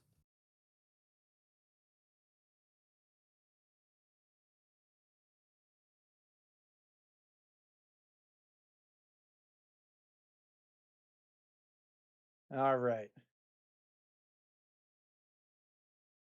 Karis, met by a secretive sage. Let's see how this goes. Yeah, and I see powerful cards waiting in Stefan's hand. There's an Anakin waiting. There's a Torrenta Tech waiting. Right, once we get to that 5 and 6 resource turn, Stefan's hand threatening to do some incredibly powerful things. Kyle's going to need some powerful cards of his own to back that up. Both players now ending up with the Force as they trade their turn 2 plays. Supremacy tie into supremacy tie. Yep. Again, it may be a moment before we see any damage going on these players' bases.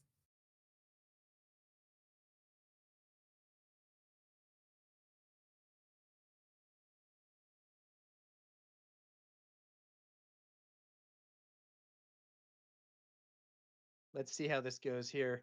It's a very, very mirrored match as we've seen from some of these openers. And now the supremacy ties trade. It's an empty board again. Let's see what happens next.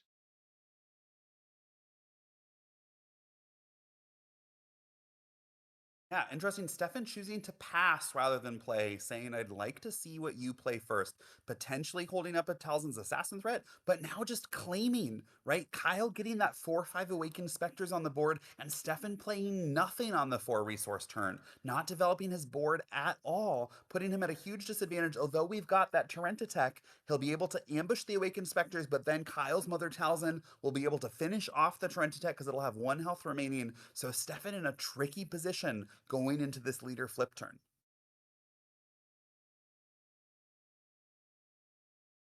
I cannot imagine that he claimed because he wanted to ambush the Torrenta Tech. I have to imagine it's because he did not feel like he had a meaningful play to make.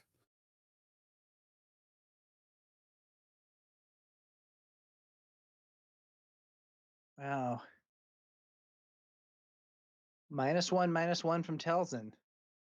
But Kyle has a unit on the board and Stefan doesn't.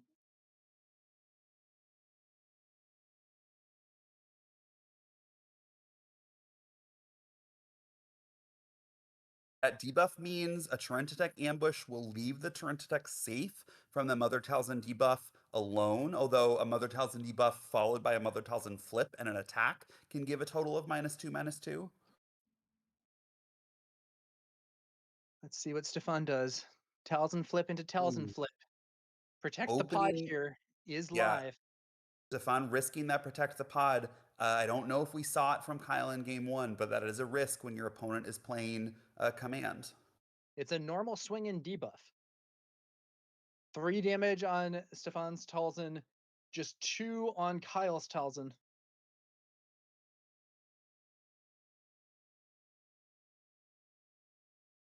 Ooh, craving power. But with the -1/-1, it's only going to hit for 4. It's going to hit for 4. that can either take out the Awakened Specters or it can go on the Mother Talzin, which would let Stefan kill the Mother Talzin with an attack, choosing instead to take out the unit guarantee than rather risk any funny business like an upgrade, right? Or maybe a Protect the Pod in return. This way, at least it keeps the board as clear as possible. He should now be able to attack and clear his opponent's Talzin with the bonus stats. Ravening Gundark shows up for another point of damage. And if we see Stefan attack into Kyle's Mother Talzin here, if we see Kyle claim and then attack into Mother Talzin with the Ravening Gundark, we will have entered the 6 resource turn with boards clear and both players still with 0 damage. As it is, we see Stefan choose to claim instead of attack, potentially with something in mind. I know he has an Anakin in hand that he could play on the 6 resource turn. We'll see what he chooses to do that he thinks is going to be more impactful than clearing Kyle's Talzin later. Yeah, I'm thinking, I don't know. We could see attack in for 5 total because he's no longer debuffed. That allows him to defeat his opponent's Talzin in 1 hit and then debuff the clears that in 1 hit and then debuffs the um Gundark, and that puts him in a position where he can play Anakin to clear the Gundark now, assuming the That's Gundark doesn't true. just trade, which it doesn't. Yeah, Kyle choosing to use Talzin's assassin debuff rather than attacking, opening himself up to this exact line you identified. Anakin comes down, does the additional -3/-3, and now after this, we still have 0 damage on base. Oh, but look at this. The lightsaber brings the Talzin's assassin to 5/7 stats. So with 0 damage on base from both players and a single 5/7 unit facing each other down, this game is about as even as it can get. Yeah, absolutely.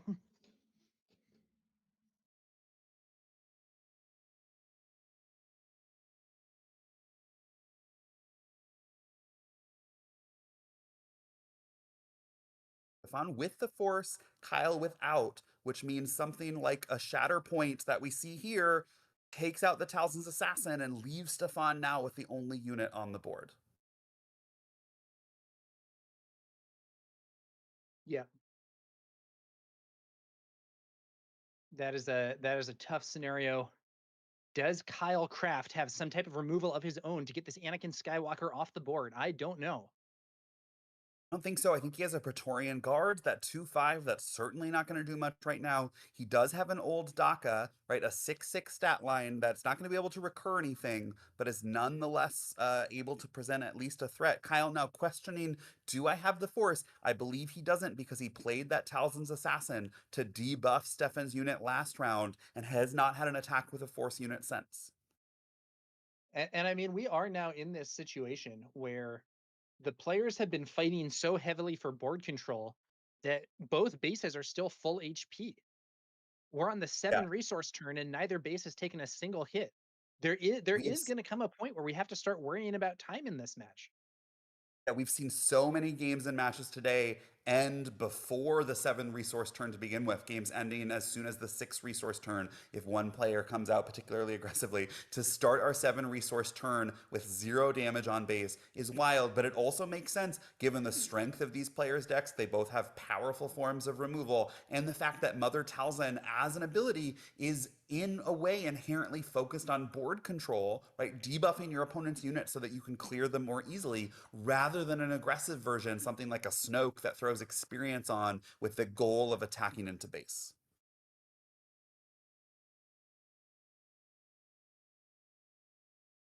Kyle deep in the tank trying to figure out how he's going to get out of this position.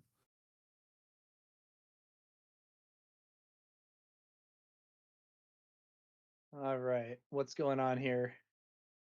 Yeah, unless there's a judge call, at some point Kyle really does need to make a decision. Otherwise, we're risking the kind of slow play that, as you say, is going to make time a concern for this match. Yeah, this is yeah, they've used basically a minute just sitting here not doing anything, or like, readying resources, shuffling cards, whatever it is. Was that a pass? May have been a That was a pass.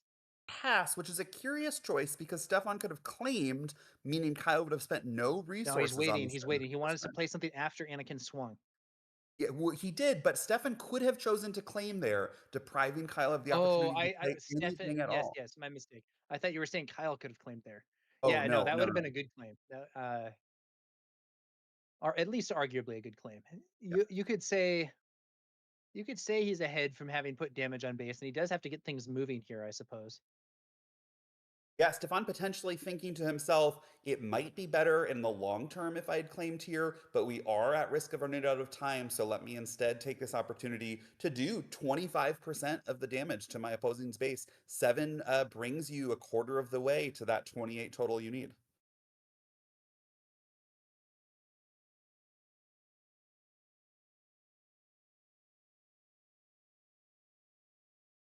We're swinging in with Maz here for a 3 damage hit, 10 damage now on Kyle's base, 18 HP remaining, and Stefan's base still untouched. A little bit less than 8 minutes left in this round. Old Daka takes out Maz.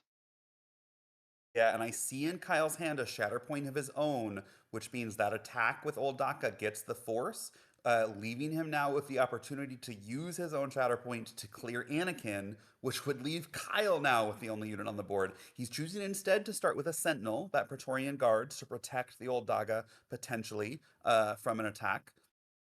Ooh. But old Daka there being given -3/-3, and that's enough to get her off the board. There's that shatter point, though, clearing Anakin. It's just the Praetorian Guard now, but Stefan still has 5 resources. Let's see what he can do with them. Needs something powerful to continue this momentum. Ooh. This is uh this is going to be able to search his cards here. Um it is, I think, the Degoyan Master, not entirely sure how to Yep, pronounce that, yep. but the When played 5/5 and that when searches defeated. when played or when defeated by when you use the force. Look at that, Stefan getting a Darth Vader from that search. Scary. Not what you Yes, want to see on the other side of the board, especially Stefan's deck because go ahead. with both an Anakin legendary and a Darth Vader legendary paired with a Mother Talzin leader, you have to imagine Stefan was just delighted when he was opening his 6 packs this morning. Yep. Let's see how this goes. Protect the pod, clearing the Degoyan Master, and crucially, it's before Stefan can get the force against. The when defeated effect does not go off. Oh, it's the Porgs again. Hit Another our second block. 7/7 Curious Flock. Is there going to be another crushing blow? Yeah, I think Kyle Kyle. may have just looked and seen his crushing blow in his resources. Yeah. Kyle's done a nice job of clawing his way back to even in this game, but Stefan presenting threat after threat after threat. Even if Kyle can get through this now 7/7 Curious Flock, we know Stefan has a Darth Vader to back it up, and Kyle at 15 does not have a lot of life to play with. Kyle chips 2 damage into the base with the Praetorian Guard. Stefan then bringing out a Secretive Sage. We're looking at a total of 9 damage being presented here by Stefan. Kyle is not going to lose next turn, but he's in position to lose turn after this upcoming one, Yeah, assuming that he cannot somehow stabilize the board. On the This plus Knight of side, though, Ren will give the go ahead. Praetorian Yeah, Guard Sentinel. yeah. Knight of Ren giving the Sentinel there does mean that Stefan will have to either attack with the powerful flock into that Praetorian Guard or find a way to remove the Knight of Ren and hope that his opponent does not have another card to enable that card's Sentinel. Stefan without the Force, if he did have the Force, he could actually use it to debuff the Knight of Ren with his Mother Talzin, which would drop it to 3 attack, Ooh, removing that'd the be clever. Sentinel. So he could choose potentially to attack with that Secretive Sage to get the Force, do the debuff, and open up the 7 from the Curious Flock to the base, although that may be too convoluted, and Stefan just wanting to keep the board clear. Yeah, that's a little cutesy to me, just because it would then go away at the start of the next turn, and you might have to do some other complicated thing again. Probably better to just remove it. That's what he does end up doing. Talzin removing the Praetorian Guard, no more Sentinel, but the Praetorian Guard did soak up a mighty 7 damage from Yeah. that Curious Flock. Some card that I did not, I think it was the -3/-3 one there being used to clear being used to clear the secretive sage. And here comes Vader.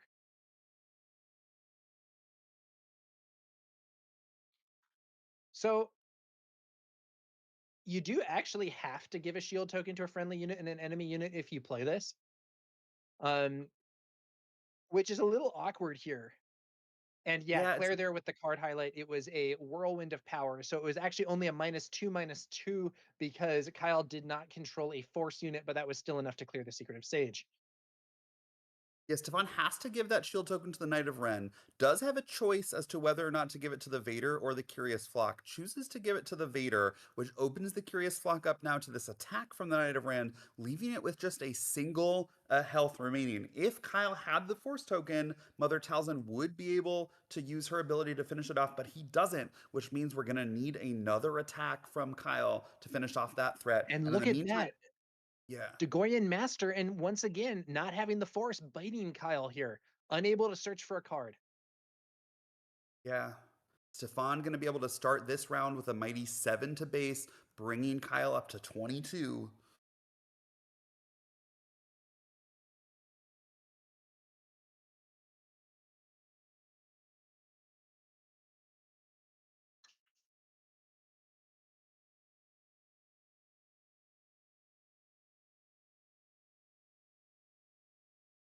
Okay.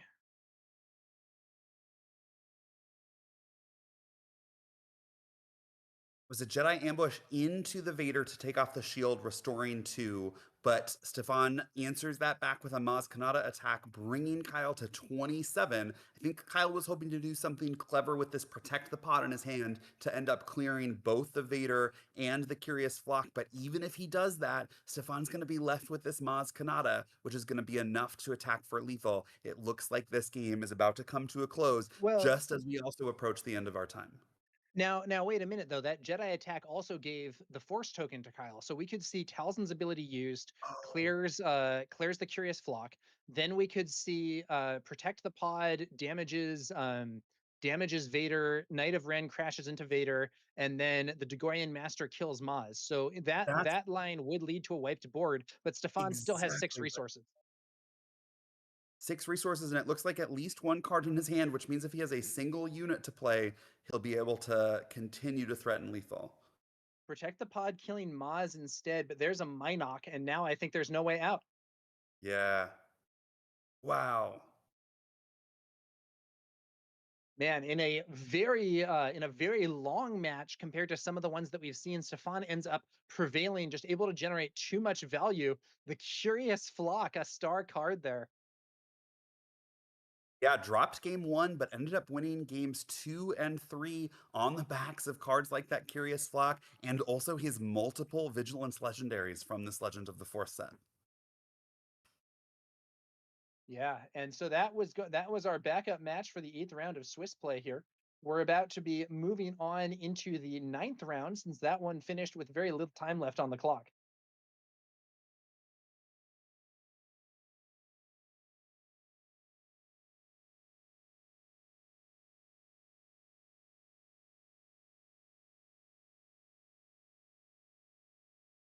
All right, that is going to do it for that one. They're apparently actually at time, and the remaining time there was from a time extension for moving to the featured table. So I think they're wrapping up the last few matches here in the tournament, and we should be moving on to the 9th round of Swiss play and the final for today very shortly. The final, and given that at the start of round 8, we had just 4 undefeated players remaining, going into round 9, that number is going to drop to 2, which means by the end of today, we should have a single undefeated sealed champion, putting them in a great position going into day 2 to make that top 8. Yeah, the one undefeated player can go one. All they have to do is pick up one round in their draft pod to make top 8. Just 1 and 2. That is a completely fine place to be. Yeah, but I'm sure they'll still feel an enormous amount of pressure to make that happen. Yeah, and it is also worth noting that they have changed the tournament guidelines such that standings matter. So whoever is the higher seed gets to pick initiative in the top cut. And that is actually very relevant in some of these matchups where initiative can really matter, especially with those early force unit versus force unit scenarios. So you're definitely encouraged to try and get as good standings as possible, even if you're already in a position to make it. The difference between a win and a loss might be the difference between being able to choose initiative in the top 8 and having your opponent dictate it. That is true, although I expect we'll still see at least some players choose to draw, saying I'd rather have the guaranteed top 8 entry than potentially a slightly better record, which would lead to a slightly better seed. Very possible.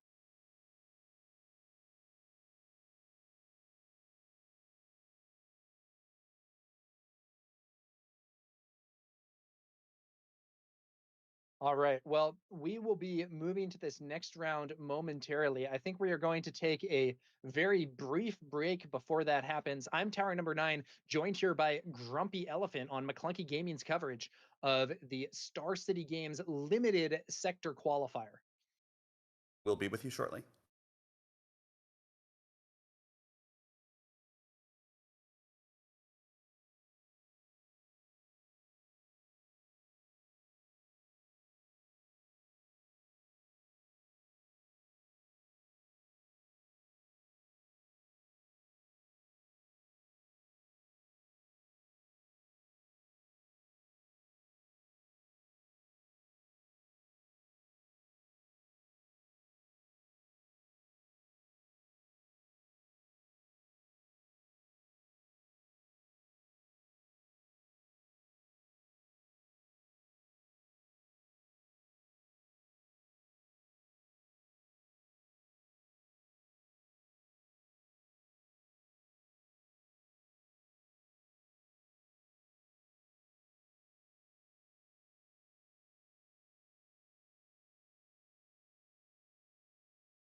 Welcome back, folks. I'm Grumpy Elephant here with Tower number 9 for our ninth and final round of the sealed sector qualifier at the Philadelphia Convention Center. Big thank you to McClunky Gaming, especially Tim and Claire, for making this stream happen. And another big thank you to FFG, particularly Jack, our community manager, for supporting this stream and also making it happen. We've had 8 intense rounds, after which we have 2 undefeated players remaining, hoping to make it not just to day 2 tomorrow, but also to top 8. But we also have a number of players still currently 6-2 or better, trying to, 6-2 folks, or better, trying to make it to that top 8 and day 2 tomorrow. Tower, are you excited for our last round? Absolutely, Grumpy. It's going to be great to see what happens here in the ninth and final round of Swiss today on day 1. This is going to be followed up by a draft pod in Swiss on at the start of day 2, followed by another draft pod for the top 8. Yep, and we've been talking a little bit about what these players need, not just to make day 2, but to make top 8. So everyone who goes 7-2 or better will be able to make day 2 tomorrow, but it's likely that you'll need a record of 10-2 to make that top 8. So if you're 7-2 going into day 2, you need to win out that draft pod. If you are 8-1, you can go 2-1 in your draft to still make top 8. And if you end up the sole undefeated player from our Swiss today, you need to pick up just a single match in that draft pod tomorrow. But what that means is no one is going to qualify from top 8 after these 9 rounds of Swiss. Everyone is still going to have their work cut out for them coming tomorrow. Yeah, absolutely. So for our featured match here, we have a Talzin Green versus an Obi-Wan Red. And, some leaders that we've been seeing a lot of over the course of this tournament. Talzin and Obi-Wan doing very well. And let's see how they do here. Yeah, Talzin, of course, being in that vigilance aspect, the aspect that folks, I think, arguably think is the strongest in this limited format. Obi-Wan here being Obi-Wan Red, meaning it's going to have to match Talzin's vigilance cards, things like Turret, things like Talzin's Assassin, with just some command aggression cards of his own. And these players are 7-1, which means that a win, like both these players are going to make day 2. A win here puts you in that 8-1 position where you don't have to win all 3 games in your draft pod to make the cut. You can go 2-1, just be in the top half of the pod, and you're in. So whoever wins this will have a better position for going for top 8. Yeah, and this is not the start that Eric Hunter wants to see.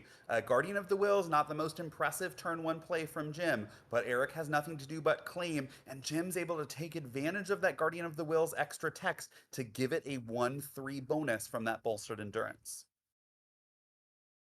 Yeah, and it looks like the Jedi Knight arriving and the when played ability doing 2 damage there since Eric has the initiative, but not exactly a super impressive result. No, without that upgrade, that Jedi Knight would have been able to take out the Guardian of the Wills, but that upgrade saves it, means it can threaten to trade into the Jedi Knight, followed up by this Knight of Ren, meaning that Jim's still starting this game off both with the Force token now active and a stronger board presence. Jim going for an aggressive move there. The Guardian of the Wills swings into base, puts the Force token on Jim's base, and now the Jedi Knight can take out the Guardian of the Wills, but that is going to be a trade, and that Knight of Ren there to do even more damage to Eric's base if Jim wants to keep the pressure on. Yeah, Jim's able to safely attack into Eric's base there because he knows if Eric doesn't immediately trade into Jim's Guardian, Jim can have a favorable trade with that Knight of Ren, and so that 3 base damage was safe. Well, But some powerful plays to follow it up. yeah, we're seeing Quinlan Voss hit the field here for Eric, a card that was very effective in one of our previous rounds, but it's opposed by Chirrut, arguably one of the best cards in the entire set, and a huge problem for Eric unless he can find some sort of removal or other way to deal with it, with Jim having that Force token. Yeah, this is turret with the force token already active, meaning Jim does not need to attack to be able to get it. But here's the cleanest answer possible. A Protect the Pod, one of the few removal spells in this format, able to cleanly deal 5 damage, leading Eric now with a 4-5 compared to Jim's 4-4 Knight of Ren. Yeah, and while we are in a situation where Jim could potentially kill Quinlan with Talzin's leader ability, Eric could also buff Quinlan with Obi-Wan's leader ability. So Eric does have a substantial board advantage. Let's see what Jim can do with his 5 resources here to try and improve things. Yeah, Obi-Wan's 4 leader ability resources. potentially stacking up well against Talzin's because the debuff goes away at the end of the turn, but the experience remains. It's a Talzin's Assassin, giving -3/-3 to Quinlan. Obi-Wan's ability is used to give Quinlan an experience, but with -3/-3, the Knight of Ren can potentially attack and defeat Quinlan easily here while remaining alive. Yeah, even though Eric had that clean answer to the turret, one of the easiest ways to get it off the board, Jim's still going to be left with a commanding board presence after this turn. And it is going to be the Knight of Ren swinging into Quinlan and clearing that unit off the field. Now we see a leader flip here from Eric. Obi-Wan on the board, but without any units to buff. So just swinging as a 3/6, I suppose. Yeah, that leader flip can't feel good, and the Talzin threatening potentially to attack into that Obi-Wan, using the debuff to take only 2 damage in return. Bolstered resilience on Talzin as well. So Talzin now a 4/10. Swinging on into the base, not Yep. bothering to attack Obi-Wan here. Eric Hunter is in big trouble. Yeah, Jim saying, I've done the board control I need. I've cleared your units. Your leader is useless without them. Let me now take the 12 power I have on board and turn it towards that 28 HP base. Yeah.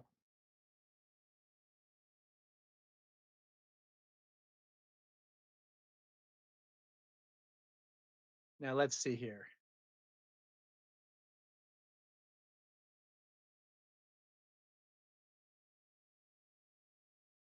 Okay.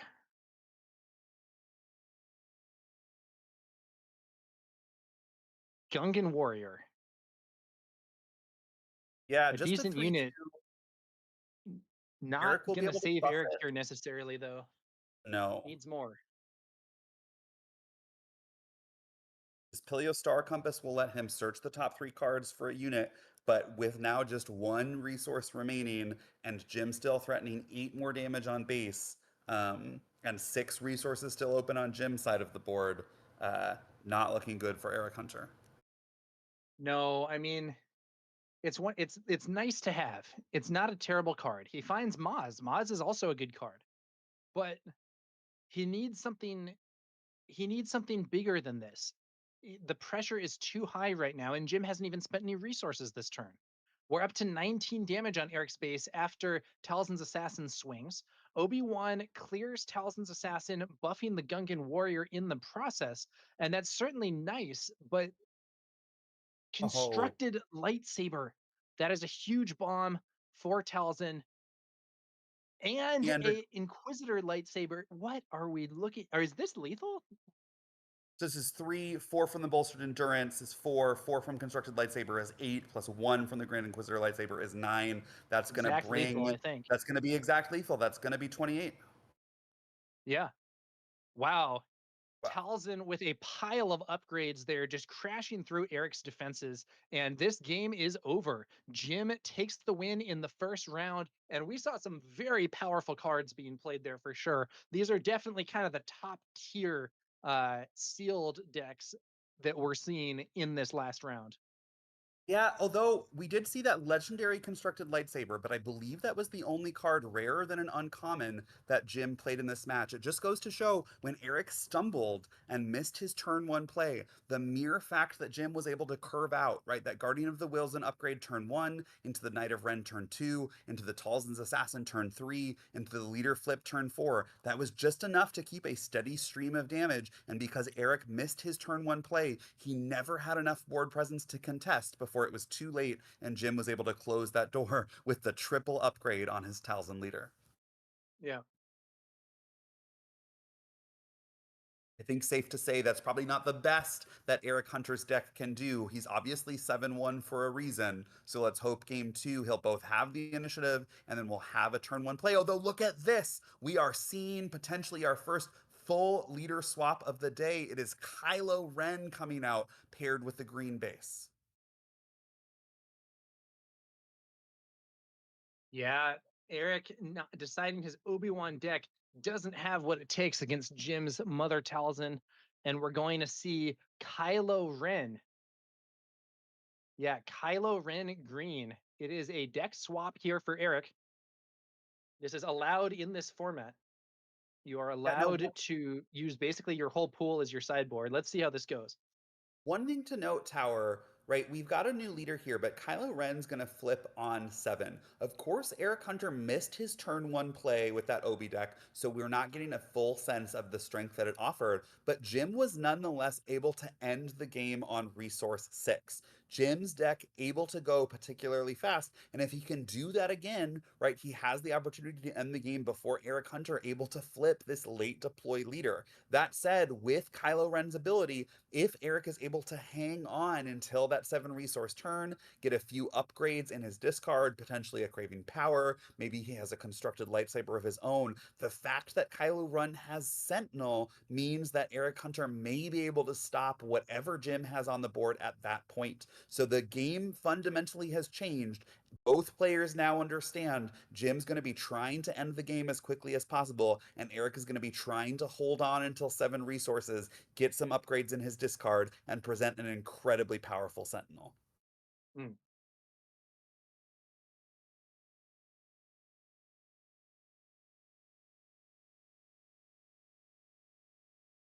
Here we go.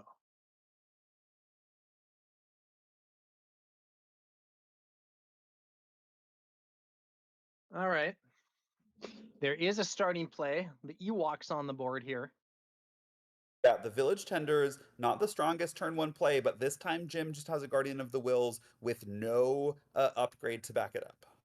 Yeah, Guardian of the Wills plus an upgrade is a really good start. Guardian of the Wills with no upgrade is a not so good start. It can Eric still Hunter, attack into still Fallen attack into Jedi. that Village Tender, giving it 2 damage to follow up with Talzin's ability to finish it off, or with Maz Kanata, we're just going to put up 4 on base. This is Jim saying, I understand the dynamics of this matchup. I could have taken a favorable trade into the Village Tender. I could have even taken out your Fallen Jedi that you just placed. I need to put damage on your base. Okay, so that's going to be 4 damage on the 4 damage on the base there. Definitely going for an aggressive route. Aggression served Jim very well in the previous round. And I'm thinking it may even be more important if he's trying to push through before Kylo Ren can flip.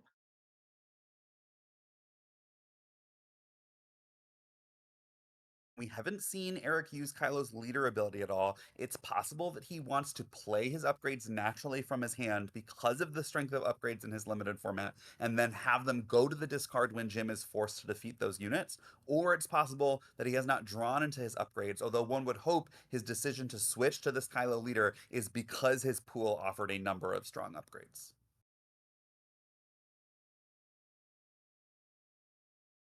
Yeah, let's see how this goes. Some quick back and forth actions here. Protect the pod, followed by a Talzin's Assassin, and Eric is the one left with a unit on the board here.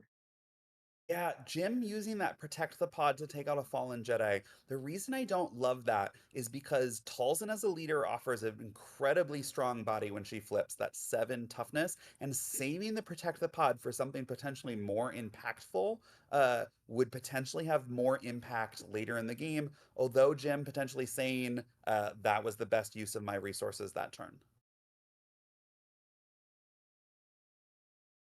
Yeah, let's see here. So that's a bolstered endurance now on the Talzin's Assassin, making it a 5/7. Ooh. But here we have that mighty buff. We have seen this card over and over again. Craving Power on Talzin, doing 5 damage there. That's not enough to clear that unit off the board, but it's setting things up. Yeah. Well, nor is it enough to bring it within striking distance of Mother Talzin's leader ability. And so it is a powerful play. But Jim now having to continue to go base, leaving this powerful unit on Eric's side of the board. Was that a heal wounds? It looks like it was a heal wounds to return Talzin's assassin to full health. What is that card? What is that card actually called? Cure wounds. I was almost right. So that is use the force if you do heal 6 damage from a unit. Not a commonly played card, but very relevant in that situation. That Talzin's assassin is healthy again. We've now arrived at 6 resources. We are still 1 turn away from that Kylo Ren flip turn, but also crucially, Eric Hunter currently with no upgrades in his discard pile. And so unless he's able to get something impactful there next turn, this Kylo leader flip is not going to be particularly threatening to this suited up Mother Talzin, currently with 5 power and 9 health remaining.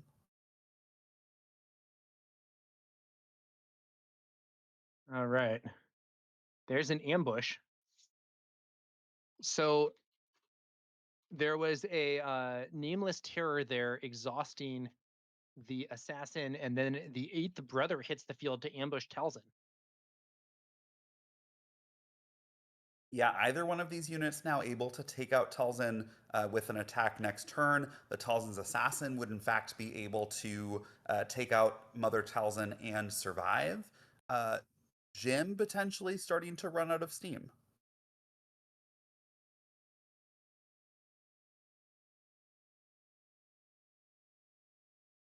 Yeah, so then, man, these buffs are so strong for Jim here. Constructed lightsaber. A huge swing from Mother Talzin and a debuff. Now, Eric is keeping his units a little out of range of Talzin's debuff actually killing them. So Yeah, the debuff Talzin there though. doesn't kill the 8th brother. No, and Talzin, I believe, with 7 health remaining, hitting for a massive 9 power, threatening lethal immediately, unable to be killed by either of Eric's units now that the constructed lightsaber has come out. Um, Protect the Although, pod. look at this. Protect the pod clears Talzin because of the buff and the healing from on that Talzin's assassin. And that puts Jim Wow. in a much worse position, especially because Kylo Ren is about to flip. Yeah. Eric with just 8 health remaining, but having made a massive play to stabilize this game. Yeah. Eric down to 5 health remaining. Jim with all of his resources available, but Eric with the opportunity to flip a Kylo, and he at least has an Inquisitor's lightsaber in his discard, which means this Kylo is going to be a 6/8 with an additional 2 power if it attacks a Force unit.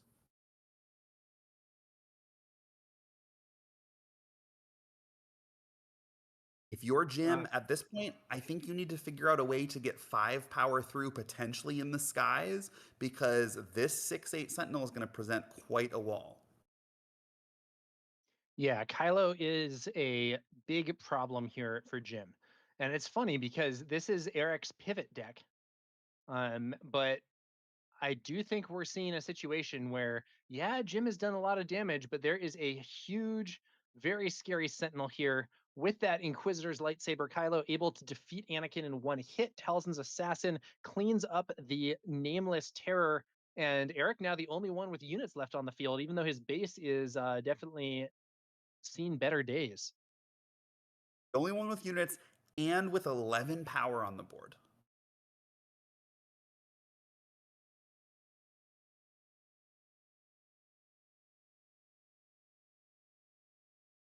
All right.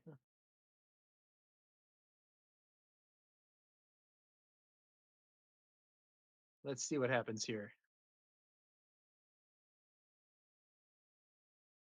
Another Talzin's assassin hits the field, this time for Jim, and it's -3/-3. It looks like it's enough to clear Kylo Ren after the damage that he'd taken from Anakin. So now we have a buffed but damaged Talzin's Assassin versus a full health Talzin's Assassin. Eric could just take the trade here. Does Yeah, he have a leaving better answer? the board's No. clear again. That's what he chooses to do. Yeah, it's just a direct crash. Units trade. Still some resources here for Jim. Brings out a Night Sister Warrior. Eric has some resources too, more of them. Eye of Scion and Karis here. So Eye of Scion is definitely going to be a big deal. The ambush not mattering, but this unit is 4/7 hidden ambush, overwhelm, restore 1. So in this case, restore 1 is probably the most relevant of those keywords, with Jim not having anything up in space. Karis in a good position to potentially remove the Night Sister Warrior there, but Jim is likely going to get at least 2 damage in here with an attack, and that's exactly what we see. That's going to drop Eric to 3. The attack from the Eye of Scion will bring him up to 4 health remaining on his base, but it's going to be very easy now that the Sentinel from Kylo Ren is gone for Jim to put Eric in check. Any unit currently that has 4 or more power he can play, and if Eric doesn't have an immediate way to remove it, he's going to be forced to claim. Yeah, that's right. And so Karis in a spot here to potentially clear the Night Sister Warrior pretty easily. Night Sister Warrior would then get to draw a card, so it's possible that Eric wants to slow roll that as much as possible to prevent Jim from potentially drawing into a better way to use his resources. Ideally, you would actually only remove the Night Sister Warrior after your opponent has already claimed or tapped out. It's another Talzin's Assassin, debuffing Karis. Now, Karis could still kill the Night Sister Warrior by crashing into one of these units and using the When Defeated ability, but the Talzin's Assassin is threatening lethal. Eric needs to find an answer. He only has 24 HP on his base, so the 4 damage from Talzin's Assassin is enough to be a threat. Does he have some form of ambush, some form of removal that can potentially clear that Talzin's Assassin?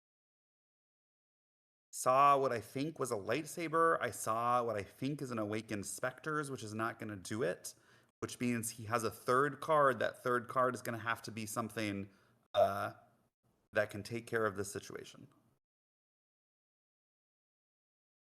Could also potentially use Kylo's ability, discard, if he does have a lightsaber of some kind that's not saving him, he could discard that to fish for another option, but it's risky because if he doesn't find one, he could be stuck.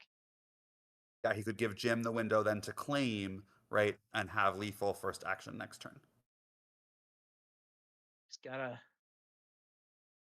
man, it's a tough situation here for Eric.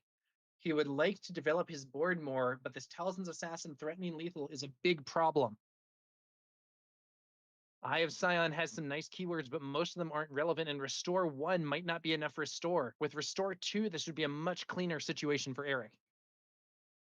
I have to imagine when Eric switched decks, he wanted to be able to flip his Kylo Ren leader with more than just a single upgrade in the discard. It looks like his deck does have a number of upgrades, but he potentially drew into them too late. That 8 health was just enough for Jim to be able to clear it using a combination of an attack and that debuff from the Talzin's Assassin. If he'd been able to get Kylo Ren with something like 10 or 12 or 13 health, he would have been a much better position going into this later part of the game.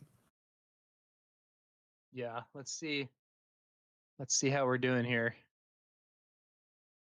Eric really in the tank here, but this is potentially win or lose. Yeah, my guess would be his deck has something, his hand does not. He's trying to figure out, is it better to use Kylo's ability to have one draw into something and then be able to play cards, or is it better to claim? He chooses to claim Claim. to then get 2 opportunities to draw. This will Well, at least let him attack he that doesn't Karis need into the he doesn't Talzin's actually Assassin. need to top deck now. So he can crash Karis into the Talzin's Yep, Assassin and then get yep. the force, use the when defeated. Yeah, there we go. But that Night Sister Warrior, that's 2 more damage, only 2 HP left after this attack. With Maz, that could be the end of the game. No Maz.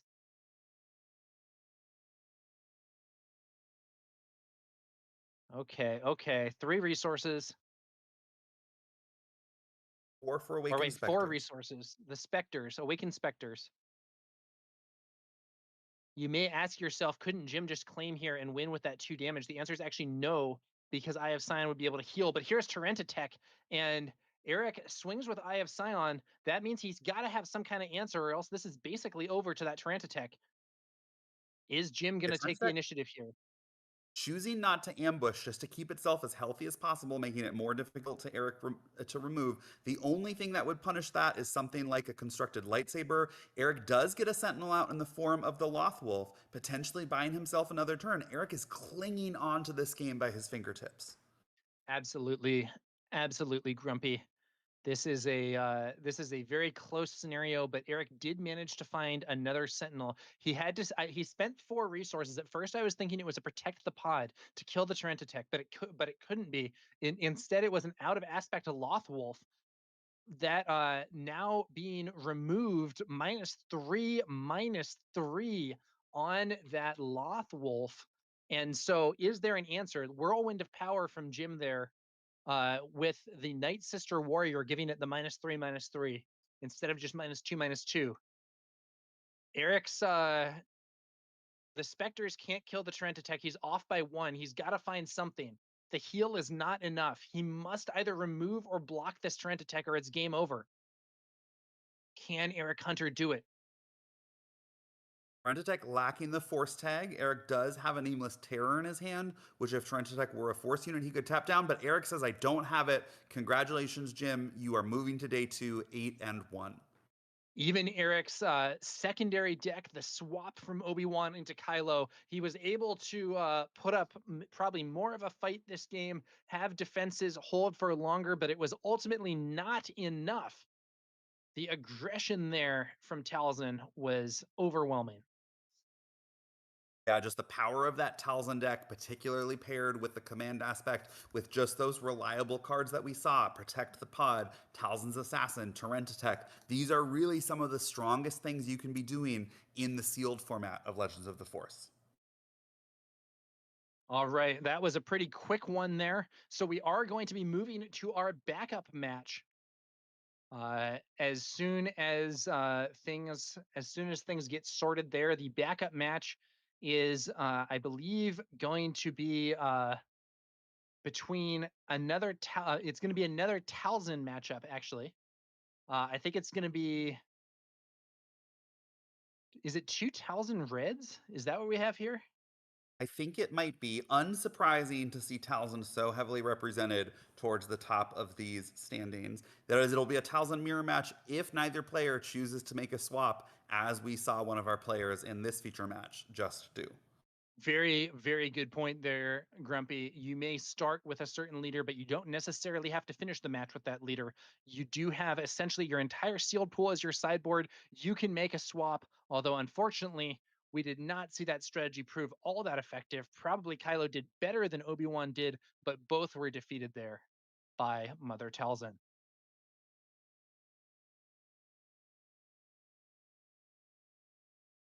Still about half an hour left in the round, so fair amount of time. We're switching to the backup match now, and it is indeed going to be 2 Talzin Reds facing off with one another.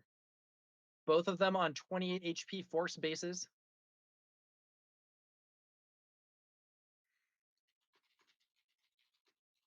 I believe both of them 6 and 2, although we'll find out shortly. Ooh, if they are both 6 and 2, that means this is win and in for day 2. And then if you can win out in your draft pod, we'll see what happens. I believe it's KTOD Michael on one of the Talzin Reds versus Joe D on the other Talzin Red. Not Yeah, sure Michael. which is which yet. We're going to have to wait a moment for the overlay to be updated. Thank you so much to Tim and Claire for handling the stream production here. And yeah, let's see how this goes. KTOD Michael, a member of formerly Team Secret before they merged with the KTOD competitive team to become a significantly larger team and one of the strongest competitive threats in our Star Wars Unlimited game. All right, so we're going to lead things off here with it's going to be Karis on one side and Kylo Ren on the other.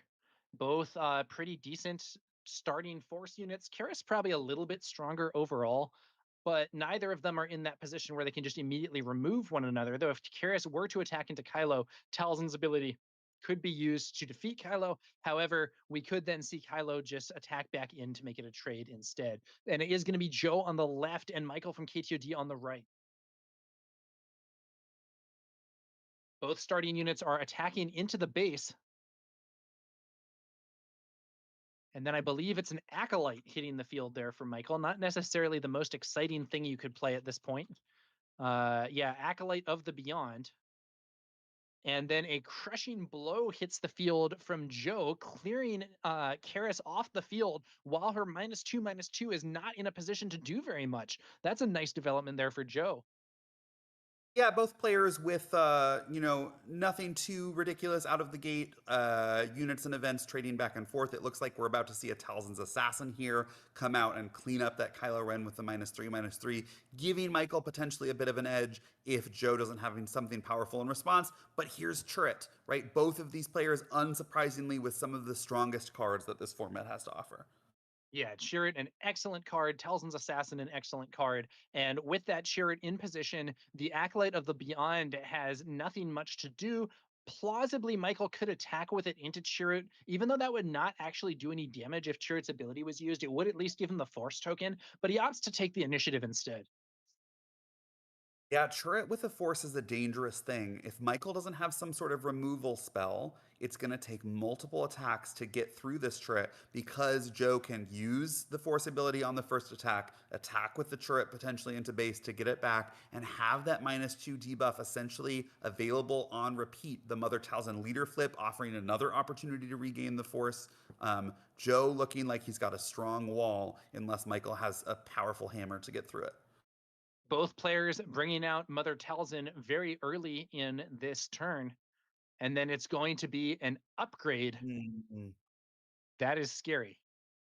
That is the Battle Fury, which is going to give Mother Talzin 6 power, just enough with the -1 debuff to get through the turret. And so, in response, Joe says, "Let me take away that 3 power you just added. You're not getting through my turret this turn unless you have more." Is that a second Battle Fury? I think it is. That's crazy. I might. This is I don't know for sure. No, wait. I think it's. I. I don't know. I cannot see the art. I think it is though, based on the size of the words there. If it is, that would make it a 9/13 Mother Talzin. On Michael on will have to attack, discard 2 two cards every cards. time he attacks. But that Mother Talzin alone might be enough to end this game 3. Joe looks to be maybe in a spot of bemusement at this outcome. Even with that big debuff, Mother Talzin is still extremely strong. Uses his Mother Talzin to clear the assassin on the other side of the board, swinging in there and debuffing with the on attack ability. Yeah, we will learn if it is in fact a second Battle Fury when Michael attacks with his Mother Talzin. Does he discard 1 card or 2? But it might just be 1 because that is a bolstered endurance in his hand, which he might choose to slam on Mother Talzin as a third upgrade, turning her from a 9/13 to a 10/16. Yeah, he's doing it. He's making it happen here. This is a massive Mother Talzin. I don't know how Joe is going to deal with this. So we're looking at 7 total power even after that -3 was played. He has to discard at least the 1 card in his hand, but boy, this is looking extremely bad for Joe. What can he find that will save him from the massively buffed Mother Talzin? When folks coined the term Voltron, this is what they were talking about. You put as many upgrades as you can onto a unit that can hopefully survive, and you just attack again and again and again, regardless of whatever walls your opponent can put up, until they are dead.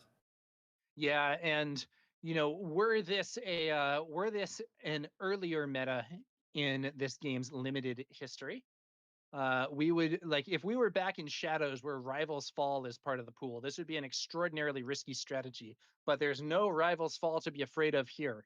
And I'm not sure what Joe could have that would answer this heavily buffed Telzin.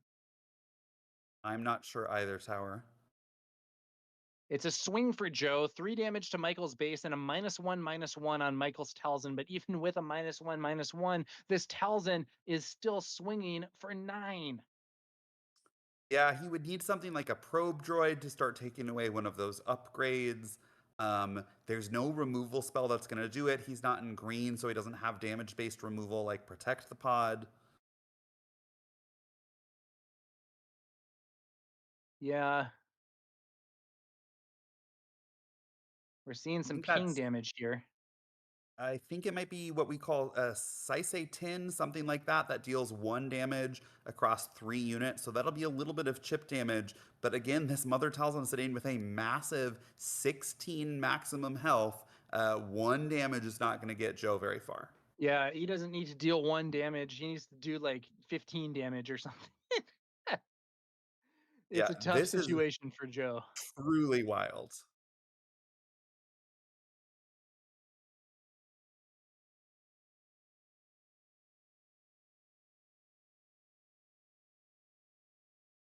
And there's no way he Yeah. can race either, right? He just doesn't have the strength on the board to match the speed of these Battle Furies. Oh, hey, there's a spot of hope though for Joe. A dark probe droid hits the field, removing one of those battle furies. That is a very nice thing for him to have. Yeah, so that's going to now make the Mother Talzin a 7/13. 3 damage on it means it has 10 health remaining. Unless Joe has something more from his hand, he's still not going to be able to clear it this turn. And the Mother Talzin's going to swing in for 7, bringing him to 22. I think Joe's out of time. The probe droid is nice, but I don't think it's enough. A blockade runner shows up in the space arena there for Michael. This is a 4/4 saboteur. When this unit deals combat damage to a base, you may give an experience token to this unit. But just the heavily buffed Talzin, I think, is maybe enough here for Michael to push through and end this game. Maybe not on this turn, but I think next turn is going to do it. I think that's right. Acolyte of the Beyond defeated there, but doesn't matter. Michael deciding, do I claim now and say, solve this problem or I win? Uh, Joe readies the unit here.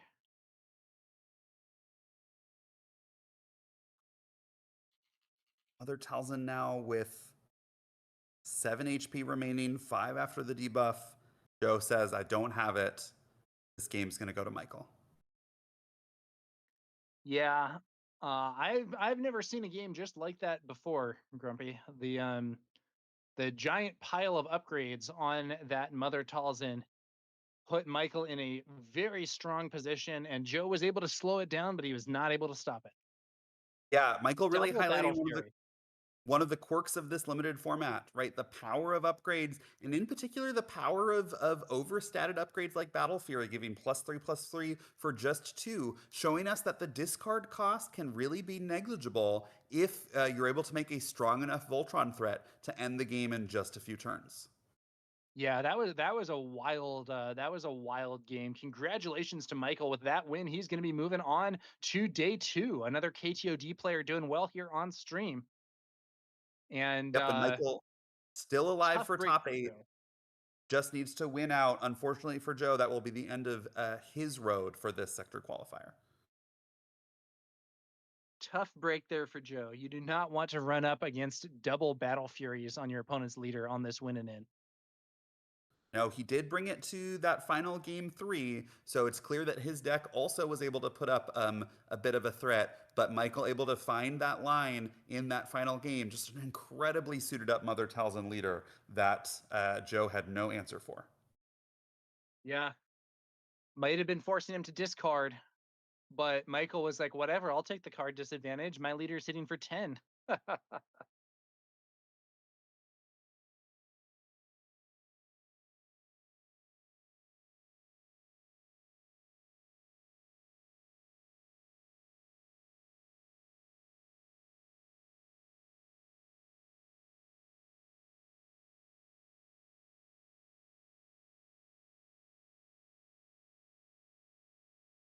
All right. Well, we actually have a backup table. That one was over so fast that it is conceivable we will have another round for you, but it's not guaranteed. The timing has to line up pretty well for us to get tables to switch over. So stay tuned for that. Grumpy, what are your takeaways from what we've seen here in these sealed Swiss rounds today? Yeah, if anything, Tower, it's affirmed, I think, some of what we knew going in, right? If you can play Mother Talzin, play Mother Talzin.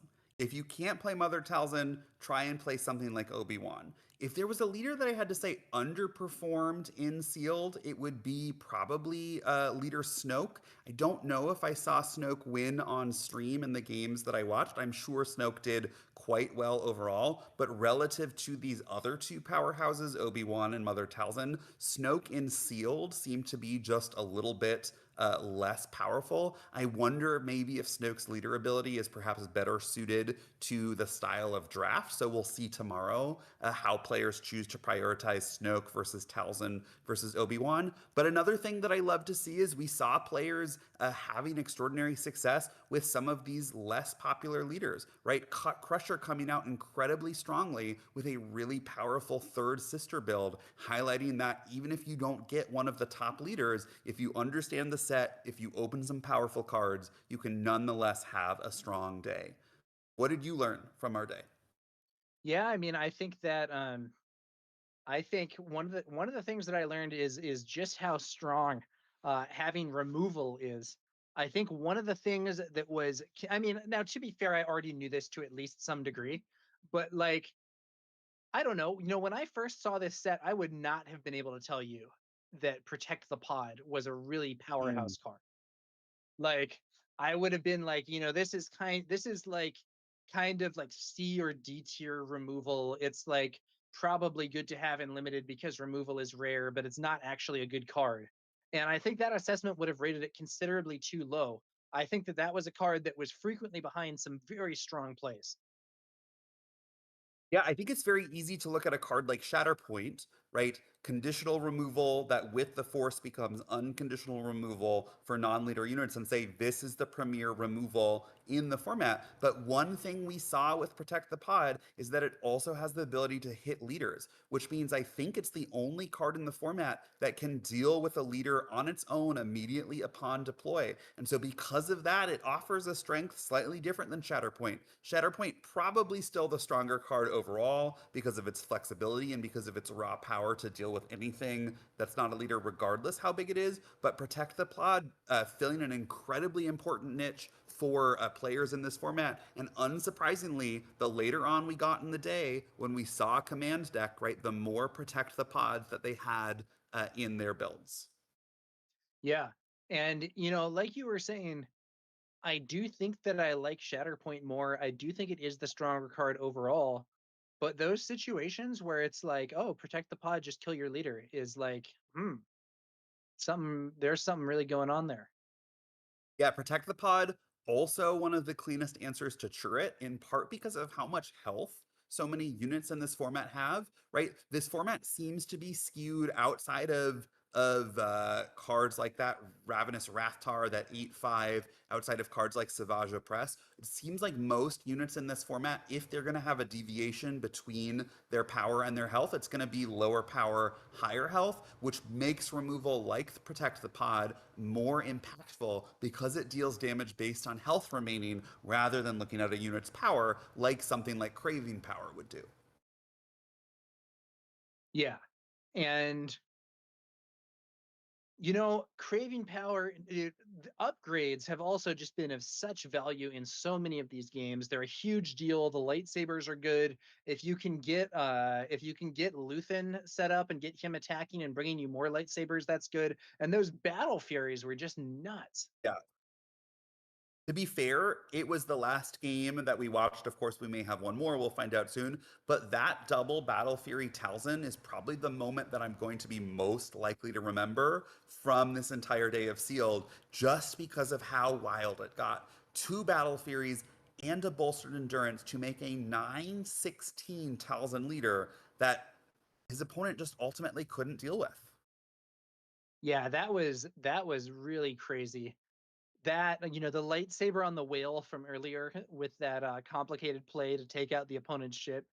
Oh, I think that was pretty sweet. But the double Battle Fury Talzins, man, I was thinking, what a brutal moment there to see that hitting the board if you're Joe. Just yeah, nasty stuff. really showing right upgrades in general strong, but what you're trying to do if you can is not just one upgrade, not just two upgrades, but oftentimes three upgrades ends up being the breaking point, right? Outside of something like those DRK probe droids to remove an upgrade, I think that might be the only upgrade removal in the format. um just very little because of how this set was designed. Yeah, I think the DRK probe droid is relevant.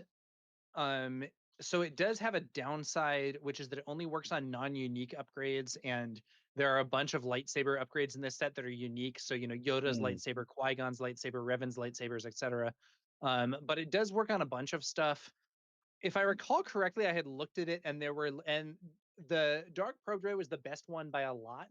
And then there were some other ones that were like sort of conditionally good, or like they seemed cool but they were double aspect or had some other problem that made them in practice not actually not Yeah, actually now as relevant as you would think. Now that I'm thinking of it, I believe I forget the name, but there is that 4-5 for 5 ship in space that can defeat any number of upgrades on a unit. That actually would have been incredibly impactful in this Talzin game, being able to Yeah, deal with all three of those upgrades. yeah. So that one is Kit Fisto's Ether Sprite. Yep. It has the major problem of being on a 5 cost unit, which is kind of late for some of the scenarios with upgrades. Like, if your opponent has turn 1 Secretive Sage, turn 2 some lightsaber buffing their Secretive Sage, arriving at 5 resources is pretty late. Uh, but you can potentially defeat multiple upgrades on a unit with Kit Fisto's Ether Sprite, so that's pretty sweet. And then there are some other cards that are like weird. And so Crushing Blow is also like at least a soft counter to upgrades. It's the one that's amazing in that scenario where the opponent does Hmm. upgrade their early unit, but it only works against those early units. Yeah, we So that's not ideal. we did see Crushing Blow though used to great success. I'll Oh yeah. remember probably most when it took out that 7/7 Curious Flock, but we've also seen it taken out, I believe, Minox with upgrades, other 2-drop units with upgrades. An incredibly impactful card just as another form of removal in a set with very little. Yeah, and then so I'm just looking at this now, and in terms of other upgrade stuff that you can use, um, there is a there's a card that allows you to bounce upgrades attack. So it's force speed. 1 cost event, attack with a unit. For this attack, it gains on attack. Return any number of non-unique upgrades attached to the defender to their owner's hands. The problem with force speed, first off, it doesn't give you any attack pump or whatever, so it's a pretty narrow card. Secondly, it's double cunning. So if you're playing it, it's almost always out of aspect because you're extremely unlikely to be able to build a good mono deck in this format. And then I think there was maybe one or two more, but it's definitely a field where upgrades have a lot of room to shine. Yeah, well, and I'll just say, thirdly, with respect to force speed, it also doesn't defeat the upgrades. Of course, it Yeah, it returns them just to the bounces owner's them. hand, which opens the opportunity to play them again, potentially on that unit if it survives, or potentially on a new threat. Yeah, so it's really good against the experience and shields where putting them in the hand removes them. But against like, I don't know. I mean, a lot of the time the threat wasn't experience and shields. The threat was my opponent is playing lightsabers. Now, it would be good against the 7/7 Curious Flocks that we saw in some games. Yeah, now it looks like we just have an update. There's not going to be an additional backup match, but we do want to extend a huge thank you to our feature table judges who have been standing by all day, providing incredible judging for our feature table matches, and also have been doing an incredible work scouting the crowd, identifying backup matches for us, and helping the transition from the main pool to our feature table area. Another huge thanks, of course, to Tim and Claire for doing incredible technical support, for making this stream possible. And a final thank you, of course, to FFG and Jack in particular, the community manager from FFG, for supporting McClunky Gaming and allowing us to come to this sector qualifier and stream for you guys. Also, of course, a big shout out to the players who were willing to show up on stream, especially Bobby Sapphire for being the featured builder and potentially letting everybody see the cards in his pool. And shout out, of course, to Josh from Next Gen Gaming SC, who was here earlier to cast several of the games in the middle of the event and will be back tomorrow to help cast, as well, of course, as you, Grumpy Elephant. You will be here That's with me tomorrow. We will be back and we will have more Star Wars Unlimited for y'all. Yes, and one final note for folks who were following along. I don't know what happened in his last round, but going into the last round, Bobby Sapphire was 7-1, so we will be seeing him as part of the draft portion tomorrow and potentially for the top 8, of course, depending on how those rounds pan out. And honestly, I'm very impressed by that because, like Bobby Sapphire was saying, his pool was like decent, but it certainly wasn't the best. You know what I mean? And some of these decks that we've seen have had some nasty stuff in them. So for Bobby Sapphire to fight on through and make the cut against, honestly, probably some people with better pools than he had, that takes some real play skill. Yeah, really a testament to his strength of deck building, his understanding of the format, and also his strength of play. We love to see it, and we're excited to see how he does tomorrow. All right. I think that's going to about do it, guys. Thank you so much for tuning in here to McClunky Gaming. We've given a bunch of shout outs here, but one last big shout out to you guys, the viewers, for paying attention to the Star Wars Unlimited competitive scene and to this limited sector qualifier. It's been a pleasure. We'll see you tomorrow. Bye, guys.